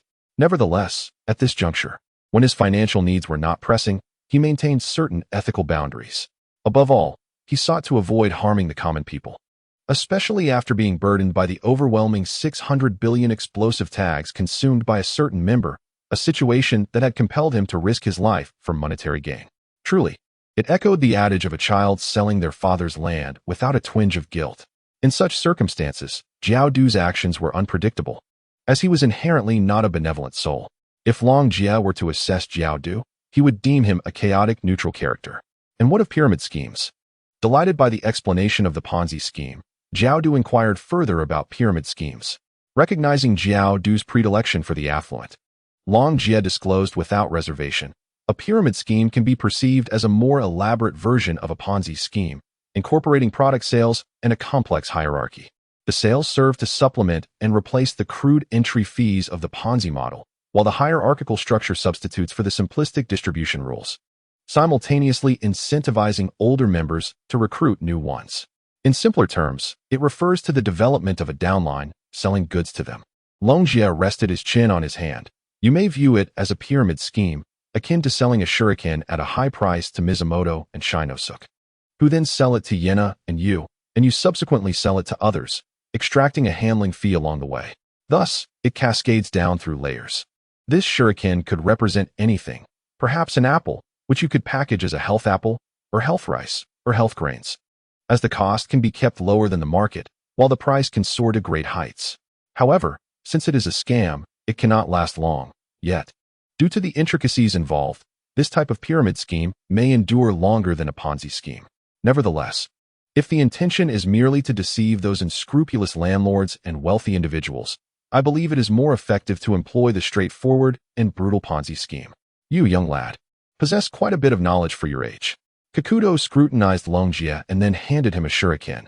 Your insights have enlightened me. As a token of gratitude, this shuriken is yours. Observing Long Jia accept the shuriken, Kakudo nodded and, after glancing at Shinosuke, departed with a farewell. Captain, we owe it all to you. Watching Kakudo leave, Mizumoto sighed with relief. The power of our opponents felt extremely perilous. We nearly met our end here. Indeed, our captain is dependable. Yena placed a hand on Long Jia's shoulder and activated a medical ninjutsu. I sense that it is precisely because of you that they held back during their attack. Regardless, the troublesome foe has finally fled. Shinosuke rubbed his rear. Long Jia, which direction should we strike next? No rush. Long Jia gazed at Shinosuke, his eyes shimmering with an enigmatic light. Next, we must address your condition. Condition? Long Jia, you exaggerate. Upon hearing Long Jia's words, Shinosuke waved his hand dismissively. These are merely minor surface wounds. Yena can treat them easily. That is not what I meant. Long Jia shook his head. I am referring to your mental affliction, your psychological issues. Long Jia, are you mistaken? Shinosuke stared blankly at Long Jia, a bewildered expression on his face. Long Jia, I am physically well. Just moments ago, I battled that man in the black cloak, and everyone witnessed that I had no issues with either combat or ninjutsu execution. The manifestations of psychological disorders vary widely, some of which are quite subtle. I have treated several cases. Long Jia sat upon a stone, lost in recollection. There was a chunin from the Akimichi clan, who appeared entirely normal during tasks or conversations, yet he spent money at an alarming rate. We explored many reasons, only to discover he would pay 5 times the amount every time he indulged in barbecue. Then there was an elder from the Yamashiro clan, who also led a normal life, earning a living and being kind to others, yet curiously, his house perpetually suffered from drafts. Upon careful observation, it became evident that he often, during moments of solitude, deliberately created small breaches in the house. Even more outrageous was one of our Uchiha clan members, who appeared entirely normal. The only reason we detected the anomaly was due to the extended duration of his solitary missions. After tracking him a few times, we discovered that regardless of the opponent, be it a formidable jonin or a less capable genin, he would first ensnare his adversary with jinjutsu, then engage in a fierce melee combat with them. It seems our ninjas from Konoha are truly remarkable individuals. Beside us, Minato could not help but interject, "Captain, tending to these fellows certainly demands your diligence." "Not at all. It is my duty," replied Ryuji, gesturing towards Shoju. Having heard what I said, "Do you not find Shoju's behavior somewhat peculiar?" "Indeed, there is something," Minato mused, furrowing his brow. "Yet, forgive my ignorance, I still cannot comprehend the nature of Shoju's affliction. Is it merely a case of excessive chatter?" "Hey, that was merely an oversight," Shoju protested. "I feel that what I discussed with Ryuji is entirely unrelated." "Do not evade the truth. Minato is correct. You are indeed prone to excessive talk," Ryuji retorted with a huff, followed by an exasperated sigh. "This predicament is partly my fault. Due to the understaffing at my psychological clinic, I had you attend to several patients with psychological issues. Coupled with the anxiety of the battlefield, I failed to provide timely emotional relief, which has impacted your psyche. I acknowledge my oversight in this matter." "Ryuji, do not speak for me," Shoju exclaimed, his eyes widening. "I genuinely believe there is nothing wrong with me. You merely wish to chastise me for speaking out of turn. By the way, is excessive chatter classified as a psychological disorder? I have never heard of such a thing." "Well, now you have," Ryuji narrowed his eyes. "It is also my fault for not noticing sooner. Have you not realized that your speech has increased significantly of late? Do you not feel a sense of discomfort when you remain silent? Just earlier, in the face of the black-cloaked ninja, your words flowed uncontrollably. Had I not kicked you, you would have kept talking. Normally, as the captain, it suffices for me to converse with the opponent. Your presence should be one of attentive listening. Any minor action from you could incite their wariness, particularly in such critical moments. Where is your place to speak? It was only my intervention that silenced you. Moreover, when the black-cloaked ninja spared us, you again could not restrain your words. I gestured desperately to you as we hurried, yet you continued to speak, even beginning to fabricate stories about them. The old you, regardless of how outrageous the situation, would have fallen silent at a mere glance from me. With your current behavior, if it were chronicled in a novel, a multitude of readers would decry your foolish actions." Upon hearing Longjie's words, Shoju was momentarily rendered speechless, standing frozen in place. The next instant, he shuddered, his eyes flickering with confusion before swiftly regaining clarity. Looking at Longjie, Shoju sighed. Then, with a countenance full of relief, addressed him, "Longjie, I truly appreciate your help. Reflecting on my previous actions sends chills down my spine. Although I have always been talkative, I was never the type to speak indiscriminately." Shoju stepped closer and grasped Longjie's hand. "I feel as though my state has returned to normal. Honestly, while you often present yourself as a paragon of virtue, resembling someone who derives satisfaction from teaching others to bolster their own vanity, you turn out to be quite dependable in critical moments." Longjie responded, "Captain, Shoju's behavior left Yoneo stunned. I feel as though Shoju hasn't truly recovered." "Indeed, he hasn't," Longjie remarked, furrowing his brow. "While I did not expect a mere few words to restore Shoju's normalcy, this situation appears to be more severe than I had anticipated. I fear I may have said something quite inappropriate." "Longjie, I did not intend to offend you." Shoju offered an apology to Longjie, then turned to Yoneo. "Yoneo, I mean Captain, please don't harbor any resentment towards me." Yoneo blinked in surprise. "You're saying Captain as if he is fine. There's no reason for me to resent you." "Stop pretending. I know your true feelings," Shoju declared in a detective-like tone. "Because the Captain is exceptional. You feign innocence before him, yet in reality, you are utterly infatuated with him. The evidence lies in your shyness when speaking to Longjie, a demeanor you do not exhibit with others. You are already 10 years old, 2 years older than the Captain. As a woman who is essentially an older cow pursuing tender grass, you have undoubtedly regarded the Captain as your own cherished possession. Given that I inadvertently offended him, it is entirely plausible that you would resent me in this context. Yoneo, please remain calm." As Yoneo brandished a scalpel, Mizumin hastily joined Longjie in restraining her arm. "At present, Shoju is unwell, speaking without discretion. You must understand that whatever he says should not provoke you. Once he regains his composure, you may address him as you wish." "Mizumin, I never expected you to possess such comforting words." Observing Longjia and Mizuman successfully calming Yoneo, Shoju began to provoke Mizuman anew. Indeed, the language talent of that lecherous blonde is astonishingly formidable. Shoju, you seem to be mistaken. I am neither a blonde nor a lecher. Listening to Shoju's slander, Mizuman took a deep breath to steady her tumultuous emotions. Initially, her bright, golden hair had filled her with pride. This distinctive hair color attracted admiration, as nearby elders often bestowed upon her treats. Uncles and brothers enjoyed training with her, and her peers cherished playing alongside her. However, gradually, people began to distance themselves from Mizuman. Through Mizuman's diligent inquiries, the source of the issue was finally uncovered. On the market, unscrupulous purveyors of adult literature had begun to feature male characters who took pleasure in seducing and even stealing others' partners, treating the act of cuckolding as a source of amusement. In such narratives, even when the protagonists displayed profound affection for one another, the plot would invariably introduce a secondary male character to serve as an instigator, employing various tactics to ensnare and toy with the female lead. For the sake of narrative convenience, this secondary character often assumed the role of a classmate, colleague, close friend, neighbor, or even a brother of the original partner. Some of these characters left a positive impression on readers, while others were initially adversaries of the original partner. Those who lost their partners to such men were commonly referred to as victims. To accentuate this character, the secondary male was typically depicted with yellow or brown hair, leading to the colloquial term yellow hair. Due to the popularity of these plots among certain psychologically disturbed individuals, they proliferated in private circles, where envy of the yellow hair coexisted with deep-seated resentment and fear of becoming prey themselves. Unfortunately, Mizuman, with his golden locks, found himself ensnared in this misfortune. Observing the wary expressions of uncles and aunts, witnessing his playmates being taken away by their fathers, and even seeing several elderly ladies being led off by their companions, the term yellow hair became a sore point for Mizuman.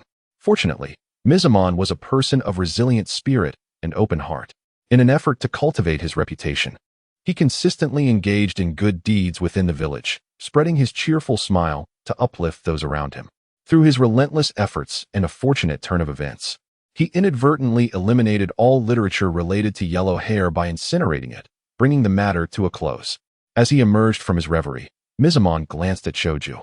Just as he was about to speak, when Shoju's sharp words pierced the air, "Mizuman, your brilliant yellow hair shines like a firefly in the night.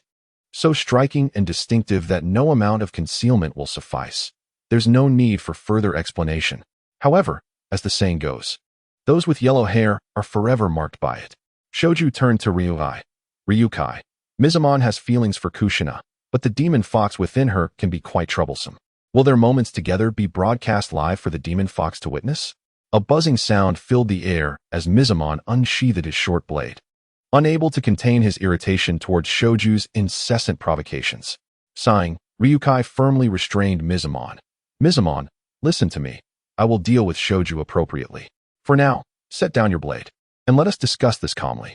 You see, this battlefield is fraught with peril. A moment's carelessness could invite trouble. You have always been a reliable ally in the captain's eyes. Do not let that fool Shoju affect you. Leave this matter to the captain. He can handle it." In that moment, Ryukai deeply grasped the struggle of a teacher attempting to educate a group of unruly children in the classroom. Having just calmed down Nanoyu, Minato was once again provoked. While he was soothing Minato, Shoju's incessant chatter continued unabated. During this time, he remarked that Ryukai had previously been too reckless in front of the third Hokage and deserved to be educated through fists and kicks daily. Observing Shoju's demeanor, Ryukai sighed. Releasing his grip on Nanoyu and Minato, it seemed that Shoju's condition was quite severe, and it was time to adopt some measures. "You two, lay down your knives. We can settle this with our fists. Is it reasonable for the three of you to disregard martial ethics and attack, beating me alone? This is utterly unreasonable." After a round of punches and kicks, Ryukai, Minato, and Nanoyu reveled in joy, while Shoju endured the pain. Except for Shoju, everyone else felt fulfilled. However, despite being bruised and battered, and struggling to articulate words, Shoju continued to babble incessantly. Witnessing this, even Minato wore a pained expression. "Captain, what shall we do with this guy? It appears he requires your genjutsu treatment, but we can't possibly use it on him here." "Indeed," replied Nanoyu, "if we employ genjutsu." Shoju, in his stupor, would be difficult to manage. This is a battlefield. Even digging a deep pit to bury him would not be safe. It is true that we cannot use Genjutsu, yet the situation is not as dire as you may think. Ryuki pointed at Shoju. Have you noticed that while Shoju's words are quite malicious, his expression suggests he does not genuinely wish to utter them? Indeed. Minato nodded. After each offensive remark, Shoju's face reflects astonishment and fear, as if someone were deliberately controlling him to speak otherwise. Furthermore, Nanoyu added, when we reprimanded him earlier, he merely resisted without further actions. It seems that he harbors hostility only through his words. Captain, do you have a solution? My solution is to engage him in combat normally, Ryuki stated, pulling a bundle of rope from his pocket. Simply seal that troublesome mouth of his. Captain, isn't that a tad dismissive? Minato observed Ryuki's actions with an eyebrow raised. Can that truly be effective? I have dealt with similar cases before. Shoju has merely begun to manifest symptoms, and it will be some time before his condition escalates severely. Ryuki approached Shoju once more. Minato, do you have spare socks? Stuff them in his mouth and bind him with the rope. Captain, while I do have socks, I'm not inclined to shove them in his mouth. Minato shuddered. Such an act would haunt me in nightmares. Ugh, this is troublesome. What about Nanoyu? Ryuki glanced at Nanoyu before shaking his head. No. We cannot reward this scoundrel Shoju. Then, Minato, Ryuki pointed at Shoju's feet. Remove his socks and stuff them in his mouth. Letting this guy experience the consequences of his nonsensical ramblings. No, please don't come near. Perhaps Shoju understood the terrifying power of his own stinky socks. As he struggled violently, while Minato attempted to remove them. As he beheld his own socks being removed, Watergate wore an expression of malevolence, gradually bringing the foul socks closer to his lips, while Shinkshu was engulfed in a terror that bordered on despair. In that moment, he uttered not a single irritating remark. The only words that escaped his lips were desperate pleas for mercy. Captain, do you think this is sufficient? Observing Shinkshu, who was held down by Longjia, weeping and recoiling from the stench of the socks, the compassionate Watergate felt a pang of sympathy. Look, he no longer exhibits any insolence. Watergate, do not be complacent. Longjia shook his head. It is akin to being bitten by a mosquito. In your attempt to alleviate the itch, you scratch it into a cross, substituting pain for itchiness. Yet, the mosquito bite remains. This fellow is no different. He is merely startled by our temporary actions. Once the socks are removed from his vicinity, free from the perceived danger, his inherent insolence will inevitably resurface. This psychological affliction will not be cured without my illusionary therapy over several sessions. Understood. Watergate nodded, revealing a look of self-preservation towards Shinkshu, and then, with a joyful countenance, thrust the smelly socks towards Shinkshu's mouth. No. In a moment of dire urgency, the terrified Shinkshu unleashed all his potential, tears streaming down his face, shaking his head with such fervor that it nearly resembled a technique of duplication. Witnessing this scene, Watergate chuckled softly, finally relinquishing the foul socks. Captain, I have vented my pent-up frustration sufficiently. Let us cease frightening Shinkshu. Watergate, you truly possess a kind heart. Had it been me, I would have continued to torment him a while longer. Longjia remarked, extracting a calligraphy brush from his robe and casting a critical glance at the bewildered Shinkshu. What are you dawdling for? Open your mouth and extend your tongue.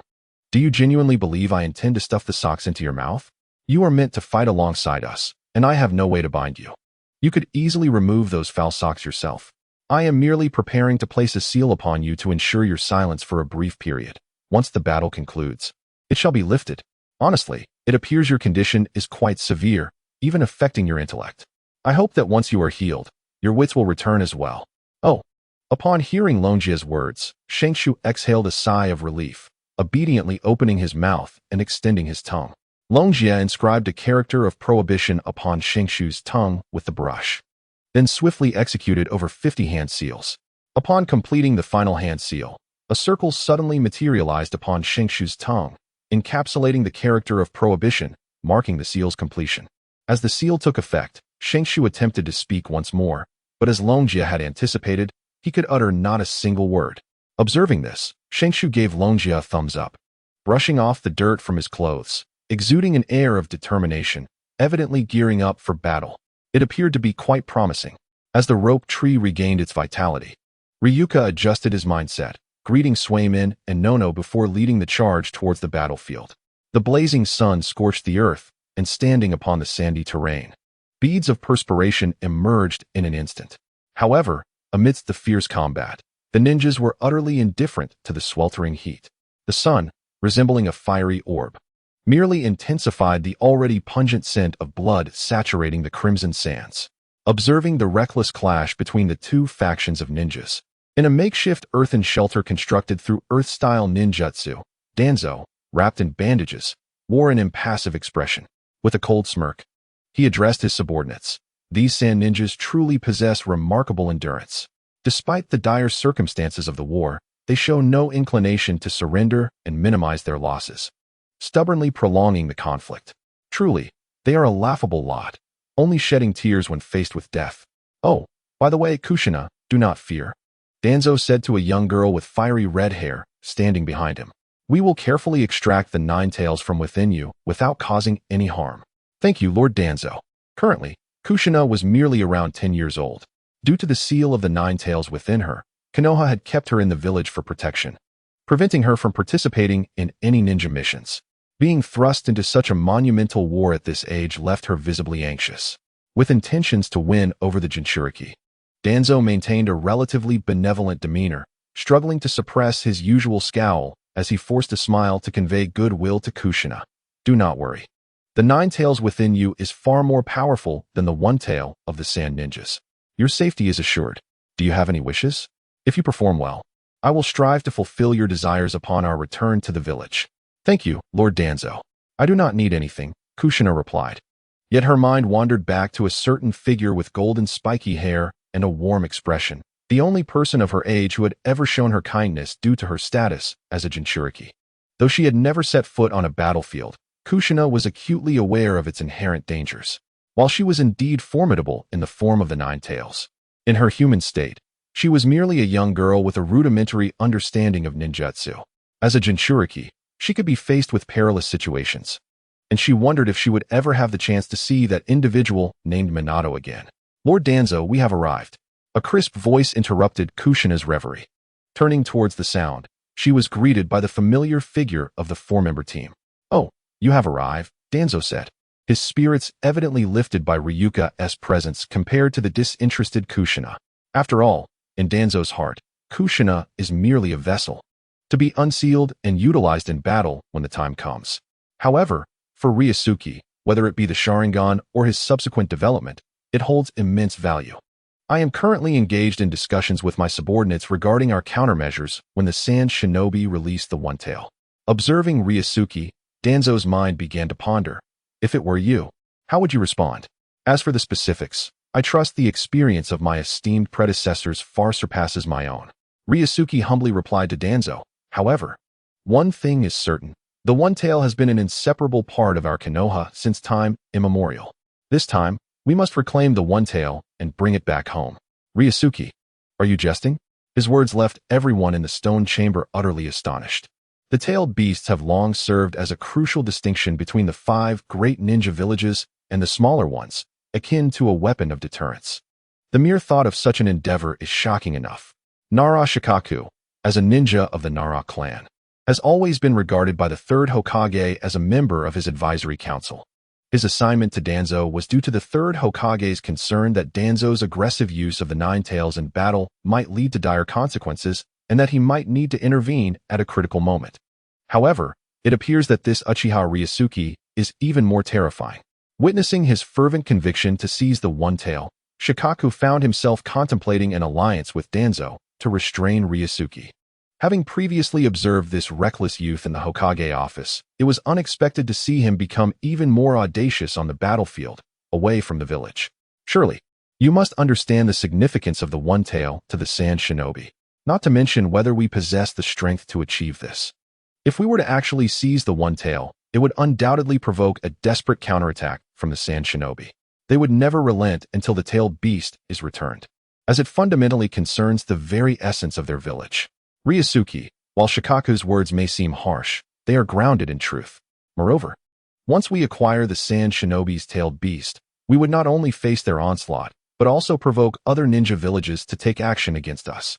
Danzo clasped his hands within his sleeves. If we were to exhaust our strength against the sand, the other villages would certainly seize the opportunity, claiming they were merely aiding the sand shinobi in reclaiming their tailed beast to achieve peace within the ninja world.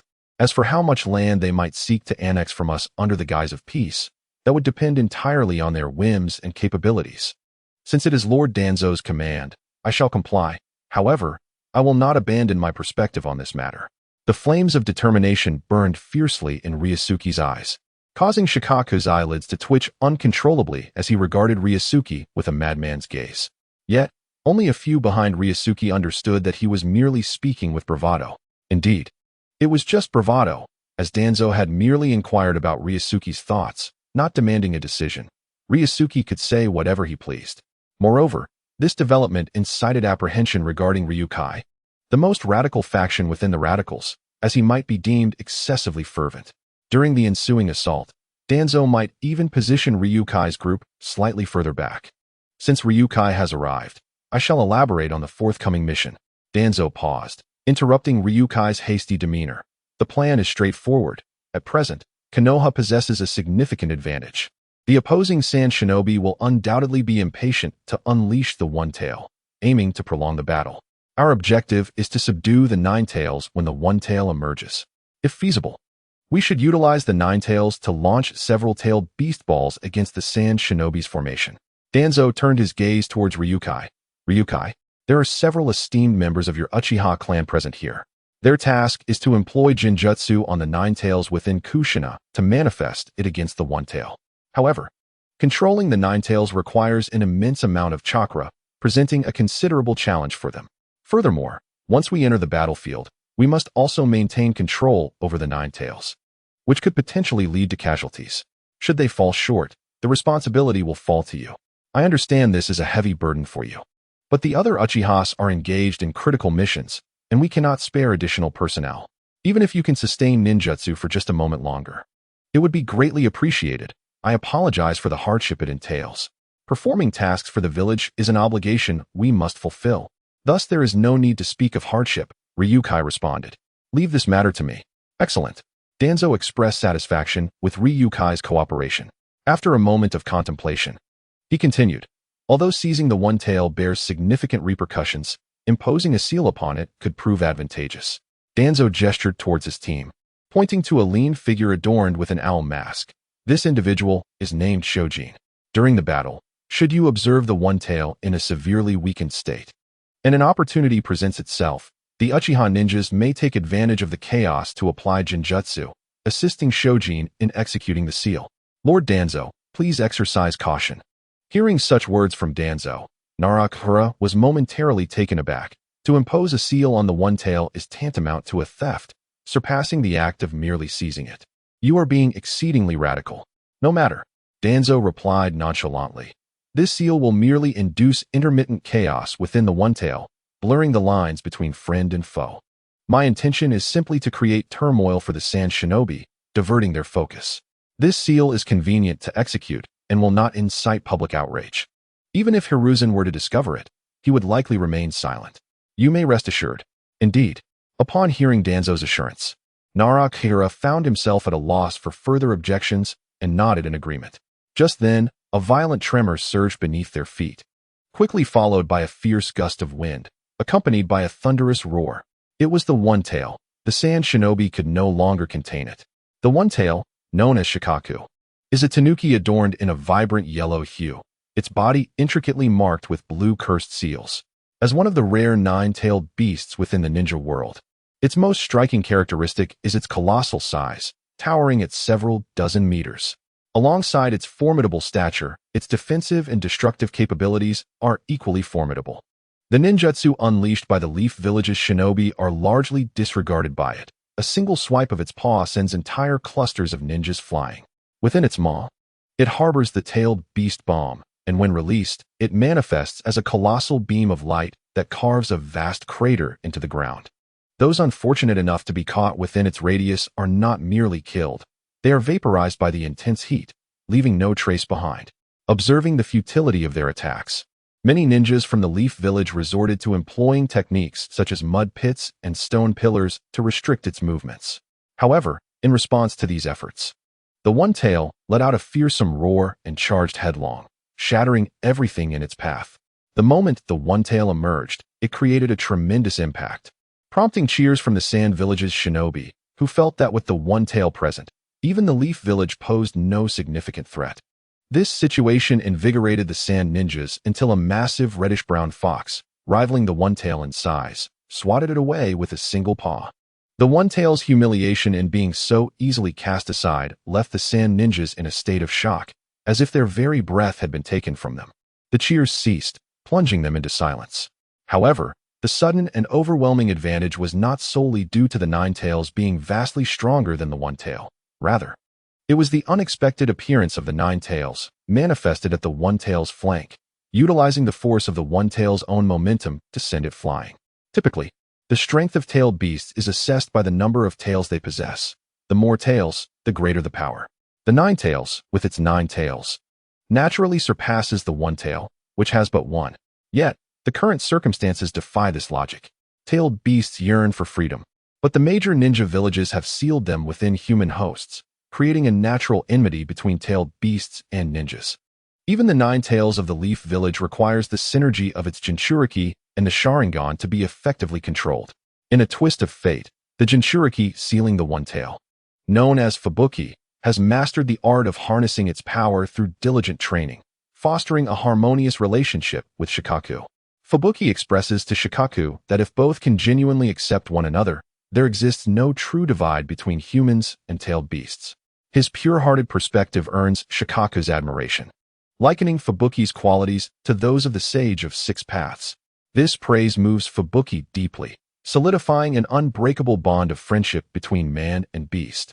In essence, while the tailed beasts of the leaf are constrained by Genjutsu, preventing them from unleashing their full potential, the one tail of the Sand Village is free to wield its entire strength without restraint. Thus, the confrontation between the two tailed beasts finds itself on an even playing field. With a roar of indignation at the disgrace of being swatted away, Shikaku turned and retaliated, launching a powerful strike at the advancing nine tails. The action directly severed half of the nine tails' head, provoking a thunderous roar as it extended its claws and thrust them at the one tail, instantly piercing its abdomen. Despite suffering what would seem to be a fatal blow to any ordinary being, both tailed beasts merely paused momentarily, their injuries visibly healing at an astonishing rate. In just a few blinks, they fully recovered and resumed their fierce battle. It is said that there are 10 tailed beasts in total, with the 10 tails being the amalgamation of Kagaya Otsutsuki and the Divine Tree, while the one tail through 9 tails were birthed from the 10 tails by the Sage of Six Paths. Hagoromo Otsutsuki. Tailed beasts possess boundless chakra and formidable combat prowess, embodying ferocious deities with unique properties that render them nearly invulnerable to death. Each strike from these tailed beasts unleashes terrifying power akin to seismic upheaval. The one tail, composed of sand, reshapes itself with every significant blow, while the 9 tails, being an energy entity, can replenish its form with energy at any time. Their combat has transformed the surroundings into a desolate battleground, leaving only their brutal conflict in its wake, a protracted struggle that is bound to consume considerable time. Due to the need for control by the Uchiha clan, Danzo dared not engage the one tail for an extended period. Just as he felt his patience waning, the Sand Ninja took the initiative and struck first. Wind Release, Great Wind Net Technique. With a commanding shout, Hai Lao Zong summoned a colossal wind net, composed of wind blades, towering dozens of meters before him. In the next instant, he clapped his hands, sending the wind net slicing towards the 9 tails. Kurama. How audacious! While tailed beasts are unafraid of ordinary ninja attacks, this assault surpassed that of typical Jonin and bore some effect. At that moment, the 9 tails was atop the one tail, raining down heavy punches. If struck by the wind net, its offensive would be thwarted, leaving it vulnerable to a counterattack from the one tail. Witnessing this, Danzo surged forward, bellowing angrily at Hai Lao Zong before hastily forming hand seals. Once the seals were complete, he inhaled deeply and unleashed a barrage of massive vacuum projectiles toward the wind net. Wind Release, Vacuum Great Sphere. The vacuum projectiles struck the wind net, immediately creating several breaches, rendering the remaining wind blades scattered and ineffective against the 9 tails, inflicting no pain whatsoever. The final vacuum sphere was launched directly at Hai Lao Zong, who narrowly dodged. The vacuum sphere continued unabated, crashing into the sand ninja ranks and sending several ninjas flying. "Danzo, you scoundrel!" Seeing his initial assault effortlessly countered by Danzo, Hai Laozong cursed vehemently and formed hand seals once more. Wind release. Great scythe technique. A surge of chakra coalesced in Hai Laozong's chest, and with a powerful exhale, a vast array of sharp wind blades, propelled by a fierce gale, swept toward both the Ninetales and Danzo's direction. The ferocity of the gale was immense. Everything it touched, be it sand or boulders, was whisked away, and the sharpness of the wind blades could cleave even the largest stones in twain. Wind release. Wind shuriken. As he observed the re-emergence of wind release from the elder, Danzo felt a surge of competitive spirit. He deftly extracted 2 shurikens, spinning them between his hands, imbuing them with a potent chakra-infused breath. Instantly, the shurikens transformed, extending into formidable wind blades. Coupled with their rotation, they manifested into 2 enormous, razor-sharp wind wheels. Facing the impending tempest, Danzo launched the massive wind shurikens, which collided head-on with the ferocious gale. The wind shurikens continuously countered the storm until, at last, the wind blades of both forces nullified each other, leaving behind 2 shurikens, still brimming with momentum, hurtling towards the elder. In a moment of panic, the elder narrowly dodged the first shuriken, yet the second grazed his cheek, inflicting a painful wound. "Danzo, do not celebrate prematurely." Wind release. Vacuum wave. The sting of the injury ignited a fierce anger within the elder. With renewed determination, he formed intricate hand seals, unleashing a barrage of small yet formidable wind bullets towards Danzo. Each bullet struck the ground with devastating force, leaving behind bottomless craters. Wind release. Extreme vacuum blade. Despite being the leader of the route and wielding significant power, Danzo had not neglected his combat skills. Observing the elder's relentless assault, he resolved to conclude the skirmish swiftly. He drew 2 kunai, once again channeling chakra into them, resulting in 2 wind blades over 10 meters in length materializing instantly. With a powerful thrust, Danzo charged at the elder, his arms deftly slicing through the air, shattering the nearly imperceptible air bullets approaching him with his vacuum blades. Surely, you too feel this exhilaration. Indeed, no matter the circumstances on the battlefield, the blood runs hot. Danzo snarled as he charged forward. "Let us battle together until we descend into the depths of hell. My blade has long been thirsting for combat." As the scenery receded behind him and the wind bullets surged forward, Danzo cleaved through the incoming projectiles, his previously silent heart suddenly ablaze with excitement. Despite his somber demeanor, the intrinsic warrior spirit etched in his being stirred his fighting resolve. After cleaving several wind bullets as he passed by the beast engaged in combat with the Ninetales, Danzo deftly struck at the beast's calf, causing it to stumble and fall to the ground, momentarily losing its footing in the struggle against the Ninetales. This fortuitous turn of events prompted another roar from the Ninetales, who resumed its assault on the beast that had attempted to retaliate. Due to the mutual attacks of the 2-tailed beasts, the vicinity had become devoid of shinobi, save for Danzo and the elder leading their respective teams to safeguard the tailed beasts. With the leaders embroiled in fierce combat, the remaining shinobi fought valiantly as well, while Ryusuke stood alongside the 2 esteemed elders of the Uchiha clan. Given the necessity for the Sharingan to control the tailed beasts, Danzo had issued commands for the Uchiha clan to remain on standby, utilizing their jinjutsu solely against the Ninetales, unless circumstances became dire, including Ryuji. There are 5 members of the Uchiha clan present, 2 of whom have already utilized their jinjutsu against the Ninetales to fulfill their mission.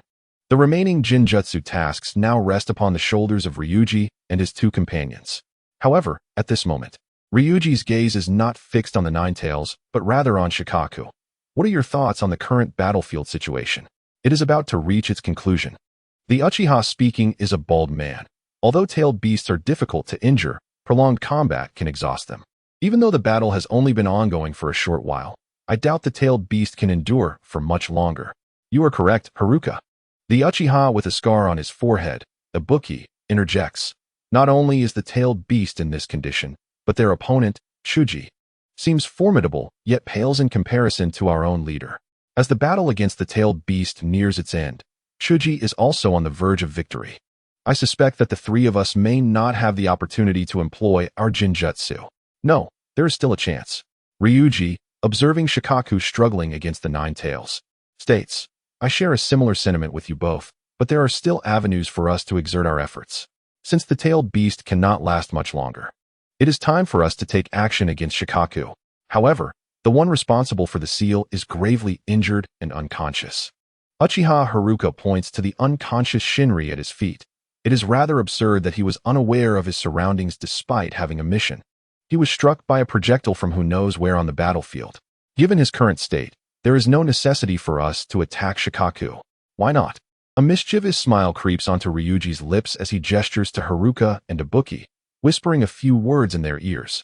Gentlemen, what do you think of my proposal? Although it may appear outrageous, it possesses a high degree of feasibility. Haruka scratches his chin, but that is just rather unscrupulous. Ibuki completes Haruka's thought. Such an action is indeed somewhat excessive. However, it is the most optimal solution we have at present. Ryuji persuades the two Uchiha clan members. If this Jinjutsu succeeds, we could even assist Lord Hokage. This is a method to hasten the end of the war. Uncle Haruka, Uncle Ibuki, would you not want to give it a try? Indeed, you make a valid point. Haruka nods. If it truly succeeds, it would be a significant achievement. Regardless of the process, the result is what matters. Well then, Ibuki takes a deep breath. If the war can be concluded even a second sooner, we will save countless ninjas in Konoha. For the sake of everyone, I care not for these fleeting accolades. Let us act together. Very well.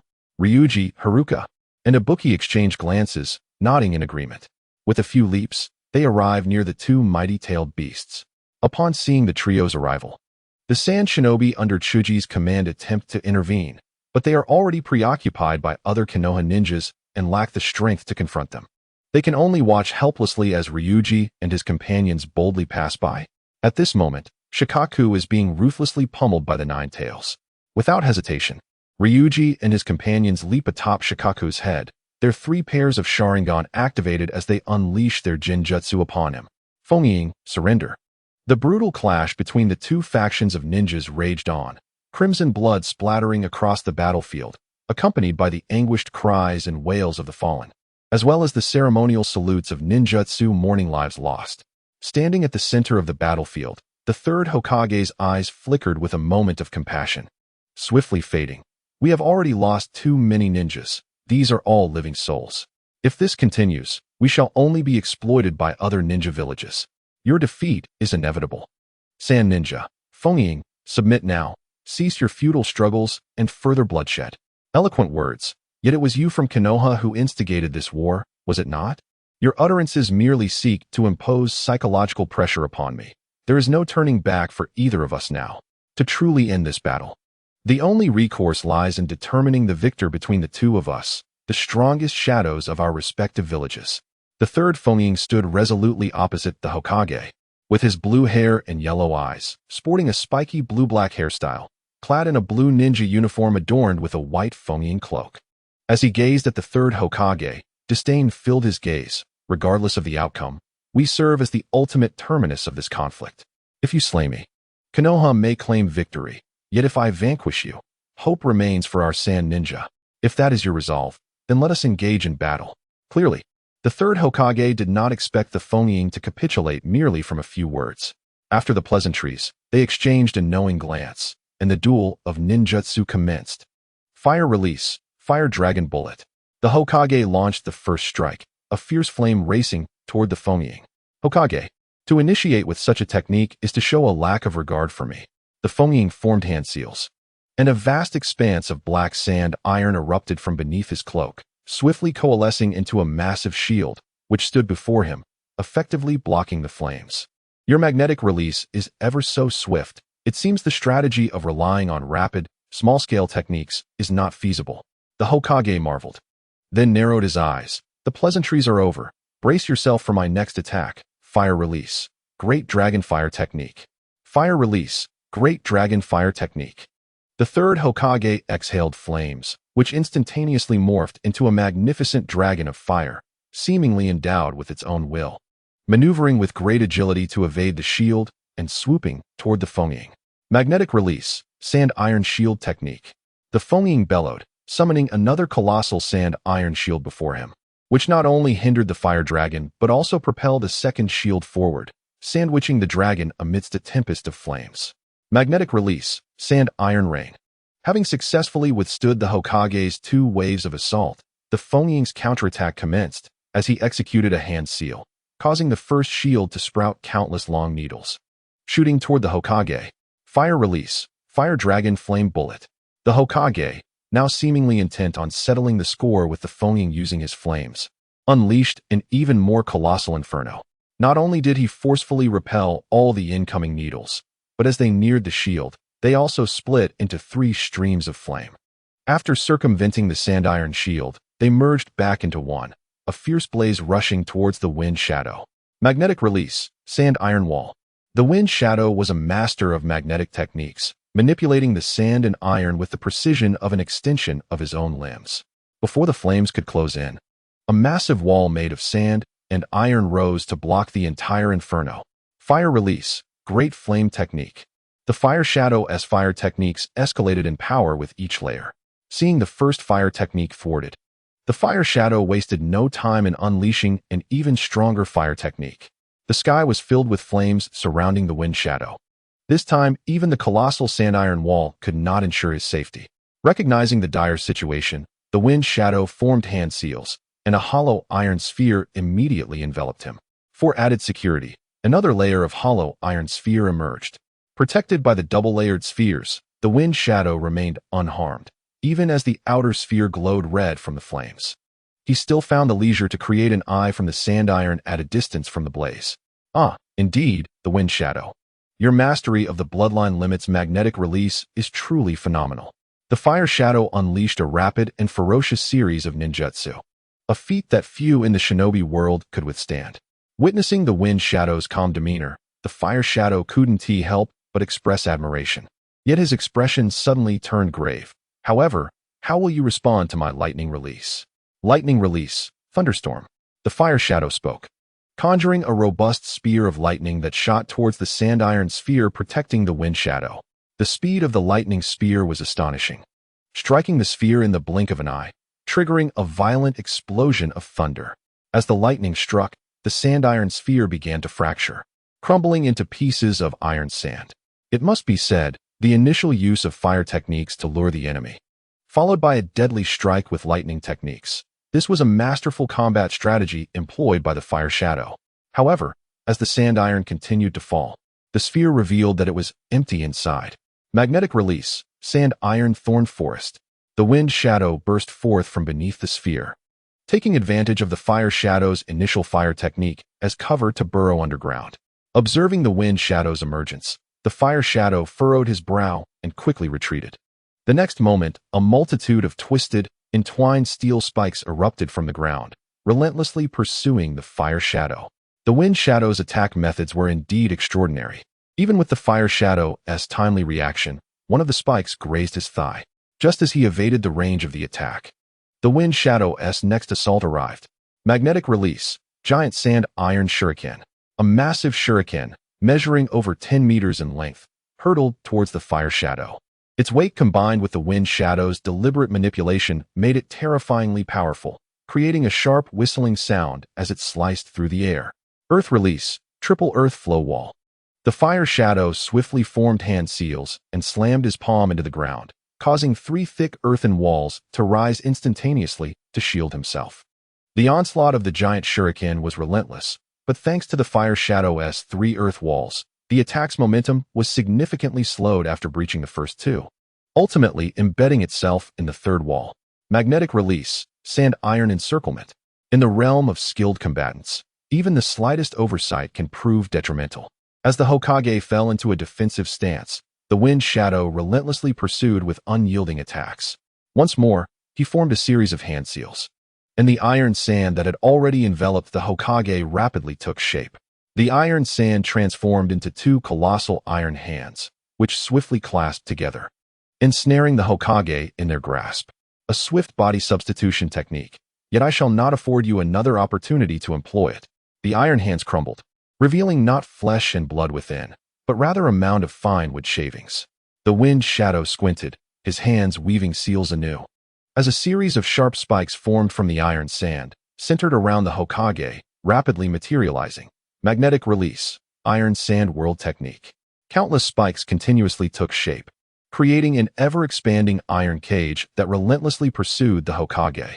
To prevent the Hokage from escaping the range of his assault, the Wind Shadow boldly entered the formation, closely trailing the Hokage's movements, and conjured two slender iron blades in his hands, ever poised to strike at this renowned ninja, known for his mastery of ninjutsu.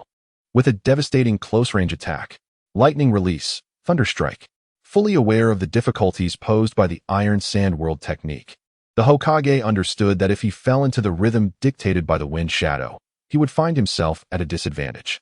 Planting his foot firmly, he braved the iron spikes that pierced his left leg, his hands rapidly forming seals as a tremendous surge of lightning gathered in his palms, then surged forth along the densely packed iron spikes, spreading wildly.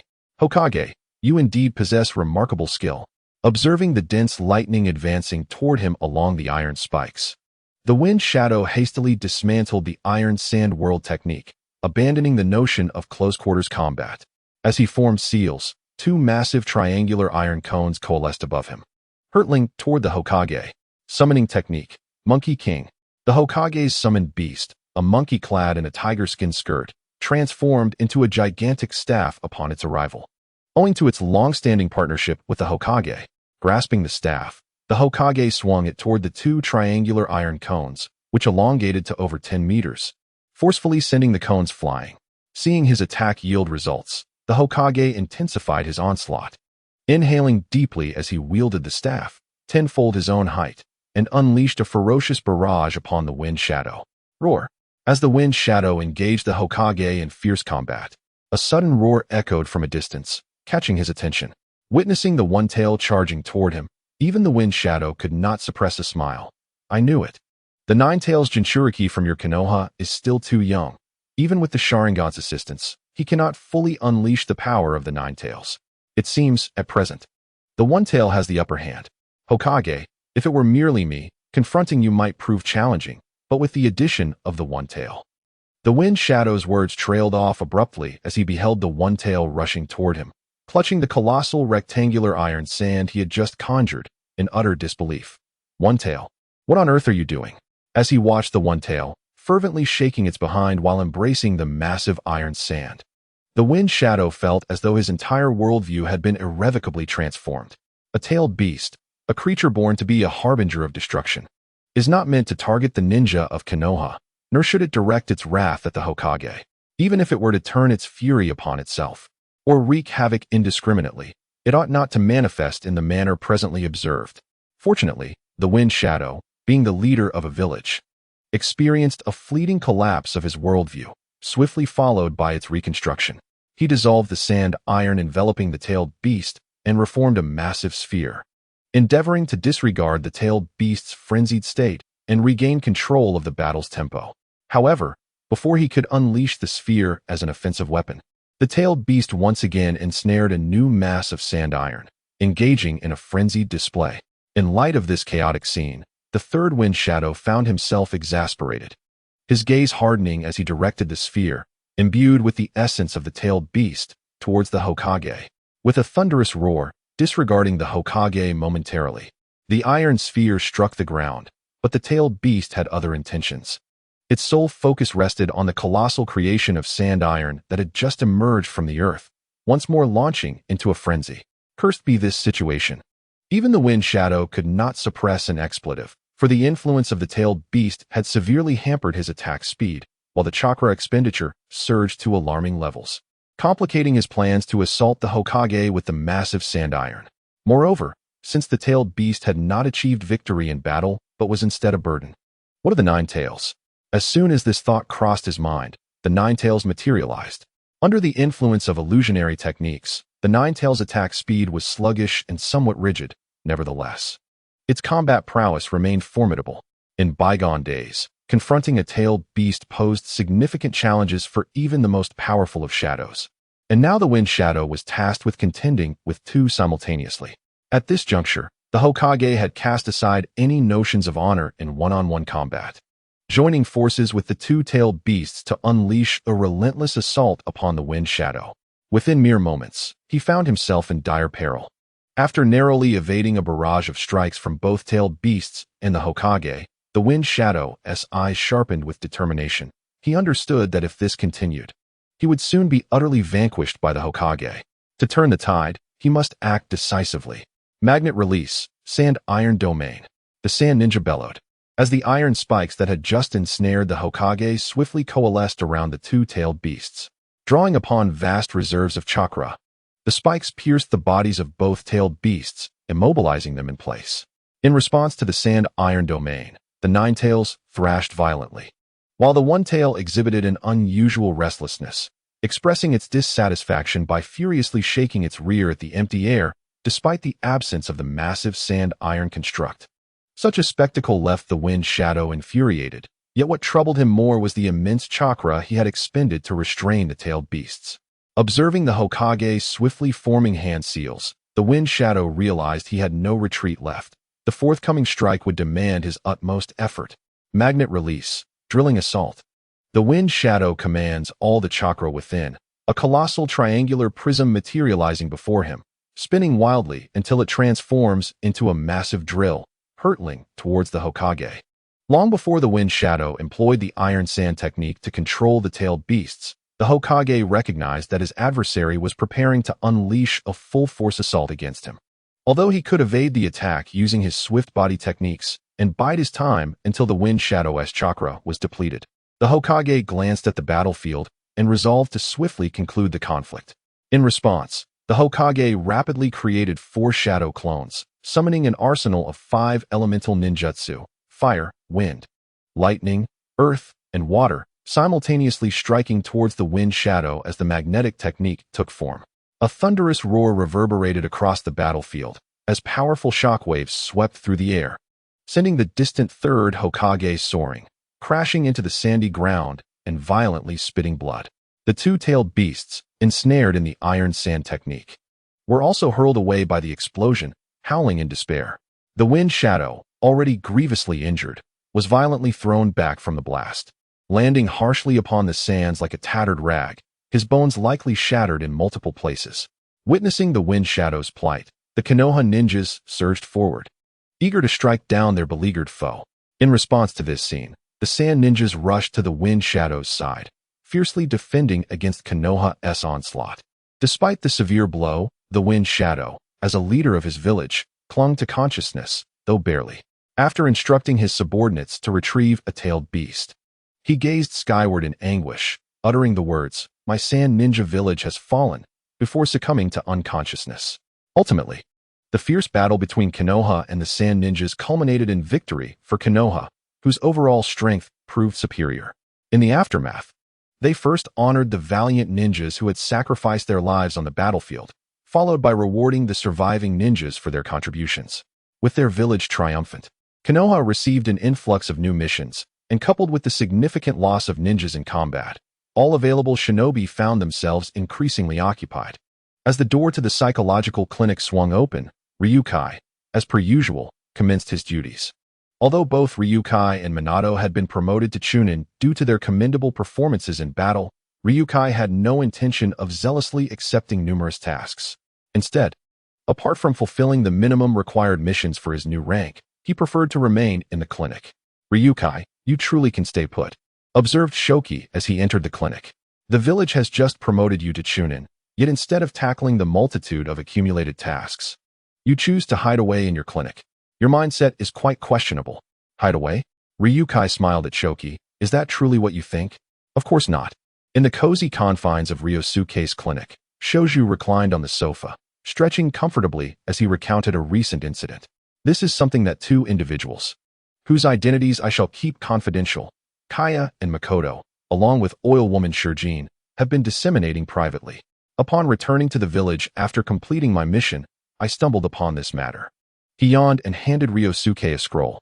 "To this end, I conducted a thorough investigation.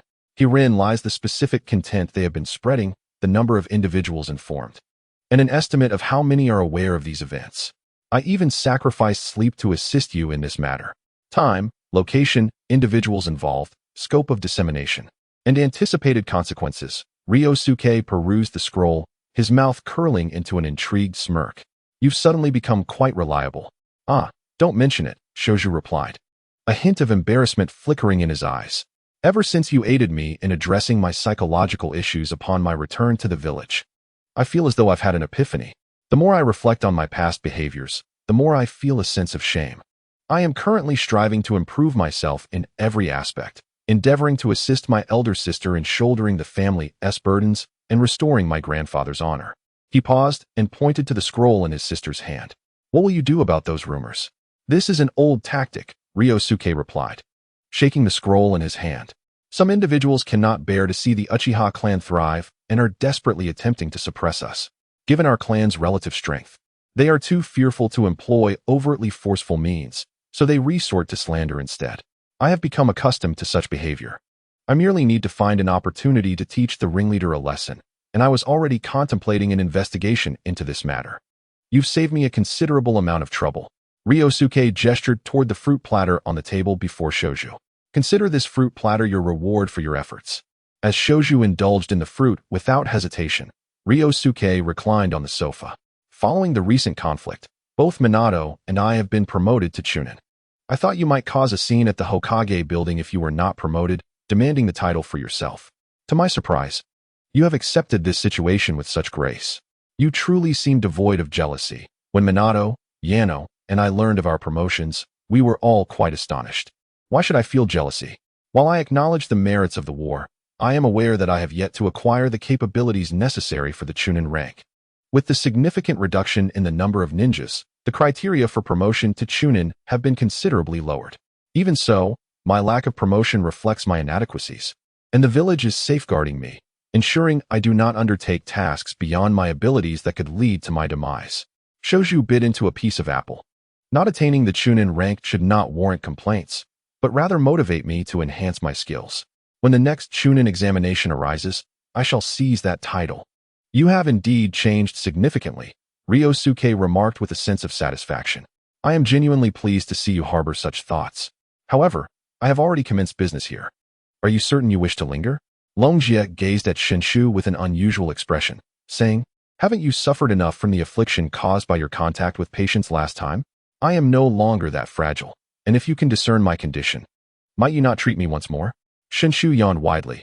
I have accompanied Captain Shodao Dingyuan on a mission for 2 days and nights. Upon my return, I collected substantial information for you, and I am utterly exhausted. Since I am already reclined here, I assure you I shall not vacate this sofa today. Longjie sighed with a wry smile, and before he could utter another word, a member of the Uchiha clan dressed in the Konoha Police Department uniform entered his psychological clinic, followed by a man and a woman. Ah, it's Brother Hyman. Longjie greeted the entering Uchiha amiably, then inquired, aren't you on duty today? What brings you to my establishment? It's this fellow's antics. Uchiha Hyman gestured to the man behind him. The man had an unremarkable physique and appearance, yet the distinctly lewd expression on his face and his feminine attire set him apart. His name is Nakayama Satoshi. Today he attempted to invade the women's bathhouse.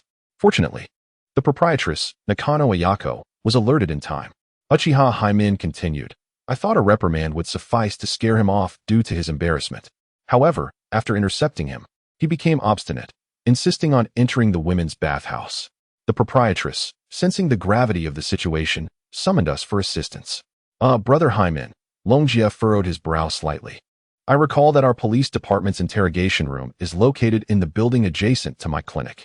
Given your circumstances, if it were merely a case of public disturbance, I would undoubtedly have him confined there. But this individual is an exception. Uchiha Hyman grinned. He insists he is a woman. I personally prefer to be referred to as a transgender individual. Nakayama Satoshi interjected, glaring at Uchiha Hyman. I consider myself psychologically a woman, and your way of expressing this is quite a violation of my human rights. Nevertheless, that is the situation at hand. Uchiha Hyman shrugged. I initially intended to place him directly in our interrogation department, but firstly, we had never encountered someone of his kind, and secondly, the commotion he caused in the bathhouse was too great. He insisted on coming here to validate his psychological identity as a woman, to quell the rumors. I had no choice but to bring him to you. At the very least, it serves as a formality. Very well. Longjie pinched the bridge of his nose and gestured for the three to take a seat.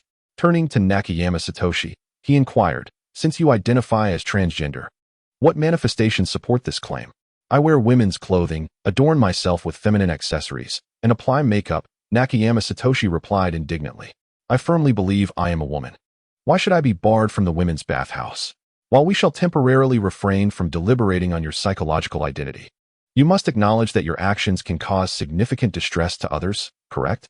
Long Jie gently inquired. Have you ever considered bathing at home to avoid these troubles? He reiterated. I do not enter the women's bathhouse to peep or engage in any perverse activities. Zhong Shanja responded earnestly. I do this merely to showcase my own beauty.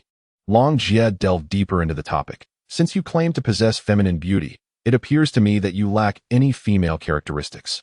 Long Jie took the materials regarding Zhong Shanja that Hai Ren had handed over, noting, you have not undergone any medical or cosmetic procedures to alter your anatomy, nor have you even employed transformation techniques.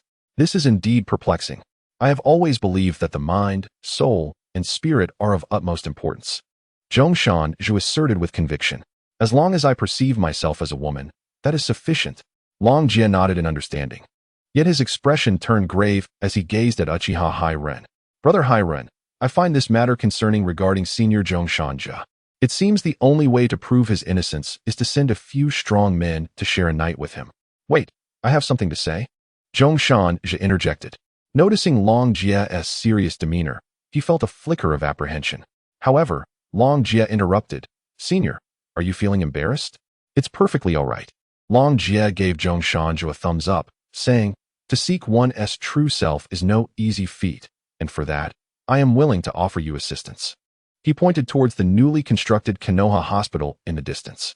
I will personally write to the medical department, striving to arrange a gender reassignment surgery for you this afternoon, freeing you from your shackles. Of course, as a woman, you must also yearn for the company of brave men. Long Jie's eyes sparkled with fervor. If that is your desire, I will contact the interrogation department. In an hour, several strong men will introduce you to a paradise of pleasure, allowing everyone in the village who has misunderstood you to see you anew. Oh, that may not be necessary. Observing the fiery glint of gossip in Long Jie's eyes, Zhong Shanja's face briefly expressed fear. Actually, there is something I did not clarify before. I am attracted to women. Even though I am a woman, I still prefer women, so perhaps finding strong men to share a bed with me is best left aside. Upon hearing this, Long Jie's expression darkened. Zhong Shanja, I regard you as a senior and am genuinely trying to help, yet I sense you are not being forthright. Long Jie scrutinized Zhong Shanja. You wouldn't be planning to sneak into the women's bathhouse during your treatment here, would you? Even if caught, you could claim it was part of your treatment. Using a mental illness excuse to evade trouble? Do you think of my assistance as a mere jest, making a fool of me? I would never.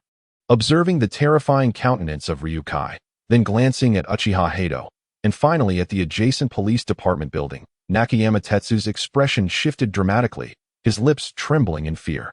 At that moment, Ryukai approached him directly, firmly grasping his shoulders, and declared, You must carefully deliberate. Will you choose to be subjected to a night of torment by a group of brutes wielding sticks, or face severe interrogation after being apprehended for inciting trouble? Gulp. Upon hearing Ryukai's words, Nakayama Tetsu's face turned ashen, and he instinctively clutched Uchiha Hado's thigh, eager to proceed to the interrogation department. Witnessing this, Ryukai extended his hands toward Uchiha Hado, saying, Brother Hado, please take care of this fellow later. Let him learn a valuable lesson. If it weren't for his ruckus, you could have resolved matters swiftly. My treatment schedule is already packed, and he is truly wasting my time. I will ensure he receives his due, Uchiha Hado responded, a sinister smile appearing at the corners of his mouth as he gazed at Nakayama Tetsu, feigning ignorance in hopes of evading consequences. I shall make you acquainted with true cruelty. As Ryukai had mentioned, the psychological clinic was bustling, a consequence of the recent war, with numerous individuals seeking consultations for psychological distress. Just after Uchiha Hado and his companions left, two more individuals entered. One was tall and strikingly handsome, yet bore an expression of cold aloofness. The other was robustly built, exuding warmth as he approached Ryukai, extending his hand. I am Hiratakiya, the head of the Konoha Logistics Department, and this is my secretary, Kajizaki. Ryukai, I knew you were exceptional. Your commendable achievements on the battlefield have earned you a promotion to Chunin. Truly impressive. Uncle Kiya, you are exceedingly cordial, Ryukai replied with a smile. inviting both men to take a seat on the sofa. Notably, as soon as Harada Kiya settled down, he seemed to wince as though injured, quickly straightening up before cautiously attempting to sit again. As the head of logistics, your work must be quite demanding, Ryukai remarked, seemingly oblivious to Harada Kiya's discomfort. As he pushed the fruit platter, still abundant with offerings, towards him. You appear to be perspiring. You must be parched. Let us indulge in some refreshments while we converse. Then I shall not be polite, Harada Kiya replied, helping himself to a slice of watermelon. Noticing Ryukai's inquisitive gaze, he pondered briefly before speaking. Young Ryukai, since my appointment as head of logistics, I have diligently performed my duties with unwavering dedication, never engaging in corruption or favoritism. I ensure that the village's talents are promptly recommended to higher authorities, wishing for them to occupy positions where their skills can be most effectively utilized. In this performance evaluation, my assessment was above average, and even the Hokage commended my efforts. Young Ryukai, how would you assess my current work performance? Uncle Gino's work ethic is truly commendable. Ryusuke nodded in agreement, recalling a recent visit to the Hokage's office where he overheard the Hokage's favorable remarks about Gino. At a time when the village has just emerged from a fierce battle and the logistics department is under immense pressure, Gino has managed to maintain order and efficiency, earning the Hokage's satisfaction. Thank you for the Hokage's trust, Harada Gino expressed, clearly moved. I believe I have performed adequately, while perfection may elude me. I do not consider my efforts entirely lacking. However, he gestured towards the figure seated beside him, his expression suddenly tinged with dismay. This individual, my secretary, not only shows no respect towards me, but instead constantly undermines my authority. His words dripped with sarcasm and veiled criticism, punctuated by frequent outbursts of anger directed at him. There are times when, despite my innocence, he finds excuses to bully me. The most outrageous incident occurred 2 weeks ago when, in a fit of joy over my successful handling of a situation, he declared he would celebrate by beating me up. How can one be so inconsiderate? At this point, Gino seemed eager to vent his grievances, pointing an accusatory finger at Ryusuke while shouting at the secretary, I am the head of the department, and he is merely my secretary. How dare he treat me this way? You have set aside critical logistical matters to bring me here merely to discuss such trivialities? In response, the secretary, Geitu, retrieved a stick from his bag and swiftly brought it down upon Gino, knocking him to the ground and delivering a flurry of blows to his backside. Neglecting the village's important affairs to come here and complain. Aren't you ashamed? Ryusuke interjected. You should feel ashamed. I have no reason to feel shame, Gino retorted defiantly. Perhaps due to the frequency of his beatings, Gino had developed a certain resilience. He lay on the ground, propping his chin up with his hands, his body relaxed. Though Geta struck him with considerable force, Gino's ample padding and his experience in enduring such punishment allowed him to withstand the pain while still managing to retort. A remarkable feat indeed. It's not that you can oversee me too stringently. You deem everything unacceptable, and if things get serious, you resort to violence. Am I not your superior? Is this how you treat me? Your incompetence and lack of character warrant punishment, which is independent of our respective positions, Geitu replied with a scoff, his actions unceasing. Don't think it's just me. If you falter, others have the right to reprimand you as well. Gino, though beaten, remained defiant. Other department heads have never been treated this way. If you harbor grievances, you may report to the Hokage, but as your superior, it is my duty to oversee your conduct. Geitu retaliated, striking Gino on the head with his stick. I find myself envious of the other ministers. Perhaps it is due to the fact that I have grown accustomed to being beaten, even when struck upon the head. Harada exhibits no inclination to resist. Not only do they possess secretaries who do not resort to violence, but these secretaries also treat their ministers with the utmost respect. Moreover, it is worth noting that several ministers are attended by beautiful secretaries, and I too long for such an assistant. In that case, I would even accept being struck. Alas, in the esteemed position of a minister, instead of dedicating oneself wholeheartedly to the betterment of the village, one finds their thoughts consumed by such base desires. Do you not feel a sense of shame? Perhaps the force of the strikes from Oido is too great, or perhaps it is the prolonged use of the wooden stick.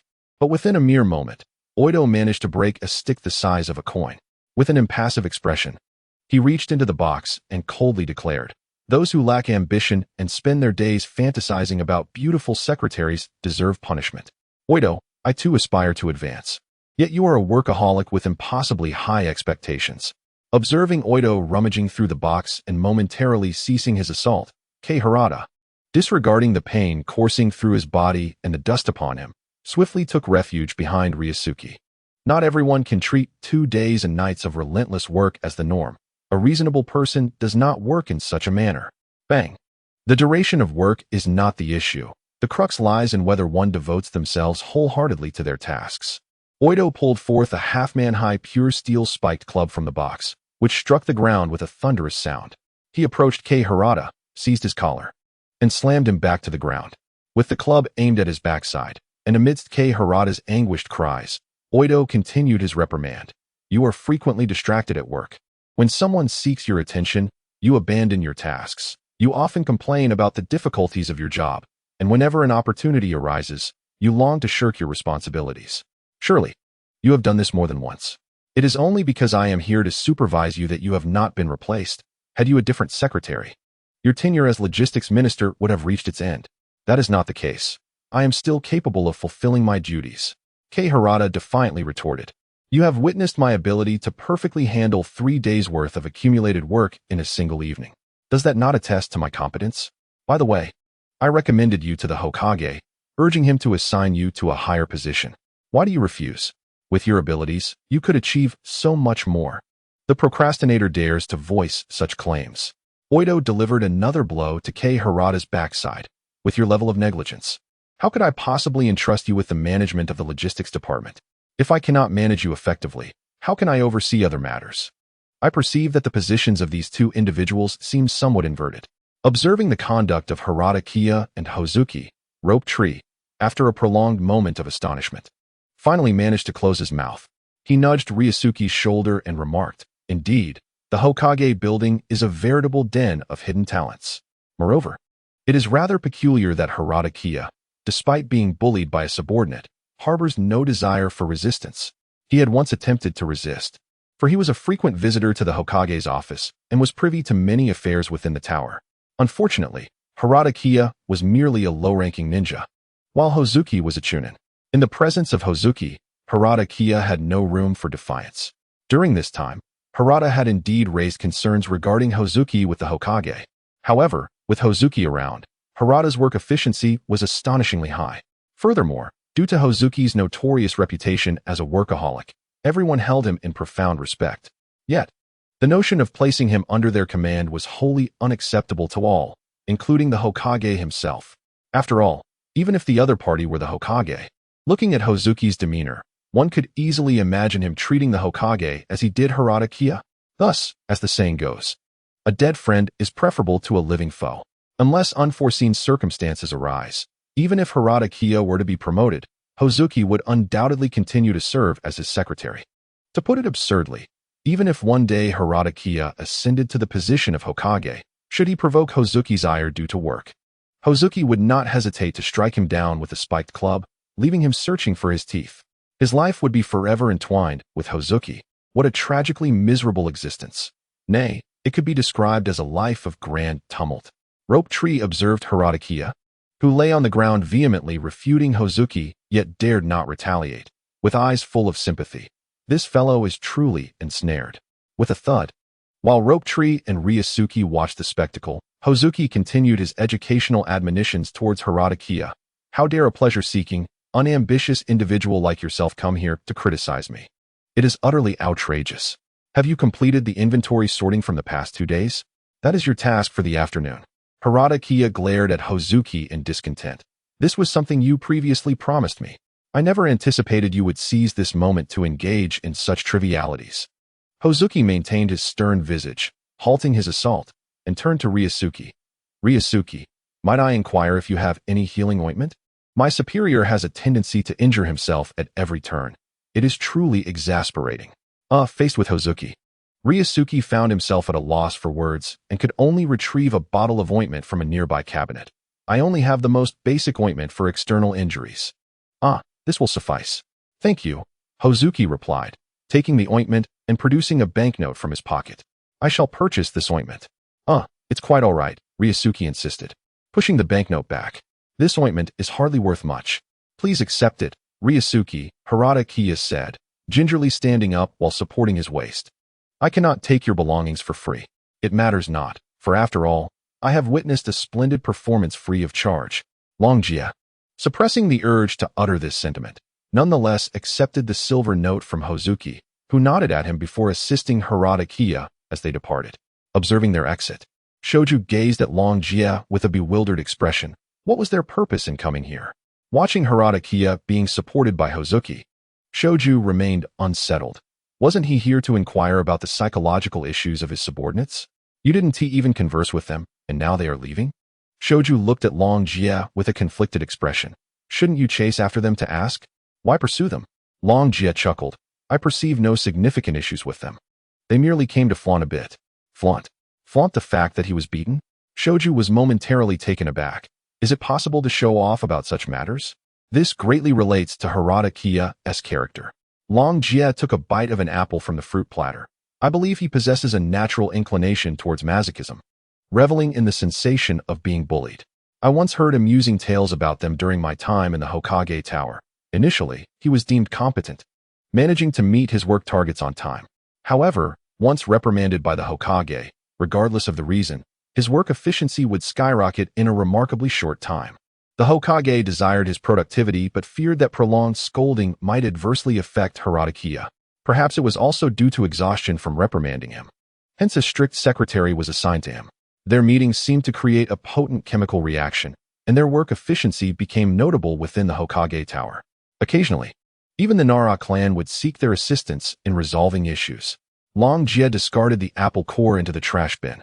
Although Hozuki is a sadist, his work efficiency surpasses that of Harada Kiya. Any logistical conundrum that lands in his hands can be resolved by thoroughly bullying Harada Kiya, rendering the logistics department remarkably organized under their collaboration. Therefore, Harada Kiya's visit was merely to show off. Albeit this peculiar dynamic between them is what accounts for such behavior. I cannot comprehend, nor do I wish to. Shoju's eyes clouded with confusion. Yet, I am profoundly astonished. I shall remain reclined. Long Jie, I have a query. Shoju, still reeling from the shock, had just settled onto the sofa when a burly man with a white, spiky hairstyle burst into Long Jie's psychological clinic. Long Jie, I have been feeling rather strange lately. Shoju, why are you here as well? This fellow serves as a guest psychologist in my clinic, occasionally assisting me with intricate psychological dilemmas. Long Jie gestured toward Shoju. Jiraiya, if you have issues to discuss, I can have Shoju step into the back room first. No need. Jiraiya settled onto the sofa. It's fine for him to stay. I happen to have some inquiries for him as well. It appears that matters are rather intricate. Long Jie, after filling a cup with water from the nearby dispenser, handed it to Jiraiya, urging him to take his time. Perhaps this is merely my illusion. Jiraiya's face flickered with a myriad of emotions: entanglement, complexity, confusion, and vexation. Ever since I heeded your matchmaking advice, I've been relentlessly pursuing Tsunade with the so-called romantic strategies you proposed. Previously, you advised me not to linger too long in the land of rain, and I complied. I devoted that time entirely to Tsunade, and the results were promising. However, everything began to unravel with the emergence of that fellow named Kato Dan. Wow, has a rival appeared? Shoju, who had previously been listless, suddenly perked up, munching on seeds while offering some to Long Jie. Jiraiya, I told you to earnestly pursue my sister earlier. Now you regret it, don't you? Shoju refrained from speaking out of turn. Long Jie interjected, accepting the seeds and gesturing for Jiraiya to continue. Jiraiya, do not fret. Let's clarify the issue and analyze it in detail. With a sigh, Jiraiya's expression grew more troubled. Initially, this fellow was incessantly hovering around Tsunade. I recall you mentioned, Long Jie, that I should firmly drive such a person away. Yet, he clung to her like a stubborn leech, refusing to depart. After all, he is a jonin of the village, and I cannot treat him too harshly. Therefore, each time he appeared, I would drag him into the thicket for a few blows, but inevitably, he would return. And how did Tsunade react? Long Jie inquired, looking at Jiraiya. What was her response? Seeing the situation unfold, Tsunade was evidently infuriated. She even contemplated reporting the matter to the Konoha police department. Jiraiya rubbed his temples. However, I managed to temporarily intervene in this matter. Frankly, I believe my sister's approach is quite justified. Shoju set down the seeds, gazing seriously at Jiraiya. This constitutes harassment, Jiraiya. Your indecision is somewhat troubling. I advise you to heed my sister's counsel and promptly report him to the Konoha police for a proper warning. While reporting to the police department is indeed a simple and convenient solution, Longjia observed Jiraiya. There must be other reasons you have refrained from doing so. Indeed, Jiraiya nodded. My instincts tell me that this situation is not as straightforward as it seems. I suspect that Kato Dan is not genuinely enamored with Tsunade. Rather, he harbors ulterior motives. I have a theory, but it is so far-fetched that I find it difficult to believe. Therefore, Jiraiya looked at Longjia. I heard that you possess some psychological assessment tests. I wish to ascertain whether the issue lies within me or if my intuition is indeed correct. Indeed, I possess some psychological assessment questionnaires. However, the content is rather intricate and can only provide a rough indication of an individual's psychological issues. Longjia stroked his chin thoughtfully. I believe that set of assessments may not be particularly beneficial for you. It would be more prudent to express your suspicions first, and I shall ascertain whether there is indeed a problem based on your concerns. Very well. Jiraiya glanced around the room, ensuring their solitude, then lowered his voice. Uncertainty etched across his face.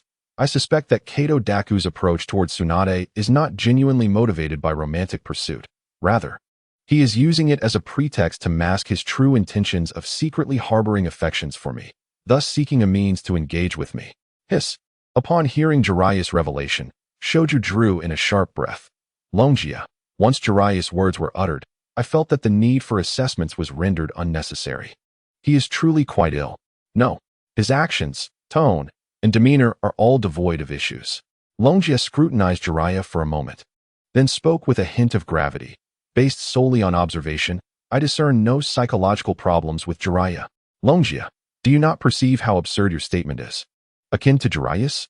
Shoju gazed at Longjia in astonishment. My sister is universally acknowledged as the village's beauty. Although her temperament may be somewhat tempestuous, it does not overshadow her remarkable qualities. In any other circumstance, it might be acceptable, but for Kato Daku to begin lingering around my sister, how could he possibly overlook her beauty in favor of pursuing someone of the same sex? Your assertion is less credible than claiming that the moon is inhabited. Though you may be unaware, in our world, there are indeed beings residing upon the moon. Casting a sidelong glance at Shoju, Longjia chose to suppress this thought. Psychological maladies can manifest in myriad forms, and having interacted with numerous patients, Jiraiya does not exhibit symptoms characteristic of such conditions. Longjia furrowed his brow. Shoju, do you recall during our battle with the Sand Shinobi, when we fought alongside Kato Daku and Jiraiya came to our aid? At that moment, Kato Daku's demeanor towards Jiraiya was somewhat peculiar. Ah, your words do indeed evoke some recollection. Longjia's comment triggered Shoju's memories when Jiraiya inquired about his injuries. Kato Daku appeared somewhat bashful. Precisely, you two have sensed it, have you not? Jiraiya spoke with a hint of nervousness. That sensation, that tone, that gaze. One might think I had rescued not a seasoned warrior, but rather a young maiden who had inadvertently fallen into the clutches of thieves. Although this fellow outwardly seems intent on undermining me and appears to want to oust me from Tsunade's side, the glances he occasionally casts certainly convey an underlying implication. By the way, Shoju, I wish to inquire. Considering that Kato Daku has been pursuing Tsunade for some time, have you ever witnessed him seeking her out alone? For meals, shopping, movie outings, or even merely discussing missions? Your words evoke a realization. Indeed, I had not acknowledged the presence of this individual beside my sister, Shinshu reflected. However, casting a glance at Longjia, he added, we cannot hastily draw conclusions based solely on a few remarks from Jiraiya. Jiraiya, perhaps you could seize an opportunity to bring Kato Dan here for us to observe. Jiraiya, how did you come to be in Longjia's company?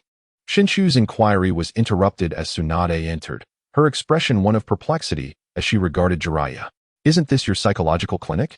She questioned, aware that those with mental afflictions often found it challenging to pursue her. Following Tsunade, Kato Dan entered, and upon seeing Jiraiya, he could not help but smirk derisively. With someone as exceptional as Tsunade, you are hardly worthy of her now. Your worthiness is not for you to determine, Jiraiya replied, his voice frigid as he regarded Kato Dan. Moreover, my presence here is not due to any psychological ailment, but rather for other matters. I recall having warned you numerous times to keep your distance from Tsunade. Where I appear is my own prerogative, Kato Dan retorted dismissively. I simply do not wish for someone like you to pursue Tsunade. You lack the qualifications to do so. How dare you? Jiraiya rose abruptly, rolling up his sleeves in preparation to confront Kato Dan. Unfazed, Kato Dan assumed a fighting stance, ready to engage. Tsunade swiftly positioned herself beside Jiraiya, attempting to avert any escalation. Hey, Longia, this situation seems rather precarious, Shinshu remarked, furrowing his brow. Kato Dan's demeanor suggests he is primed for a fight, which contradicts Jiraiya's earlier assertions. Until the matter is resolved, we cannot presume anything, Longia pondered before addressing Kato Dan. Senior Kato, I implore you to refrain from provoking Jiraiya. His condition is dire and cannot withstand further turmoil. What did you say? Kato Dan's attention was immediately captured. Jiraiya is ill? He is so robust and youthful. He should not be gravely unwell. What you say is absurd. The battlefield is a merciless grinder that claims lives without warning. Jiraiya sought my counsel due to feelings of unease, believing it to be a psychological issue. However, a shadow crossed Longia's eyes. Medical ninjutsu is indeed a facet of psychological treatment. After my examination, I discovered he is afflicted with a severe heart condition. Longia, you jest. Kato Dan shook his head in disbelief. Tsunade is the foremost medical ninja. If Jiraiya were in distress, she would surely be aware of it. Jiraiya, how could you have fallen into such a state? Initially skeptical, Tsunade's disbelief transformed upon catching a glimpse of Longia's subtle expression. She swiftly conducted an examination of Jiraiya, gasping as she noted, you exhibit signs of heightened mental activity, yet your heart is critically deteriorating. What have you done, Jiraiya? It must be the aftermath of your experiences on the battlefield. I neglected to examine you closely upon your return to the village, which has led to your current dire condition. No, this cannot be. Tsunade employed the palm sage technique, pressing it against Jiraiya's chest, and commanded Ryuk. Ryuk, you must immediately inform the hospital to prepare for surgery. Whether Jiraiya survives depends on two factors, time and luck. What? This is impossible. Tsunade's acting was remarkably poor. However, Kato Don surprisingly believed her. He squeezed his way to Jiraiya's side, his previous cold demeanor vanishing, replaced by profound concern. Jiraiya, you mustn't come to harm. Kato Don. What do you mean by that? Observing Kato Don's worried expression, Jiraiya instinctively stepped back. Your current attitude is completely different from before. You appear somewhat terrifying now. Jiraiya, your words are quite hurtful. Looking at Jiraiya, Kato Don's eyes brimmed with tears. I was genuinely worried about you. My harsh words when I was near Tsunade were only intended to drive you away from her, so that I could be with you. I must respectfully decline. Gazing into Kato Don's intense eyes, Jiraiya felt a tension seize his entire being. My other half is Tsunade. Apart from her, I have no interest in anyone else. You scoundrel. Upon hearing Jiraiya's declaration, Kato Don's expression darkened. If you have no interest in me, why did you save me on the battlefield? Jiraiya, observing Kato Don's somewhat hysterical demeanor, Jiraiya sought to calm him. Fearful of severe repercussions, assisting fellow villagers on the battlefield is the duty of all ninjas. Moreover, while I did save you, I also rescued the 4 members of Ryuk's team. How did you conclude that I have feelings for you? It's obvious. Kato Don glared at Jiraiya. Since our return to the village, have we not confirmed each other's feelings through our fists? Jiraiya, I never imagined you to be this kind of person. Listening to Kato Don, Ryuk was also indignant. He handed Kato Don a cup of warm water. Kato Don senpai, don't rush. Drink some water and see what excuse Jiraiya has. Ryuk, stop talking nonsense. Why would I need an excuse? I have always been forthright. I only taught Kato Don a lesson because he was clinging to Tsunade. This has nothing to do with confirming feelings through fistfights. Jiraiya widened his eyes. How did you manage to conflate 2 entirely unrelated matters? I don't care. Kato Don drained his cup and stepped closer to Jiraiya. Last time you said if I didn't give up, you would beat me for a lifetime. This must be your most heartfelt confession. A lifetime means not 1 year, 1 month, 1 day, or even 1 hour less, or it doesn't count. Therefore, I have no desire to be entangled with you. Jiraiya looked at Kato Don, conflicted. Can you please stop clinging to me? I Jinjutsu, dream of the heart. Without waiting for Katu to utter another word, Longia cast a spell that plunged him into a deep slumber. After a brief pause, Longia looked at Jiraiya with a sympathetic expression. Jiraiya, I have both good news and bad news. Which would you prefer to hear first? The good news is that Katu is not infatuated with Tsunade. The bad news is that he seems to have taken a liking to me, correct? Jiraiya, exasperated. slumped onto the sofa. My journey towards matrimony feels riddled with obstacles. Come now, Jiraiya. Refrain from such nonsense. I haven't even suggested marrying you yet. Tsunade glared at Jiraiya before turning her gaze toward Longjia. Initially, I suspected something was amiss with Katu.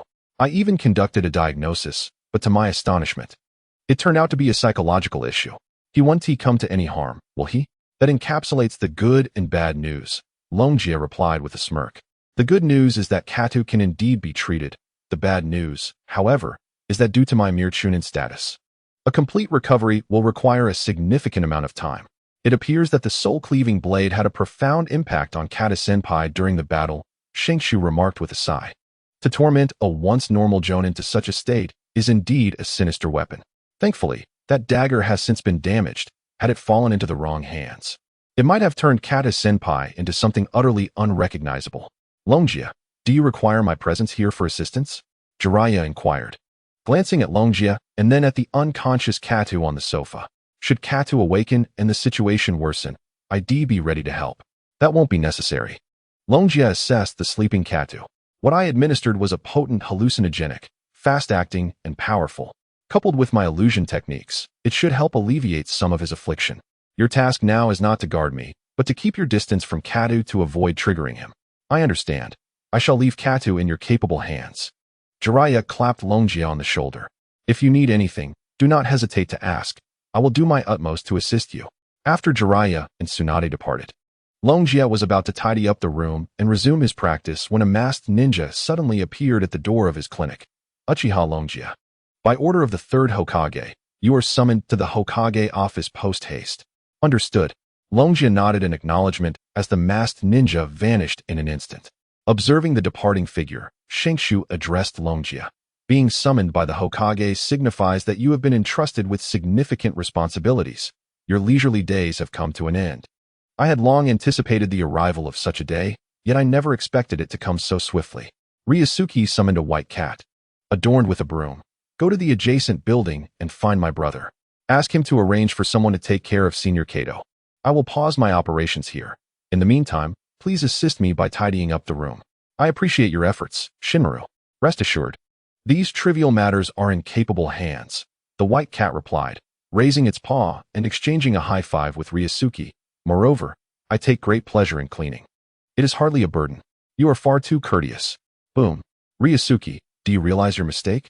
In the Hokage office, the third Hokage, Sarutobi Hiruzen, glared at Ryusuke with a face full of fury.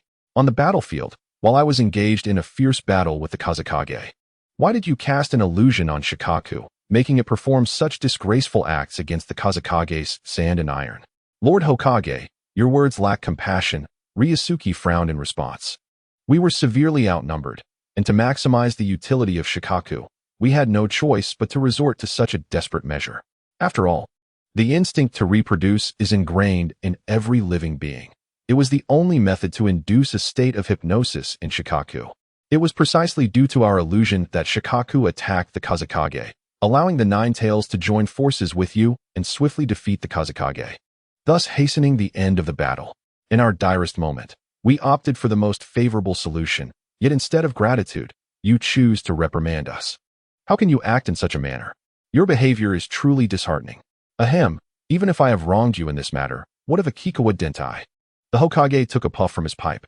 I recall he returned to the village long ago. I distinctly issued an order for you to treat him. Why has he not yet received psychological therapy? This matter cannot be blamed on me.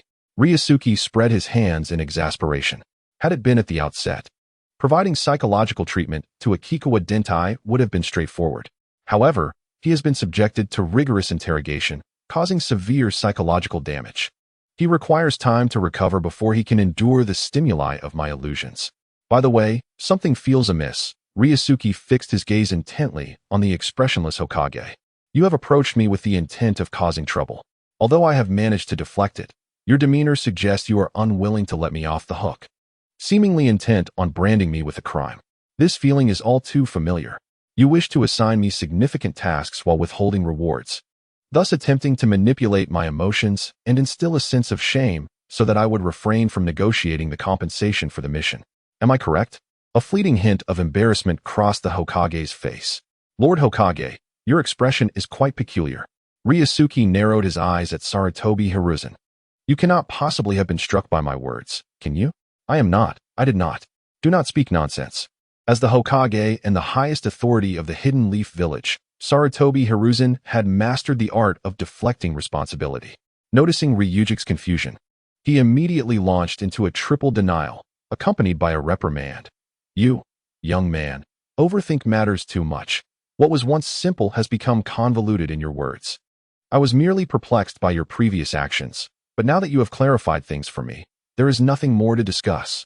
Realizing his misunderstanding of the Hokage, Ryuji nodded, feigning relief. So, you summoned me here for a task, I presume? It must surely be a simple one. Well, the task is not particularly arduous. The Hokage's gaze drifted momentarily. It involves a ninja whose term has concluded. I am assigning you to serve for a while. Oh, what sort of duty is this? Ryuji inquired, curiosity piqued. Quite straightforward, the Hokage replied, handing Ryuji a scroll. You are to guard the 12 Guardian Ninja. The 12 Guardian Ninja? The elite protectors of the daimyo, each requiring at least a jonin rank to serve in that capacity? Ryuji stood still, astonished, and did not reach for the scroll. Hokage-sama. Surely I must have misheard you? You have not erred. It is indeed the 12 Guardian Ninja. The Hokage, observing Ryuji's astonishment, felt a twinge of awkwardness but pressed on. After considerable discussion, we deemed you the most suitable candidate. However, Ryuji, you must remember that becoming one of the 12 Guardian Ninja does not grant you the license to act recklessly. You must honor this title. Do not create disturbances. Listen attentively to your superiors and diligently safeguard the daimyo's safety. You must present our village's finest image to him, showcasing the splendor of the hidden leaf. Wait a moment. As the Hokage attempted to brush past the details, Ryuji took a step back, refusing to accept the task. Initially, I thought you intended to shortchange me. But to assign a chunin like myself to such a perilous duty is utterly unacceptable. I must decline this mission. Ryuji, do not think that way. Sarutobi Hiruzen gently shook his head. Though the 12 Guardian Ninja are all jonin, their role is primarily ceremonial, serving to protect the daimyo without significant peril. Moreover, this is advantageous for you. Being part of the 12 Guardian Ninja is akin to gilding your reputation. No member of the Uchiha clan has previously participated, and you would be the first to bear the title of Guardian Ninja.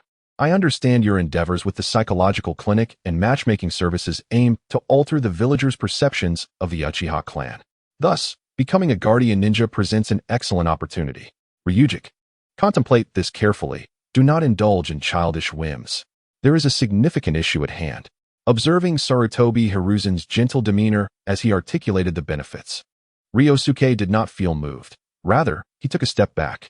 While others might acquiesce, he was acutely aware that each time Hiruzen adopted such a cordial tone, it was merely a prelude to setting a trap for him. I advise you to abandon this facade. It holds no sway over me and only heightens my vigilance. You are a slippery character. Witnessing Ryusuke's reaction, the Hokage erupted in anger, slamming his palm against the table. At present, the village is inundated with missions, and every jonin is burdened with arduous tasks.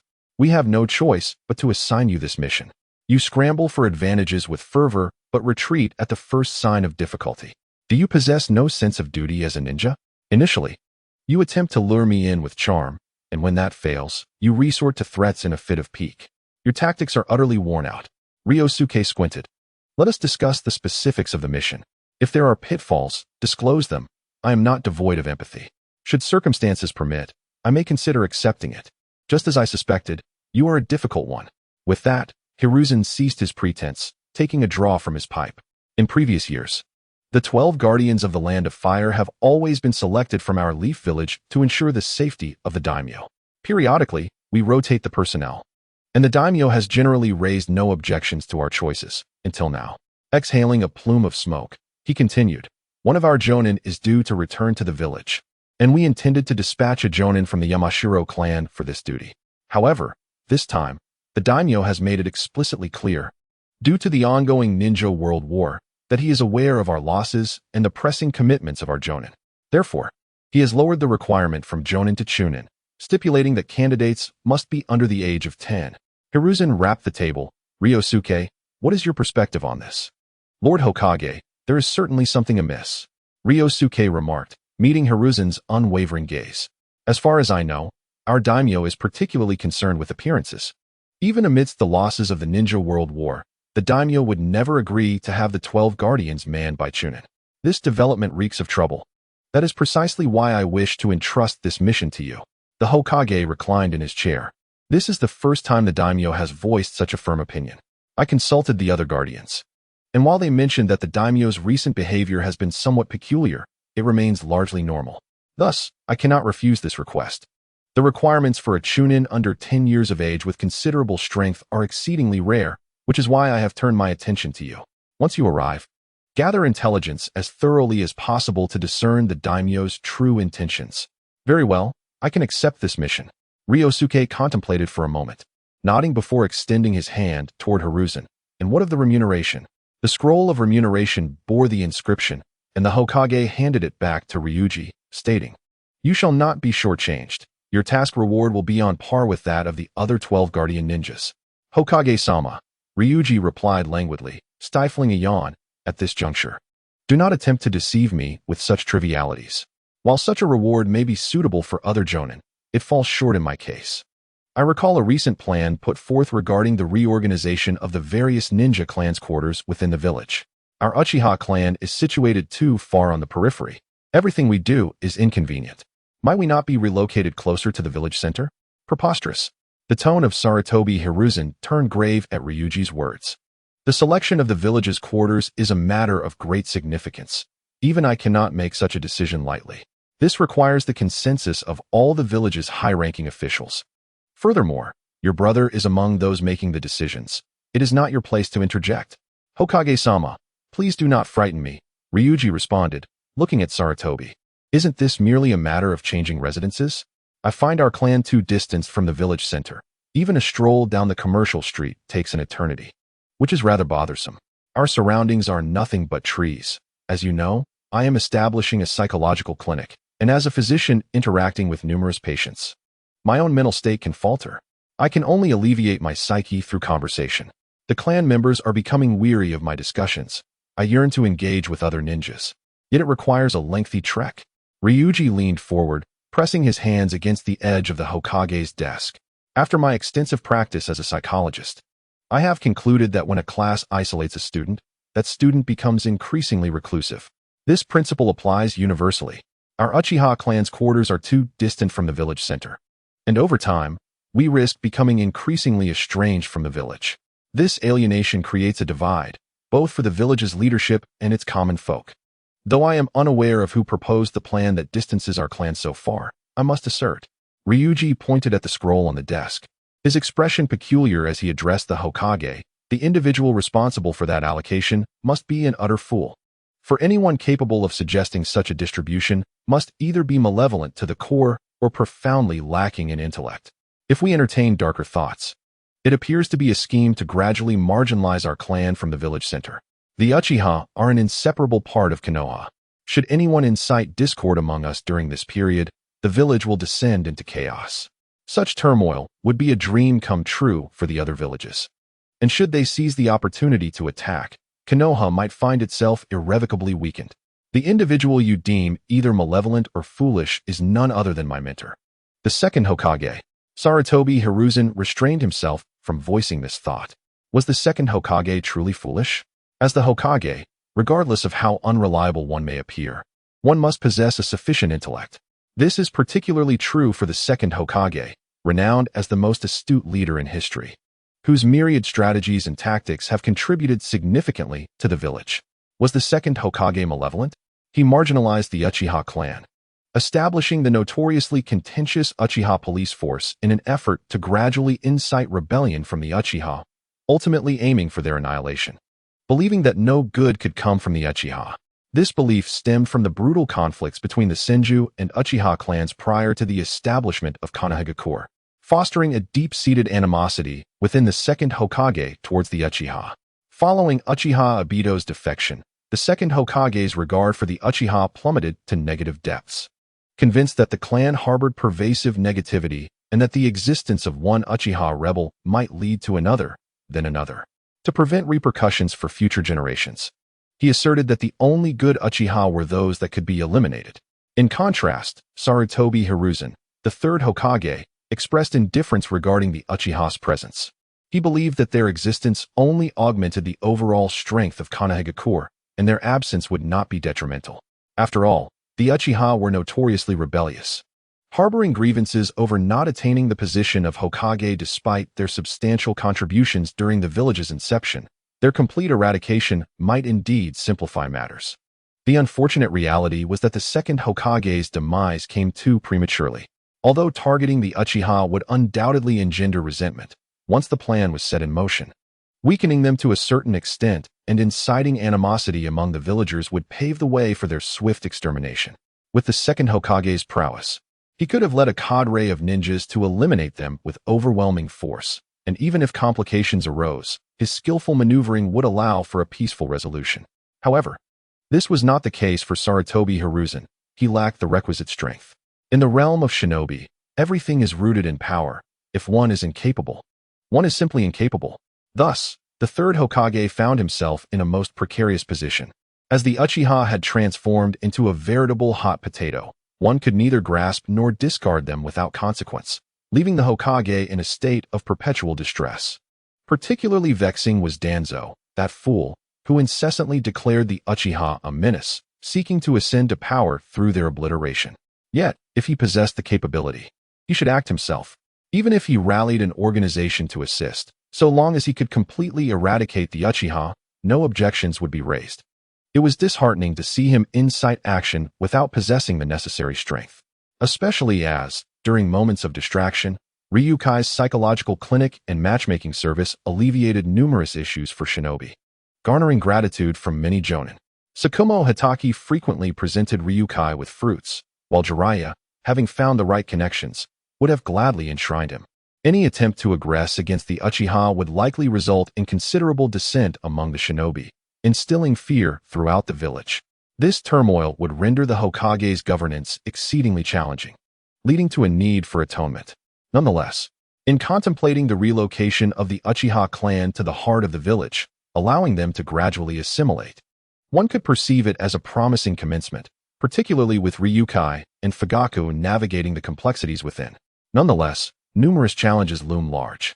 As the Hokage pondered these historical grievances, a sense of overwhelming pressure enveloped him, nearly causing his head to burst with the weight of responsibility. I cannot acquiesce to this condition, for I lack the authority to do so, Sarutobi Hiruzen expressed, squeezing his brow in frustration. He resolved to employ a time-honored strategy when confronted with an insurmountable dilemma. One should resort to delay and reassess. Perhaps you might consider a different request. I understand that serving as one of the 12 guardian ninja could pose significant risks to you, and I shall not impose undue hardship. As long as your conditions are reasonable, I will entertain them. However, I truly believe our current station is excessively distant, Ryukai interjected, his eyes glinting with a spark of inspiration. What if we select a location adjacent to Uncle Shomo's residence?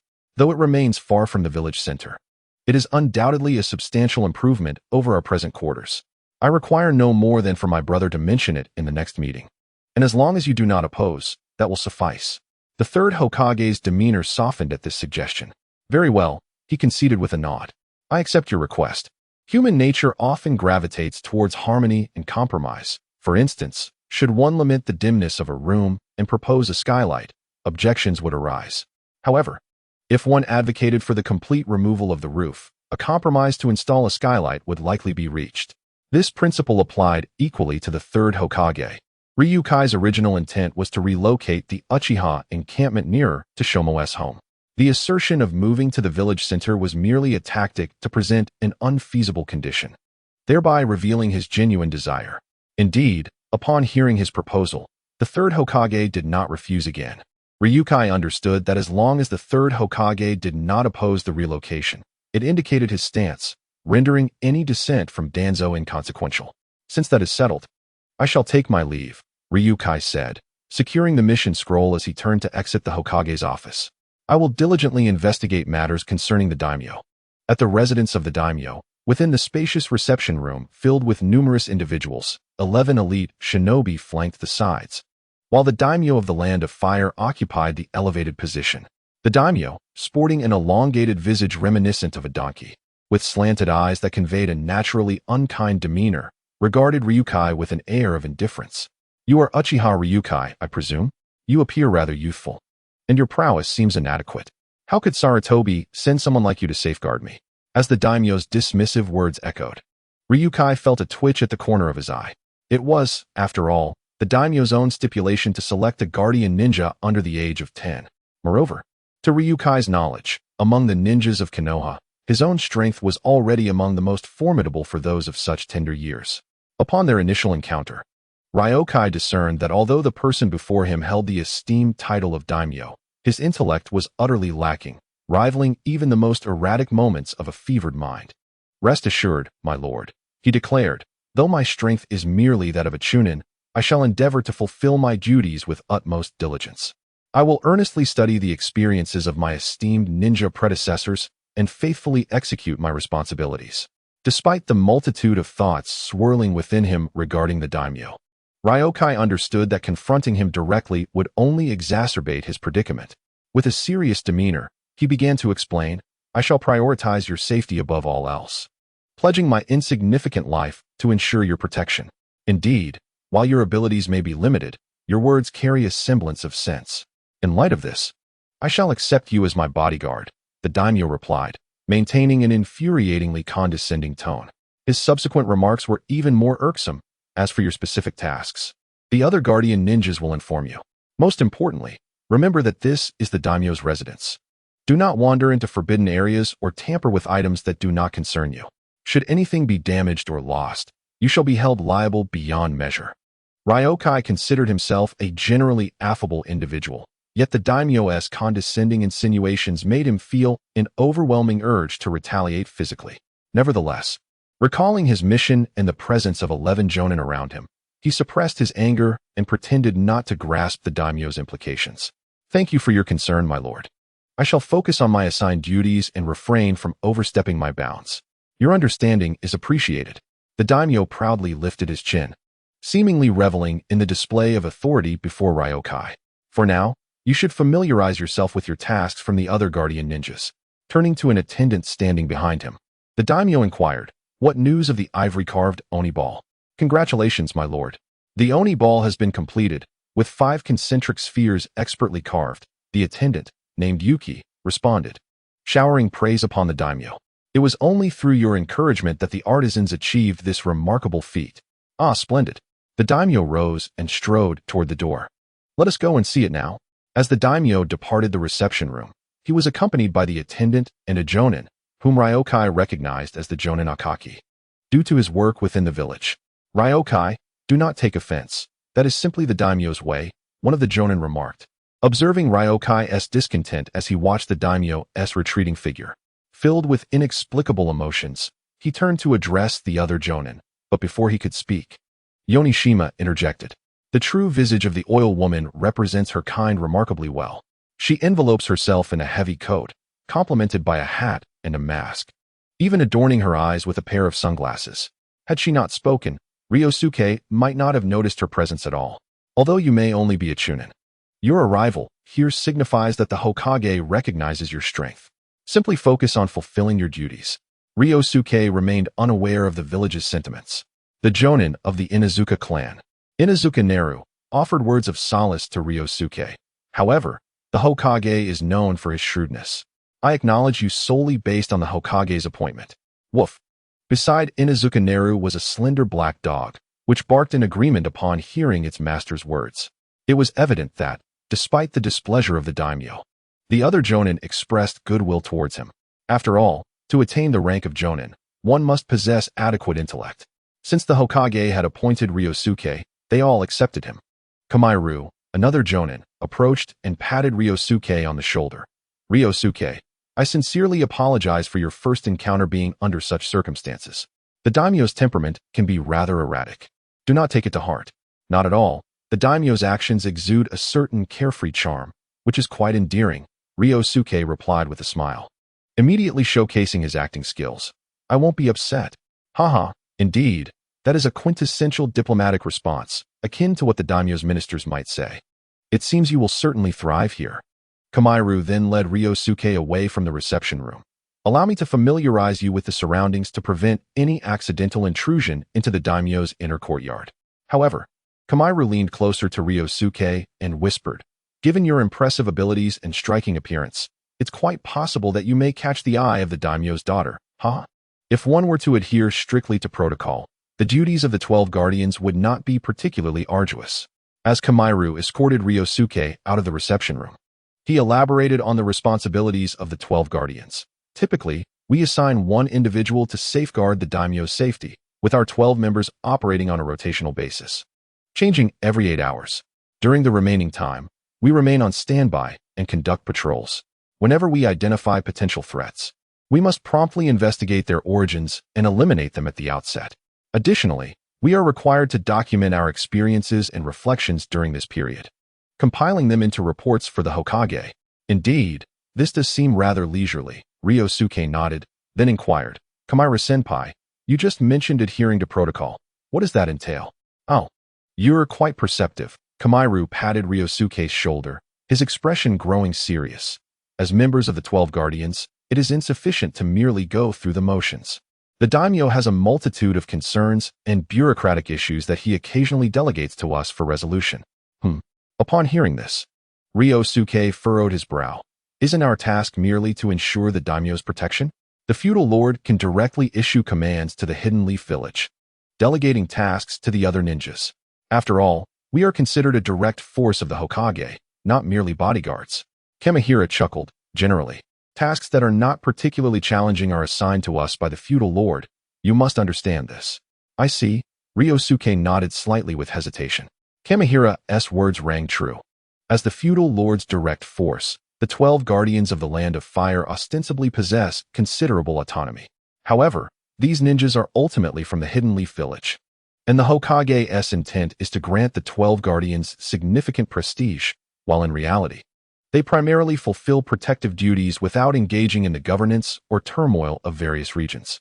All right, I understand your concerns, but the Hidden Leaf Village is still the Hidden Leaf Village. Here, one must show a certain respect to the feudal lord. I know your first impression of him is not favorable, but with more interactions, you will come to recognize his merits. Kamihira retrieved a note from a bat that had flown in, glanced at it, and bade farewell to Ryusuke. I have other matters to attend to, so I shall take my leave. During our leisure time, we are quite free. You may wander as you please.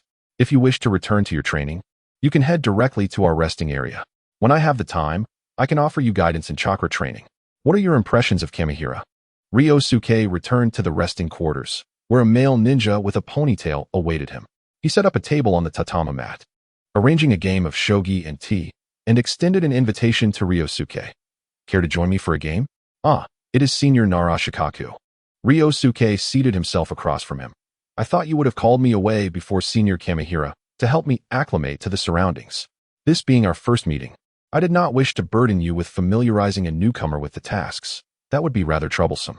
As someone entrusted with an important mission from the Hokage, I presume you would not sulk over others' attitudes. Naruto squinted. Moreover, I am quite curious about what Kamihira had to say to the newcomers. Senior Kamihira is very attentive to me. He elaborated on the duties of the 12 guardians and encouraged me to perform diligently. Ryusuke propped his chin on his hand. Other than that, there is nothing else. You sly one indeed. Naruto poured a cup of tea for Ryusuke. Kamihira is quite close to the feudal lord, so I suspect he has sung many praises of the lord's virtues to you. I did not quite grasp your meaning, Senior Shikaku. Ryusuke replied with a smile. The feudal lord, as the sovereign of the Land of Fire, has made numerous contributions to the nation. Surely, it is only natural to receive commendation? Conversing with you is indeed a challenge.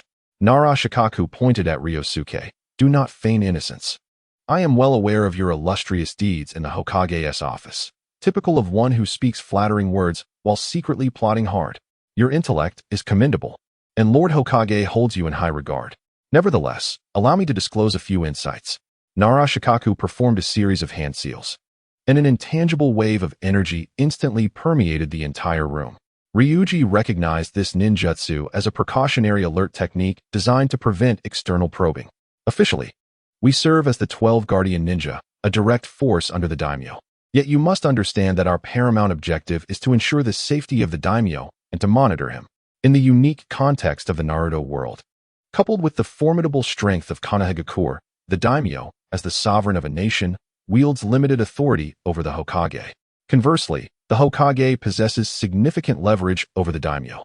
Their relationship is not akin to that of a sovereign and a general. Rather, the daimyo resembles a logistics minister in relation to the Hokage. Thus, when Nara Shikaku uttered these seemingly treasonous words regarding the daimyo, it was perceived as somewhat perilous yet entirely normal among the ninja. However, in recent times, Kamikage Ikaru has been seen in close proximity to the daimyo, evidently taking on tasks that should have been handled by the village. This event preceded the proposal to appoint a chunin, scarcely 10 years of age, as one of the 12 guardian ninja. Upon hearing your words, it appears that these individuals have developed certain ideas. As Ryuji's expression turned serious, he reflected on the notion that some believe the daimyo to be the true sovereign of the land, harboring ambitions to establish an independent Konoha. I recall the previous patrol leader, Araki Senpai, who was a staunch supporter of the Hokage. He seemed apprehensive that the new ninjas would continue to back the Hokage, hence selecting someone of insufficient capability, which, even if it meant not supporting the daimyo, was inconsequential. Such sentiments are indeed perilous. Yet I sense that the other party genuinely harbors this intention. Nara Shikaku sipped his tea, remarking, through their daily actions and words, I have discerned this inclination to evade the Hokage, independently train ninjas, and potentially fracture Konoha, thereby consolidating complete control in their hands. It appears this may indeed be the daimyo's design.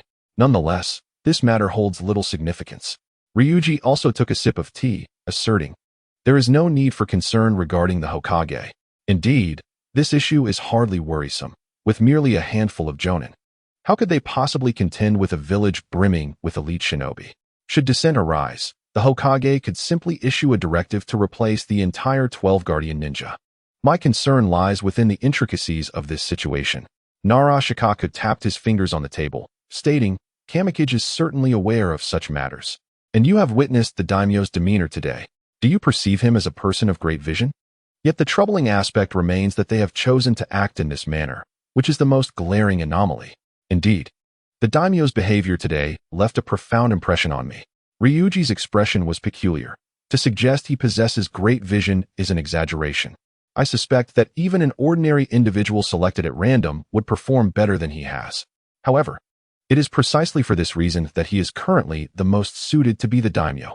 The meaning of Longjia is quite clear. It is precisely because of such a thoughtless individual that everyone feels at ease, allowing the Hokage and other ministers to overshadow the daimyo and pursue their own desires. Ahem. Longjia's overly candid expression caused Nara Shikaku, who was sipping tea, to cough slightly, yet the truth remains, leaving him with little to say. The issue at hand is that, in the face of such a daimyo, even if Kenichiro has good intentions, he cannot secure any substantial support. Thus, I have long been perplexed, unable to comprehend Kenichiro's true objectives. Though, at worst, we could replace the 12 guardians of the Land of Fire. This is a last resort, and the consequences could indeed be troublesome. It is best to avoid such measures if possible. We must uncover the truth in the shortest time possible. Nara Shikaku looked at Longjia and earnestly spoke. It seems Kenichiro is attempting to win you over. Please pay close attention to him. The matters concerning the daimyo are of utmost importance to us in Konoha, and I hope you will treat them with the seriousness they deserve. I will, Longjia replied, gazing at the shogi board before him. Senior Shikaku, this shogi has been set up for quite a while. I wonder why you have yet to move a piece? Huh. Nara Shikaku lifted a piece, inadvertently taking the board along with it. This is merely for show, intended to create an atmosphere. You must understand that playing shogi requires considerable mental effort. It can be quite cumbersome. Despite expressing a disdain for trouble, each of his actions seemed to delve into the most complex of tasks for the sake of the village. Longjia chuckled, Senior Shikaku. You truly embody the essence of the Nara clan. I cannot accept this. Why is it that he can sit in a cart playing with a cat, while we must toil away, burdened with farming tools? The time was early spring, the season for sowing seeds.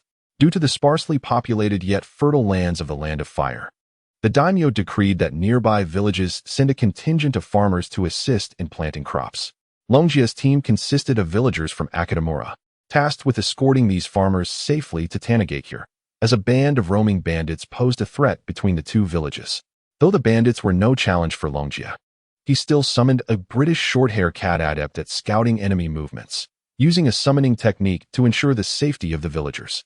While Longjia sat in the cart cradling the cat, a boy of similar age voiced his discontent. Honestly, what is the big deal about being a ninja? Ida, silence yourself. An elder, observing Ida's reckless demeanor, promptly rapped his knuckles against the boy's head before turning to Longjia with a humble demeanor. I sincerely apologize. I am Kawaraku. And this is my grandson Ida. He has been spoiled from a young age and often speaks without restraint. Please do not take offense, young ninja. Not at all. Your words are too kind, Longjia replied, smiling as he jumped down from the ox cart to walk alongside the elder. I have a general understanding of your situation. The distance from Akadamura to Tanigakure is indeed considerable. At present, it is the busy farming season, and I understand your reluctance to divert your labor force for a long trek to assist in Gu village, especially since the remuneration offered is rather meager. It is only natural for you to express your grievances upon witnessing me, comfortably reclining in the ox cart. However, I suspect you may have misunderstood my intentions. Longjia spoke gently. This cat is my spirit beast companion and possesses the ability to detect nearby foes. My repose on the cart is merely a means to conserve my energy. I can handle a group of bandits on my own. But in order to safeguard you from their clutches, I must remain vigilant at all times to avoid unnecessary exertion.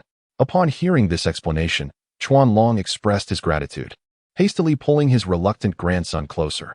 Quickly, you have misjudged him. Apologize at once. I refuse. Jing Tian retorted defiantly, his disdain evident. How can one know if his words are true? I aspire to become the king of agriculture, cultivating an inexhaustible supply of grain so that everyone may be well fed and remember my illustrious name. Apologizing would tarnish my reputation for life. A king of agriculture, you say? A lifelong stain, indeed. Seeing his grandson's dramatic demeanor, Chuanlong, infuriated, promptly removed his straw sandal. Aiming a swat at Jing Tian's backside, I shall make you understand the consequences of your insolence.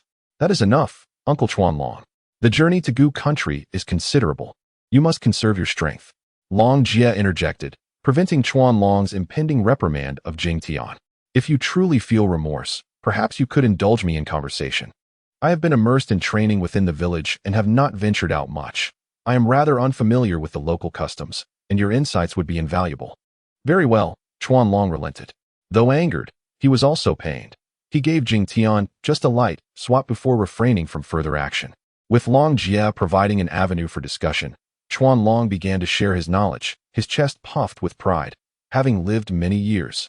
I can confidently say that there is little I do not know about our Red Bean village and the surrounding areas. Then I shall not hold back, Longjia replied. Surveying the 30 to 40 individuals in the group, I observe that Red Bean village has a population of approximately 100.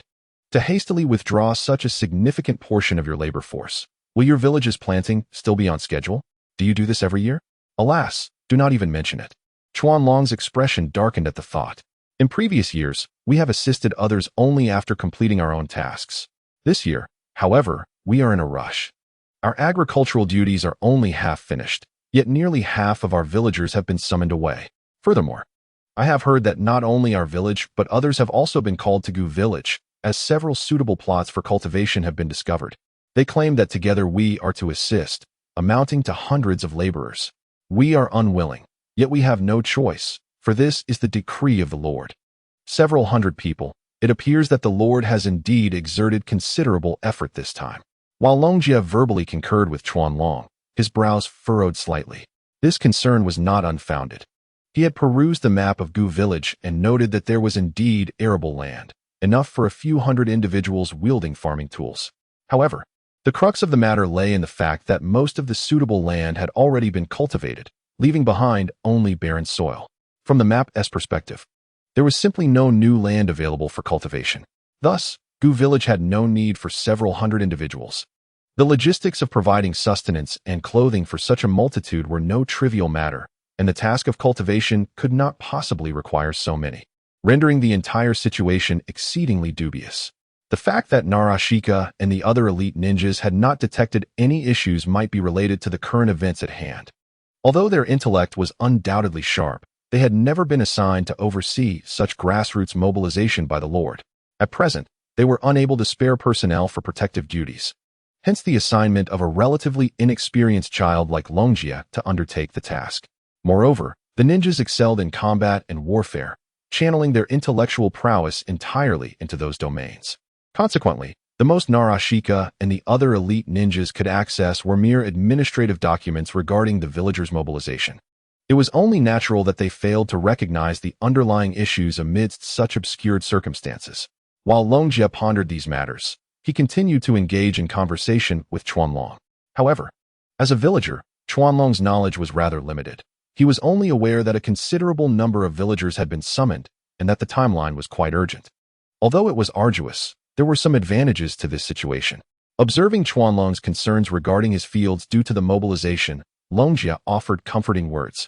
Moreover, compared to this advantage, a slight delay in planting seems less severe. Oh, Chuanlong responded with a wry smile. Such matters have always been mere exploitation. Where is the advantage to be found? He continued, as you mentioned, those heading to Gu village are not just from our village, but from several others as well, totaling in the hundreds. To gather enough individuals, many must have brought their own children along. Longjia smiled and interjected, I presume there are quite a few young girls among them? Chuanlong's eyes widened in realization. Are you suggesting that we should already be considering a bride for Jingtian, who is nearly 10 years old? Longjia squinted thoughtfully. Although Jingtian is not yet of marrying age, it is prudent to begin preparations now. If you identify a suitable family, keep an eye on their preferences and try to be ready in advance. Encourage Jingtian to engage with the young girls, working alongside them in the fields to foster a bond. By the time he reaches marrying age, he will be well positioned to propose. Thus, you need not worry about Jingtian's future marriage. Furthermore, you might even consider families with slightly better prospects now, as you become familiar with them. They will recognize you as a diligent and earnest individual. When their daughter comes of age, you may very well be the first to come to mind. Ah, you rascal! Longjia exclaimed. Before Chuanlong could utter a word, the bashful and sensitive Jingtian instinctively began to refuse. This is far too utilitarian. I aspire to be a king of agriculture, and until I achieve success, I shall not entertain thoughts of courtship. How can this be deemed utilitarian? It is merely a natural desire. With so many villagers around, it perfectly aligns with the selection criteria. While some may be disinterested among the hundreds, there must be someone who appreciates your family's conditions. Longjia continued, Uncle Chuanlong, surely your village has its share of older bachelors? Longjia gazed at Chuanlong. Consider those older bachelors who cannot find a wife, and then look at your grandson, who has several options even before turning 10. That is no small advantage, is it? Ah, Longjia, your words have truly enlightened me. Chuanlong exclaimed, his eyes sparkling with realization. I cannot thank you enough. You see, several bachelors in our village have spent vast sums of money and time in the hands of matchmakers, yet they still remain single, despite their commendable qualities. It pains my heart to witness. Before I came here, my daughter-in-law mentioned something similar. She urged me to focus less on labor and more on the young ladies from other villages. Had the household not been busy, she would have come herself. Anxious for my prospects. I must admit, I did not pay much attention until now. Your insights have truly opened my eyes. Chuanlong stroked his beard, suddenly recalling something. He hastily retrieved 3 persimmons from his bag, gratefully offering them to Longjia. I am at a loss as to how to express my gratitude. These persimmons are quite sweet. I hope you will not reject them. Not at all. Longjia humbly waved a hand. Observing Jingtian drooling at the sight of the persimmons, he understood their significance to them, despite their ordinary appearance to him. After a moment's thought, he accepted one and took a bite. This is indeed sweet.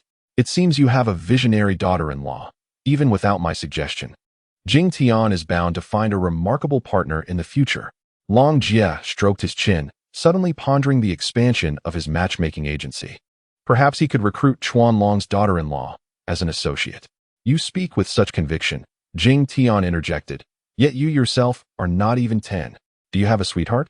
Surely, you jest for the sake of appearances. As a matter of fact, I do. Longjia replied, his age spanning 3 times that of Jingtian. Naturally, he would not stoop to the boy's level but rather sought to tease him. My sweetheart possesses a delightful figure, is exceptionally charming, and has a temperament that is gentle as a spring breeze. She is a skilled ninja in both combat and healing, and she tends to the household with care, bringing me meals daily. Nonsense. Upon hearing Longjia's words, Ida's eyes brimmed with disbelief. You're talking nonsense. How could there possibly be such a perfect girl in this world? I am quite remarkable myself. A chunin under 10 years old is quite rare in our Konoha. Longjia spread his hands wide. To find the girl of your dreams, you must enhance yourself on one hand, while also making an effort among the crowd on the other. Is this not the perfect opportunity? Among these hundreds of people, there should be plenty of young girls for you to observe. Take your time. Moreover, for the sake of Kaki, allow me to share a little secret to attract other young girls. During the busy farming season, refrain from playing in the mud with other boys. Instead, go to the pond and try to keep yourself clean.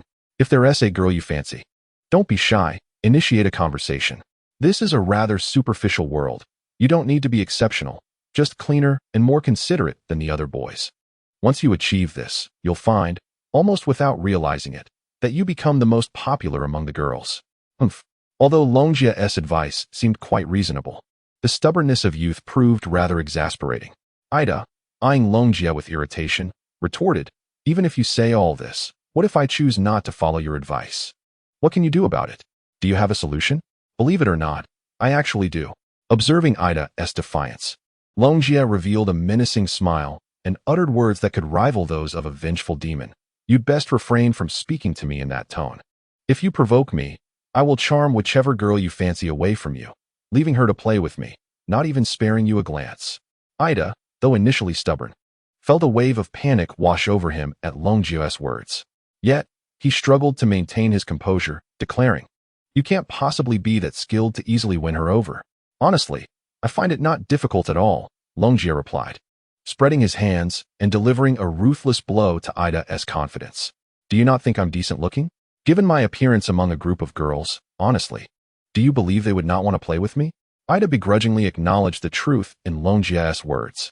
Despite the annoyance they caused him, he could not deny that Longjia was indeed quite handsome. In fact, Ida believed that among all the girls he had encountered, none were more attractive than Longjia.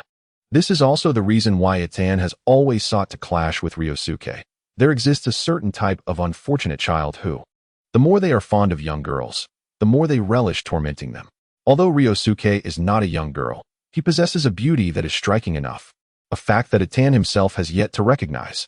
Time elapsed during the conversation between Ryusuke, Kawakawa, and Itan, and perhaps due to the sheer madness of Ryusuke's threats, Itan treated him with utmost courtesy throughout their journey. After 2 days of travel, the villagers of Akadamura finally arrived at Tanigakamura, fortunate enough to have not encountered any roving bandits. Conversely, the bandits' luck was rather dismal. During the caravan's journey, Ryusuke had momentarily stepped away, and in that brief interval, he dealt with the bandits who had yet to make their move. After all, confronting a band of mere commoners as a chunin felt rather like using a sledgehammer to crack a nut. The villagers of Akadamura were engaged in the handover with the village chief of Tanigakamura when Ryusuke retrieved the mission scroll, prompting Kawakawa, the representative of Akadamura, to mark it as completed before their departure. However, Ryusuke did not leave immediately. Instead, he conducted a thorough inspection of the surrounding area of Tanigakamura. This is my harvest from this endeavor, he later recounted to Narashika, sharing his observations from the mission. Firstly, the mobilization of villagers was rather unusual. The urgency and the number involved were notable. Were it not for my understanding of the daimyo's cautious nature, I might have suspected he intended to engage in human trafficking. Furthermore, I learned from the villagers that, aside from Tanigakamura, both Shimagikamura and Kokima also saw a gathering of numerous villagers due to the daimyo's orders. I suspect there is something amiss, yet I hesitate to investigate the other 2 villages, as I am merely a chunin and might easily alert them. Ryusuke produced a piece of paper adorned with numerous peculiar symbols. Upon my meticulous search, I discovered something akin to a formation near Tanigakamura, engraved with these symbols. My knowledge is limited, and I do not recognize any of them, so I wish to show them to you. Indeed, these are rare artifacts, Narashika remarked, examining each symbol closely. When his finger brushed over one that resembled 2 small hands crossing, his expression suddenly grew serious. After scrutinizing all the runes, his countenance transformed drastically. Although I do not recognize most of these symbols, I have seen a few in an ancient text at home long ago.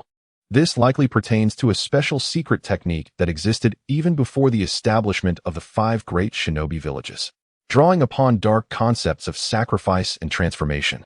Nara Shikamaru muttered a series of sinister phrases before abruptly producing a map of the Land of Fire, unfurling it upon the table for examination. After a moment of contemplation, his complexion pale, he addressed Ryusuke. I shall summon the other Jonin.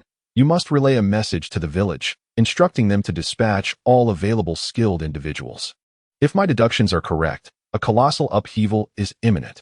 In the grand reception hall of the daimyo's residence, the daimyo was engaged in fervent discussions with 6 members of the 12 guardians.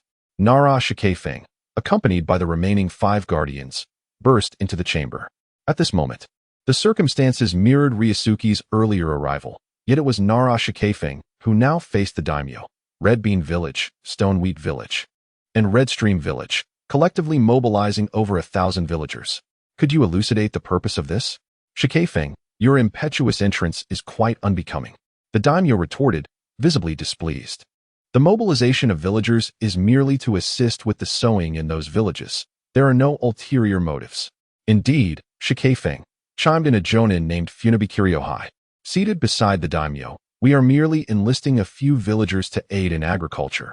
There is no reason for such alarm. Such alarm is warranted. For the circumstances have spiraled beyond control. Nara Shikefeng glared at Funabi Kiryohai and the other jonin. Do you truly believe that the gathering of villagers is merely the daimyo's endeavor to select suitable candidates for the role of ninja? What do you mean by that, Shikefeng? Funabi Kiryohai's expression shifted dramatically. I fail to comprehend your insinuations. If you cannot grasp it, allow me to clarify. Nara Shikefeng regarded Funabi Kiryohai as one might a dim-witted beast. You all aim to assist the daimyo in usurping the Hokage's position, seeking to consolidate control over the ninja forces. For this, you require your own manpower, intending to extract a cohort of children from the villagers suitable for training. The process of individually selecting them is far too protracted. Thus, the assembly of villagers for a comprehensive assessment. Fearing we might inform the Hokage, you have covertly enacted this plan. While I may not know the intricate details, the general premise is not erroneous, is it? Regrettably, the daimyo you wish to support does not share your ambitions. His intent in gathering the villagers is not to select ninjas, but to sacrifice hundreds, even thousands, of them to absorb their very life force. What? This cannot be true. The gravity of Nara Shikefeng's words left the jonin in shock, exclaiming in disbelief. Shikefeng then cast the symbols imprinted by Ryusuke and the map before them. These locations of the villagers, along with these symbols, are integral to the activation of the forbidden technique. Once positioned at the vertices of a triangle, the instant the technique is invoked, the multitude will succumb to unconsciousness, their blood and vitality extracted. The immense life force and blood will be manipulated by the array as controller to enhance their own power and to forge a bloodline clan. The blood clan, immortal and tireless, pays a grave price, the complete loss of emotion, transforming into mere machines of slaughter. This sinister technique predates the establishment of the 5 great ninja villages, and its inhumanity led to a coalition of ninjas who obliterated it. As high-ranking ninjas, you have likely heard whispers of this abominable art, the Blood Clan's glory. I wish to assert that the daimyo remains unaware of this matter. However, the movements of these villagers must pass through the daimyo's hands. Observing the skepticism of several high-ranking ninjas, Nara Shikefumi inwardly cursed their foolishness and continued. This matter is indeed extraordinary, and I do not expect you to believe it immediately. However, it is of utmost importance. I have reported it to the village and requested confirmation from them. Surely, you can afford to wait a brief period?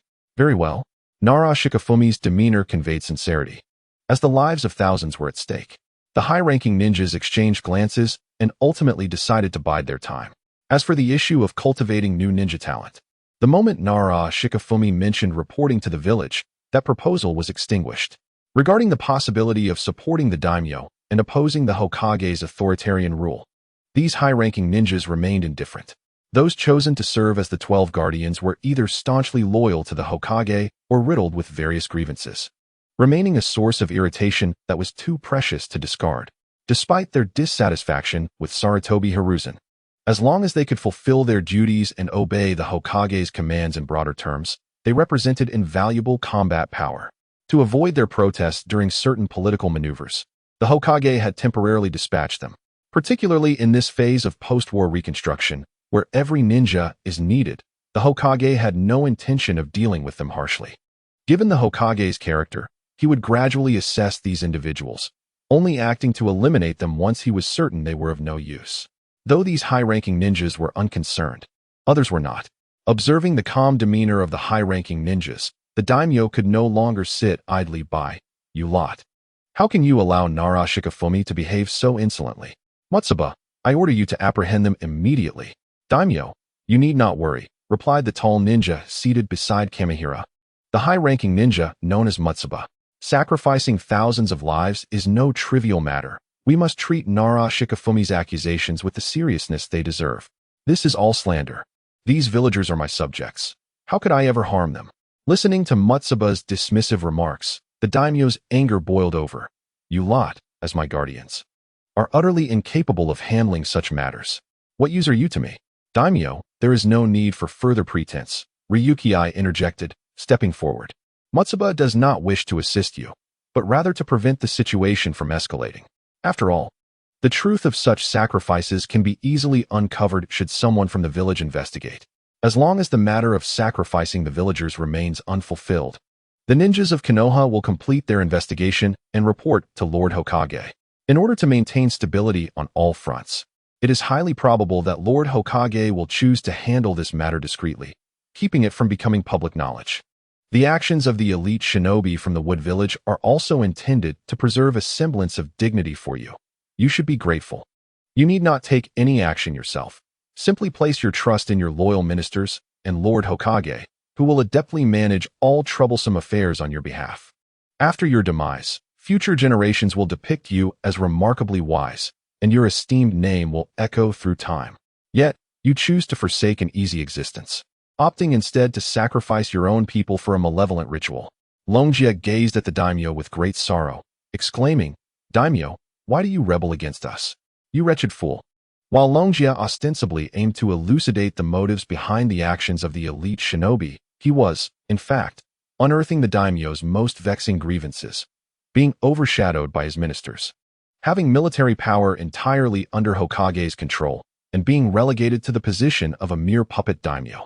This revelation provoked the daimyo into a furious rage, slamming his fist on the table and bellowing, What does it matter if a mere 1,000 lives are lost in the vast land of fire? I am the daimyo of the Fire Nation. If I choose to offer sacrifices, what of it? How has it become an act of rebellion against myself? As the daimyo's words echoed, the meeting room fell into an oppressive silence.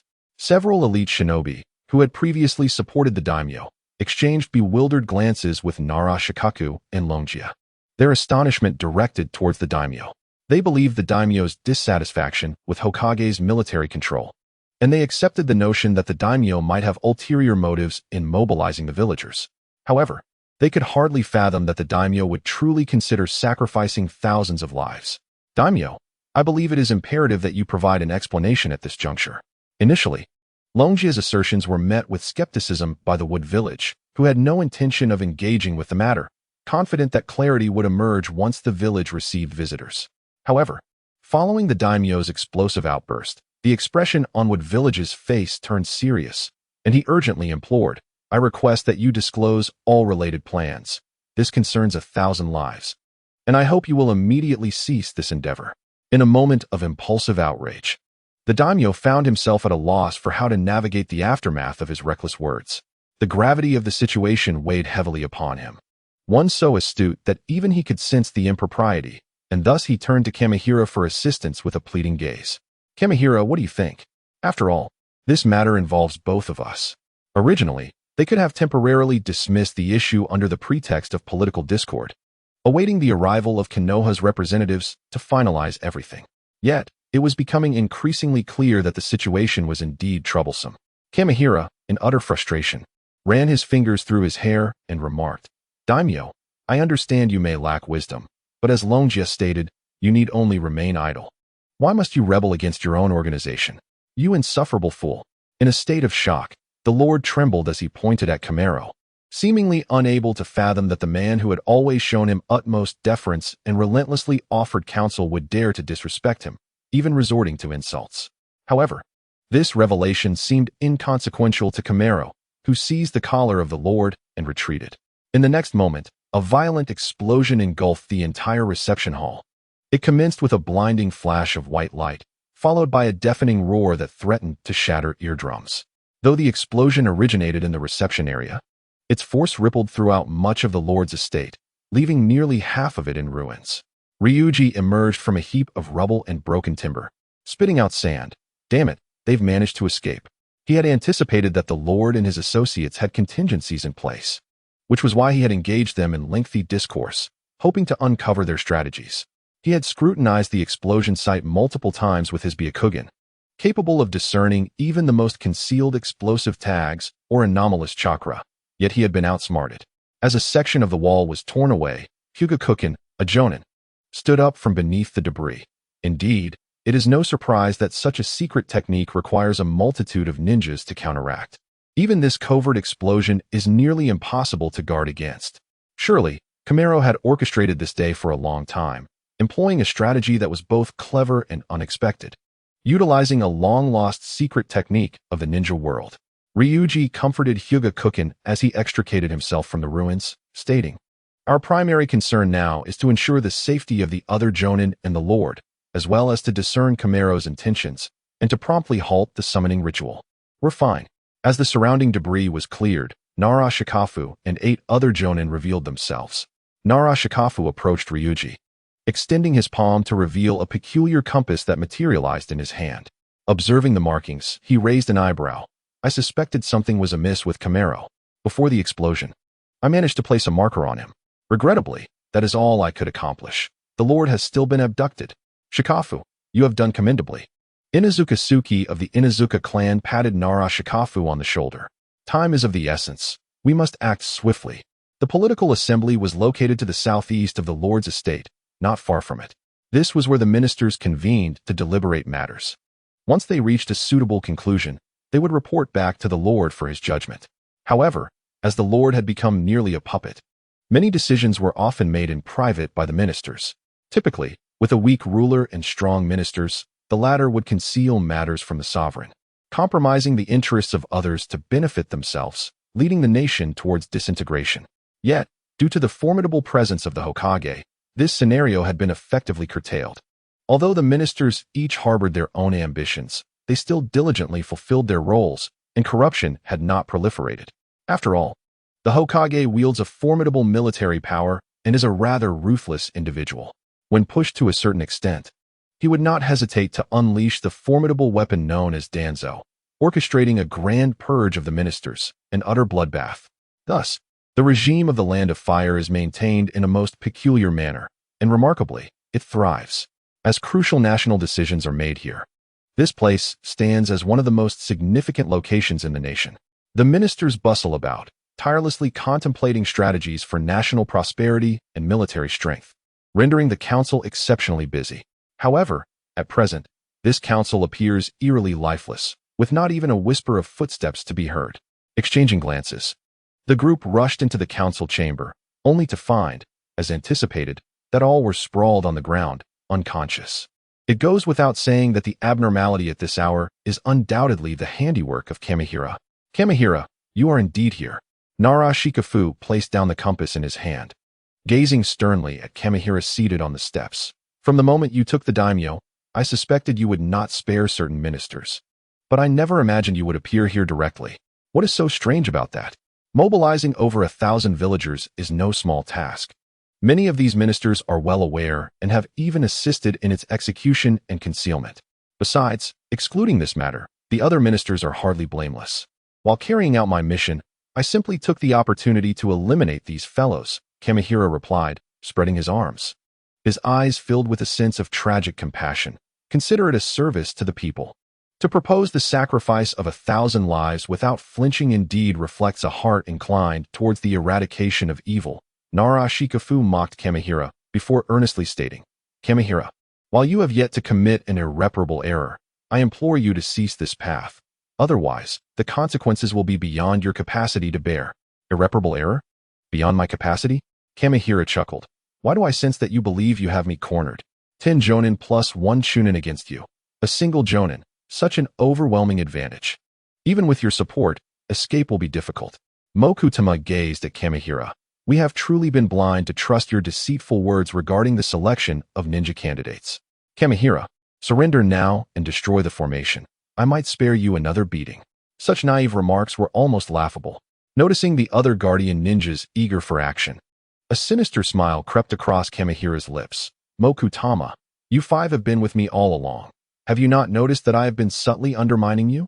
As Kamihira's words fell, the faces of Mokutama and his companions paled instantly. However, before they could react, they all succumbed to unconsciousness, their bodies uncontrollably lifting and swiftly darting in 5 different directions. Hinata Tiger and Ryusuke remained, while the others pursued their respective targets. The sudden turn of events startled the remaining ninjas, yet Nara Shikafu swiftly issued a command. "As for the last one, whoever catches the target first will handle it." The task distribution at Nara's Deer Maple has concluded. Except for Hinata Torakin and Ryusuke, everyone else swiftly departed from the scene. Observing the 2 remaining individuals, Kamihiro shrugged his shoulders and remarked, "What a surprise. I expected you would opt for the most prudent yet cold-blooded approach, first capturing me before dealing with the others. However, as you mentioned, time is of the essence." Ryusuke slowly drew his 2 daggers, stating, "Given your methods against the other 5 jonin, it would not be impossible for you to eliminate them outright if you wished. Yet, you chose not to do so. Considering the previous circumstances, it is likely they serve as sacrificial pawns or similar, thus their priority remains significant. There is no need for further discussion." Hinata Torakin tightened his fists and suddenly charged at Kamihiro. "Once we subdue him, we can interrogate him for details." In stark contrast to his slender kin, Hinata Torakin possessed a robust physique, akin to that of a bodybuilder. The visual intensity of his charge was formidable when he swung his fist.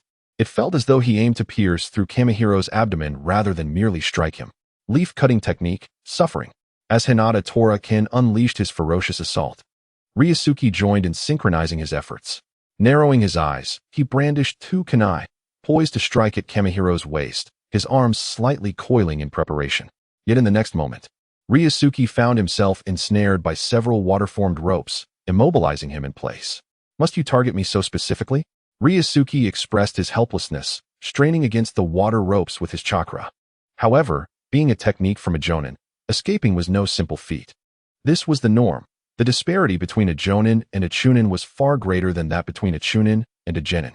With Ryusuke held in place by a single technique, he had little recourse. What left Ryusuke feeling regretful was Kamihiro's apparent regard for him. Even at the risk of being injured by Torakin's assault, Kamihiro prioritized restraining him. "Kamihiro, you overestimate my significance. After all, your appearance has already disrupted my plans. A character like you is not to be underestimated." Kamihiro shook his nearly numb left arm and drew his weapon, a pair of blood-red scythes linked by an iron chain. From a tactical standpoint, a one-on-one confrontation is considerably simpler than a one-on-2 scenario. Rest assured, the difficulty of the water release binding technique is proportional to the chakra used until the battle concludes. You shall remain ensnared. Now let us see. Boom.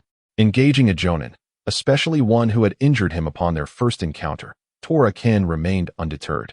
Landing another powerful punch against Kamihiro's chest, the force propelled Kamihiro into the wall behind him, leaving cracks sprawling across the surface. Without hesitation, Torakin charged once more.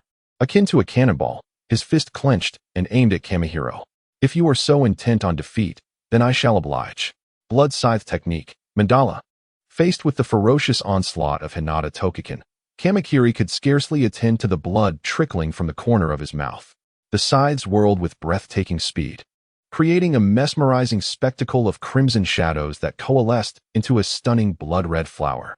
This sanguine bloom surged towards Hinata Tokakin, accompanied by a piercing sound that shattered the air. Even a seasoned jonin would sustain significant injuries from a mere brush. The gentle fist technique, 8 trigrams, 16 palms.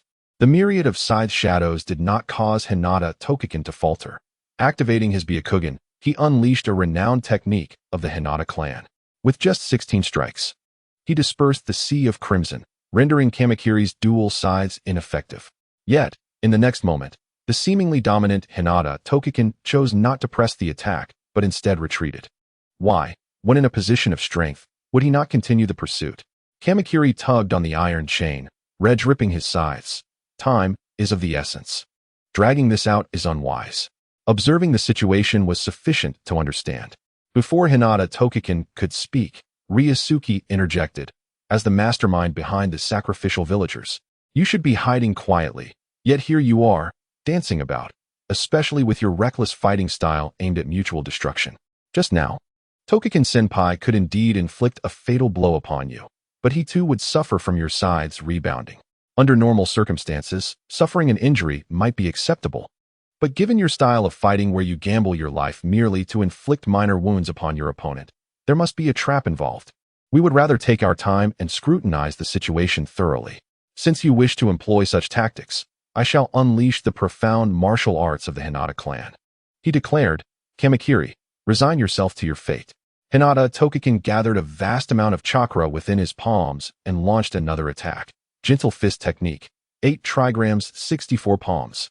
The multitude of palm shadows filled Kamakiri's vision, and this onslaught was undeniably more ferocious and perilous than the last. However, as a jonin, Kamakiri possessed remarkable skill. Narrowing his eyes, he bellowed once more, blood scythe technique, Higanbana. A flower more enchanting and deadly than the mandala emerged. As if a mere touch would summon the specter of death and drag one into the depths of hell. Nonetheless, the Hinata clan, renowned for its enduring legacy, was rumored to rival the Uchiha clan.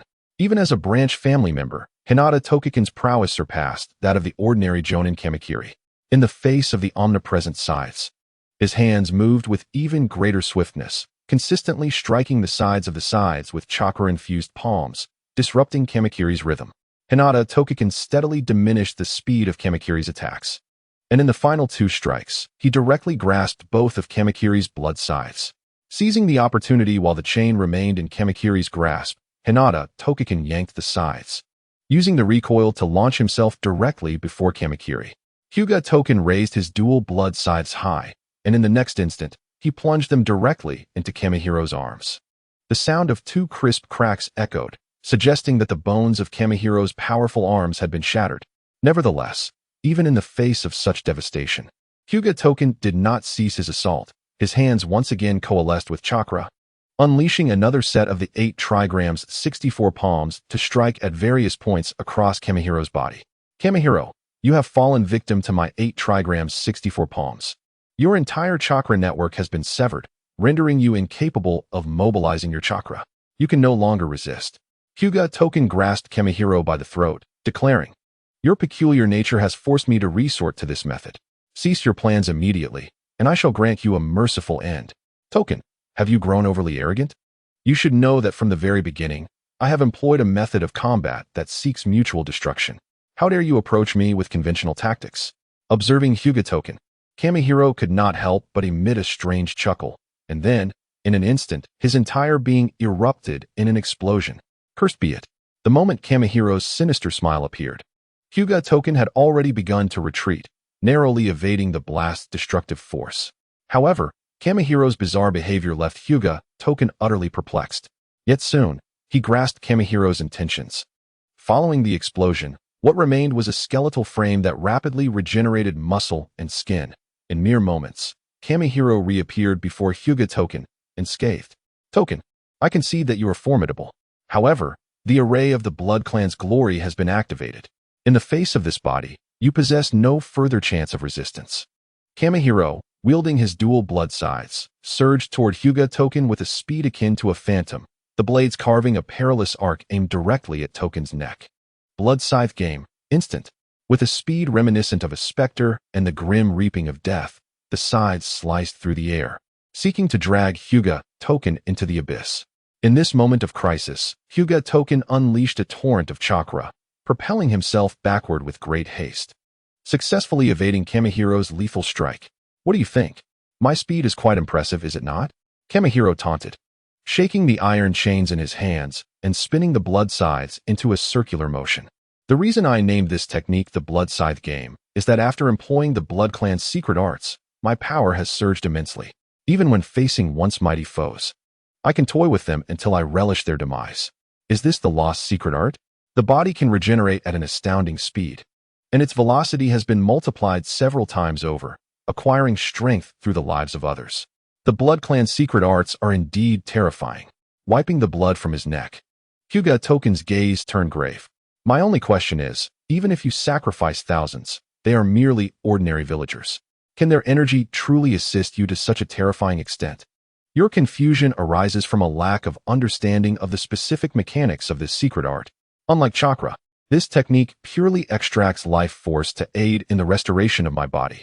A single fatal injury requires only the energy of one life to fully restore me. As for the enhancement of speed, vitality has invigorated my physique, naturally resulting in swifter movement. The greater my strength, the more significant the assistance it provides. If it were merely a lowly ninja utilizing this technique, they would merely become a perpetually regenerating target.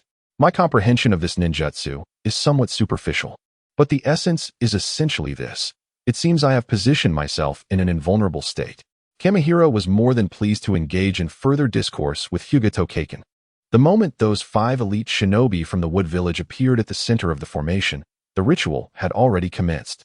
With the aid of this secret technique, we have secured our position of invincibility. The very fabric of the world will be altered. The existence of Konoha will be erased. And even the 5 great shinobi villages will cease to exist.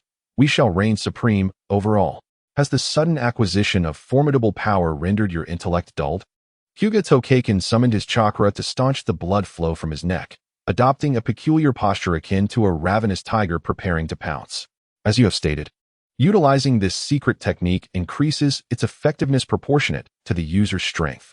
However, from my perspective, your prowess has yet to reach a level that commands respect within the shinobi realm. At the very least, I stand here ready to thwart you. Huh, Tokaken. Even bluster has its limits. Listening to Hyuga Tokaken's words, Kamihira could not help but chuckle. As a branch member of the Hyuga clan, your ability to execute the 8 trigrams 64 palms is already a testament to your genius, compounded by the numerous restrictions imposed by the main family. The previous battle was your utmost limit, and since you remain undeterred, with his scythe in hand, Kamihira transformed into a crimson shadow. Striking towards Hyuga Tokaken's neck once more, allow me to enlighten you. Boom. Kamihira surged towards Hyuga Tokaken with a speed even greater than before, believing he could effortlessly sever Tokaken's neck. However, with a resonant explosion of chakra, Kamihira was forcefully propelled backward. His expression one of disbelief as he gazed at Hyuga Tokaken. The Hyuga clan possesses such a formidable trump card? How was I ever oblivious to this? This is my self-created ninjutsu, the white tiger body technique. A milky white chakra envelopes Hyuga Tokaken, resembling strands of white fur, giving the appearance of a magnificent white tiger. Our clan's Byakugan allows us to perceive objects with clarity, enabling the visualization of the target's chakra pathways, tenketsu, bones, and the flow of chakra. Historically, our clan has predominantly utilized this ability to inject chakra into our opponents for offensive maneuvers. Only a select few within our lineage refine this technique, temporarily enhancing their physical capabilities by infusing chakra into their own bodies. I have taken it a step further, striving to saturate every part of my body with chakra, thus rendering ultra-high-speed movement and damage feasible. The excess chakra emanates from every pore, appearing from a distance as a white tiger. Hence, I have named it the white tiger body technique. You should exercise caution, since I have employed this technique. No one has managed to survive. Your body is merely a vessel of continuous regeneration. While your strength has undoubtedly increased, it remains limited. Moreover, as you imply, there seems to be a team behind you. Thus, the life energy allocated to you cannot be overly extravagant. I simply need to relentlessly strike you down until your recovery falters. Hinata Token stated this and acted accordingly. After employing the white tiger body technique, his speed surpassed that of Kamihira by a significant margin, relentlessly pursuing him. Aware of Kamihira's ability to recover at high speed, he disregarded any vital points and launched fierce assaults on the most vulnerable areas of Kamihira's body, for even those would require life energy to heal. The chakra-infused white fur on Hinata Token not only appeared striking, but also possessed formidable destructive power, akin to sharp steel needles. Even a mere brush against Kamihira would rend flesh from his body. Blood scythe game, instant blood slaughter formation. Observing his continuous setbacks at Hinata Token's hands, Kamihira's expression hardened. Enduring the loss of flesh from his left shoulder due to a blow from Hinata Token, he slammed his palms onto the ground, causing a vast blood-red formation to surge forth from his hands. Standing upon the patterns of the formation, Kamihira's speed surged once more. Yet, this was not the end. An abundance of blood plasma emerged from the patterns, ascending into the air and coalescing into numerous sides, which were then unleashed towards Hinata Token. Do not underestimate me. White Eye, White Tiger Heavy Armor. Hinata Token roared, as his chakra surged dramatically. The originally fine chakra fur thickened until it formed a heavy armor enveloping his entire body. With a sinister grin, he braced himself against the deluge of blood scythes, engaging Kamihira in a fierce clash. Witnessing Hinata Token's newfound ferocity, Kamihira contemplated retreat. He deduced that such a fervent state could not be sustained for long, aiming to exploit the blood prison blood slaughter formation to gradually wear him down from a distance. However, sensing Kamihira's intent to withdraw, Hinata Token granted him no opportunity for escape. A robust chakra tail ensnared Kamihira's waist. As Hinata Token clenched his fist and unleashed a relentless barrage of brutal attacks, akin to a pile driver. An evil path is ultimately just an evil path. As the water ropes dissipated without maintenance, Ryusuke broke free and approached Kamihira, who was already in a state of disarray, continuously turning to ash. Ryusuke couldn't help but let out a cold chuckle. Under the dual onslaught of the Sharingan and Byakugan, and with the combined efforts of myself and senior Hinata Token, your resistance is utterly futile. Not so, Hinata Token panted, casting a slightly irritated glance at Ryusuke. It was I who fought desperately up front. You did nothing yet have the audacity to claim we are fighting together against him? Your assertion is misguided. I have contributed as well, Ryusuke retorted, visibly displeased with Hinata Token. My struggles have also drained his chakra. I have exerted considerable effort. However, do not assume that I was oblivious to you while dealing with Kamihira. Hinata Token gazed at Ryusuke, stating, aside from your initial struggle, you have spent the remainder of your time idling about.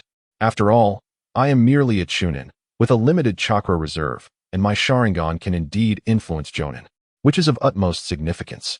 Ryusuke replied earnestly, I intended to conserve my chakra for the crucial moments ahead when I would employ my Sharingan. Then, have you achieved nothing at all? Hinata Token observed Ryusuke with exasperation, yet soon composed himself, saying, let us not dwell on the futile, Ryusuke. I wish for you to keep a matter confidential. Is it concerning the White Tiger body technique? As Hinata Token made his request, Ryusuke ceased his jesting demeanor. You have managed to carve your own path despite the main family's control over the branch family. You did not labor in the traditional arts, but rather approached it with discernment, developing your unique combat style from an alternate branch. This is a truly remarkable talent and execution, and to be candid, it is no small feat for you to achieve all this. Casting a glance at Hinata Token, Ryusuke's eyes reflected admiration. You have created a ninjutsu capable of altering the entire landscape of the Hyuga clan. Indeed, a ninjutsu capable of transforming the clan's fate. Hinata Token sighed. Yet, it is not the right moment for its unveiling. It is far too early. I comprehend. Ryusuke nodded in understanding. The Hyuga clan is divided into the main family and the branch family. The main family represents the true heirs of the Hyuga clan, entrusted with the responsibility of safeguarding and promoting its legacy. Only one individual may inherit from the main family, while all others belong to the branch family. The branch family members are eternally the protectors of the main family. This familial structure is deemed the most efficient means of protection by the main family. When the eldest son of the main family reaches the age of 3, a cursed seal, resembling a caged bird, is inscribed upon the foreheads of branch family members. This seal can inhibit the abilities of the Byakugan, rendering it ineffective upon the death of a branch family member, thus preventing outsiders from acquiring the Byakugan.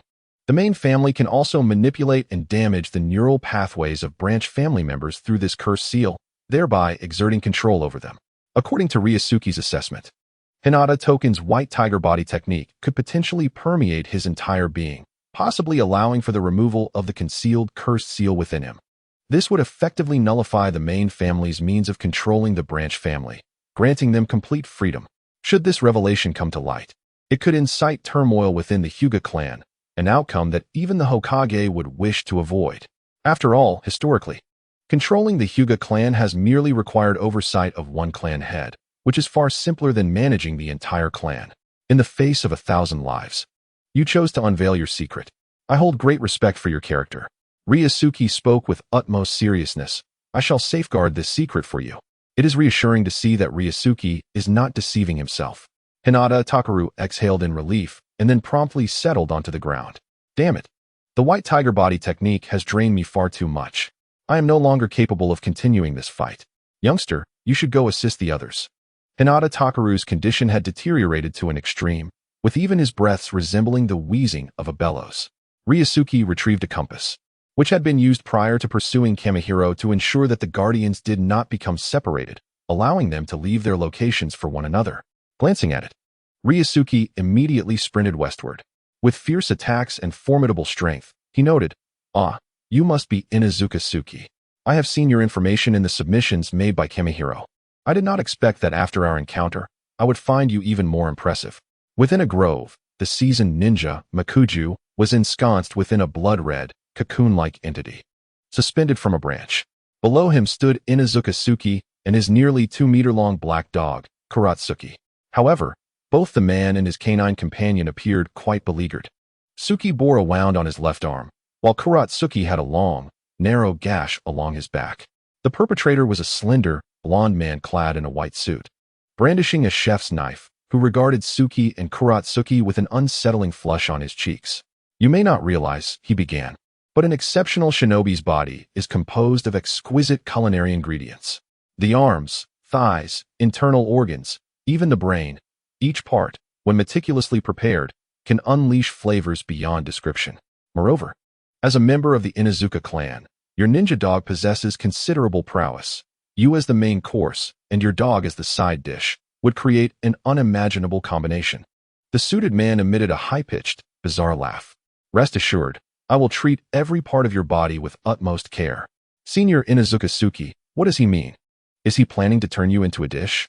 Ryusuke, having just arrived, was met with this alarming scene. "To say the least, you seem to be in quite a predicament."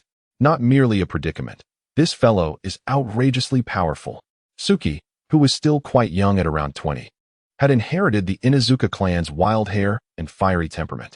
"This scoundrel named Weiss has inflicted several wounds on both me and Kuratsuki, and in return, we have not been lenient in our retaliation.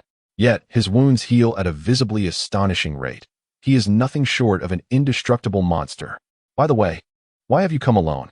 Where is Hinata Takaru?" Due to the Blood Clan's formation, Kamihiro's strength has been significantly augmented. To defeat him, Takaru-senpai exerted every ounce of his power. Although he succeeded in vanquishing Kamihiro, he is now utterly exhausted and unable to aid anyone else. Ryusuke paused momentarily. "Though Kamihiro has fallen, we have uncovered a secret regarding the Blood Clan's formation. They are not invulnerable. Rather, through the Blood Clan formation, each has received a portion of life energy. If one can deplete the life energy residing within them while the formation has only recently been activated and before their energy becomes abundant, they will have no means of recovery. This is exceedingly valuable information. Understanding this creature's immortality mechanism makes matters significantly more manageable." Inuzuka Suki let out a slight sigh of relief and then addressed Ryuji. "I am already aware of this. You must swiftly inform the others. I have dispatched the Shinobuniko to relay the message." Ryuji drew forth Kamihiro's blood-red scythe, and along with Inuzuka Suki and Kuratsuki, they formed a triangular encirclement around Weiss. "Since I have arrived here, let us swiftly deal with our adversary together. Be cautious. This perverse individual is no simple foe." Seeing Ryuji stay, Inuzuka Suki did not decline his assistance out of pride. Though armed with merely a chef's knife, his speed is astonishing, almost unnaturally so. "You will primarily hold the line and support my attacks." "Understood."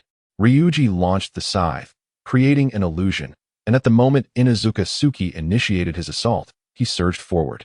The blood-red blade shot forth like crimson lightning, seemingly intent on severing Weiss's life from his body. Secret technique, the butcher's board. Despite being encircled by the trio, Weiss maintained an elegant demeanor, directing his chef's knife toward Inuzuka Suki to force him to evade while sustaining a bite from Kuratsuki on his left shoulder. Swiftly forming hand seals, he then slammed his palms to the ground. Instantly, a massive bloodied cutting board erupted behind Ryuji, from which numerous crimson threads extended, ensnaring him tightly before he could evade. "Must you be so excessive?" Ryuji could not refrain from voicing his complaints as he sensed the familiar scenario unfolding. Once again, You bind me while risking injury. Why are you all like this? I yearn for a vigorous battle. In comparison to Chunin, the allure of Jounin as a target is far more enticing. Moreover, as the battle progresses, keeping a Jounin in a combat state will enhance the richness of their flavor. As for you, Chunin, kicking Kuratsuki away, Weiss managed to deflect Inuzuka Tsuki's assault while, with a hint of kindness, placing Ryuji at the edge of the battlefield. Though Chunin possesses a certain flavor, I simply cannot resist dealing with this Jounin first. However, do not be disappointed. Once I have finished with this Jounin, I shall enjoy you as a dessert. What nonsense about ingredients. Weiss's words sent shivers down Inuzuka Tsuki's spine, filling him with disgust. Observing that they had not inflicted significant damage on Weiss after all this time, Inuzuka Tsuki turned to Kuratsuki. Kuratsuki, knowing the mechanism behind their secret techniques, we shall not hold back any longer. Let us employ the combined ninja technique. Woof! Kuratsuki barked and leaped onto Inuzuka Tsuki's back. Inuzuka style. Human-beast hybrid transformation. Two-headed wolf. A colossal, ink-black, two-headed wolf materialized in the arena, its mere head eclipsing the entirety of Weiss's form. The eyes of the twin wolf heads glimmered with malevolence, and in the blink of an eye, it transformed into a massive black vortex, charging ferociously towards Weiss. How splendid! Such a magnificent specimen. Observing the scene before him, Weiss's eyes sparkled with delight. To think it could assume such a form. I wonder what exquisite flavors might arise from preparing its forelegs in this state. Confronted by the swirling black tempest of death, Weiss did not flinch nor retreat. Instead, he surged forward like a crimson phantom ribbon, entwining around the dark cyclone. When the fierce encounter concluded, Weiss held a piece of meat the size of an arm, admiring it intently. First, he greased the pan with butter, then lightly seared it, and finally drizzled the sauce over it. To preserve its original flavor, perhaps mayonnaise would be the better choice? Boom! Before Weiss could fully appreciate his prize, the meat suddenly erupted in a cloud of white smoke. As the smoke dissipated, the once arm-sized cut had shrunk to the size of a finger. Although there were now 2 pieces, their diminutive size was clearly insufficient for a proper dish. Reluctant as he was to interrupt, the two-headed wolf had grown large due to its ninjutsu. To procure enough usable ingredients, you would need to sever my entire arm. Inuzuka Tsuki jested, though he bore the strain of the battle. Even after separating from Kuratsuki, the wounds inflicted by the two-headed wolf reverberated through his body.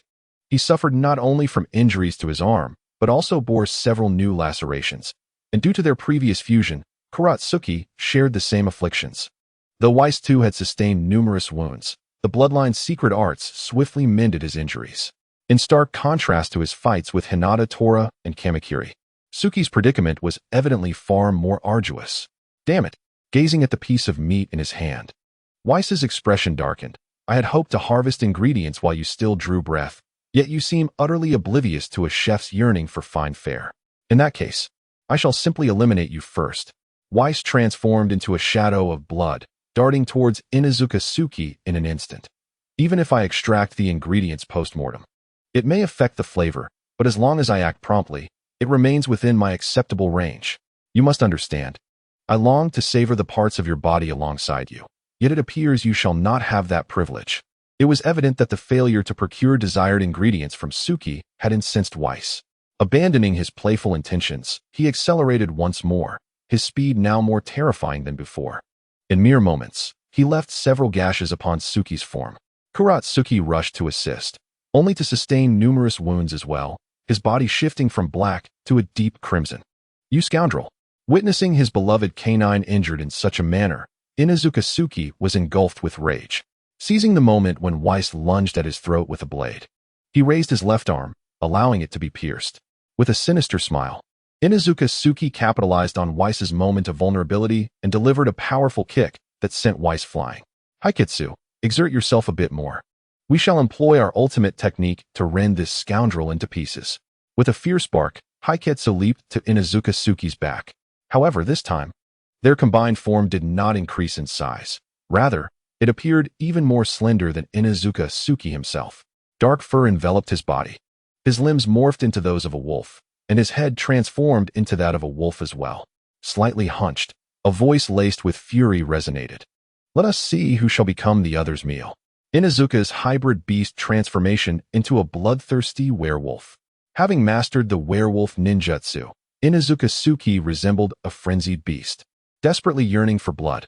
A mere glance would send shivers down one's spine, overwhelmed by an intangible, sharp aura.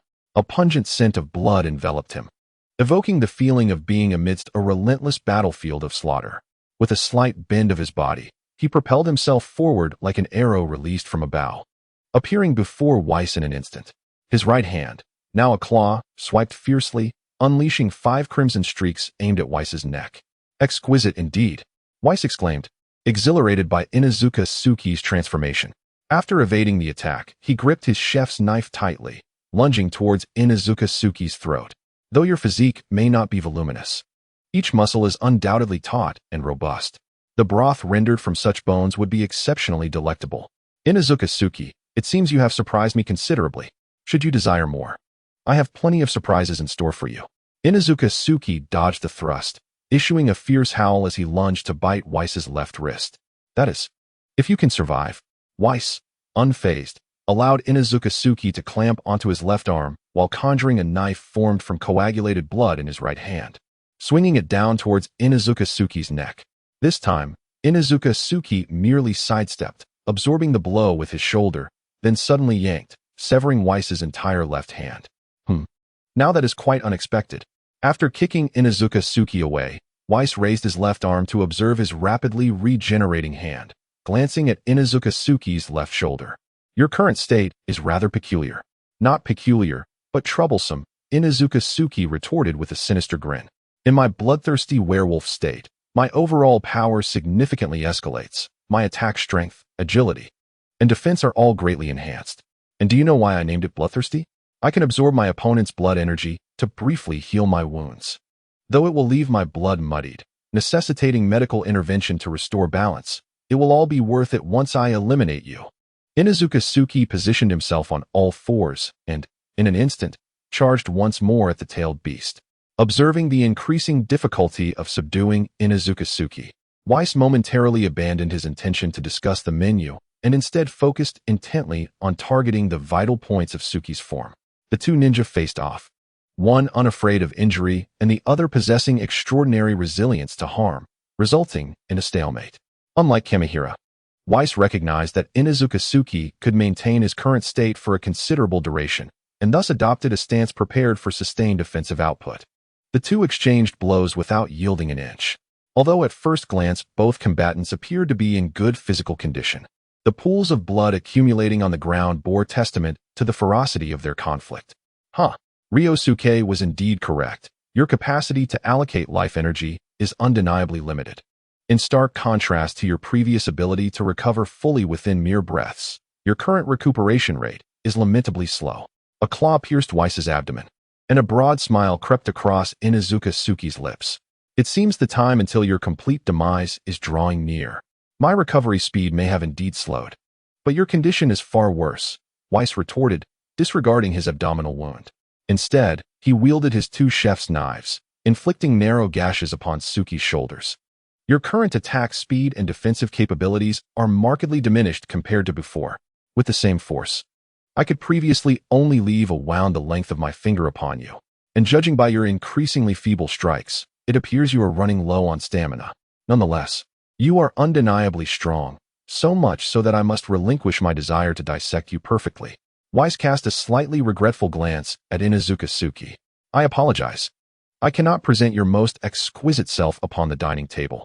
I can only slay you in a somewhat damaged state. But fear not, there remains a Chunin. Weiss glanced towards Ryusuke, who had been observing from a distance. I shall treat him well and compensate for the imperfections of your demise. After battling Inuzuka Tsuki, your body has weakened to a historical low. At such a time, you ought not to gaze in my direction. Ryusuke's eyes glowed crimson, 3 black tomos slowly revolving within them. Illusionary dreamscape. Though Ryusuke belonged to the Uchiha clan, Weiss had not anticipated the extent of Ryusuke's Sharingan prowess. Coupled with the earlier depletion of his stamina due to Inuzuka Tsuki's relentless assault, he fell victim to the illusion without realizing it. Inuzuka Tsuki, I cannot hold out much longer. Strike now. Wolfman's secret technique, frenzied devour. Without wasting Ryusuke's efforts, Inuzuka Tsuki let out a low growl, his eyes suffused with crimson. At that moment, his rationality was pushed to its limits. All that remained was an uncontrollable fury to rend everything before him to shreds. Countless blood-red claws raked across Weiss, each strike blossoming into a spray of crimson. When Inuzuka Tsuki delivered his final blow, he crushed Weiss's head into a grotesque pulp, and with that strike, Weiss could recover no more. As the sight of Weiss's complete demise struck him, Inuzuka Tsuki involuntarily took a step back. Releasing his ninjutsu, he collapsed to the ground, cradling Kuratsuki in his arms. Gaze fixed upon Kuratsuki's body, marred by countless wounds, Tsuki's eyes brimmed with sorrow. Kuratsuki, you have truly endured so much. Once this mission concludes, let us indulge in the most renowned roasted lamb leg of the Land of Fire. After enduring a grueling battle, Kuratsuki had reached the brink of exhaustion. With a faint whimper, Kuratsuki slowly closed his eyes. Kuratsuki, please do not frighten me. Witnessing Kuratsuki in such a state, Tsuki was instantly alarmed, disregarding his own pain and fatigue as he fervently called out Kuratsuki's name. Kuratsuki, do not leave me. Do you not remember our joyous moments of dining, sleeping, playing, and training together? You were my companion in times of helplessness, my solace in moments of anguish. You feared my loneliness, accompanying me to the cinema and the amusement park. Have you forgotten the vows we once made? That we would remain together for all eternity. Never depart? Kuratsuki, please do not abandon me. Senior Inuzuka, your concern is clouding your judgment. Kuratsuki has merely fainted from exhaustion. His life is not in danger. Longjia stepped forward to assess Kuratsuki's condition, offering words of reassurance to Tsuki. However, his next statement caused Tsuki's heart to race once more. Kuratsuki is fine, but I believe your feelings for him are rather abnormal. Abnormal feelings for Kuratsuki? What could possibly be abnormal about my sentiments? Tsuki seethed with rage upon hearing Longjia's words. Had it not been for Longjia administering healing medicine to Kuratsuki, he might have seized Longjia by the collar to demand an explanation. You witnessed my actions just now. How could you still think I have an issue? Indeed, and it is quite significant. After administering a vial of potion to Kuratsuki, Longjia began applying ointment to the injuries. Unlike Hinata Tiger, due to their respective strengths, both Tsuki and Kuratsuki bore more serious wounds. If left unattended, they would soon face mortal peril. Given their current state, it was clear they could not tend to their injuries independently. I have seen your genuine affection for Kuratsuki. I do not suggest you mistreat him. But your concern is excessive. According to your reasoning, is caring for my companion, my ninja dog, truly problematic? Tsuki regarded Longjia with skepticism. Are you the one with issues? Treating your partner well is not a concern, but you have crossed the line of care. As I have stated, your attention toward Kuratsuki is excessive. Ignoring Tsuki's sarcasm, Longjia gazed earnestly at him. If I am not mistaken, you have begun to fall in love with Kuratsuki. Ha ha ha. I have fallen for Kuratsuki. Young man, what nonsense are you spouting? Listening to Ryuji's words, Inuzuka Tsuki couldn't help but chuckle, even if it pulled at his wounds. His laughter was unstoppable. The notion of a ninja falling for his ninja dog is so absurd, yet you speak of it with such earnestness. You are indeed quite amusing. Nevertheless, I am genuinely pleased. The way you regard me indicates that I have treated Kuratsuki well. Perhaps you think I jest, but I assure you, I am quite sincere. Ignoring Tsuki's laughter, Ryuji spoke with a calm demeanor.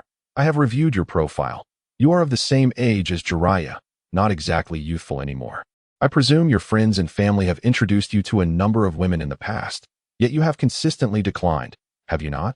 While not every woman in Konoha can be deemed extraordinarily beautiful, the necessity of battle has compelled them to train hard, resulting in figures that are truly commendable. Yet, even so, I suspect you find none of them appealing, do you? Have you considered why that might be? Is it possible that the most significant place in your heart has already been occupied by a figure named Kuratsuki? Setting aside that discussion, Kuratsuki must be several years old by now. If my calculations are correct, she has likely not sought out other male dogs to mate with, has she? Upon hearing Ryuji's words, Tsuki, who had been laughing, abruptly ceased, resembling a duck whose neck had been grasped. His expression was peculiar, and he soon spoke with grave seriousness. Kuratsuki is still too young. She must protect herself from the dangers outside and should never allow other male dogs to take advantage of her. You speak well, but generally, female ninja dogs come into heat at 7 to 8 months and can bear offspring between 2 to 4 years of age. As for romantic pursuits, that occurs even earlier, Ryuji retorted with a cold scoff.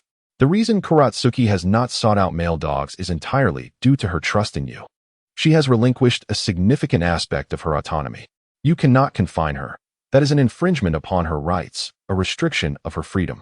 Perhaps, Ryuji's gaze turned increasingly perilous as he regarded Suki.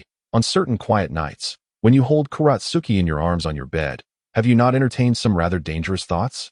Nonsense. How could I ever contemplate such actions? Even in the face of death, Suki mustered his strength to glare at Ryuji. Moreover, even if I were to engage in such behavior with Kuratsuki, I would take responsibility for it. Hiss. At Suki's words, Ryuji inhaled sharply. Not for any other reason than the realization that Suki's statement had caused a momentary shock, followed by a gaze towards Kuratsuki that grew increasingly unsettling. Ryuji recognized that gaze well. It was the very same that Jiraiya had when he looked at Tsunade. Inuzuka-senpai, Ryuji began to tend to his wounds while cautiously probing. Do you now comprehend the issues at hand? It seems there are indeed some discrepancies. Suki murmured to himself for a moment, then suddenly composed himself. Looking earnestly at Ryuji. Ryuji, it is not that I have encountered a problem. Rather, I have finally begun to confront the issues I had deliberately chosen to ignore before. Having reflected upon your insightful words, I have come to fully comprehend my feelings for Kuratsuki. Indeed, you were correct. I have fallen in love with Kuratsuki. Inuzuka-suki took a deep breath, gazing affectionately at the astonished Kuratsuki. Due to societal constraints, I have long neglected my true emotions. At this moment, I finally grasped the essence of my dilemma. Kuratsuki, would you do me the honor of marrying me? Woof, woof, woof. Inuzuka-suki's heartfelt confession left Kuratsuki utterly flabbergasted, her eyes unmistakably conveying a singular message.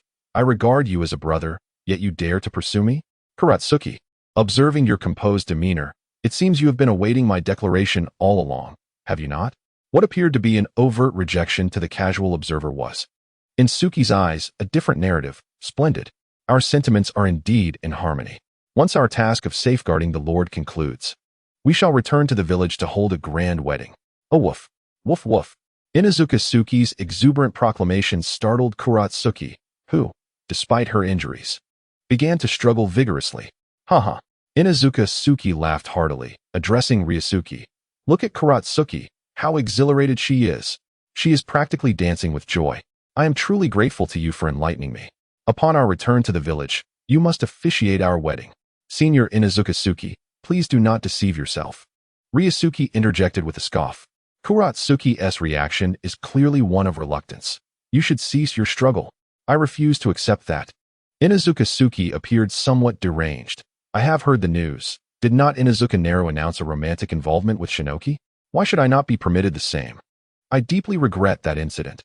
It is, in fact, my fault, Ryusuke remarked, his lips twitching. That individual provoked me, prompting me to cast an illusion upon him, which resulted in that peculiar situation. I do not care. Inuzuka-suki continued to resist vehemently. I am indifferent to the process. I demand results. The result is that he has recovered, and Shinoki has returned to normal as well, Ryusuke replied coldly. I do not care. Inuzuka-suki persisted in her struggles. I am unconcerned with the outcome. I demand the process. Ryusuke,